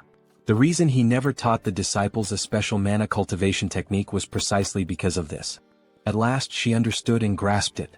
With her eyes glowing red, she swiftly draws her sword and unleashes a red tornado of pure mana, something tremendously brutal. This is the true power of the star that slays the heavens. The power of Mars, the god of war, and the star that slays the heavens. Using the traits, heaven-slaying star, indomitable, runaway train, sword expert, narrow escape. And now she has finally awakened the supreme trait, Mars sword technique. This is incredible, but she cannot help imagining dark thoughts in her mind. That is only natural since it is the power of the star that slays the heavens. She just needs to accept it and focus on fighting, and she will become even more extraordinary. Thank you. She does not know how to repay him for this. After she made such a mischievous face, one could imagine how she might repay it, Right then she could start paying now, says the protagonist as he draws his sword. Could it be that he is finally going to take his payment? Of course not. Warrior Kim only cares about becoming stronger. Giving and receiving. Teach him the war sword technique.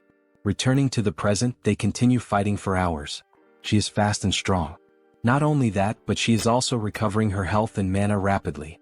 He keeps being pushed back by her, as the one-on-one clashes are not favorable for Warrior Kim. As expected of such a powerful sword technique. If the dance of Kali was a dazzling sword dance, then Baek Soren's sword dance is the dance of a wild warrior. He can begin to feel it little by little. At that very moment, she realizes that something has changed. Kim's eyes have shifted and turned red. The world itself begins to appear in a blood-red hue. At last, he starts fighting on equal ground against her, no longer at a disadvantage, and the battle has only just begun. With a display of power, he hurls his disciple far away, slamming her violently against the wall. Surely that must have hurt. Trait. Mars sword technique. You have obtained a trait. So, this is the star that slays the heavens. The red energy courses through the entire body. Our protagonist has farmed aura. However, he forgot one detail. Baek is on the ground, nearly unconscious from the last strike. Baek Soren, are you alright? Do I look alright to you? I'm sorry. Phew. He is so close to reaching level 6 now, but still just a little short. He feels that he can reach it if he only accumulates a little more experience. And he has someone perfect for a moment like this. The next day. Seoul workforce. Well, look who we have here. If it isn't the pride of our association in person. The best result of our association. The savior of Seoul, Hunter Kim, the owner of the Black Tiger Sword. Oh, he's here, the superhuman Kim. He's just the same as always, President. Anyway, he heard there is a major request pending? Warrior Kim called at the perfect time. Let him explain, since he was the one who arranged the commission. He heard that the Terror Federation has fallen, right?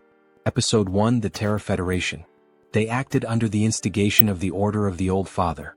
Unlike in the game, they were annihilated by the incursion carried out by the government. From now on, it will be very difficult for them to rebuild the organization. At present, the Empress of Massacre, Shin Yaren, and her subordinates are scattered.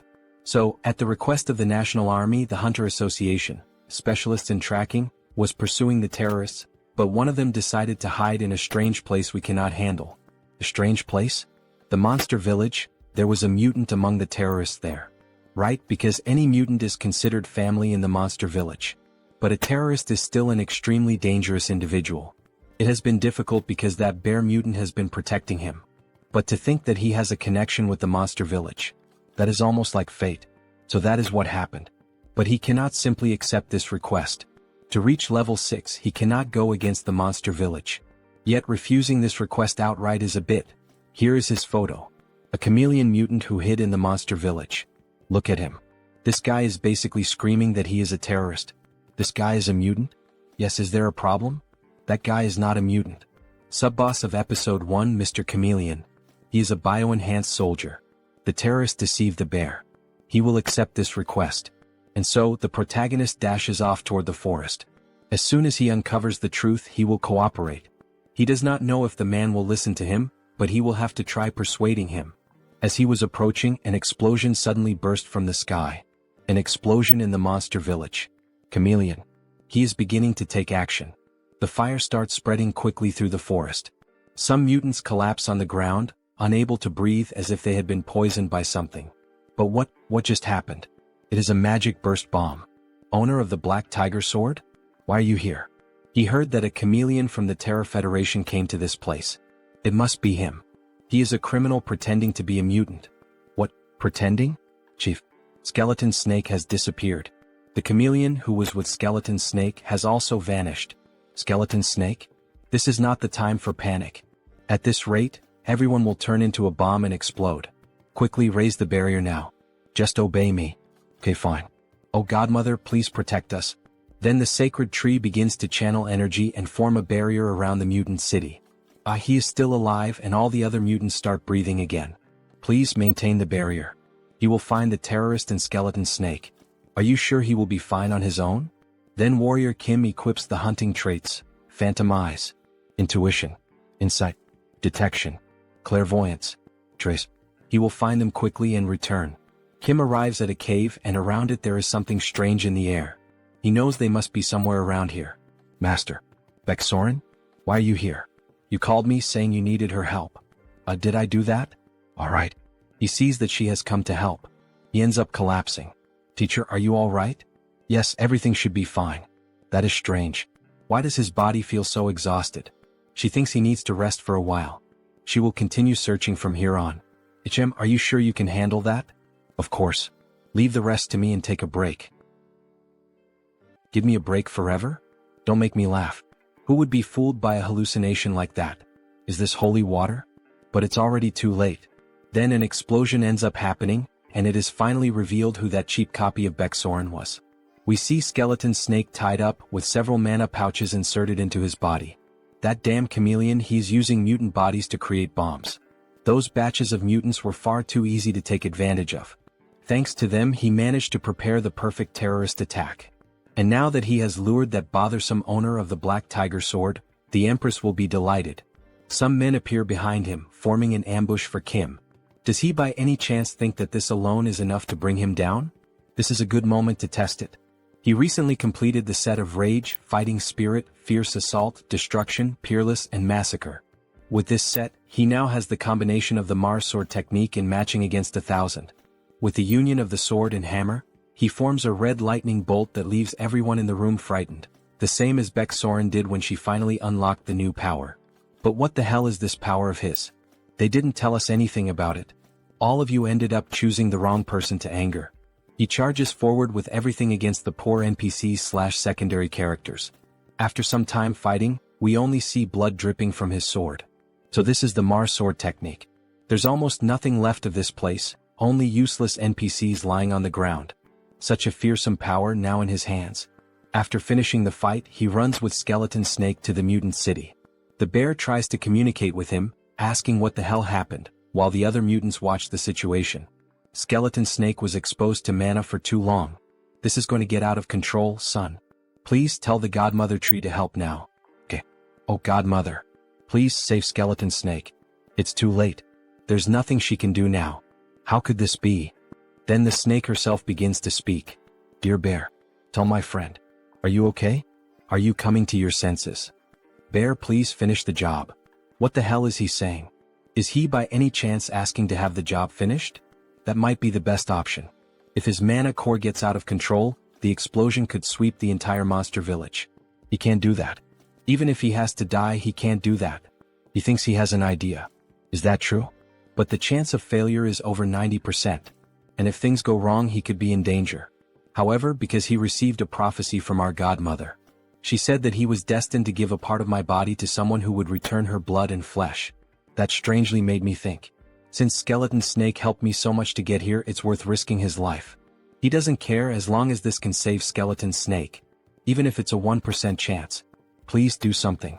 He understands. Please prepare a bathtub. We'll bring one. And the Hunters Association should be waiting outside the forest right now. Please allow their entry. Under Kim. These are the things you asked for. Do you need anything else? President, no, every reinforced soldier here, he needs you to extract the mana cores and the lubricants from their prosthetic arms. How much do you need? Everything. He needs every last part of it. The only way to save the Skeleton Snake is to obtain a human body. Arg arg. In other words, he has to mutate the mutant. This method only appears after the episode of the nuclear war, but it's worth trying. Godmother. Let him ask for a portion of your blood to save the Skeleton Snake. It is only possible with the sacrifice of someone who has ascended to divinity. The Godmother's blood. Yes, take this. Good. Give a sip of this to Skeleton Snake. And a sip to me. Then he receives new traits. Divine power. Holy light. Radiance. Briefly combine divinity with these 3 traits and enter the space with the Godmother's permission. Kim begins to ascend. This is the Godmother's space. And the 2 beings she invited. 2 gods. His existence is far too insignificant to face the 2 of them, but their items are responding. Blessing of Thor. Blessing of Gaia. Blessing of the Godmother tree. With the help of these 3 deities, he can even pierce through this probability system and ascend to the heavens. In the middle of the forest, something strange is happening in the sky. 3 different forces in the form of lightning went directly to the bathtub with Skeleton Snake. A lightning bolt struck the Skeleton Snake. What is happening right now? Kim is radiating divine power. Until finally a huge explosion happened as if a miracle were occurring right there. Smoke is coming out of the bathtub. Kim speaks in a deeper voice as if it weren't him at the moment. Skeleton Snake. It's time to wake up.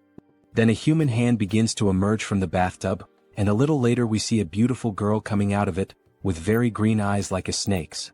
She finally looks up at the sky, seeing that beautiful view. No words leave her mouth. Kim approaches from behind with a piece of clothing. After all, he is a gentleman. Congratulations on acquiring a new body. Ah, thank you.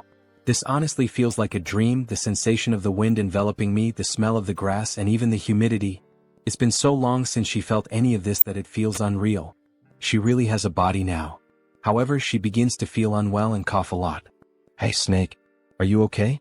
Owner of the Black Tiger Sword, did something go wrong? This is very strange. He is sure it was successful. In the end, she ends up vomiting a ring. Wait, that's the treasure you receive after finishing Skeleton Snake's personal quest, the SSR Ring of the Prophet. So that's where it came from. So that was what the Godmother's prophecy was about. The prophecy? What was it again? To someone who would return her blood and flesh, she was destined to give a part of her body. That was very cute. Could it be that the protagonist will finally have a girl? The Prophet's Ring. Just as the name suggests, it is a device that provides all the game's information in advance. For example, it can show the reward inside a treasure chest or reveal the map of a randomly generated dungeon. We see illustrations of what this stolen item would look like. He did not expect this reward at all. What a lucky prize. And take this as well. This is a mana core, isn't it? Even if she is no longer a mutant, she will still need it. No, it's alright. For you to become level 6. The tree seems to be smiling as one of its leaves falls. He needs her mana core. That's what she told me. Is that so? The Godmother granted us a level 6 plant. According to what is written here, you will also need mana cores from other mutants. Mana cores? He is the benefactor of our village, so this is nothing. He will give him all the mana cores he has been keeping. Yes, you can take mine as well. You can have the mana cores of our kind. Me too, me too. Take ours too. Everyone wants to help Warrior Kim, the one who from the very beginning tried to be their friend and protect them. All of these must be mementos of their masters, parents, or friends, but even so, they are giving them up so willingly. Everyone, thank you so much. After a few days, we see a huge building, and inside it, all 4 of them making funny poses with sunglasses. It is so bright, so huge. Is this building really yours, master? Yes. He bought it recently. Money is power. Now he obtains income without needing to work. With this, he can cover the necessary expenses for training. Welcome, Superhuman Kim. Oh, Director Choi. It is still early and you are already here? Of course. He is the manager of this building now. He is nothing without responsibility, sir. Of course, that is why he chose him. Now we are business partners, Director Choi. Yes. Once again, it is a pleasure. Now, he thinks he should take him for a tour of this building. Where to first? Jim, she would like to eat something delicious. Me too. Alright, we can start things after we eat. Then we can go to the food court. However, Kim interrupts him.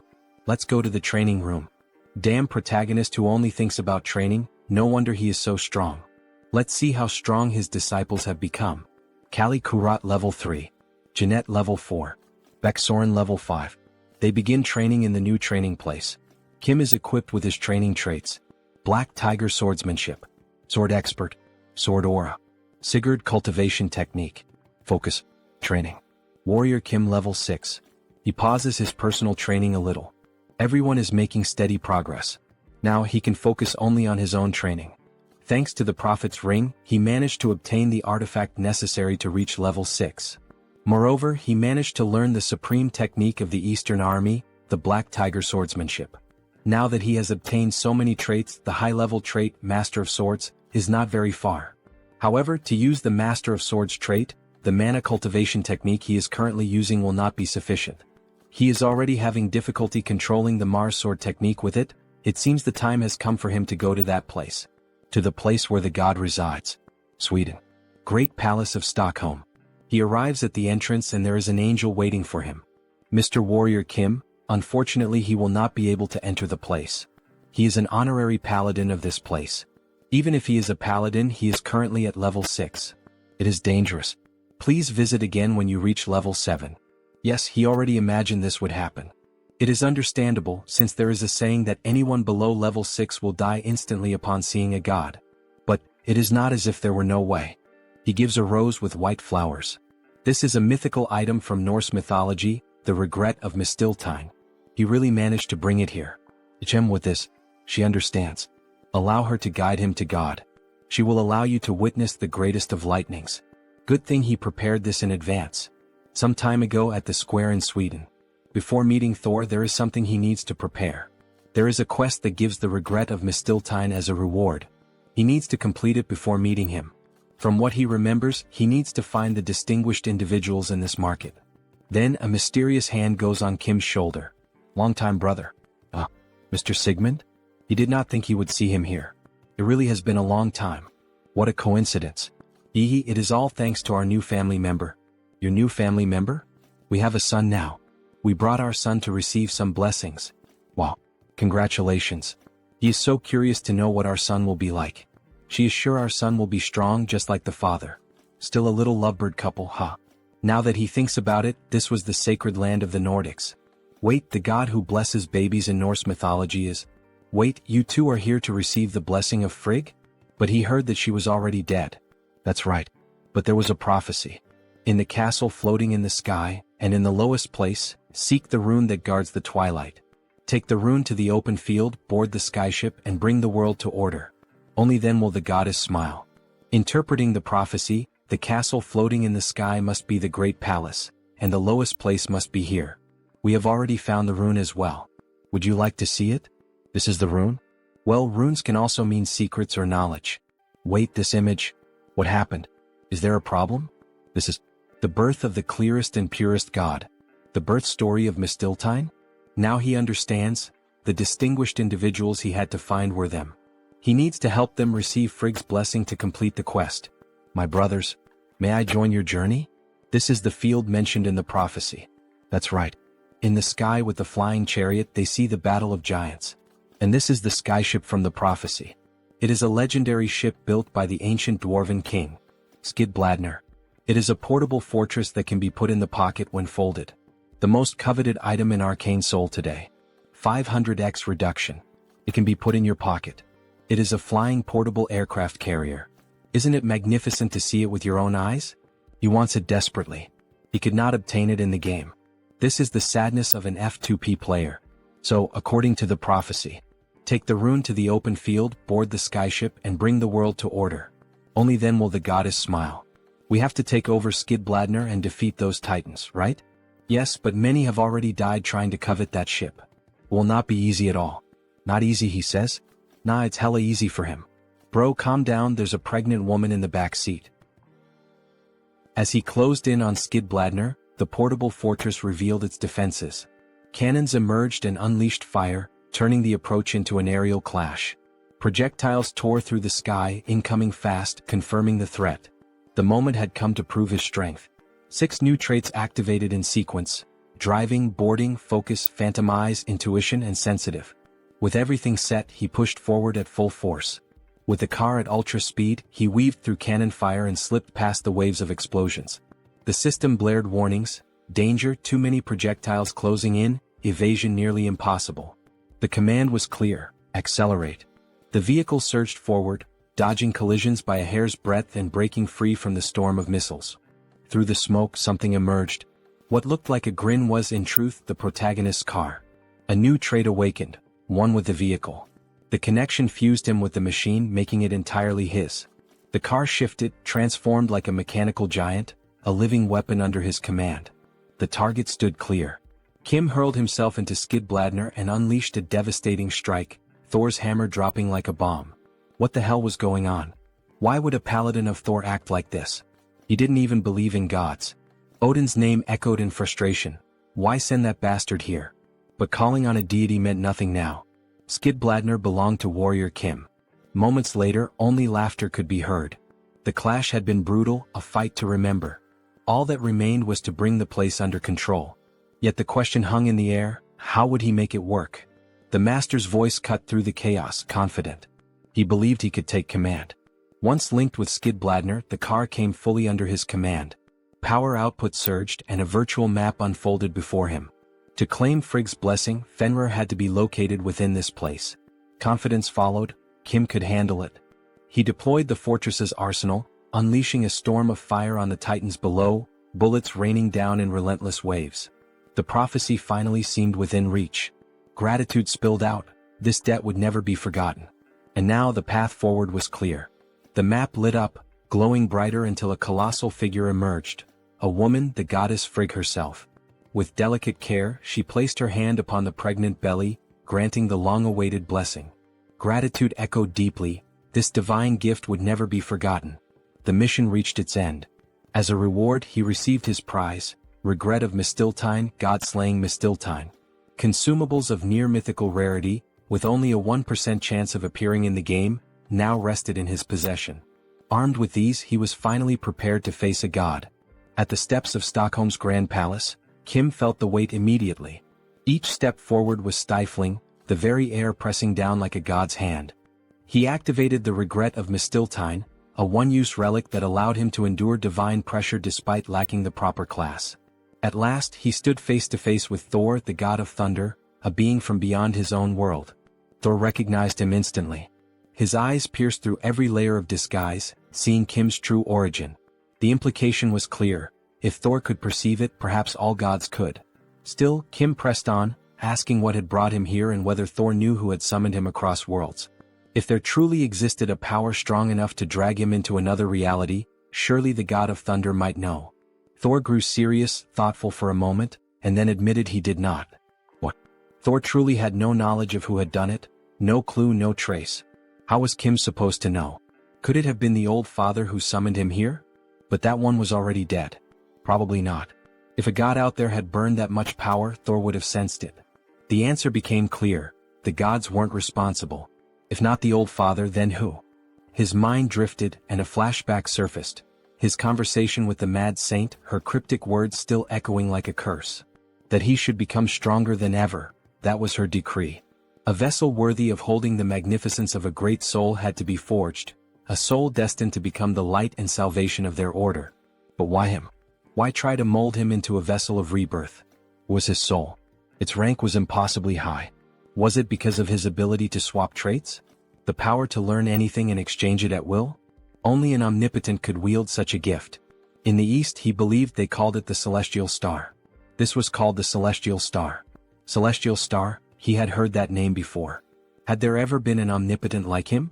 Yes, one known as the Celestial Demon. The way she spoke made it sound as if he resembled her master, as if he carried eyes capable of glimpsing the future. So that's why the Blood King had said those words. In any case, he had to do his best to escape that filthy order that still followed the old father. If he managed it, he'd be named as the Blood King's Archangel. Archangel? The title hung in the air. He had no intention of dying though. The promise was clear. After death, of course, little one. To be honest, he thought reviving might not be such a bad idea. Was he serious? He had no desire to remain trapped in this ridiculous palace, sipping nectar for eternity. It made sense. Thor himself was also a god of war. He remembered the opening line of Arcane Seoul, God is dead. In the divine annihilation war, when the old father fell, every defeated god perished, while the victors were all imprisoned. After being locked away for so long, Thor had to be itching for action. Yet even so, war still felt like too much. In the end, the divine annihilation treaty had been made for humans. Still, Thor would cheer him on. What he sought was a power strong enough to break free from the old father, and that power Thor would grant. A colossal bolt struck Kim, not just any lightning but the thunder god's own. His entire body convulsed under the shock, pain tearing through him, screams ripping out despite every effort to hold them back. As always, the protagonist took the harshest, most brutal attacks this manhwa had to offer. See you in the next video. Use it well. Then our protagonist gained 2 new traits. Thor cultivation technique. Lightning. And we see Kim warrior in a badass pose, after being burned by the lightning. We're done, baby Mjolnir. Thank you, God of Thunder, you may go now, omnipotent outsider. Kim is in the city sky, looking at the buildings as if he were truly someone important. The journey was long, but it was worth it. He didn't plan this, but he obtained the God Slayer Mistiltine, which removes invincibility traits. He even managed to get the Skidbladner. Maybe he should take a trip with his disciples. Jeanette and Callie will love it, hee. Jim, what's that siren sound for? We see a huge building engulfed in flames. But what the protagonist didn't know was that the burning building was the new one he had just acquired. In the next scene we see the entrance of a hospital. Please don't run in the hospital corridor. Director Choi. Sir, you finally arrived. The director growled, which bastard did something like this? We're currently investigating, but it's very likely it was the Terror Federation. The Terror Federation. They've gone too far. Director Choi, he's not just a business partner. He's much more than that. In the cruel and selfish society of Arcane Seoul, he was the first to show kindness. He's his right hand. Damn it. All of this happened because he asked him to manage the building. Superhuman Kim. Director Choi. He woke up. He's fine. But there's something more important here. This is his blood. Please take it. Why are you giving me this? Because he injected nanomachines into his own blood some time ago. And he spread his blood onto those terrorists. With this, he should be able to track them. Thank you for staying alive, Director Choi. We will use every medical technique available to heal you. And this time he will make sure everyone is eradicated. In the next scene we see a city that looks like a slum. Giro Stronghold. Sir, they tracked Director Choi's nanomachines. This is the result. This is where they went to hide. Their traces end right here, you say? Yes. Should we just demolish this place? Demolish, you say? Yes, most of the people who live here are either homeless or criminals. His Iron Fist gang will take care of it. That's the right choice. This time he plans to defeat the leader of the Terror Federation, the Slaughter Empress. At any cost. But the Terror Federation began as the Federation of Rights. It was an organization founded to claim the rights of the marginalized. Until they made contact with the Order of the Old Father. If he decides to destroy this place casually without much thought, that could ultimately strengthen their justice. Violence is not always the answer to everything. It can harm the lives of innocent people. Of course that's true, but do you have another plan in mind? We have to demolish and rebuild. With that, what do you mean? From now on, we will re-urbanize the Guro neighborhood. Ah, that's his plan. The re-urbanization of Guro advanced without many problems. This was thanks to the president who promptly approved the revitalization of a district with public order collapsing, and to investments from several prominent figures. And he finally found the terrorists' main base on the outskirts of Daerim. We see a door with a very strong seal on it, however that seal is quickly broken. It's been unlocked, Professor. Hehe, as expected from the number one in security. Great. He's not only good at security but also at bypassing it. But don't you think this might be a little dangerous? I mean, Warrior Kim is about to face the infamous Slaughter Empress. Of course it would be dangerous. This won't be an easy task at all. And that's exactly why he asked for their help. He gathered the entire gang. Relax, Captain, you made the right decision. Iron Fist Kim. Level 5 Magic Kim. Level 5. Priest Kim. Level 5. Beck Soren. Level 5. Callie. Level 3. Jeanette. Level 4. Let's go, her heart is pounding. They've all grown well, Warrior Kim. Level 6. Seo Woojin. Level 6. As expected from those with extraordinary talents. Their growth speed is much faster than average. Not to mention that Woojin is already at his level. You worked hard, man. You guys should be more than strong enough for this place, except for the Slaughter Empress herself. So there's no need to worry. Leave it to us, Professor. She's not scared at all. Me too. He will also do his best as a level 6 superhuman just like you. Yup, but there's no need to overdo it. So reliable. Now then. Upon opening the gate, a green aura seeps out as if it were something poisonous. Everyone is astonished by this intense air. A subdimension. Professor, are you sure we will be alright? I'm a little scared right now. Me too. Have I ever been wrong before? Let's go in. To finish the Slaughter Empress. Poor things. They walked into their own grave. Now that it has come to this, she should help them find the proper burial site. In the next scene, the entrance to the subdimension is revealed. 3 houses stand in the middle of nowhere, each with a distinct aesthetic. This place is... He thought it would be dark since it's underground. What is it for? The platform they are standing on can be seen, along with paths leading to each of the 3 houses. This place was known among players as the Hell of Minigames. They must complete 3 types of minigames to remove the buff applied to the Slaughter Empress. In truth, it wasn't that difficult back then since it was just a side-scrolling game. But now, it seems extremely hard to get through this place. After all, this is reality, and any mistake leads to a disastrous outcome. However, he brought his disciples in preparation for a situation like this. They will split into 3 groups to cross this area. With Seo Woojin as the leader, Mage Kim, Priest Kim and Iron Fist Kim will form one team. And with Beck Soren as the leader, Jeanette and Callie will form another team. But what about the last group? He will be in a team by himself. Because he is a professional whose name once appeared on the leaderboard. Seo Woojin's team will take on the first minigame. They must destroy the falling blocks and reach the finish line. Why are they so difficult? It doesn't seem easy, but since they have Mage Kim who can sense mana, this way, it won't be hard for them to find the block that needs to be destroyed. Great. Let's get out of here quickly. Yes. However, Woojin seems to be bothered by all this. Beck Soren's team will take on the second minigame. They must find a solid cloud platform to cross the sky and reach the finish line. If they follow a specific rule, they can complete it in no time. Callie, how far are we from the finish line? And they have the board game maniac Callie. Only 10 more cloud platforms left. And finally, he'll do just fine on his own, so they don't need to worry. But all of this will be a bit complicated, so it will take him some time to finish everything. If they reach the finish line before him, they must not open the door and should wait for him. Then he wishes good luck to everyone. Finally, the first group reaches the finish line. Priest Kim thinks they were the first to arrive. It was all thanks to that guy. He did a great job finding the right block. He's glad he could help. The priest's dispel was also important. He could rely on you. It was nothing really. However, once again Woojin seems dissatisfied. Shortly after, the other team arrives. We did it. Our Callie is so smart. Both of them were amazing. I'm so proud of you. That was easy. She handled all the traps that flew toward us. While everyone celebrates, Woojin stands alone. He wanted to show his master how much he had grown. What is he doing now? He simply can't keep going like this. He's the only level 6 warrior here. He'll face the Slaughter Empress himself. Surin realizes what he was about to do, prove himself and become today's protagonist. What are you doing? Come back here right now. You can't go in. Warrior Kim hasn't arrived yet.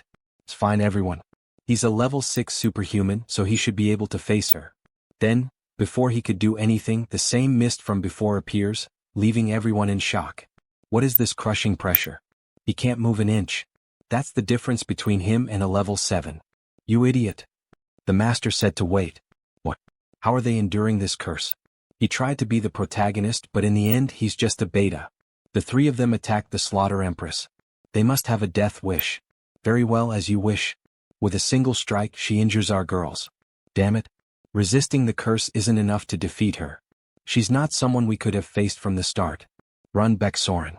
Goodbye, little girl. Before she could finish the blow, the hero, the true protagonist, the Gigachad, finally arrived in time. Hey, Slaughter Empress. Been a while, huh? It's been a month, he thinks? Teacher? Ah. She never expected you to come here in person. There's no need to waste time. She'll kill all of you. No. Even our teacher can't withstand that attack. But fortunately there's nothing left for the beta. After all, our protagonist stands as her equal. He's on equal footing with the Slaughter Empress? She swears she'll kill him. He was wrong. The protagonist of this battle is... Kim draws the tiger sword. Wrong.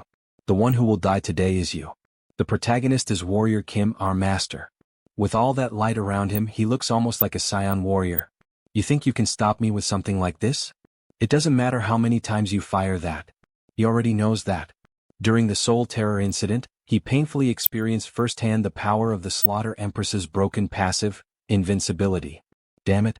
Because of her overpowered passive, invincibility, he couldn't inflict any damage at all. Now during this duel he holds the gift of God. He's grown so much in such a short time.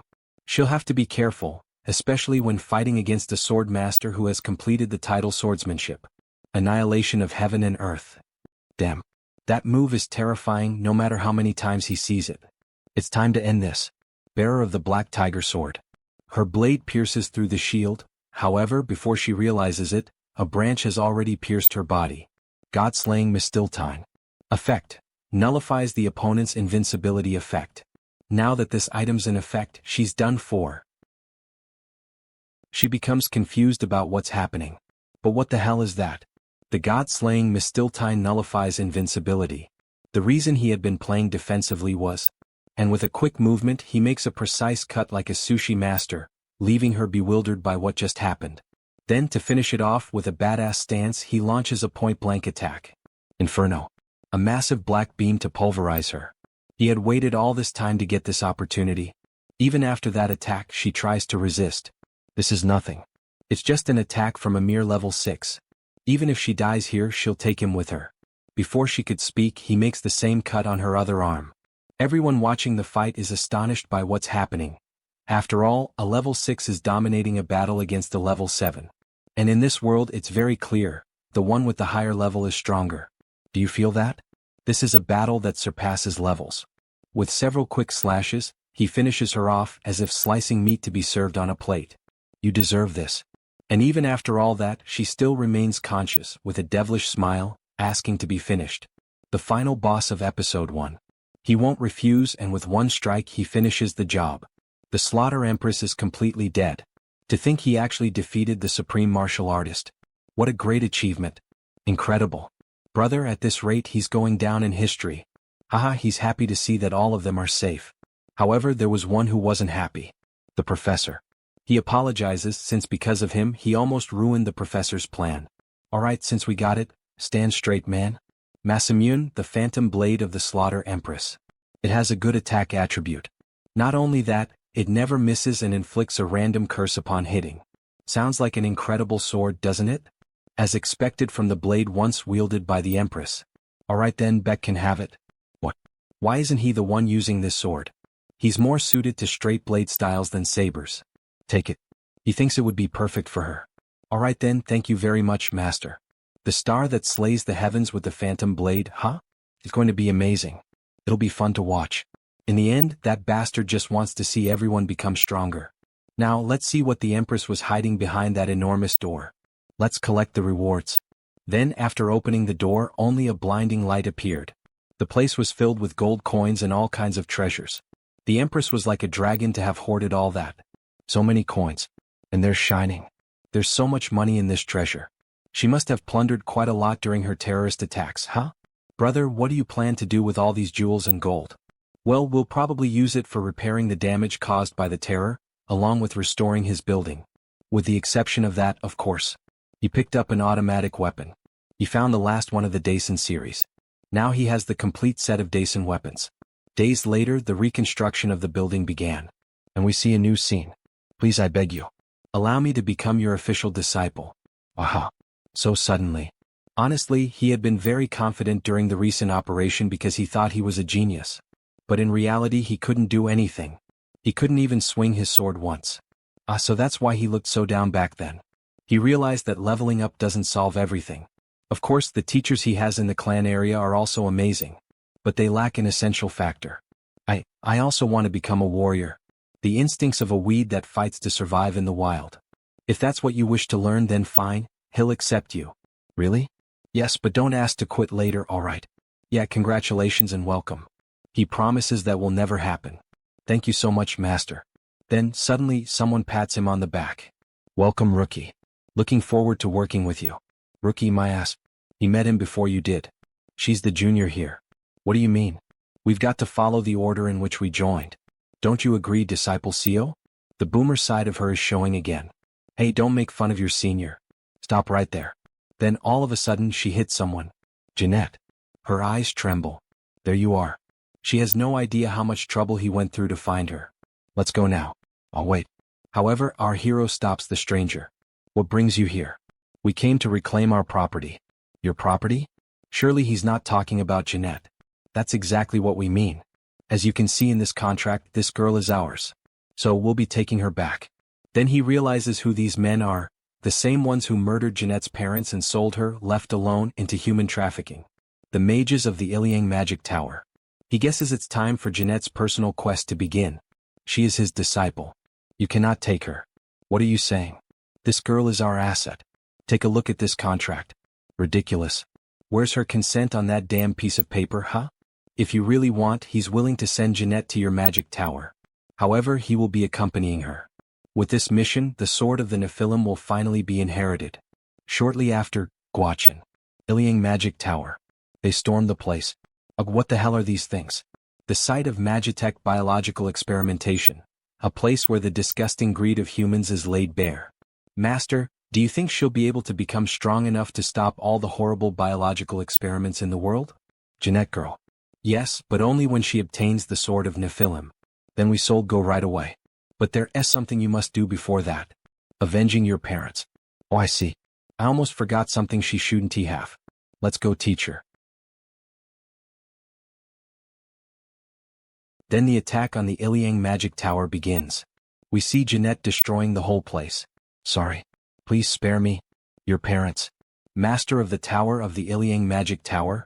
Do you dare mention her parents? She doesn't even want to speak to him. Die. With a quick strike, she finishes the fight. However, of course, that would be a traumatic scene. After all, Jeanette is still a child. Our protagonist is insane. He made her taste blood like that just to become stronger. She breaks down in tears after realizing that it's all over. Beck Soren tries to console her. After all, it was the revenge she had so long desired. Are you okay? Good job. That must have been hard. But Jeanette's mission does not end with revenge alone. Magitech biological experiments are being carried out secretly throughout Arcane Seoul. Among them, the best result to emerge from the Magitech experiments was found. The human-angel hybrid, the Nephilim. We need to kill it. To do that, we need to find out his true name. Jeanette, let's go down to the basement to grab the Nephilim's sword. So this is a Nephilim. Were they researching something like this? Good job, everyone. You are no match for him, so stay back. Are you fighting alone? Isn't that too dangerous? He's not wrong.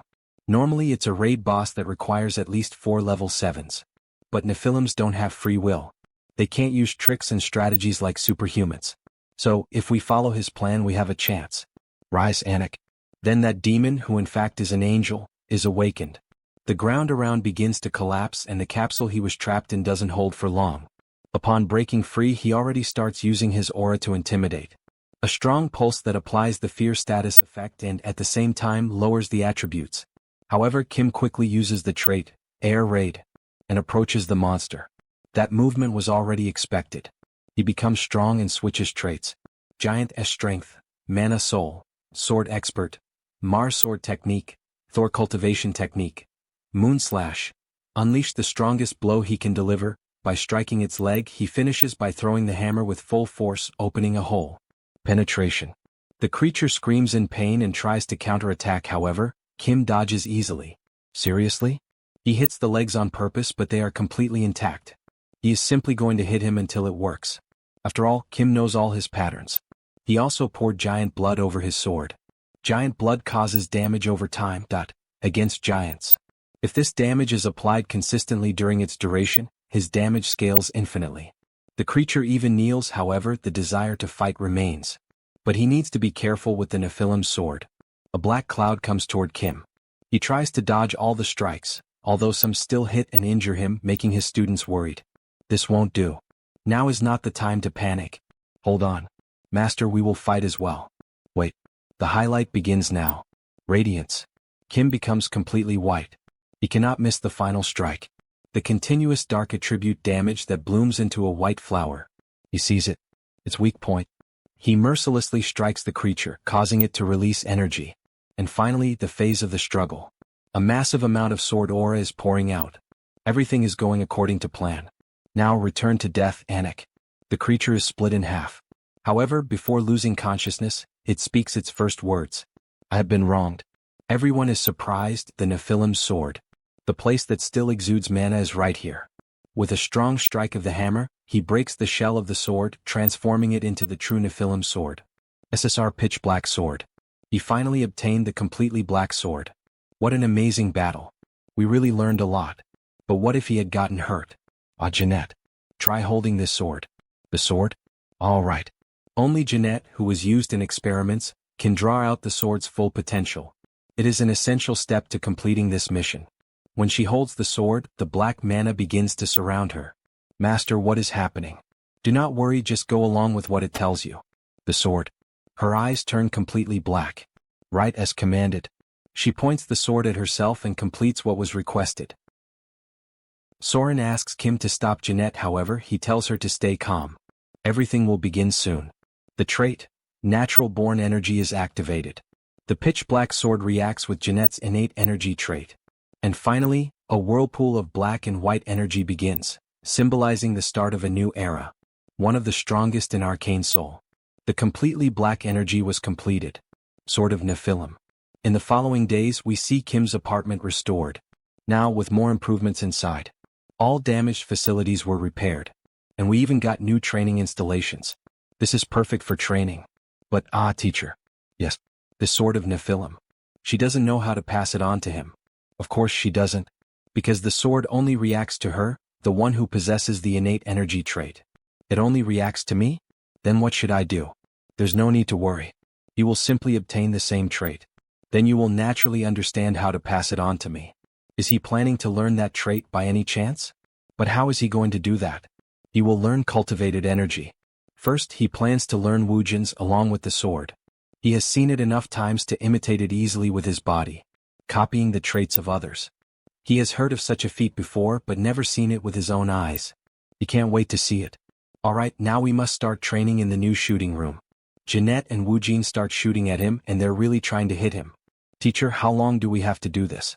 Not for long. Keep going. He's going to die at this rate. The shock bullet hits me and the death attribute cuts me, but even so, he is tracing the raw flow of it. Finally, the energy surrounded me. You have obtained a trait. One with the sword. But this still isn't the end. Now that he has obtained the final piece, finally, the official trait of the best warrior class. Hey, that's an aura blade. Trait, Sword Master. You have obtained a high-level trait. This marks the emergence of the extraordinary level 6 swordsman. Now then, before he starts truly learning it, Jeanette, what do you think key is? Key is? It's the light of your soul. The light of your soul? Yes. Unlike sword aura, it isn't just crystallized mana. It takes mana as the body and the soul as the mind. It's basically another me. In other words, it's your avatar. Avatar, you say? Yes. That's why, even among high-level superhumans, Only the warrior class can wield ki. But that's just what I think. Look at this girl, huh? She really put effort into it, didn't she? But if it's just energy taking a tangible form, can't you also call that an aura blade? Now that you mention it, it's kind of true. Ki is more than just the concentration of power. It can be seen as the path to transcendence. When it goes beyond mere visibility and becomes fully tangible, it signifies a great transformation in physical properties. So that means when you use ki, your soul. No, your class is elevated. Now she understood. The Nephilims sought to refine their ki to strengthen their souls, because they desired to elevate their existence to become divine. That is why Nephilims, born as half-angels, always mastered ki instinctively, as naturally as they breathed from birth. Kim had an idea. As naturally as they breathed from birth? That means he had been using the trait as an active skill. But I have to use it as a passive skill, huh? Teacher, hold your sword and close your eyes. Don't use your sword aura like you normally do, just breathe. Slowly and comfortably. Inhale and exhale. This place, it's the space of the Nephilims who sought to become gods. So this is the main point. It is to understand their desire, the starlight unfolding before his eyes, the staircase ascending to the constellations, and the light of the soul. All of these are truths that cannot be conveyed through words. Warmth, exaltation, and ecstasy flow through his entire being. Only now does he truly feel it. Then Kim begins to grip the sword tightly. A moment of sudden enlightenment. He succeeded. Trait, Sword of Nephilim. You have obtained a trait. Congratulations, teacher. Congratulations, teacher. Thank you, everyone. Good job, Jeanette. No, it was all you, teacher. Superhuman Kim, we have a big problem. Director Choi? What happened? Chairman Song of the Kumo Group is in critical condition. You mean Chairman Song Hee-young? How did a level 7 superhuman end up in critical condition? She has been poisoned. The elixirs didn't work and she's only getting worse. The elixir didn't work? There's only one poison capable of doing that. Poison blood. And it was only used once in the game. Episode 2, The Harbinger of the Zombie Outbreak. In the next scene we already see our favorite girl in a much worse state. The doctor is performing chest compressions to resuscitate her. What happened? President. If she dies, we're all finished. Damn it, she was fine just a moment ago. Stop. Mr. Kim, superhuman. This disease is not something a doctor can treat. They begin the new treatment, giving her a liquid medicine that quickly takes effect. President, can you hear us? Are you all right? Secretary and Mr. Kim. Am I indebted to you again? Think of it as payback for helping with the redevelopment last time. What exactly happened? Her condition suddenly worsened and she lost consciousness. President, I'm sorry. It seems there was an attempt to poison her from the outside. Poisoning? When did this happen? You had recent contact with an animal, right? An animal? Ah yes, she petted a stray cat before fainting. Yes, that's it. That cat was a disguised shapeshifter, acting under someone's orders to assassinate President Song. You already know the truth. Did you catch the culprit? Of course. He already knew the criminal's method. For a veteran like him, this is easy. Tell the truth, shapeshifter. Damn, it was the Black Jaguar cult that ordered the assassination of President Song? He doesn't know what he's talking about. Then repeat after me. The Black Jaguar is a miserable offspring devoured by the winged serpent. Say it. Son of a bitch. Judging by the reaction, there's no need to ask anything more. If you want to live, hand over the heart's blood. I don't have that. Then I have no reason to let you live. Wait. He'll give you this in exchange. So please spare my life. A dragon necklace. Great.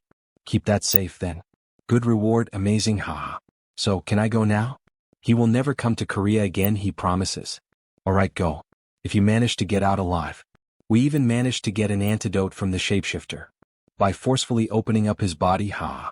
I see. Who ordered her assassination? The Black Jaguar cult.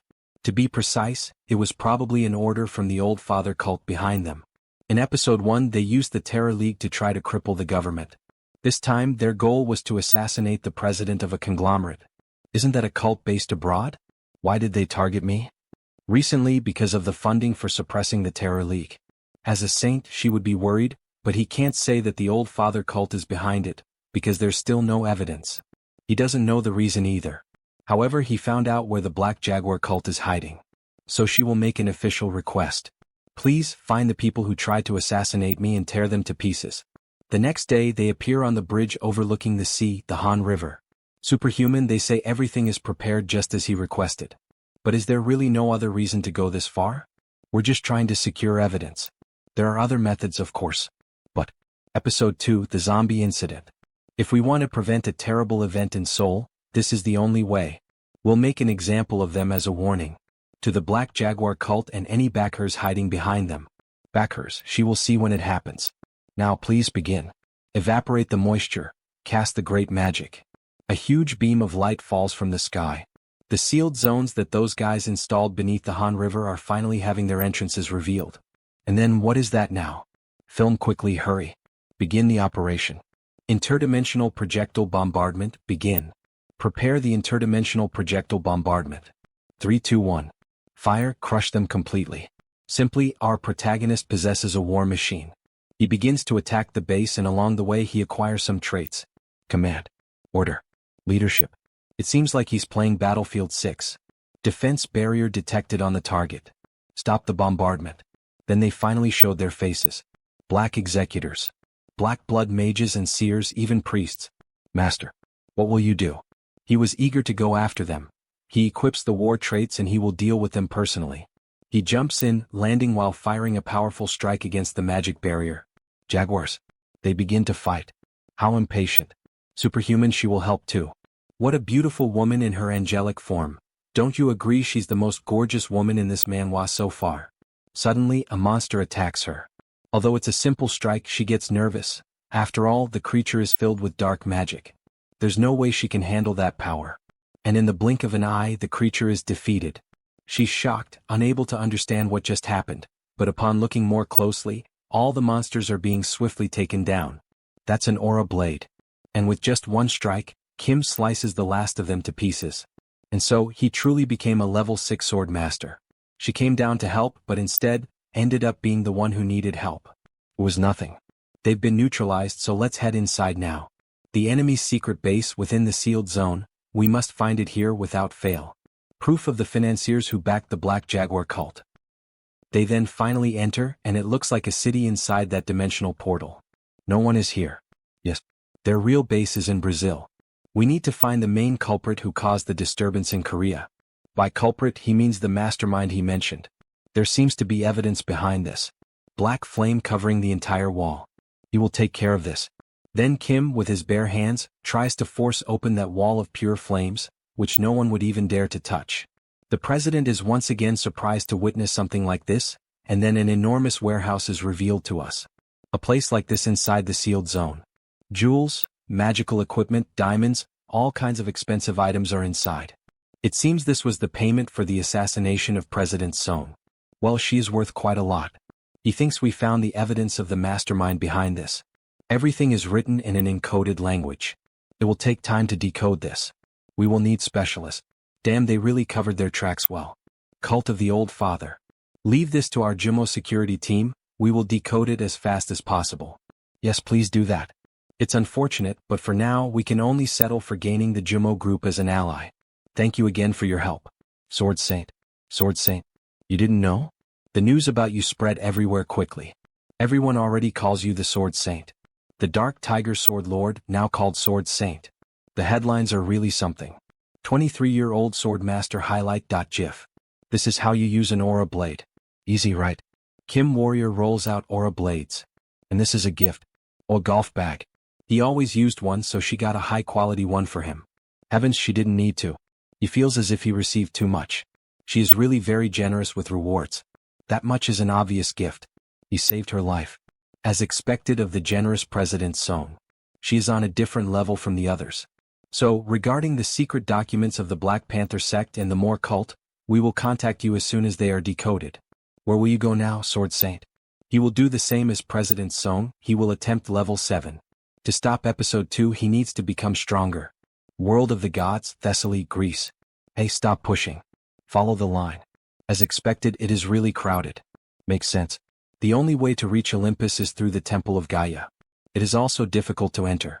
When the Olympian gods faced their downfall, the final battle happened here. The reason he came here is because one of those gods, the ancestor of gods and giants, the goddess Gaia, called him. But, to physically enter he must complete a task first. After that, when you meet the god, you become a spiritual being, you gain the privilege of immortality. That cloak, he is a holy knight. Why is a holy knight walking around like this? He could just ride a Pegasus and fly away. Pegasus is just appearance without substance. It's not his style. If you're going to have a mount, you need at least a wyvern to look stylish. When he approaches the door, the guards greet them. Nice to meet you, Holy Knight Kim Warrior. We are the guides of this place. You know me? There's no one who doesn't know the guardian of the stigmata. We'll escort you, please come inside. That person is the guardian of the stigmata. Yeah, she saw him in Germany too. My goodness, my goodness. They never thought they'd see him here. It's magnificent and beautiful. It feels completely different from Thor's Grand Palace in Stockholm. He's really enjoying the perks of being an honorary Holy Knight of the Gaia Order. We've been waiting for you, Holy Knight. The parchment he's touching contains his task. A task, the mandatory random quest needed to meet a god. Please let it be an easy quest. Please. He who ascends the heavenly path, go to the Georgia Valley. Above the gold mines from the Golden Dragon, bring back the Golden Fleece. But of course this would be the most difficult mission of all. Oh God, how could you give me the hardest quest of all? The Golden Dragon, of all dragons, he has to deal with that bad-tempered one. Isn't this too much? With the small sound of a step, the dragon was awakened. Kim holds his necklace and starts talking to the dragon. Let's have a talk, you giant lizard. Wait, he just spoke, the dragon says in surprise. Wearing the dragon necklace allows the use of dragon tongue. Good thing he got that loot from the shapeshifter. Strange creature, what do you wish to say? He has beaten the golden dragon in the game before. If he wanted to kill him, he could. But if the golden fleece gets damaged, he needs to stay calm. He came to give a warning. What, a small creature, a human, thinks he can say something to a dragon? Relax, we can at least have a short conversation, right? He equips his traits for PvP. Right, this human actually has some power. Say that again if he has the courage. Yes, staying stuck in here is never going to make you a dragon lord. What? Well, think about it. He has been here for 2,000 years and made zero progress. At this point there is no hope. Insignificant creature, what do you know to speak like that? That is why he will tell him how to become an ancestral dragon. In exchange, give me the golden fleece. As if his insolent words weren't enough, he still dares to aim at his treasure.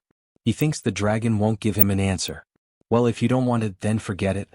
He will remember this as your last words. Die. Good lord, for a dragon mental damage works way too well on him. His fleece. Give that back right now. A pathetic creature dares to touch his treasure. Then how about this? You can't burn this, right?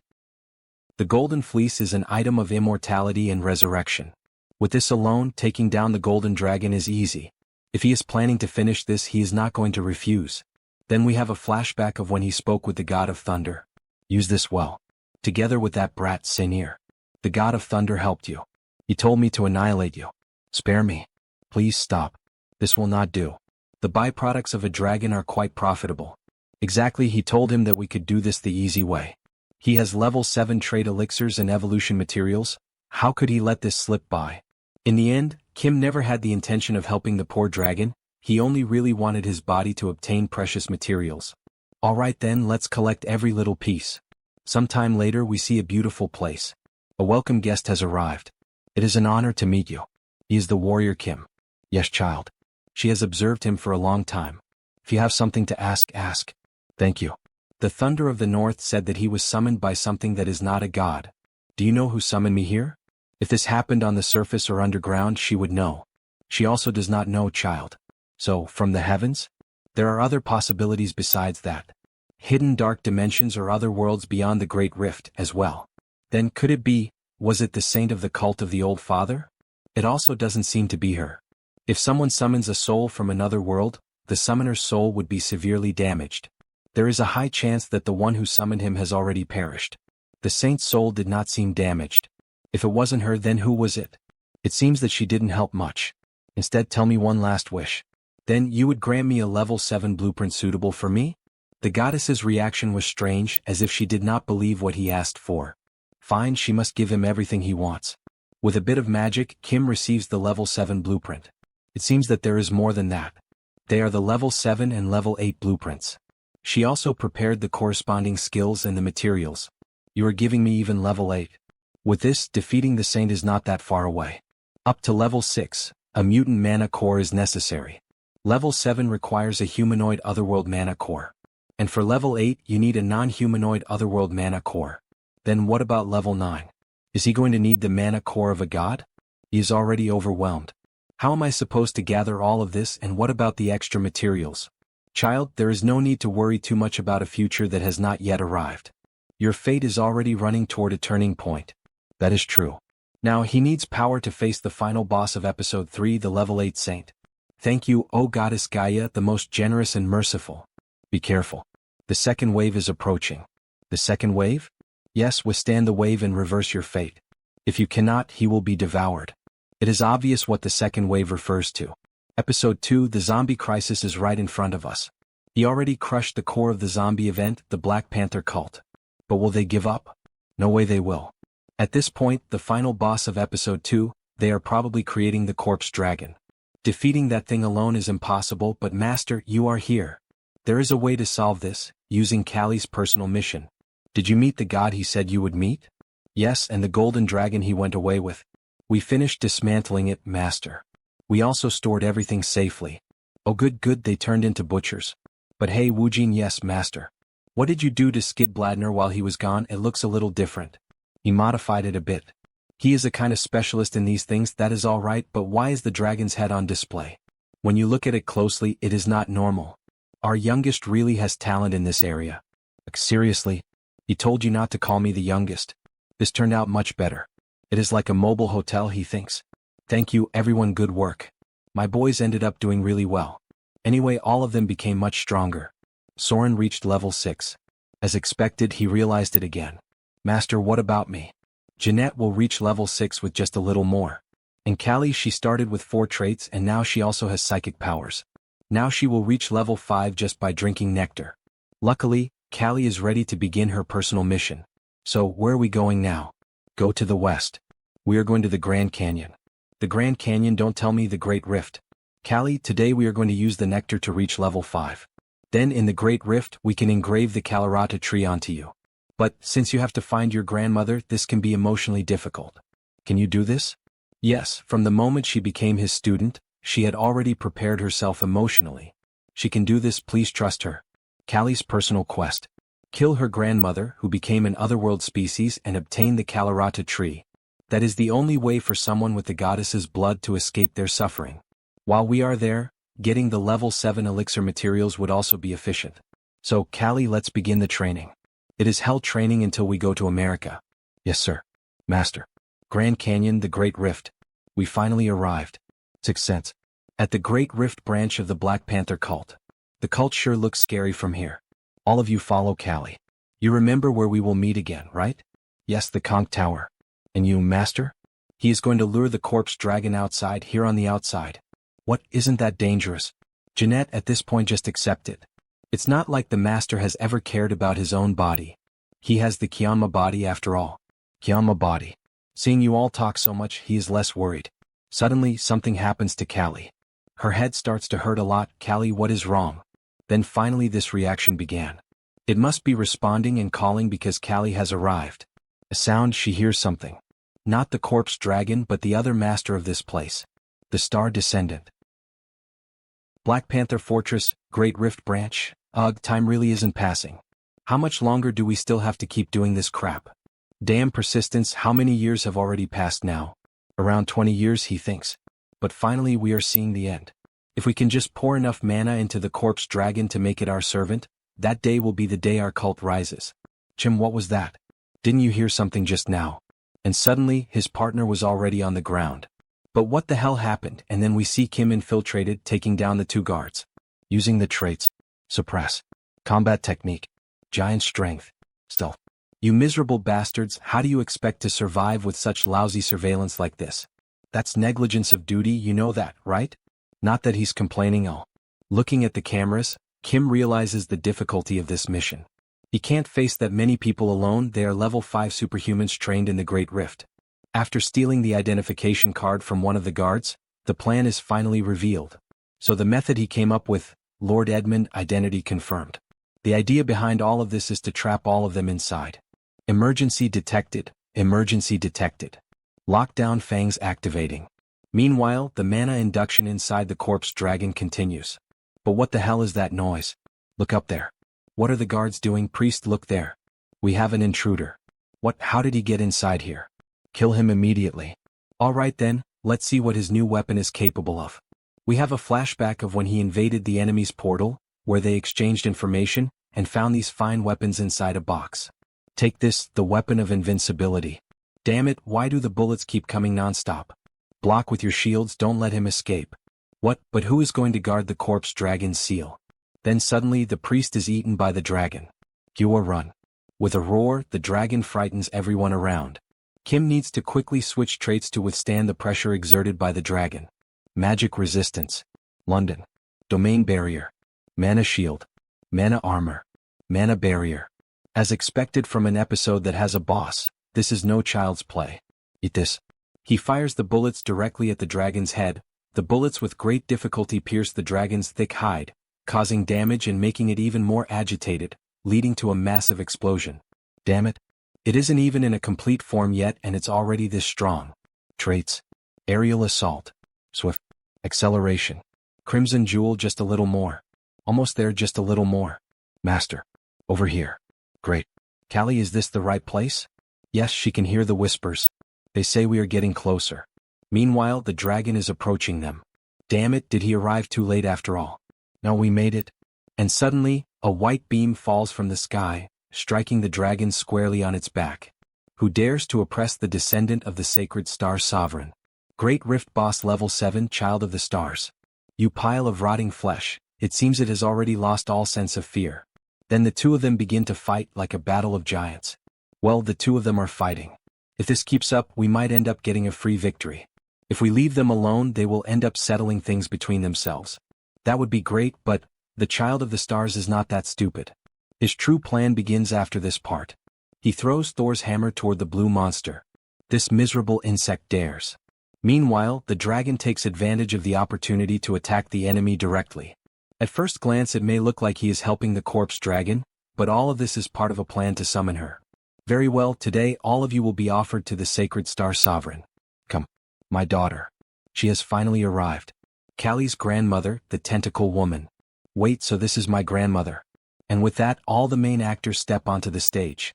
Giants clash against each other and swordsmen do as well. A dance and martial art that is beautiful, graceful, and hides deadly fangs. Blood God dance. A technique powerful and troublesome enough. But it is nothing compared to the Mars Gladiator style. Traits equipped. Mars Gladiator style. Master of the sword.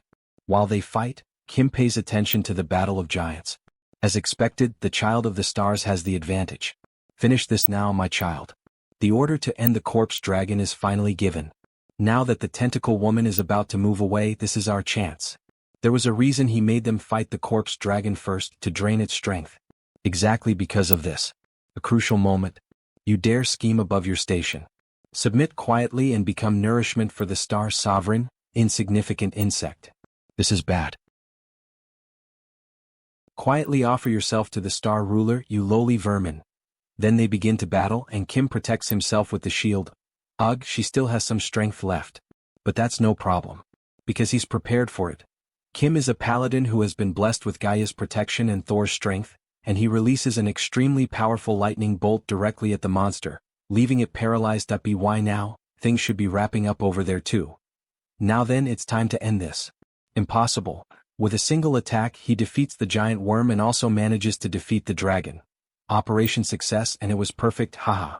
That woman who had been controlled by the star descendant will now finally regain her sanity, but her lifespan will soon reach its end. Another Callie, one who shares the same name as the goddess Callie. Grandma. Callie's grandmother. The holy water will extend her life by a little bit, and she will regain her original appearance during that time. She must have been at that age when she became an alien species. Grandma? Callie, she has grown so much. Do you recognize me? Of course. She's my last descendant, so how could I not? She endured the mental attacks from the alien species by thinking about her, my dear. You thought about me? You and I are the only two descendants of the goddess. So, if she didn't give you the Caloratri, she would die. How is Amit doing? Dad's doing fine. She has been worried about him all this time. She's relieved. I miss my son. Grandma, let's go to Seoul to meet Dad. She's sure he's waiting for her too. Thank you, dear. However, she doesn't have much time left here. Grandma. Benefactor, may I make one request? Sure. Please cremate me and scatter the remaining ashes over the floating island of chaos. Once he fulfills her request, he will be able to earn a gift for allowing me to die as a human. She will now give her the Kalaratri. No, Kali, you have to accept it. If you don't, your grandma will forever wander this terrible world. SSR Kalaratri. This is. When she touches the sword, magical words are engraved all over her body. She can finally rest now. Grandma, no, you can't leave. Thank you for your service. That he will now begin the ritual. Grandma, don't be sad, Kali. Because our family is always connected by heart. Then they go back to the Great Rift, floating island of chaos. Not far away we were able to discover this place connected to Goddess Kali.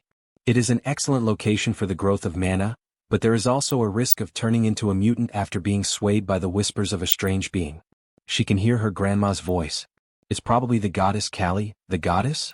Yes, because you and your grandma are servants of the Goddess Kali, and now that you've been blessed with her protection, she can now hear her voice here. She feels like the voice is comforting her. Goddess, please take good care of her grandma. While she was scattering the ashes, a pink circle appeared near them. What is this? And this incredible presence. Teacher, the goddess is asking him to place his hand in the magic circle. The Goddess Kali has descended, his hand on the magic circle. You have obtained the trait Superpower. Superpower? To think that he'd obtain this trait so easily. It's a gift from the goddess. The fact that he obtained this trait means in this place right now. Teacher, can you match her speed? He can receive the Kalaratri. Then they begin to fight above the clouds on floating platforms in a duel of speed. Kali is using the traits, Kalaratri. Goddess's blood. Blood god dance. Meanwhile, Kim is using the traits, accelerate, lightning, flash, spiritualization, superpower. Mana Soul. As he obtained the superpower trait, many traits within him bloomed, spreading like wildfire. And because this place is specialized for mana growth, he can catch up to Kali. Good, she won't go easy on him. Master of Swords. Dance. Superpower. When the Master of Swords trait and the dance trait meet, they become the sword dance trait. Let's do this. They continue fighting in a very aggressive manner. She's fast. Is this the power of the goddess? Kali, Kali, Kali, Kali. She take into her heart all 108 of Kali's sword strikes. When his phantom eyes and his intuition read all of her trajectories, it instantly forms. Yes, my own sword dance. It is different from the Bloody Shadow or Kalaratri, for he has newly reinterpreted and adapted it to his own style, the Blashing Kalaratri. He has finally completed it. The top 3 sword techniques of Arcane Seoul. And all he has to do is come up with a build that synergizes with them. Doesn't matter if it's the Heavenly Demon, the Saintess, or even the Father above. He'll cut 'em all down. That was too much, teacher. Oops. You're misunderstanding here. That just now wasn't actually Kali. He almost died too. You all say that too, right? She was hopping everywhere as if she had become someone else.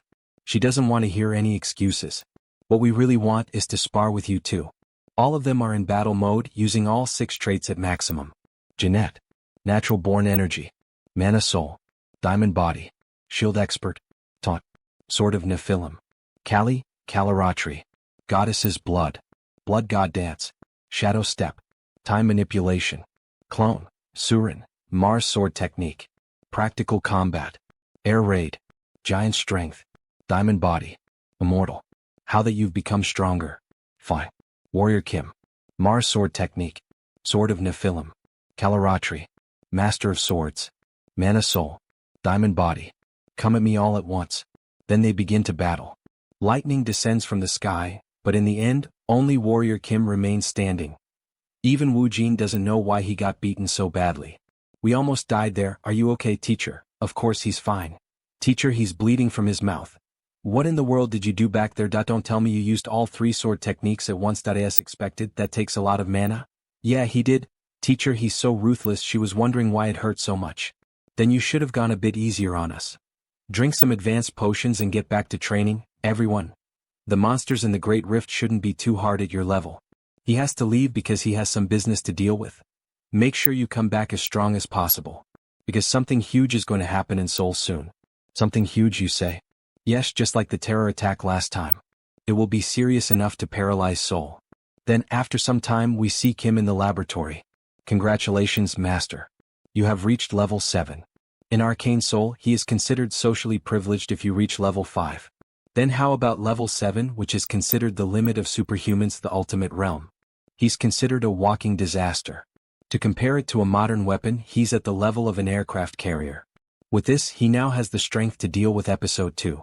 However, it's still not enough, considering that there's still more to come. He needs a stronger alliance. The Tower Master is also a good choice. Yes, Tower Master. Have you been well? Oh, Superhuman Kim. He called him today because he wanted to brag. To brag? Could it be? It's completed. He called him today because he wanted to brag. Wouldn't a warrior's approach be different from that of a mage? Who knows, maybe his ultimate flame might be better. Interesting. Then would he likes to make a bet? The deadline is 2 years from now. Yours or the Magic Towers?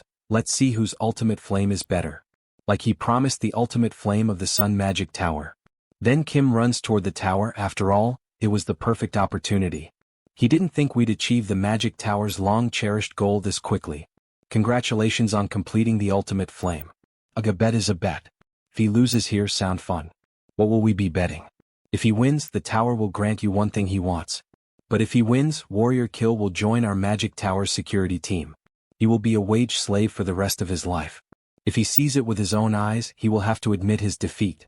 Tower Master, he has to remember that we made a bet to see whose ultimate flame was better. What, then have you also? Yes. Sorry, but... Now let's compare whose ultimate flame is better, shall we? He has come fully prepared too. A mere warrior completed the ultimate flame. He probably brought some dumb magic from somewhere. He doesn't know why the Tower Master is even bothering with him. That man is the one who opened up an entire new perspective on our tower's flame magic techniques. He's not just bluffing. He is different. Is that your ultimate flame? Strictly speaking, it is not.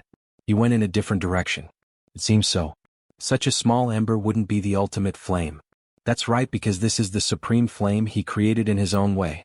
Before he came here, Kim combined the 6 hard-earned materials he had gathered.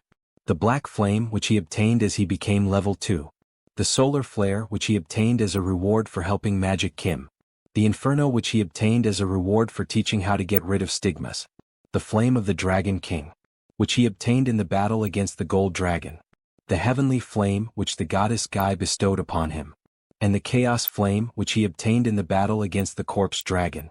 And so, he has created a flame that can devour even the black gold baptism flame of the Saintess. From what he remembers, your ultimate flame is something that has surpassed even the solar flare, pursuing destructive power and casting speed suited to practical combat, correct? Yes, that's right. However, his supreme flame is different. He gave up on its destructive power and reduced its mana usage to the minimum. So, the power of the supreme flame increases when he invests more mana into it, and if that happens, this little flame can match your ultimate flame. Well, we'll see about that. Take a good look. This is the Sun Magic Tower's ultimate flame. This might be too difficult to endure for a superhuman, so he suggests he give up. Wait, what's that? That's impossible. How can such a thin line of flame do that? Stop, you can stop now. Before he destroyed the machine, he stopped. Then we have the points of each of the flames. The tower made a total of 441 points. Kim made 800 points. Wow. This is his supreme flame. That's impossible, a score of 800. Truly unbelievable, he has created such an amazing flame. How did you even create something like that? You just copied it, huh? He can tell you the method if he'd like. With that, the ultimate flame of the Sun Magic Tower can become more complete. Really, thank you so much, Superhuman Kim. But before that, since he won the bet, the Tower Master will give to grant his request. Fine, go ahead, what is it? His request is, he needs people to fight against the Old Father's order with him. To form a blood alliance with the Sun Magic Tower. While he was returning from the tower, in the middle of a storm, he thinks about the current situation. Good. With this, he now has 2 forces that will fight against the Old Father with him. Everything is going according to his plan. But at the same time, it's going a bit too well. You have received a file from Song Hee-young of the Kumo Group. Would you like to open it? From Chairperson Song. Did she finally find out who's behind the Black Jaguar Order? Top Secret File, Black Jaguar Order. What the hell is this? Dear Corps Commander Kyujigam. The Eastern Army was sponsoring the Black Jaguar Order's black magic research. Why is the name of the Eastern Corps Commander written here? It's probably not the Corps Commander. He's not someone who would stoop that low. Then who dares commit such a brazen affront? Corps Commander, he is an outsider, so he would prefer not to get involved in the internal affairs of the army. But the Eastern Army right now is no different from a potential terrorist organization. Then we are introduced to the members. Kujinju. 2nd Division Commander. Kuhyungju. 3rd Division Commander, Kujungju. 2nd Division Commander. Division Commanders, did any of you know about this beforehand? Why are you not answering? Or is it one of you? That's not even possible. We wouldn't have done such a thing. Father.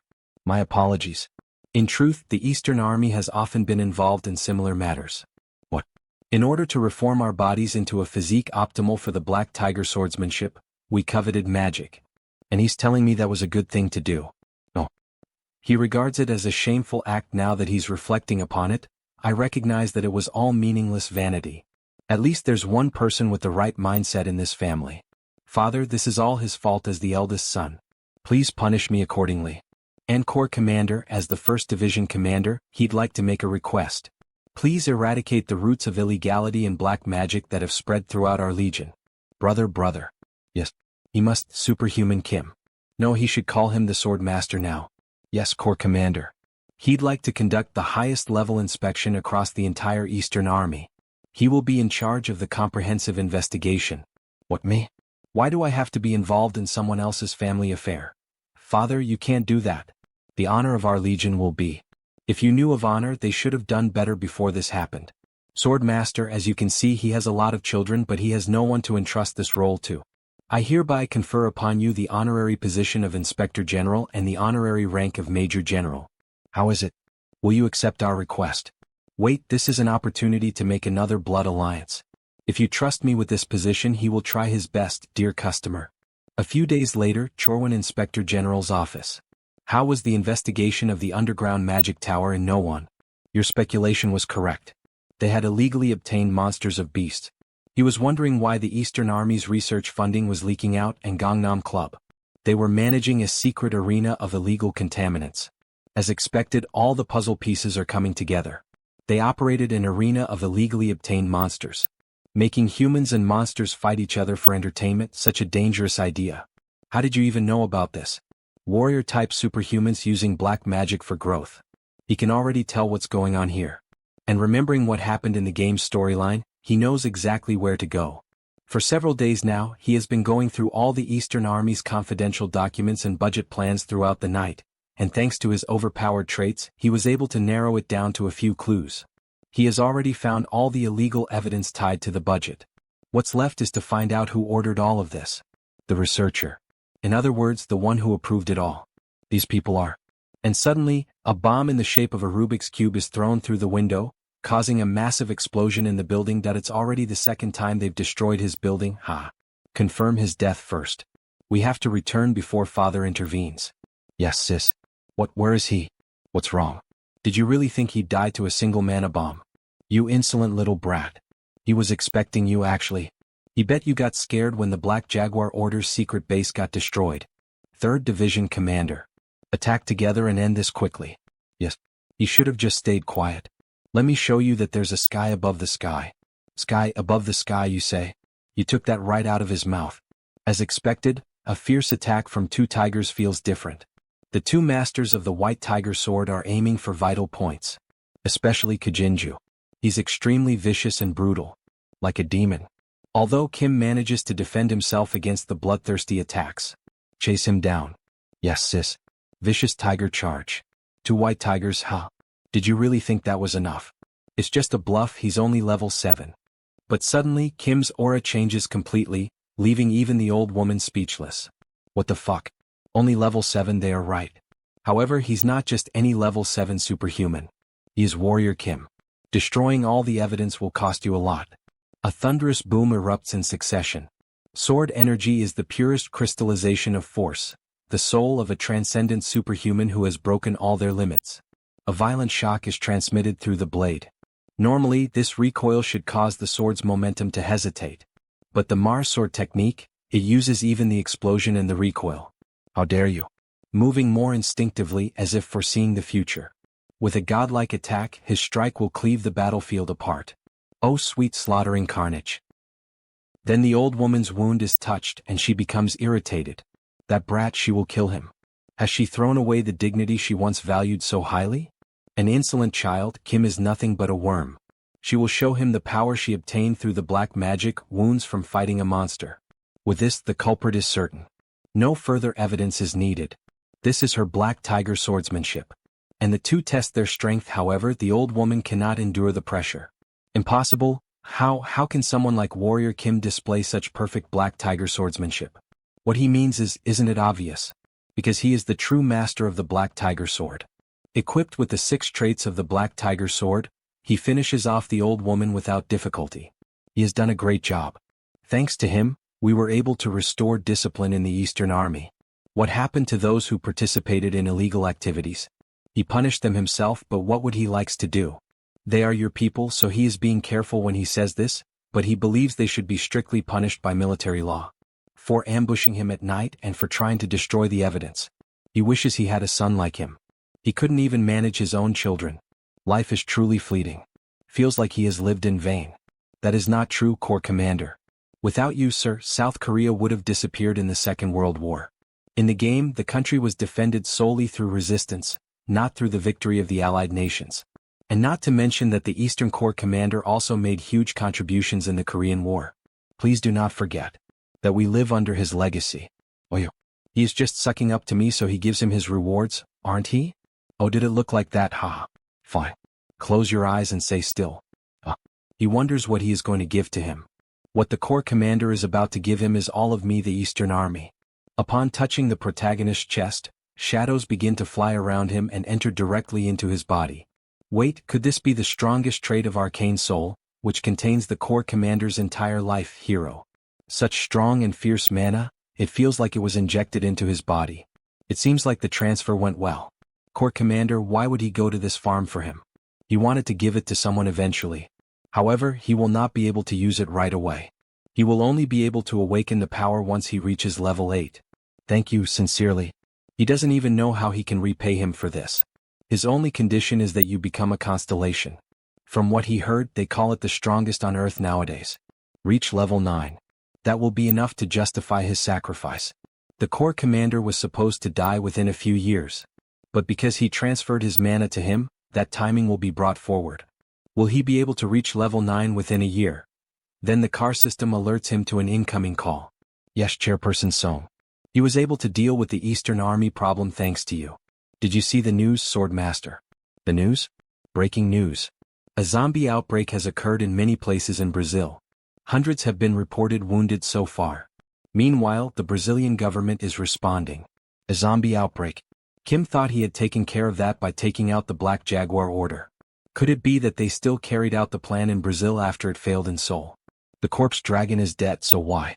The location discovered while tracking them using evidence obtained matches the location of the current zombie outbreak. And where is that? Sao Paulo. The largest city in Brazil. Does anything come to mind? Yes, he will fly there right now and find out. Sao Paulo, that is where Black Jaguar's lost divinity lies, and where the sage god Poca resides. They intend to steal the divine seed of the god Poca by resurrecting the spectral army. Then he finally arrives at his destination. Brazil, Great Sao Paulo Temple. The reason why the Black Jaguar Order caused a zombie outbreak in Seoul was to create a large number of corpses. If the Mama Quilla Order does not respond quickly, the divinity of the god Poca will be taken away, and the Black Jaguar will be revived. He cannot let things flow as the Saintess intended. It is an honor to meet you, Grand Patriarch. Greetings. It is an honor to meet you too, Swordmaster. He did hear that you visited the Great Rift last time. The brothers of the Great Rift branch said they witnessed it. Yes. He should have greeted the Mama Quilla Order, which fights at the forefront of the Great Rift. Kim was late because he was too busy. My apologies. It is fine. We are simply doing what is right as servants of the moon. If the Great Rift overflows, the Mama Quilla Order dispatches a sage god to hold back the otherworldly species. Just like how the Guardians League guards the Great Labyrinth of a Hen. But what brings someone as busy as you here? He has something urgent to tell him. It's about the Black Jaguar Order. Black Jaguar Order, of course he would be surprised. They've been threatening the god Poca for a long time now. He recently obtained some information. Is it related to the zombie outbreak currently happening? Correct. He speculates that they are trying to descend the Spectre King in this place. Pardon, what kind of nonsense is that? This is the city where the god resides. How can a mere undead? Take a look at this. It will help him understand what he is saying. Even so, this is... He will take a look, but he can't trust everything an outsider says. Even so, he asks that you reconsider it once more. Why do I have to beg to help a country he doesn't even live in? Of course, it's not easy to believe in their position. The god here, Poka, has yet to mature, so they are unable to detect any threats yet. Kim understands that what he is saying might sound unfamiliar, but... Sorry, but the priest doesn't think he can take part in something that disturbs his god. He hopes your way home will be safe. This is doomed. It will be difficult to find the location of the Spectre King without the help of the Mama Quilla Order. Does he have to wait until another zombie outbreak happens? He can't think of a proper plan. You are here, Warrior Kim. This is our third time meeting, isn't it? Savior. The old father orders Saintess. She's the mastermind behind all this, yet she appears so shamelessly. Very busy, aren't you? Coming all the way to Brazil. It seems so. She never thought she'd have to visit Brazil. It's all thanks to a certain someone standing in front of me. The Saintess is level 8. He can't beat her. At lower levels he could win against superhumans one level above him, but level 8 is a realm beyond humanity. It's impossible. Do you have any questions? She bets you have many. He doesn't.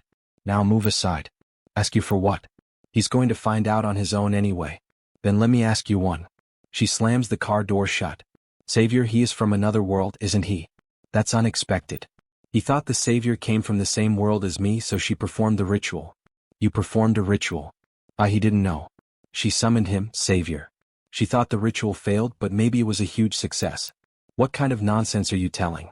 The god said that if someone succeeded in summoning him, the summoner wouldn't still be alive. Flashbacks. Summoning a soul from another world would badly damage the priest's soul. There's a high chance the one who summoned him already vanished. Then the first question. What did she sacrifice? Was something else offered in exchange to summon him? If that's possible, then don't tell me.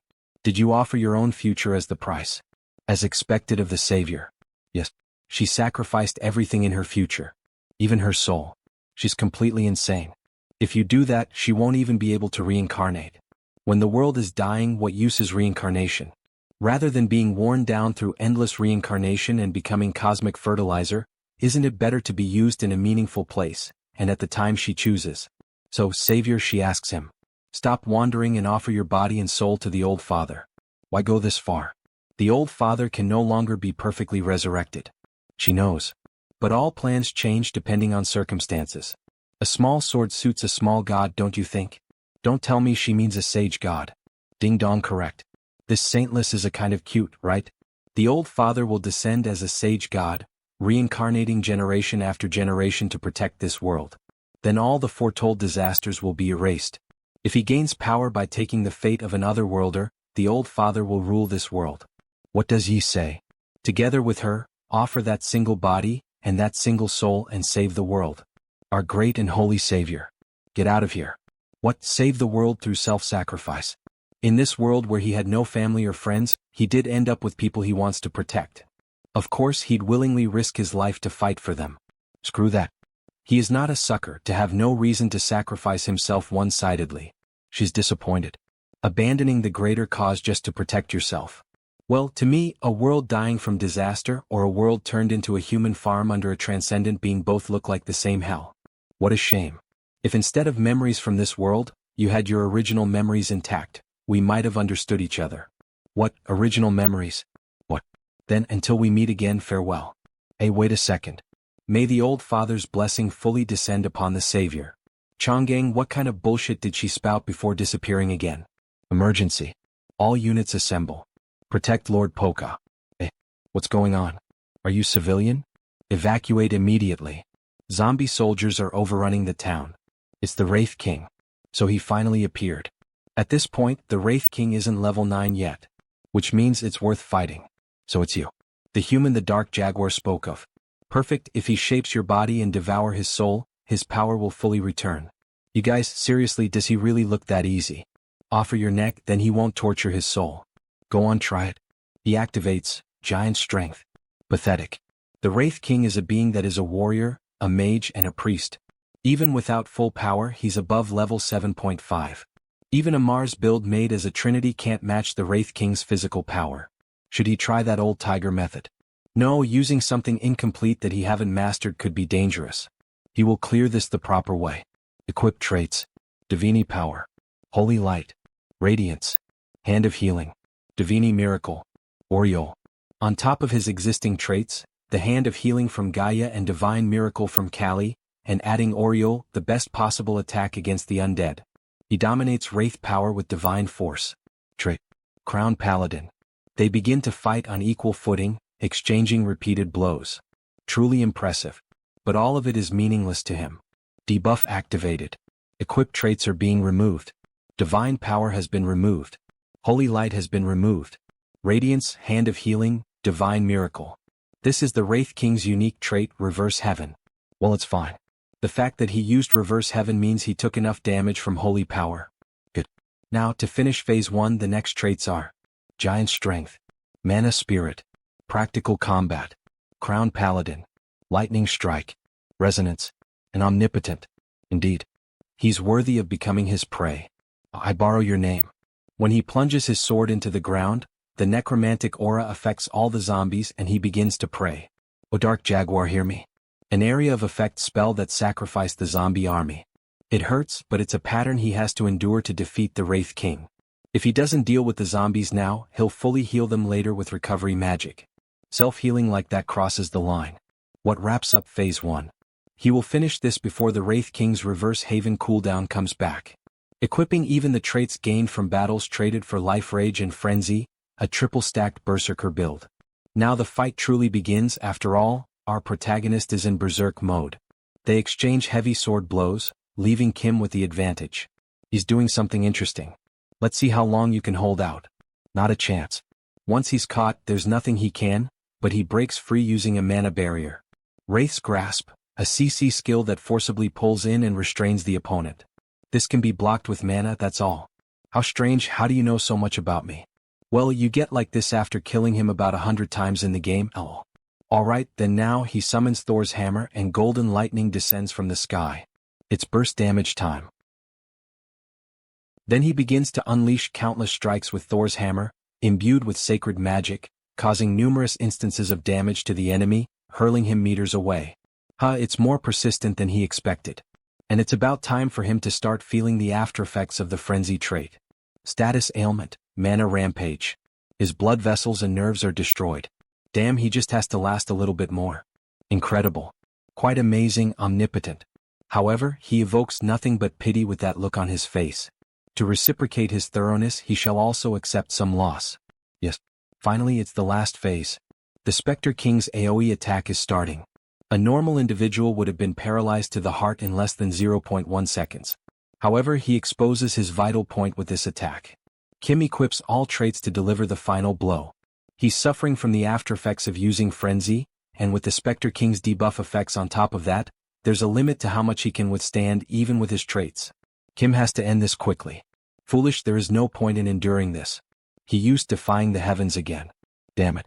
If his traits disappear now, the pain will. And that is exactly what happens. He starts bleeding all over his body. Oh, truly incredible. Kim stand above all the heroes he has seen so far. But this is where he meet his end hero. Die. With a heavy sword strike, we think this is the end of Warrior Kim, but fortunately he let his guard down. Spectre King. The Golden Fleece. He seems familiar with it. It grants invincibility and repels the enemy's attack. This is the end, Spectre King. He drives the sword into the Spectre King's chest. He shall not meet his fate like this. And then with his bare hands he pierces through Kim's body. Spectre King shall die with you, hero.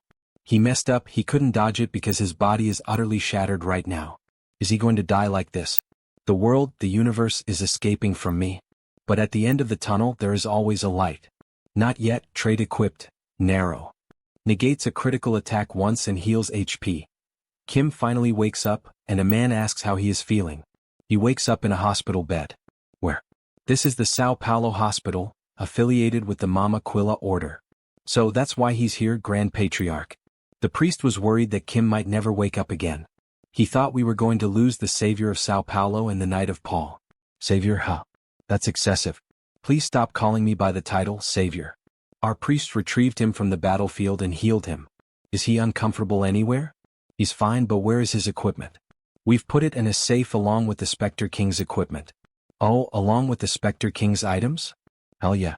He's going to sell them all, ha. Please excuse him for what he did during their last meeting. It was foolish of me to ignore Kim warning. Don't worry about it. The Spectre King showed up much earlier than he expected. It would have been very difficult even if he was ready to handle the situation. Thank you, this isn't much, but it's to show his appreciation.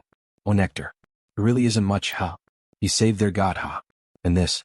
We've confirmed the file he has given us and found the source of the zombie outbreak. We obtained it after raiding and taking down the Black Jaguar Order's Sao Paulo branch. Whether you like it or not, he hopes it helps you a lot. If they subjugated the Black Jaguar Order's main branch, there should definitely be some evidence leading to the Old Father's order in this chip. Episode 2 is finally coming to an end. By the way, Sword Master, could him please visit the Great Temple once he's completely healed back up? His Holiness would like to see you. Hello, nice to meet you. I am Poca, the living god of Brazil. Hello. I am Warrior Kim, a level 7 superhuman. He must have been greatly worried by this incident. Yes, but it's okay now. Because he successfully avoided death. Avoided death. He was fated to die. Poca was destined to be abducted and tortured to death by the Black Jaguar Order, and those you already know. How did you? Wasn't he too young to see the future? His godhood is still lacking, but he can see a blurry future of himself. Destiny was altered the moment Kim struck his sword into the Spectre King's heart. He is the Nai of Paul, the Sword Master of East Asia. Yes, not only have you saved Sao Paulo, you have saved a god too. Ooh. He didn't know he'd saved a god. Kim can feel a strange disconnection between the game and this world. This must be the butterfly effect. He has high expectations for you. Sometimes, a being powerful enough to twist the fate of godhood is born within this world. They are commonly called Heaven Destroyers or Heaven Defiers. Otherworlder, he is a special being even among them. Thank you for your consideration. It's nothing. We, the Mama Quilla Order, will always be with you from now on, Sword Master. So, he'd like you to become an honorary paladin, and the paladin captain of our order. For real, this one's huge. It's authority without any responsibility. Thank you.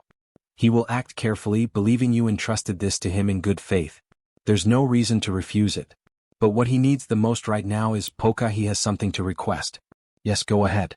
Kim require your blood as the god of volcanoes, and the blood of your sibling, the god of Winnie Hikadal. To reach level 8. May I receive your blood? Yes, with pleasure. Changing scenes, a supersonic airplane. Oh, he already gave him a gift. He didn't have to prepare this. That was a gift from me. This one's a gift from the order, so please. Wow, an average plane would cost billions, but he's giving him the Sky Harpy. The Mama Quilla Order sure is rich, haha. Look at the color. This is like his dream jet.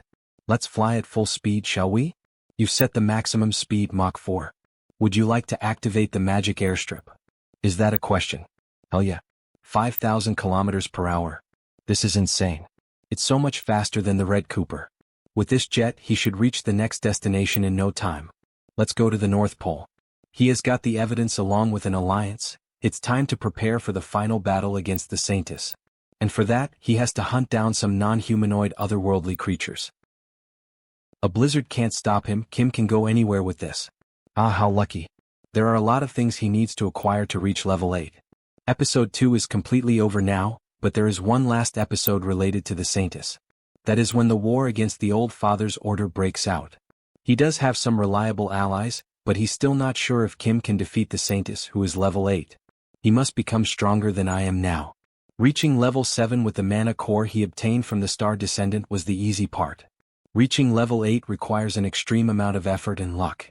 Level 9 was easier than this. He remembers the time when it was just a game. Trash game F2P, always slow. But who is he? Kim is the guy who had to go through that process dozens of times already. He has already optimized the route for that.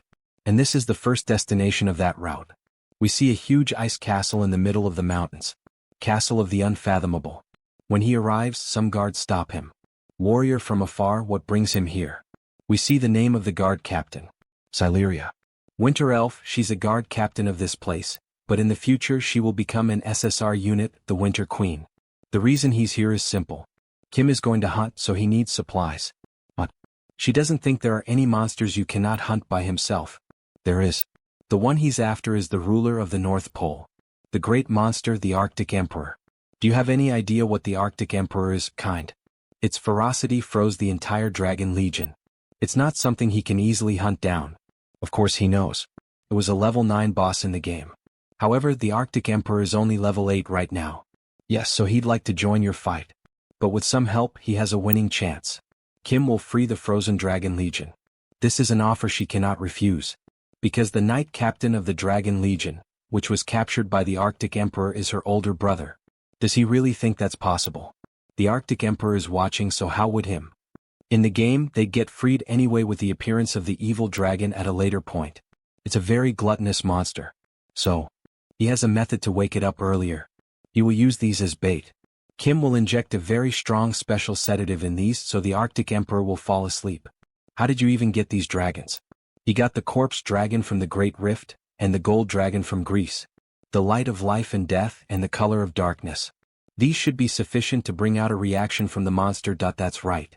He will defeat the Arctic Emperor with the Dragon Masters. However, he has to realize that the Dragon Legion was caught by the Arctic Emperor because they lost to it. Even for him, this will be very difficult. That's right. The Arctic Emperor is practically a natural enemy of the dragons. Especially the Arctic Storm, which the Arctic Emperor uses in dangerous situations. Is a very strong skill that heals itself while freezing everything around it. But that can also be an opportunity. Just like what happened during the fight against the Spectre King. Don't worry. When the Arctic Emperor is using the storm, that is when it shows its weakness. So that's the Arctic Emperor. Is it asleep right now? No.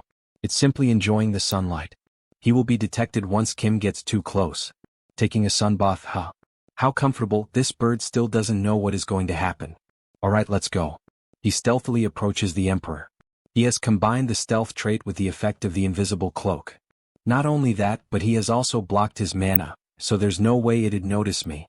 Then Kim approaches and places the two dragon heads near him. But at that moment, the Emperor woke up, frightening everyone. Kim uses the trait, feigning death. That surprised him. The feigning death trait deactivates all kinds of aggro. With this, it's no longer after me. As expected of an otherworldly monster, it's very sensitive. Dumb birdhead, you should be questioning why the food suddenly appeared. It's like DoorDash. He guesses it makes sense since it must have been decades since it tasted dragon meat. But while the bird keeps eating, it starts to feel tired until he finally fell asleep. It worked. He just wishes there was a way to kill this thing right now. It's fine now. Please gather up. She sees her brother. Please take a step back for a moment. He will wake them up right away. Supreme Flame. He starts melting the huge block of ice as if it were global warming itself, haha. Until the warrior is finally freed. What is this?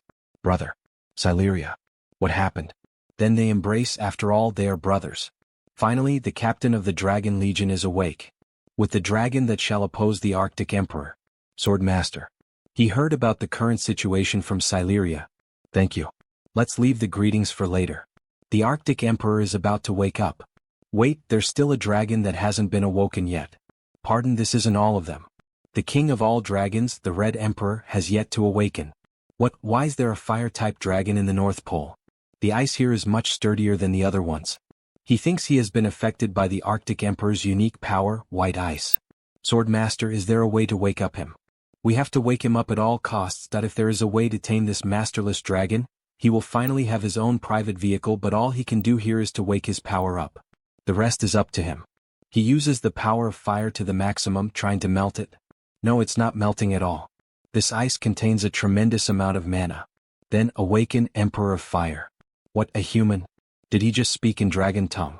How can he? Not even weaker dragons can use the language of dragons. A very interesting human he is. But before they could introduce themselves, a strong tremor occurs. Over there. The Arctic Emperor is awake. And he's ready to attack from the sky. Dragon Legion, prepare for battle. We must block the ice spears from the Arctic Emperor. We don't have much time, so let me get straight to the main point. He's going to hunt down the one who froze you. Are you with me? I'm indebted to you, human. Fine. He shall melt everything down. Such transcendent power as he expected. Some might wonder why such a strong dragon lost to the Arctic Emperor. That is because there is one serious problem with the Red Emperor. The ice debris hurt his body. He's hurt, it hurts, mama. This old dragon is suffering from dementia. Hey, look above. Swordmaster, he must show his next move. To utilize this dragon, he has to convince it. Whether adult or child, their nature is the same. Here, take this. Yay, meat. Yumi. It's delish. Does he like it that much? Yes, he loves meat, give him more. Alright, Kim can give him more, but in return, the dragon has to help to defeat the big bird. Meanwhile, the Emperor prepares a strike and ends up missing. From above, the dragons gather. Yo, birdhead. Time for sweet revenge. Kim gains a new trait. Dragon Knight. All Dragon Knights. All of them attack at the same time, using different types of elements. Water, lightning, wind, light. Forming a hybrid attack against the Emperor. But he creates a barrier of ice and escapes the attack. Damn it, it's just too strong. Then the Emperor advances directly toward Kim, even though the fire dragon is complaining that that bird is very strong. But trust me, he will give him a lot of meat. Then the king unleashes a powerful blast of fire. That was a good blow. Telekinesis and a great magic spell, icicles. Don't worry. He can slash them all away. Is it too much for me to block all of them with these specs? He has obtained a new trait. Fortification. Good, with this is the strongest defensive trait of Arcane Seoul, Heaven's Wall. All the dragons are protected at the same time. Dragon Legion begin. After another direct hit, it finally wounded the Emperor and left him irritated. He begins to channel a spell. That's the white ice. What should we do? Are we going to be trapped in ice again? Everyone calm down. This battle is different from the previous one. We have to trust him. Which Ice Soul, the ultimate skill of the Arctic Emperor. If Kim can endure this, he will have an opportunity. With the Earth trait that the Goddess of Earth bestowed upon him, he will create the strongest defensive combination he can come up with in this situation. What is this ecstatic light? All dragons will be protected at the same time. Don't be afraid. The Arctic Emperor can't freeze them. Now this is what he's talking about. It's time to stab him with our dagger, yeah. Like this. Feel the spirit of the Red Emperor with his Dragon Knight trait. Supreme Flame. His power is surging as if he poured oil onto a raging fire. With this, he will burn the Emperor to ashes. The attack hits the Emperor's chest directly, like a fiery Kamehameha. Finally, he can see it. Reflected within the Arctic storm, the Arctic Emperor's core. And with an RPG, he fires directly at the monster's core, causing a massive explosion, leaving only crystals in the sky. We killed it. We really killed the ruler of the Arctic. We're free now. Warrior Kim, thanks to that hero. Returning to the frozen castle, Kim receives more praise from the people of ice. Thank you so much, Sword Master. We're indebted to you. He doesn't even know how to repay you for this. It's fine. He came here for a purpose after all, for the non-human otherworldly monster's mana core, and for the Arctic Emperor's unique trait, white ice. Now that he's done here, Kim is going to take his leave. Wait. He doesn't think the dragon would want to see Kim leaving like this. Is there anything he'd like in particular? If that's the case, then lend me your strength in the battle to come. What battle? He has an arch-nemesis. If they could help him in that battle, Kim would be very grateful. Very well. We'd be happy to help. Hey human. Have you come to your senses? How's your condition? Meat, he wants meat. Give me meat. The protagonist goes to check his backpack to see if there is still any meat. I'll wait. He might be able to take him as his vehicle. If he wants meat, come with Kim and he will feed the dragon until his stomach is full. What? Is that true? Then he'd love to go with him, he loves meat. Would it be alright for him to take the red dragon? Dragons aren't something you can tame. Dragons choose their own path. If the red dragon wishes to leave with Kim, all we can do is pray for his happiness. Alrighty partner. Shall we? He really managed to tame the red dragon. Surely he didn't tame him with just food. Even though he may not be in his right mind, he is still the king of all dragons. Certainly, the Red Emperor must have felt the capability of the one who has become the true captain of the Dragon Legion. After a few days. Southern Egypt. Like what the hell is that? It's a monster above us. Everyone must be panicking. Where can he hide that huge body of his? But his jet system starts issuing notifications. Warning. A magic fog is spreading out ahead. This is a magic sensor blackout zone, so he is advised to turn back. Finally. The goddess of the river and the mad spirit are here. In Lake Nasser. Mana fog. His mana doesn't work in that place. What's the range of the fog? The system informs. Based on satellite images, it is approximately 10,000 square kilometers. Since Seoul's land area is about 600 square kilometers, it's roughly comparable in size to Gyeonggi. Wow, that's pretty huge. What should we do? Fighting in there would be too reckless. We should at least prepare somewhere with a functioning administration. Let's head to Aswan City Hall. Yes. We will proceed to land after receiving clearance from the control tower. An abnormal climate change. This must be the result of the goddess of the river's intervention. Egypt Aswan City Hall. All salute the guardian of the stigma, Knight of Paul, and the sword master of Asia. He doesn't have to do this, this is so embarrassing. Kim guess he did become quite famous. This is the city hall in Aswan, Egypt, and the main base of the Osiris Order. Kim tell the airport he would be heading here, but he didn't think they'd greet him like this. Finally you are here, Sword Master. Welcome to Aswan. This is the fortress wall of Egypt. Egypt Mayor of Asman. Affiliated with the Osiris Order. Thank you for the warm welcome. He must have had a hard time preparing in such a hurry.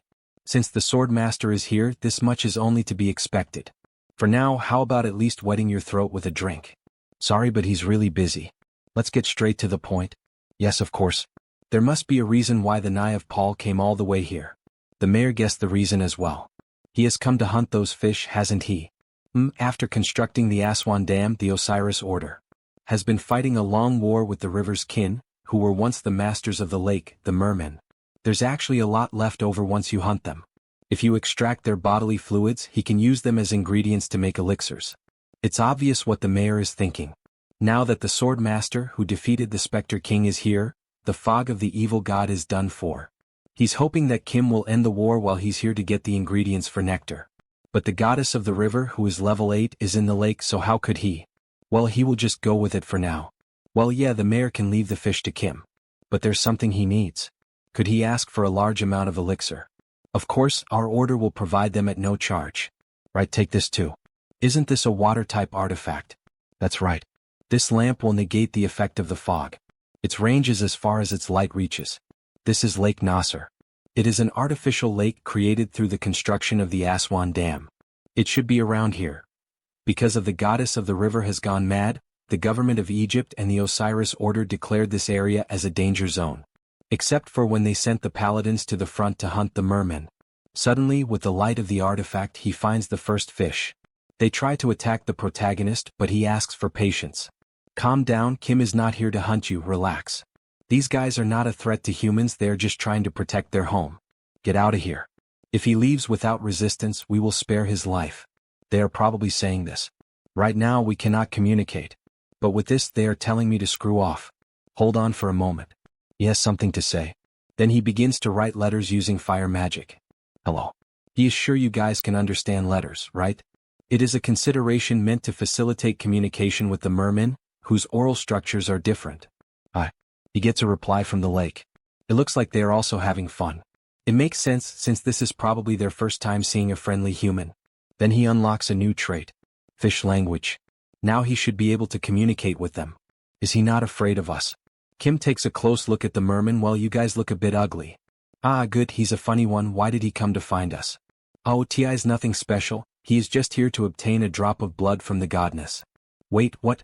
You dare covet the goddess's blood? He's also one of those wicked humans. Kim understand their hostility. Paladins often come to attack the mermen. But this is not the time for this. Kim quickly dodges and grabs the fishman's weapon. Calm down and listen to what he has to say. How can a human possess this much strength? He is not here to request a drop of blood empty-handed. He can help your goddess come back to her senses. It has already been 100 years since this damned concrete wall was built due to the betrayal of Osiris. We have already tried everything in those 100 years. So how can a mere human accomplish such a task? Well, it's hard to put into words, but he's going to beat her up until she comes back to her senses. The protagonist is crazy. Smiling and showing his fists, he simply comments with a grin that he is going to beat the queen of the fish, right in front of the fish. Is he out of his mind, human? Listen. The goddess was born a river spirit. She gained divinity through receiving worship, right? Which means that the essence of the goddess of the river is a spirit. And spirits who have gone mad usually come back to their senses when they are on the verge of death. Does he understand his method now? Fine, he will trust you for now. Well then, could you let go? But before Kim could finish the sentence, the fishman unleashes a massive jet of water straight into his face. Yuchi, he could have said something before he shot it. He expected it, but this feels worse than he thought. But still, he has received the river affinity from the merman. River affinity is an authority that allows the user to breathe freely underwater. With this, underwater battles shouldn't be a problem. He doesn't have any swimming traits, but Kim didn't expect air raid to work underwater. We have arrived, human. This is the goddess's altar. Thank you for guiding him here. Now then, time to get ready. Before you do anything, you need to promise, human. You will turn the goddess back to normal. Yes, if you guys can cooperate with me. And he has enough elixirs for recovery. That's the elixir made from us, no. With this, the goddess will recover quickly. That takes care of all the preliminary checks, right? Alright then, here he goes. He equips the 6 traits to create a vortex of fire underwater, causing strong air currents to form, as if they were whirlpools as well.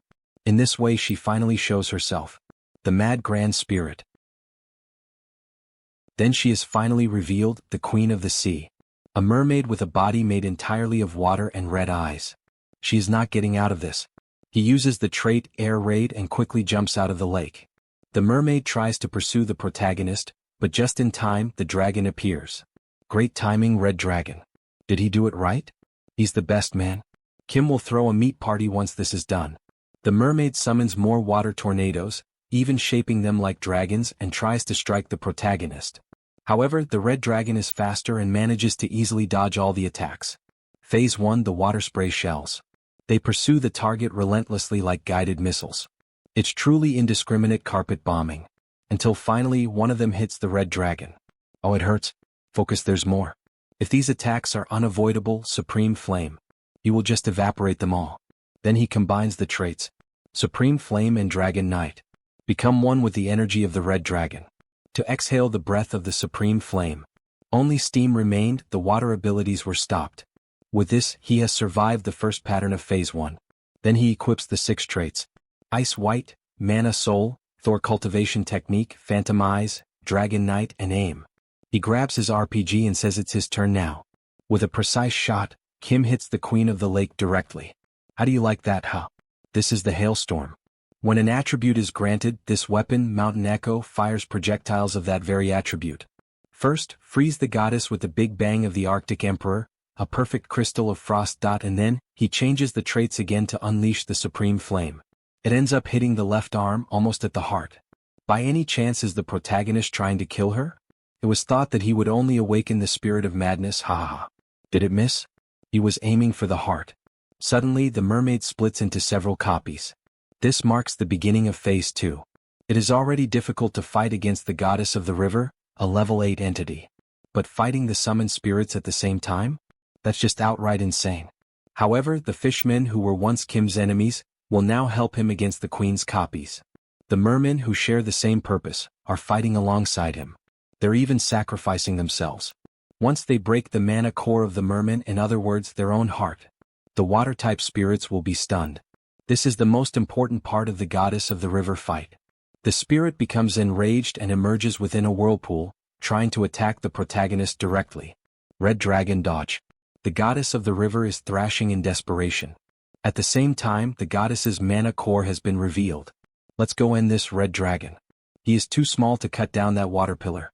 The key to breaking through the current situation lies within his traits.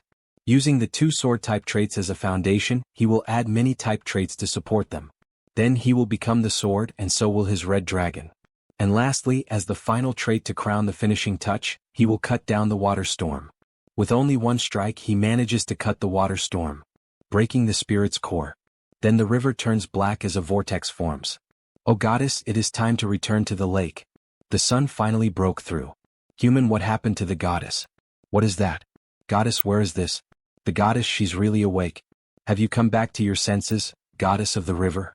Human, paladin. Nice to meet you. He is Kim Jeonsa. So the beautiful mermaid realizes something. From you she feels the power of earth and lightning.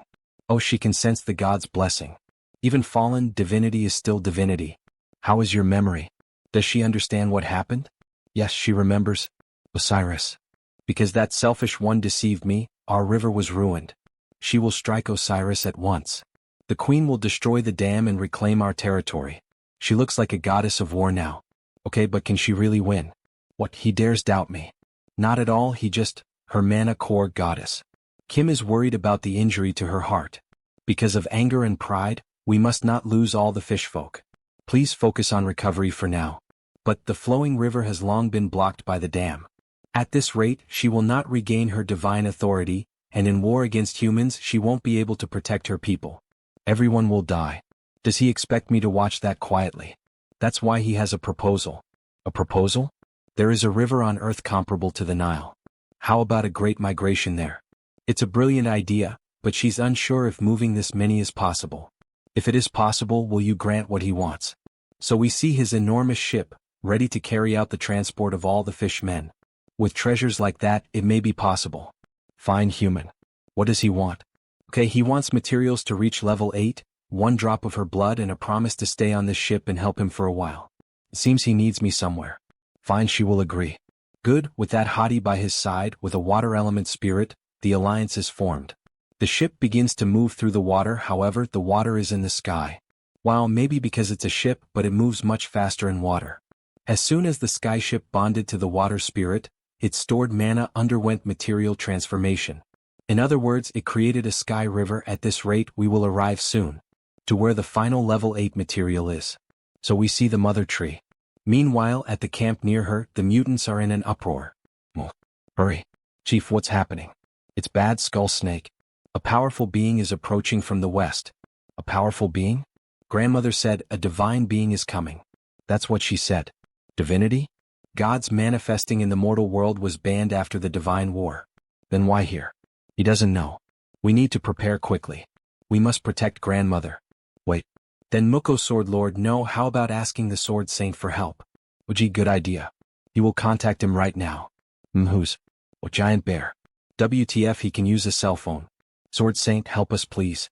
A divine being is approaching our village. At this rate, grandmother might be in danger. What, a divine being? That can't be possible. Hey, wait. What's happening? Were we attacked already? Looks like this, they mistook us for a divine being. He's sorry, Chief. That divine being is probably me, haha. What, now it finally feels like he has arrived here. The long journey to reach level 8. At the final location. Sword Saint, he has grown incredibly strong in a year. Grandmother, our Sword Saint would never harm us, so we can lower our guard, right? Of course. Who does he think Kim is? He is the human who drank grandmother's blood. And the spirit he brought is actually here to help grandmother. Haha, help me how? Yes, that's right. It seems he's searching for the final piece. As expected, it knew. Then this negotiation will be easier. Grandmother, would you consider becoming the world tree? Hey, wait, what did he say? World tree. Other than the one that existed in Northern Europe, hasn't there never been one? Even that one burned away during Ragnarok. Hey, Sword Saint. That's going too far even for him. Right, for grandmother to become the world tree and a true divinity, she'd need to live tens of thousands more years. If she acts rashly and gets hurt. Children, let's try trusting him once. He's the Sword Saint. The same one who gave me life. What should we do, grandmother? We should hear him out. Speak, tell me your idea. Yes, he will explain simply. A tree needs 3 things to grow. Light, water, and nutrients. Though he is a divinity, your essence as a 3 doesn't change. Which means, today he will provide all 3 for you, grandmother. Then we see Beck Soren. Teach, where should he spread this? Move it to the left root. First, we'll prepare fertilizer. The flesh and blood of high-ranked golden and corpse dragons, and Arctic Emperor's scales and scraps as lubricant. Nutrients are complete. Next is water. The river goddess will gladly help with the water. Water elements empowered by angels as tears will raise your divinity even further. Lastly, quality light. Not too strong nor too weak. Equip traits. High ignition. Magic brain. Mana soul. Focus. Meditation. Prayer. A delicate faith filled with sincerity, if you shine it for a certain time. So, as if he were truly caring for a plant, he provides all the necessary resources to make its evolution possible. At last, the first god born since the divine war. The manifested god, the world tree, is born. He has worked hard, Sword Saint. The world tree owes you. Not at all. He is the one who received much help. He truly owe you a great debt. Her mother would have found you fascinating. Her mother, she means Yggdrasil. Yes, though she has burned away now, she was the mother of all world trees and divine trees. Right, that was the lore, wasn't it? Then she should give him his reward. Oh really, he didn't do it expecting a reward. There's no such thing as free in this world. Here it is. To reach level 8, the final piece. He receives the drop. An overwhelming sense of exhilaration rising high. This vast feeling of liberation spreading wide. The world granted by the world tree expands. But something happened. Why did it fail? According to the blueprint given by the goddess Gate, it should have. Then the tree explains what happened. That's because you, Sword Saint, are not yet ready. Not ready after coming this far. Then what about everything he gathered for level 8 until now? From level 8 onward, he is halfway stepping into divine rank. That's why it's called the Transcendent Realm. A divine status beyond a superhuman. He must define it himself. How does he find that? His body is already prepared. His soul, as an omnipotent being, has opened the path toward divinity. Then let me ask him a question. Everything points beyond humanity to divinity. Why does he think Kim is stuck? Divine rank, it definitely existed in the game settings. All characters can reach level 9. Which divine rank a character has is decided at level 8. Level 9. In other words, a constellation. In other words, divinity, a god. The title was always attached before the god's names. What determines that title is the traits contained in that person's life. Traits are no different from a person's direction or belief. What philosophy they held, traits change depending on what heart one has. It's vague. Kim Jeonsa can change traits, so he's hard to define. The lacking thing you mentioned, does it mean he has no divine rank? Correct. He has moved only for survival, never pondering his own identity. Unless body and soul have a firm self, everything is in vain. How can he strengthen it? Through experience, art, identity, ego. He has never thought about that. Don't be too disappointed, Sword Saint. The answer lies within him. This is the power given by the Legion Commander. The trait hero. A flashback begins to happen, showing the Legion Commander's past. Where is this? Brother, he was wrong. Run away alone. Hurry, don't talk nonsense. How could he abandon you, Dongji, and flee? Idiot. Does he think he'd be grateful for that? I see. Is this Captain Gu Gijium's past? Submit quietly. If he doesn't lower his sword, there will be no mercy. The reason the Legion Commander awakened the hero trait was, please run. He begs. Does he think he's some kind of hero? Sacrifice for one's comrades. In other words, not a hero but a proud man. Whether we die or live, we do it together, don't we? An altruistic heart. He returns to reality, panting from what he just witnessed. It's hot. He can feel the commander's boiling emotions vividly. But he's different from the commander. In this past, what kind of will and purpose is he supposed to find? The past. That's right. Now that he thinks about it, what Kim always wanted here was to become stronger. His beginning and everything that brought me this far was traits. Building higher traits like stacking walls, stacking higher traits again to create a supreme one. A castle built piece by piece. And that is how he became strong. Truly, he begins the evolution. Kim Warrior, the trait stacker. Congratulations, Sword Saint, on becoming a transcendent. Next day. Level 8. Teacher, he reached level 8. As expected of a heavenly born body. Congratulations, teacher. Ohom, this is great news. Mr. Kim the Transcendent, sincere congratulations. He's now among the top 100 strongest in the world. In our country, that means the top 7. Young, he won't be called Sword Saint anymore, Sword Heaven. This time we celebrate among ourselves, okay. Of course. As the old father cult finds out, they will start moving. Recently, he told everyone about his connection to the old father cult. From the data obtained from the Mamakula Order, the mastermind behind the terror incidents in episodes 1 and 2, was proven to be the saintess of the old father cult. But soon they will find out that he has reached level 8.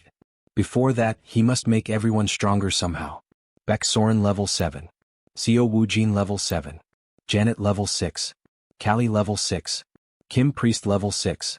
Kim Mage level 6. Kim Iron Fist level 6. Their 6 trait slots are full, so we will strengthen them instead. We've gained many allies, but without a single mistake in the plan, we must win the war against the Saintess. 1 month later, the Grand Temple of the Old Father. Various fireworks are being set off. It's quite noisy. Yes. A new transcendent has appeared. Yes, and that person is the savior of our order and this ugly, terrible world. After enduring endless cycles of reincarnation and tempering his soul. Even after gaining divine status in this hellish earth.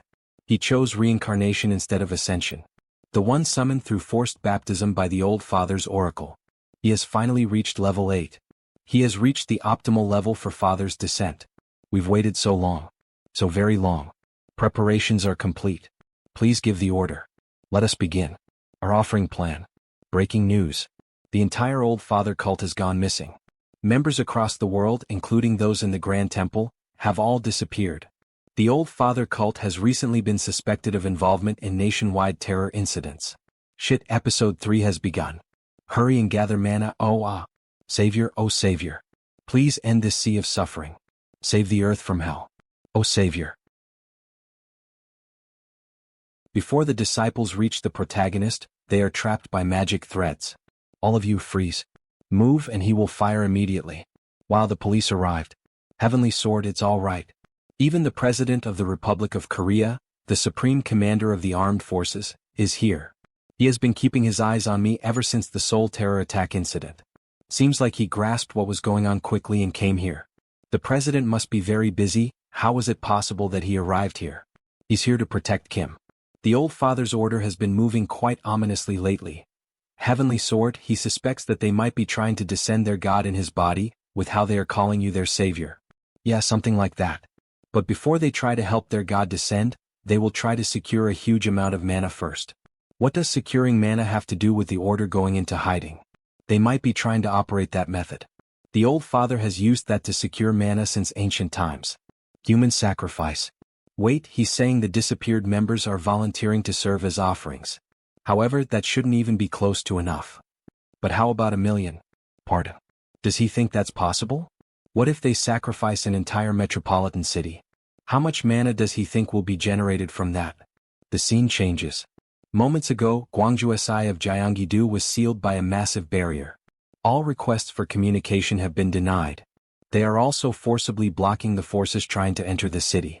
At the meeting table, one of the greatest commanders begins to get worked up. Corps Commander of the Eastern Army. Kyujigam. It's obvious what they are trying to do. Even during the Japanese colonial period, they were just expanding their own cult's influence. They are clearly planning to sacrifice the citizens of Gwangju to carry out a grand ritual. Another commander, until then unknown, appears. Corps Commander of the Western Army. Cha Yeonjang. That can't be, they wouldn't do something so horrible. Then, our best girl appears to explain the situation to everyone. She has evidence. We found these during our investigation on the relationship between the Black Jaguar Order and the Old Father's Order. If you take a look at the secured data, it is clear that they are planning to sacrifice the citizens of Gwangju. It is an attempt to create the God King. As expected, it was a plan to revive the Old Father. Therefore, he wants to make this proposal, Mr. President. Now is the time to issue a general mobilization order. The President becomes pensive. General mobilization order, you say? Before he issues the order, he'd like to ask for your opinions. Okay, Kyujigam votes yes that we should subjugate them as soon as possible. The other commander also votes yes. With such clear evidence, there's no reason not to. We, the Sun Magic Tower, also vote yes. We will also join the fight. This will include the entirety of Kumo's security and her personal security team. Okay, the President listened to everyone's opinion. If everyone agrees, Heavenly Sword. The goal of this operation is to subjugate the Old Father's order. Will Kim take command of all forces? Everyone looks and waits, so that the Sword Saint responds to the President's questioning. Well, and suddenly Kim gained a new trait. Commander. Effect. The stronger and more numerous the troops under your command are, the stronger you become. There's no reason not to. He will accept the proposal. The scenes are switched. With that, the war has begun. The Eastern and the Western Army led the battle on the ground. Fire the cannon. TSK, no damage at all. All forces charge forward. Paladins from the Mama Quilla Order, the Thor Order, and the Gaia Order fought in the war alongside us. The Dragon Legion of the North helped with the aerial battle, while the Monster Village and the Sun Magic Tower gladly boarded the airship. The one commanding them all is none other than himself, Warrior Kim. He will use all of his useful traits to fight against them. And suddenly, a surprise attack happens on Kim's ship. Brother Warrior, look up. You've finally shown yourself, huh? The core factor of this war. With 8 semi-bosses on board, the airship of the Saintess. He has to eliminate that thing first. Tower Master, can you land a strike on that thing? Interesting. This is exactly when a mage is needed. Die. With enormous style, he fires directly against the enemy ship. How does the strongest magic in the world, Ultimate Flame, taste like? Thank you, Tower Master. We will take care of the rest. Magic and Priest. Yes, the Supreme Flame Cannon is ready to fire. Fire again. A powerful beam of fire, in the shape of a dragon, is directed directly at the enemy ship. The shield on the port side of the airship has been lost. Goddess of the River. Please call the Skidbladner to the port side. Sure, my knight. Now is the chance. Boost the mana output to the maximum. Kim's employee sets it to maximum power. The Supreme Flame Cannon is charged up again. We can fire at your signal. There's no time to waste. Fire again. Meanwhile, the enemies on the ship are in shock from the sudden attacks. What the hell is that? The ship is going to fall at this rate. Do not cause a commotion, Captain. We are the ones who serve the greatest god of all, the Old Father. There is nothing we fear. Old Father, please have mercy upon your servants. Bestow us with your power. But before he could finish his catchphrases, an explosion hit directly near his location. Landing complete. It's the Savior. The Savior has come with his own feet. He expected as much, but there are too many soldiers. Kill him. Rush him down. For the Old Father. But suddenly Kim's new pet dragon appeared, and without wasting time, already looked directly at the captain. And without pity the boss was devoured. Fear not. The enemy is alone. With the blessing of the Old Father we should be able to. And a female voice appears. Who said he was alone? Teacher, she hopes he's not trying to have all the fun by yourself. Seo Woojin started at the front and went to face two bosses at the same time. Quickly, with a single mixed strike, he defeated both of them at once. Two bosses down. When he decided to take a look to check how the girls' battle was going, we see Callie smiling and dancing.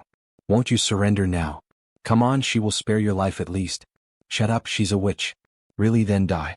She created several copies to attack the enemies, however, all of them were quickly cut in half. It was an attack from Beck Soren which left Callie irritated. Soren apologized since it looked like she was having fun. But cutting through the happy mood, an enemy tried to attack Callie from behind. Behind you, be careful. But quickly the group's shield was alert and ready to protect her. Remember, don't let your guard down in the middle of the enemy. She summoned a storm of magic that finished off the last enemies.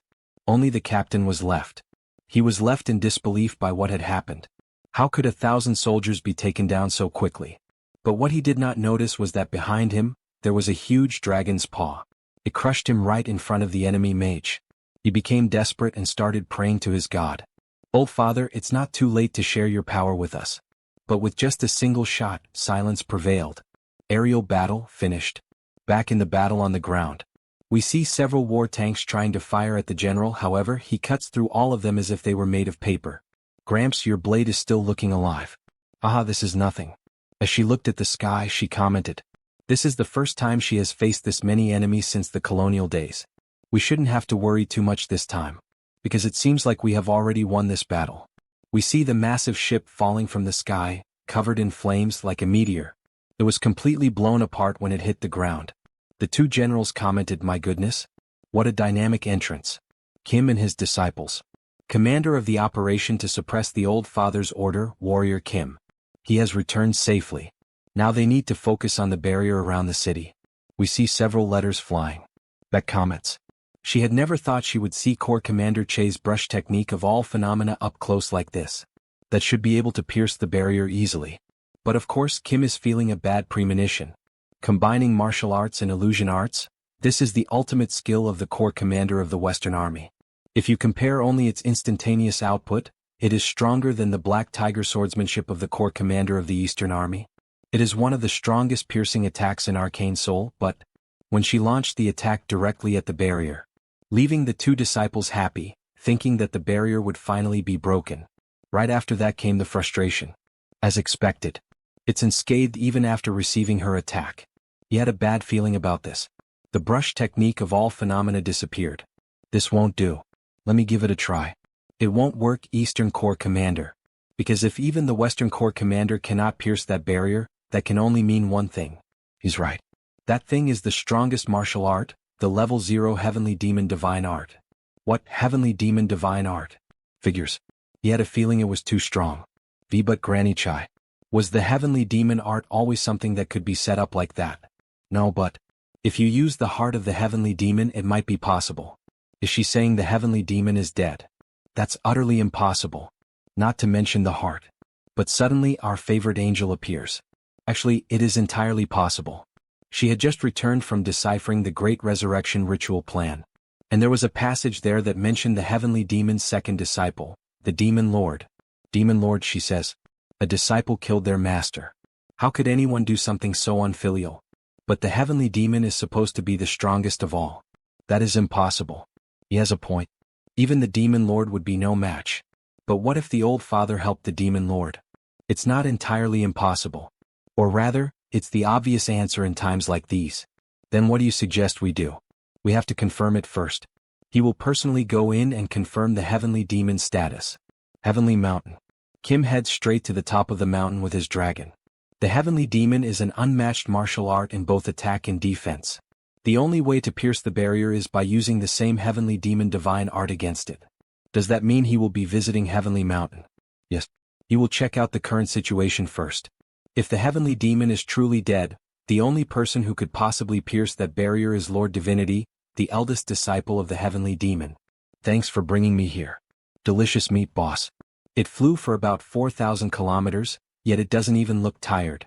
As expected of his high-quality mount. Alright, let's go in. As he entered, there was a long red carpet. And he was quickly received. Welcome to the Order of the Heavenly Demon, Heavenly Sword of the East. What brings you here without any prior notice? Nice to meet you. His name is Warrior Kim. He is not here for anything fancy. Kim is only here to visit the Heavenly Demon, who is currently in close training, to confirm his survival. This answer left the disciples confused. He's sure Kim already knows we cannot allow that. A barrier created with the Heavenly Demon divine art has been discovered in Gwangju, Gyeonggi-do in South Korea.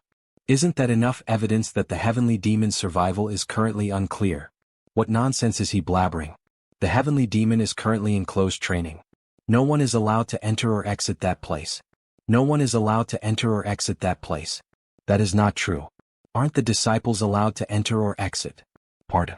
So, is he claiming that Lord Divinity or the Demon Lord might have harmed the Heavenly Demon? Blasphemous. Do not think that you will make it out alive after saying such a thing. Teach that lawless warrior a lesson. Man, he's really busy, you know. Eliminate him, now. By your command. But in a matter of milliseconds before the three could attack Kim, he took his stance and quickly rushed toward the captain. No. He's going for the Great Elder. In a rather strange position, Kim drove his sword into the ground beside the Elder. If he won't let me in, how about this? Wait, what is that? How does he have the Heavenly Demon token? He will earn the right to enter himself. The third gate of the Heavenly Demon. You would like to challenge it? Kim enters the challenge room and is seen by the disciples. Then the Blood King gave him the Celestial Demon's token. This is the ultimate demonic order training ground constructed by the first Heavenly Demon. It is a place guarded by puppets born of myriad-year-cold steel, which are all at the peak of martial arts. However great he may be, Heavenly Sword, it is impossible to pass through this place. There's no point in even watching. You will be heading out first. Finish up on your own afterward. Just a moment, Great Elder. He cleared it. The first stage, the Azura stage. He finished it in mere seconds. Okay, start the second stage, Celestial stage. The hellfire consumes Kim, however, he walks as if nothing is happening. How did he withstand those magic flames without protective QI? He's actively utilizing his magic circuits to react to it. This is definitely the Heavenly Demon level.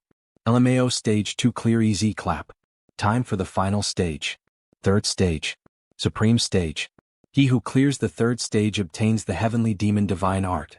There is a clear problem with this legend. The method by which you clear the stage.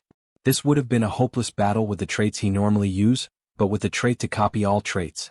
Kim advances against the enemy, surrounded by a golden energy, the supreme trait, World. This might be possible with the World trait. Even mimicking it is causing space itself to tremble. Kim barely dodges a precise strike. He doesn't want it, but Heavenly Demon divine art is level 9. He has to raise World more. They continue the fight, the swords clash creating shockwaves around the arena. This isn't enough. If he wants to learn the Heavenly Demon divine arts, if Kim wants the strength to pierce through the Gwangju barrier, then he must reach for the peak. Kim keeps up with the demon's speed, and with a devastating strike he finishes the fight. Even if it is dressed like the Heavenly Demon, losing to a puppet would be kind of lame, right? Stage 3 cleared. The elevator begins to make noise and all the disciples descend to the arena. What's with all of you? A new Heavenly Demon has been born. The third Heavenly Demon, may your reign be eternal. Everyone kneels before Kim. The Heavenly Demon has risen. All hail the Heavenly Demon. Hail, hail. Moments later, a portal is opened. Please don't be so displeased. He will escort him, third Heavenly Demon. Nah, he already told him that was just him mimicking it. Does that mean he is not the successor to the Heavenly Demon divine arts? Yes. That's what he has been telling him this whole time. He sure as hell wishes he could learn the Heavenly Demon divine art. These are statues of the Heavenly Demons.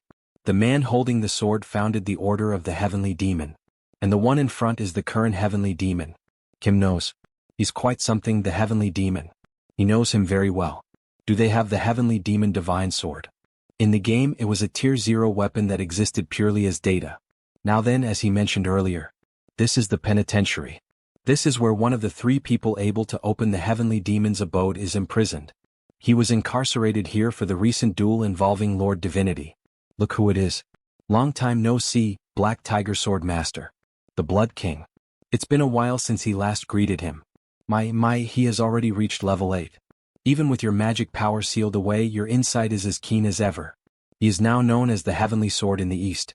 He is no longer the owner of the Black Tiger Sword. He has since surpassed him then. It seems he has been quite lazy. So why has Kim come to him today?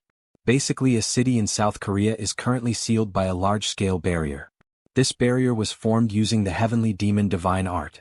The Heavenly Demon Divine Art. Then that means, yes. He doesn't know why, but Kim believes the Old Father's order is using the Heavenly Demon's heart. That's impossible. Does that mean Master has ascended to immortality? Although this is only speculation right now, he can't confirm. Great Elder. He will have to enter the Heavenly Demon abode where Master is himself. That would be a breach of the regulations. However, with his authority as the one in charge of the Order of the Heavenly Demon, he can afford him some time to take a short walk. But you must return here to the penitentiary within 30 minutes. Alright, as long as the heavens remain intact. You will make it back. They begin running across the rooftops at an absurd speed, looking like ninjas. The Blood King has broken out. Alert the Lord Divinity. We will arrive at the abode where the Heavenly Demon is soon. Keep up. He shouldn't be able to use any magic power or internal energy, but he's incredibly fast. Just how strong are the Lord Divinity and the Demon Lord who overpowered him? But unexpectedly, the Blood King was attacked. Priest, did you not agree to 3 years of incarceration and to pause your training? What manner of imprudence is this? Then one of the strongest characters in the story appears. Cesar Lord Divinity. First disciple of the Heavenly Demon. The great disciple of the Heavenly Demon, a successor of the Heavenly Demon Divine Arts, Lord Divinity. He caught us so quickly. Great senior disciple. He has reason to believe that the Master has left his body and magic power behind and ascended to immortality. He must confirm this. Enough nonsense. Return to your place. If he continues to cause such disturbances, he will sever your limbs just like he did before. Geez, he's bloodthirsty. The demonic order is demonic after all. He must be the Heavenly Sword. His name is Warrior Kim. He has heard much about him. Master is currently training here. He will not forgive any further disturbances. Yes. The demonic order follows the principle of might makes right, doesn't it? Then why don't we settle this with a duel like martial artists? How foolish. Come. To show you courtesy as your senior. He will give you 3 seconds. Then he won't hold back. Kim attempts to strike with a powerful blow, however, it is blocked by a shield. The Heavenly Demon Barrier. Your blade is sharp, but it is pointless.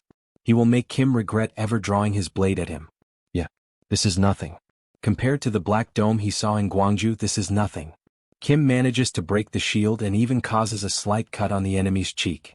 Who's giving who 3 seconds now? This is the power of Master of Swords doubled. The enemy begins to laugh at the protagonist. Forgive his rudeness. It seems he has underestimated him. Well then, let's go for real now.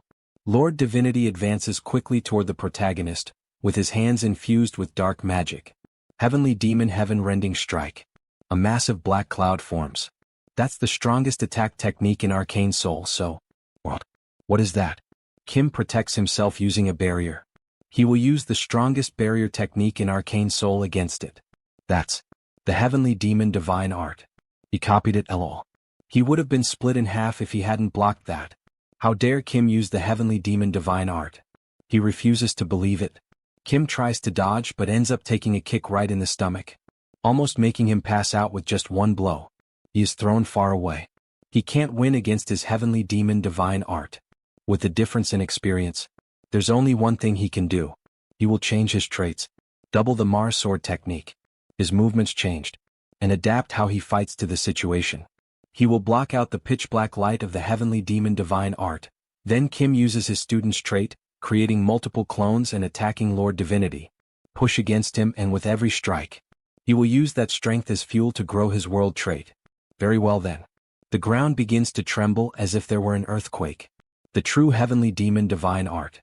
The attack goes directly toward Kim. Space that transcends starlight. Trait evolution. Cosmic Sword. Code his sword. Kim evolved during the battle, transcending the ability itself. Wow. He has never seen such blinding light before. He has lost Heavenly Sword. Thank you. He also learned a lot. He has confirmed it with this battle. Although Lord Divinity may have command of the Heavenly Demon Divine Art, he cannot pierce through the black dome covering Gwangju. If he has to rank them, then it's like this, he guesses. Now then, show them the way to the Heavenly Demon's abode. I understand. Let them go to the heart of their order. Heavenly Demon's abode. Welcome to the Heavenly Demon's abode, Lord Divinity. Please excuse the interruption, Master. But when they approach, something shocking happens. The Master is sitting in the chair, lifeless. What is this? What just happened here? Heavenly Demon. He said he'd ascend. Master said he'd wait for them in the upper realms. Who could have done such a thing? Look at the floor. They will see the answer. This pattern. This is proof that it was the old father's doing. What? Damn that wicked demon god. Something is amiss. They should not have been able to enter this place. There is one other person who can enter this place, isn't there? No. Do you mean the demon lord did this? He will kill that bitch. They must catch that reprobate at once. Yes. For the sin of harming their master, and the sin of betraying the spirit of the order, punishment must follow. Bring the entirety of the demonic order to the heavenly mountain. He will go to Brazil, where the demon lord is. The demon lord is in Brazil. It can't be. Then a flashback happens. He was destined to die. The Black Jaguar Order and those he knows plan to capture and torture him. Is the Saintess still aiming for Sage God Poka? As an offering for the God King's birth. Kim flies quickly to Brazil. Hippie, connect him to Director Choi. Yes, sir, Heavenly Sword. Is there something you need done? He would like to procure as many magic weapons as possible. Just say the word. He will get him as many as he needs. Kim will need about 100. He will send the files. Okay, Choi will look over them. World is, at its core, an achievement-based trait. In order to grow such a trait, he will have to acquire all the common traits of Arcane Seoul. Please be as fast as possible. Things aren't looking very good. Great Temple. On the ground, God Poka is burning, smoke rising. Is he all right? It seems he failed to awaken as Sage God again. Why did this happen? Kim arrives. Looks like he's poisoned. Heavenly Sword. Poisoned? What do you mean? You will take a look.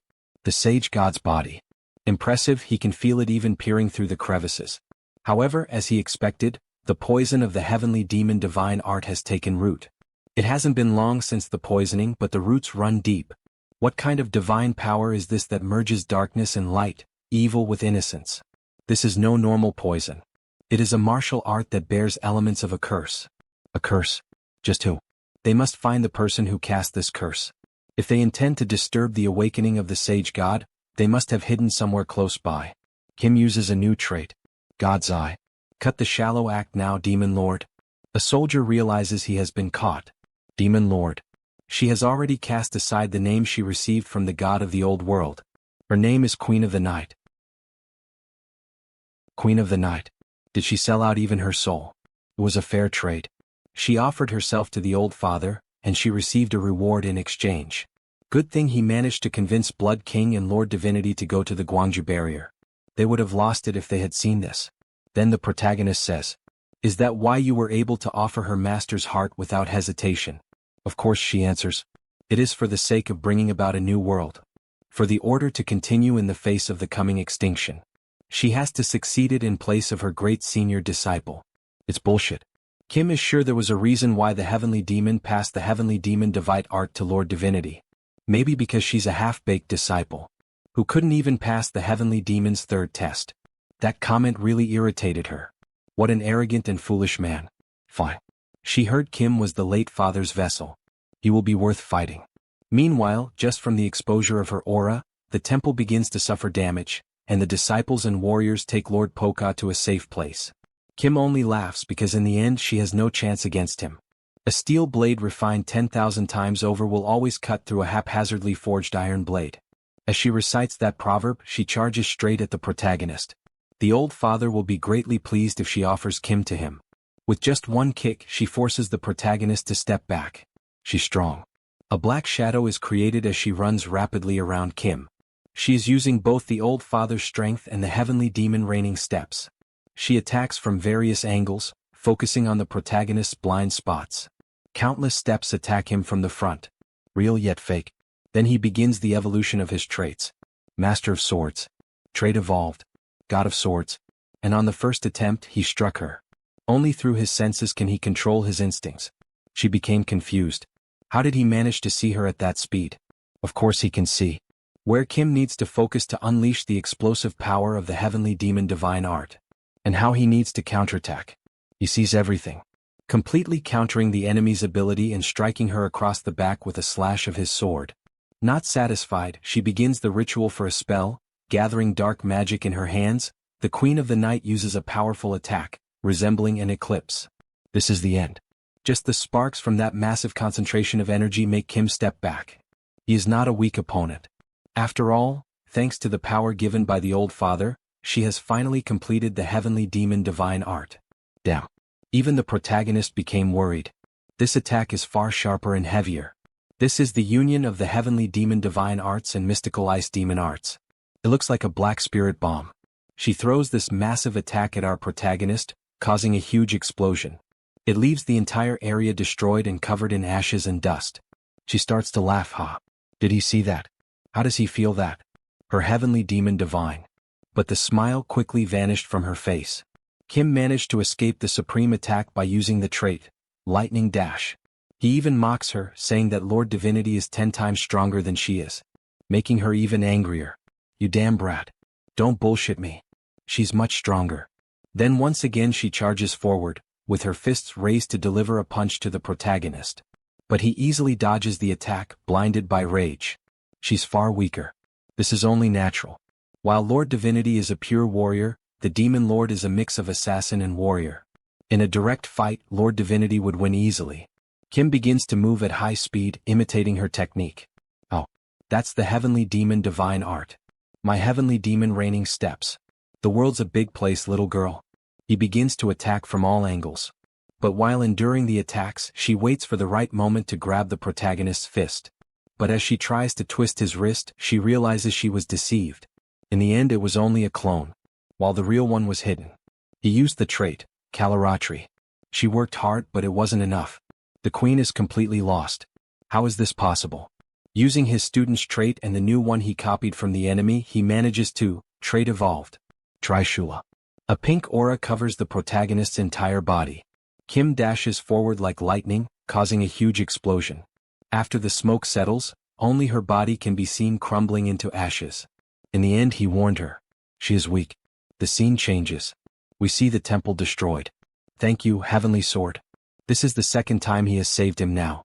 Kim just did what he had to do. We get a flashback. After taking down the Demon Lord, he used the heavenly demon divine art he copied to extract the roots of the poison within Poka's body.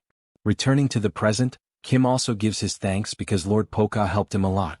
He required blood Poka as the god of volcanoes, and the blood of his sibling, the god of wind Ihikadal. He readily gave it to Kim, but there is no way it was easy. Thank you for recognizing his sincerity. Heavenly Sword, thanks to him, he was once again able to narrowly escape his fated death. Is it finally over? Kim wonders. The god answers. The world's fate itself has fallen into chaos. So much so that it is difficult to peer into the future. That is for the better. It means that nothing is decided. Depending on his actions, he might be able to win against the old father. Kim would like to ask for some advice. Yes, what does he need? It seems the old father has invoked a great power. You wish for a method to pierce through a powerful yet dark shield. Right. Lord Divinity of the Order of the Heavenly Demon has agreed to help him, but the Heavenly Demon divine art is a divine power built up by humans, yet a divine throne in itself. A human alone cannot reach the Heavenly Demon divine art. Then what does Kim have to do to pierce through it? The Heavenly Demon divine sword. What? Kim is left perplexed by that information. The strongest sword that existed only as data within the game. The Heavenly Demon divine sword. Search for it. By tracing the bloodline of the Heavenly Demon, he will be able to cross the fates of himself and the Heavenly Demon divine sword. Bloodline. He does not know about the current Heavenly Demon, but he knows the first Heavenly Demon's descendants. The descendants of the North Sea Ice Palace. The scene changes again, and Kim goes to meet the warriors who fought alongside him against the Ice Emperor. Do we know about the Heavenly Demon divine sword? Captain of the Dragon Legion, Sylvanar. Guard Captain Sileria. Well, it is said that our ancestor, the first Heavenly Demon, created the ice palace and left it somewhere. But how do you know about that? It really exists, asks Kim. He has his own sources. Anyway, it is at the ice palace then, right? Is this really the only way? Yes. Only the guardian of the ice palace, the ancient dragon, can locate it. It might have been possible if it were the red dragon in his Northern Flame King days, but Northern Flame King, Archmage of Flames, Red Emperor. He has gone senile now. That is why he prepared this, coated in secret medicine. A special handmade meal for our ancient dragon to raise your mental capabilities. Kim throws several pieces of meat infused with the medicine. The dragon quickly becomes hungry and attacks. So tasty. So goddamn tasty. Where did he learn to speak like that? Suddenly the dragon's gaze changes. It becomes more serious and all the pieces of meat begin to fall. That medicine is crazy nice. Red Dragon. Is he all right? Have you come to your senses? The dragon looks at Kim and his expression reminds him of someone. Dakochion. Kim becomes confused because Dakochion is the name of the first heavenly demon. Why did he call him like that? But with a silly look, the dragon corrects himself. Wait, he's not him. Since Kim is both transcendents, their souls are similar, so he was mistaken. A flashback occurs of when the disciples bowed to Kim. Everyone kept saying he looked like the heavenly demon, so he almost fell for it. Returning to the present, the dragon says there is no time. If there's something Kim wants, tell him now. The protagonist would like to find the first heavenly demon's treasure. If it's Dakochion's treasure, does he just need to take Kim to the ice palace? Meanwhile, the two brothers comment. The Red Emperor has really come to his senses. How could this happen? Yeah. If we find it, Kim will make him a meat cake. But his silly face returned. That's a pretty good reward, right? Meat he means. Great. Let's do that. Sounds fun. A treasure hunt. And the brothers lost hope. Here we go. Hold on tight. After some time they arrive at the location. This is unbelievable. To think everything was destroyed. Comments the woman. It's because the white ice soul went on a rampage.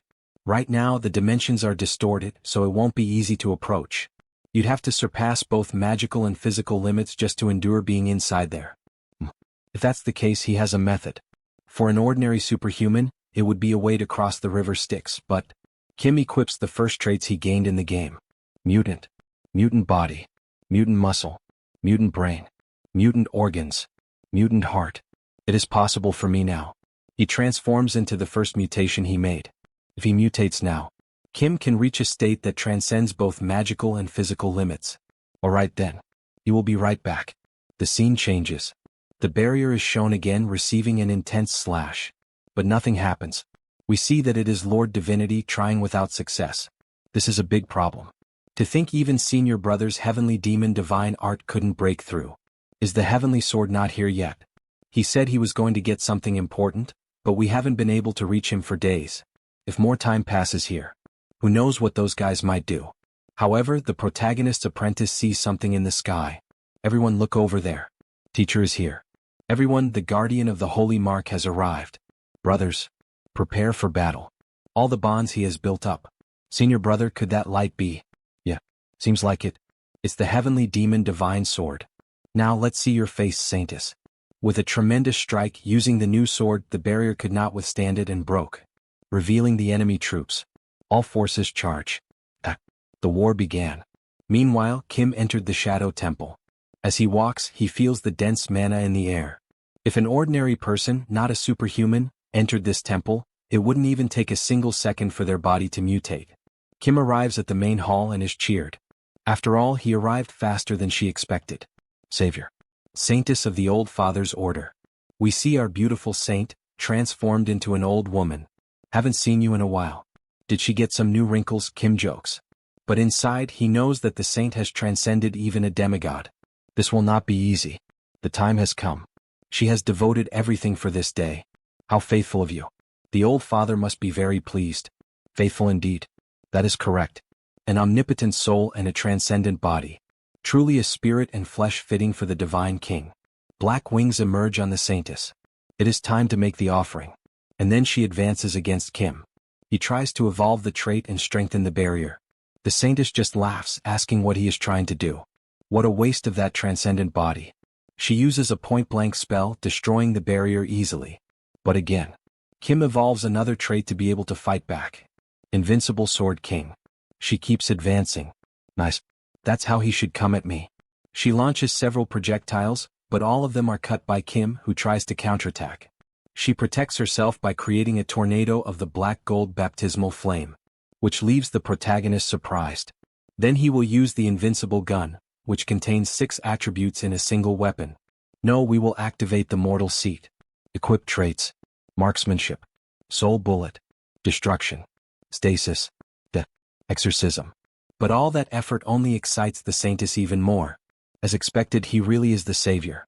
She begins gathering the flames in her hand and starts forming an immense black sphere of accumulated energy. Just like the Queen of the Night's attack, however, more lethal. The wipeout skill she only uses in Phase 2, Record of Demise. To think she'd use it already? Try blocking this too, savior. Here it comes. The ultimate wipeout skill even level 9s can't endure. The exhausting skill he spent dozens of tries attempting to overcome. That damn skill. He crashes the sword against the intense sphere of magic. Endure it. Endure it. Endure it. Do not give up, endure it. And finally he manages to break through, avoiding imminent defeat. Ha ha ha, to think he could break even this. Kim takes advantage of the opening to attack directly. Just how far ahead did he see before coming here? She equips a huge war axe, rivaling the protagonist's Thor axe. They engage in a true battle in the air. Between good and evil. Clash, clash and clash again.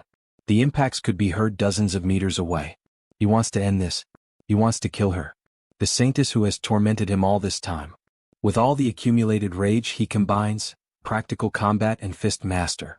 2. Trait evolved, fist master. Kim attacks the Saintess, sending her flying directly to the ground.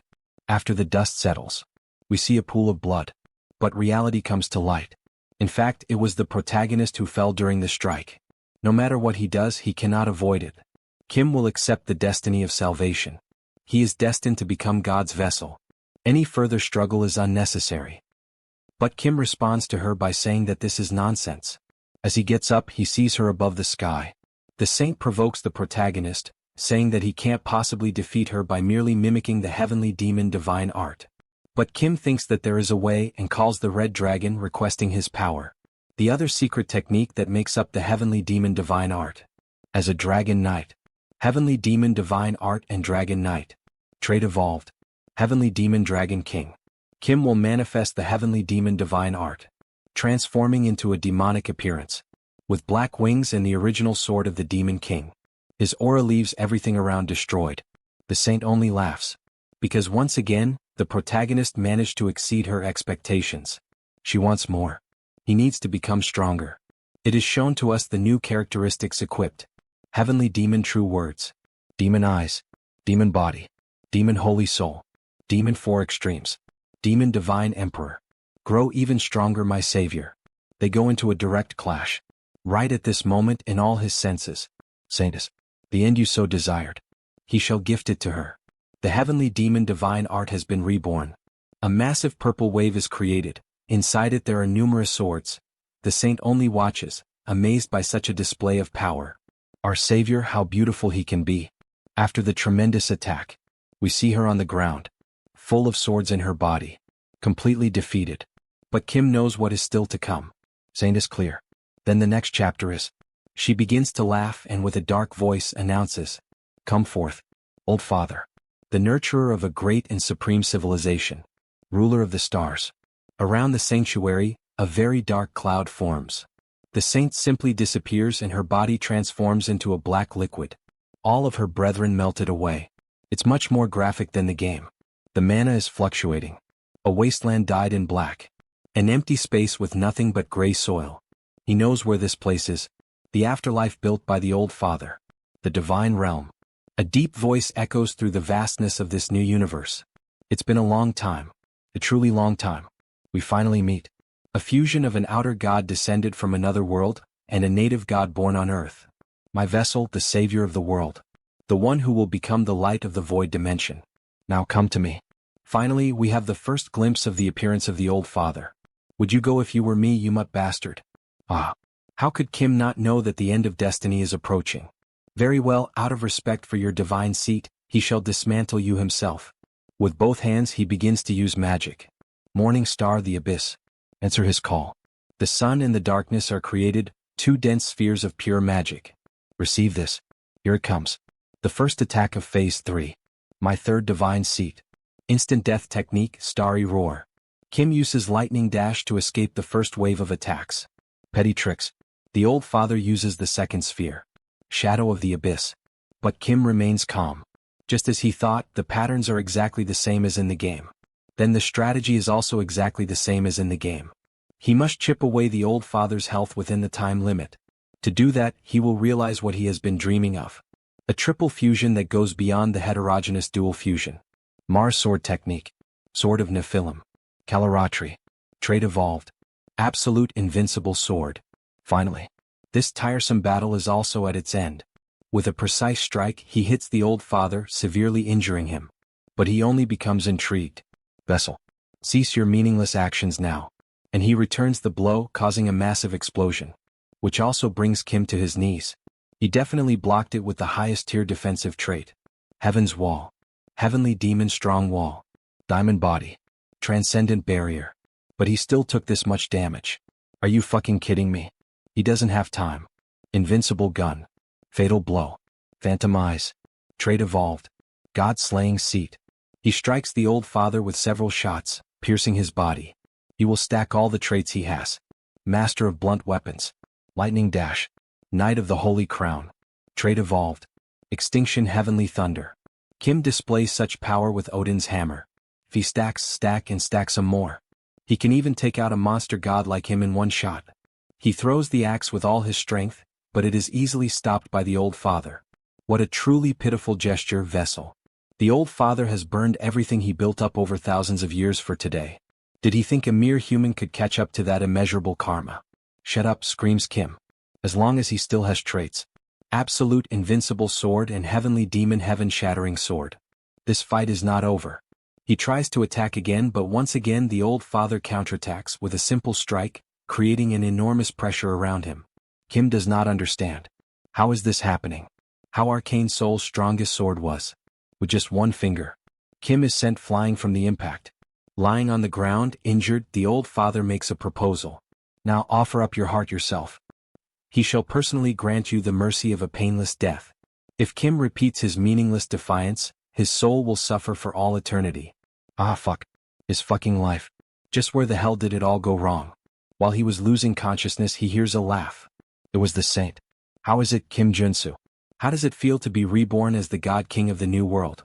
Is she mocking him? Of course not. She's just welcoming him. Kim Joonsoo has lived through his current and past lives, evolving his soul to the level of the omnipotent, the absolute peak of a superhuman. Now that he will understand the reason behind all those countless reincarnations, isn't it only right to welcome him? Bullshit. Past lives he doesn't even know, what's the point of all that? Whatever he was, now that he has lost, there is no longer anything he can do. Just like this. Other than closing his eyes. But a flashback comes to his mind. She thinks he can do better than that.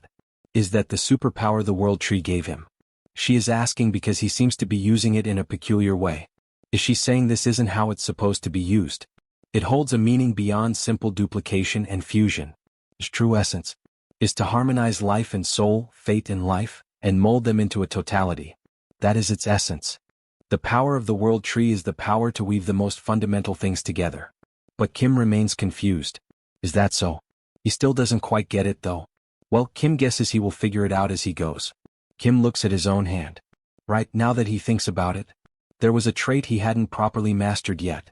The method to draw out the true power of the world trait. He didn't realize it back then, but somehow he knows now. World. The time has finally come. All his worlds. And all his lives. The time has come to merge them all together. Then the author gives a better explanation. World. The world in the world trait does not refer to a dimension. What it truly means is, man is a microcosm. The world is a macrocosm. It is the concept that man and the world integrate with one another. If a person is a universe and life is a world. Yeah, his life was a world of its own.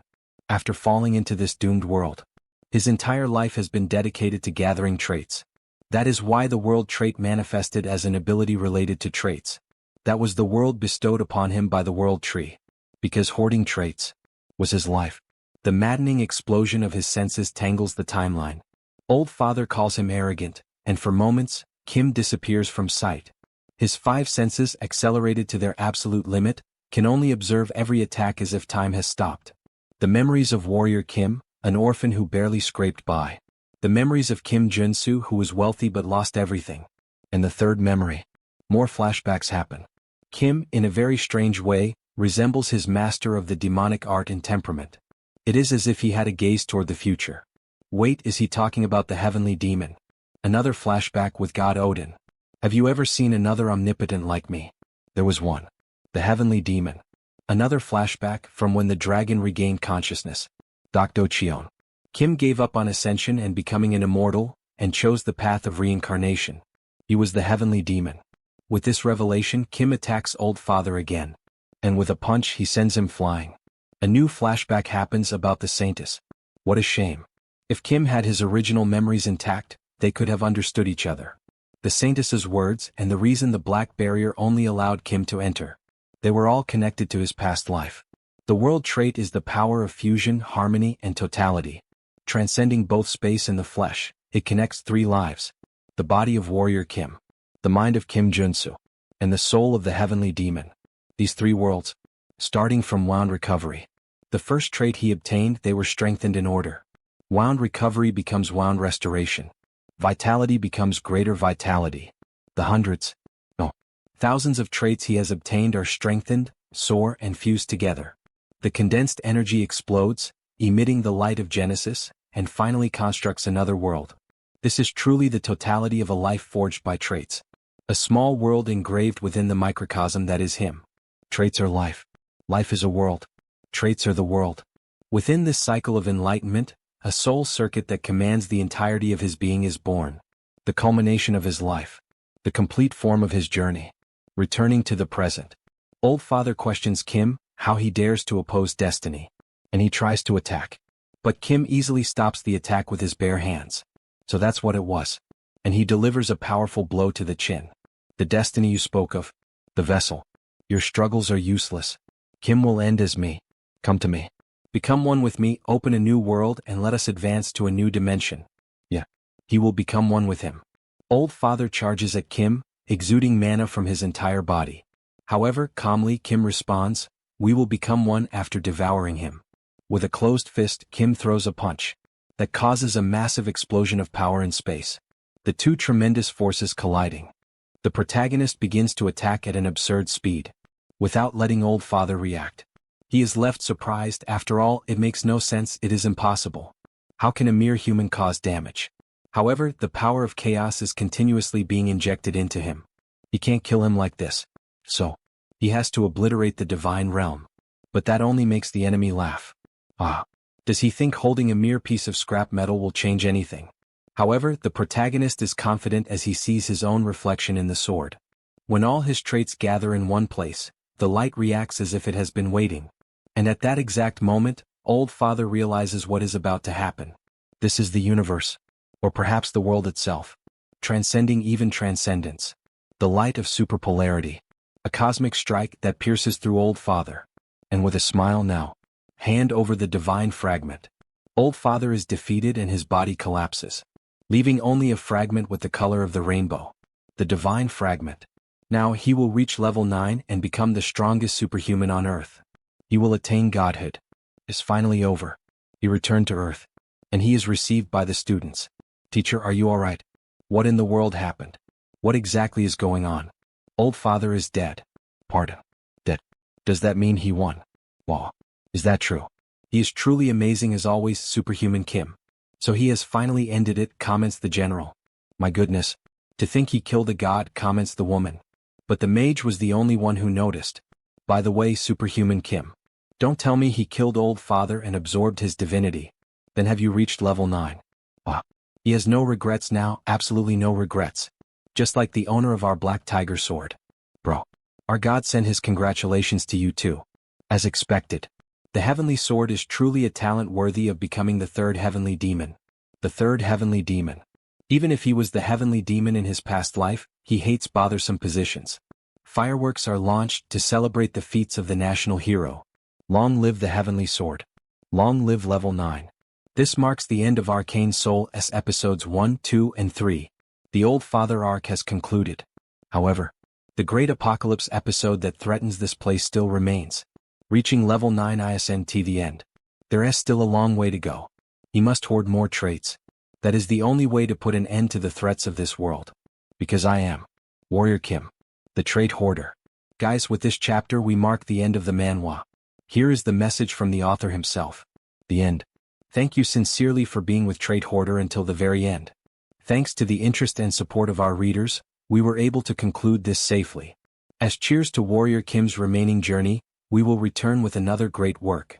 We wish you all the best. Thank you.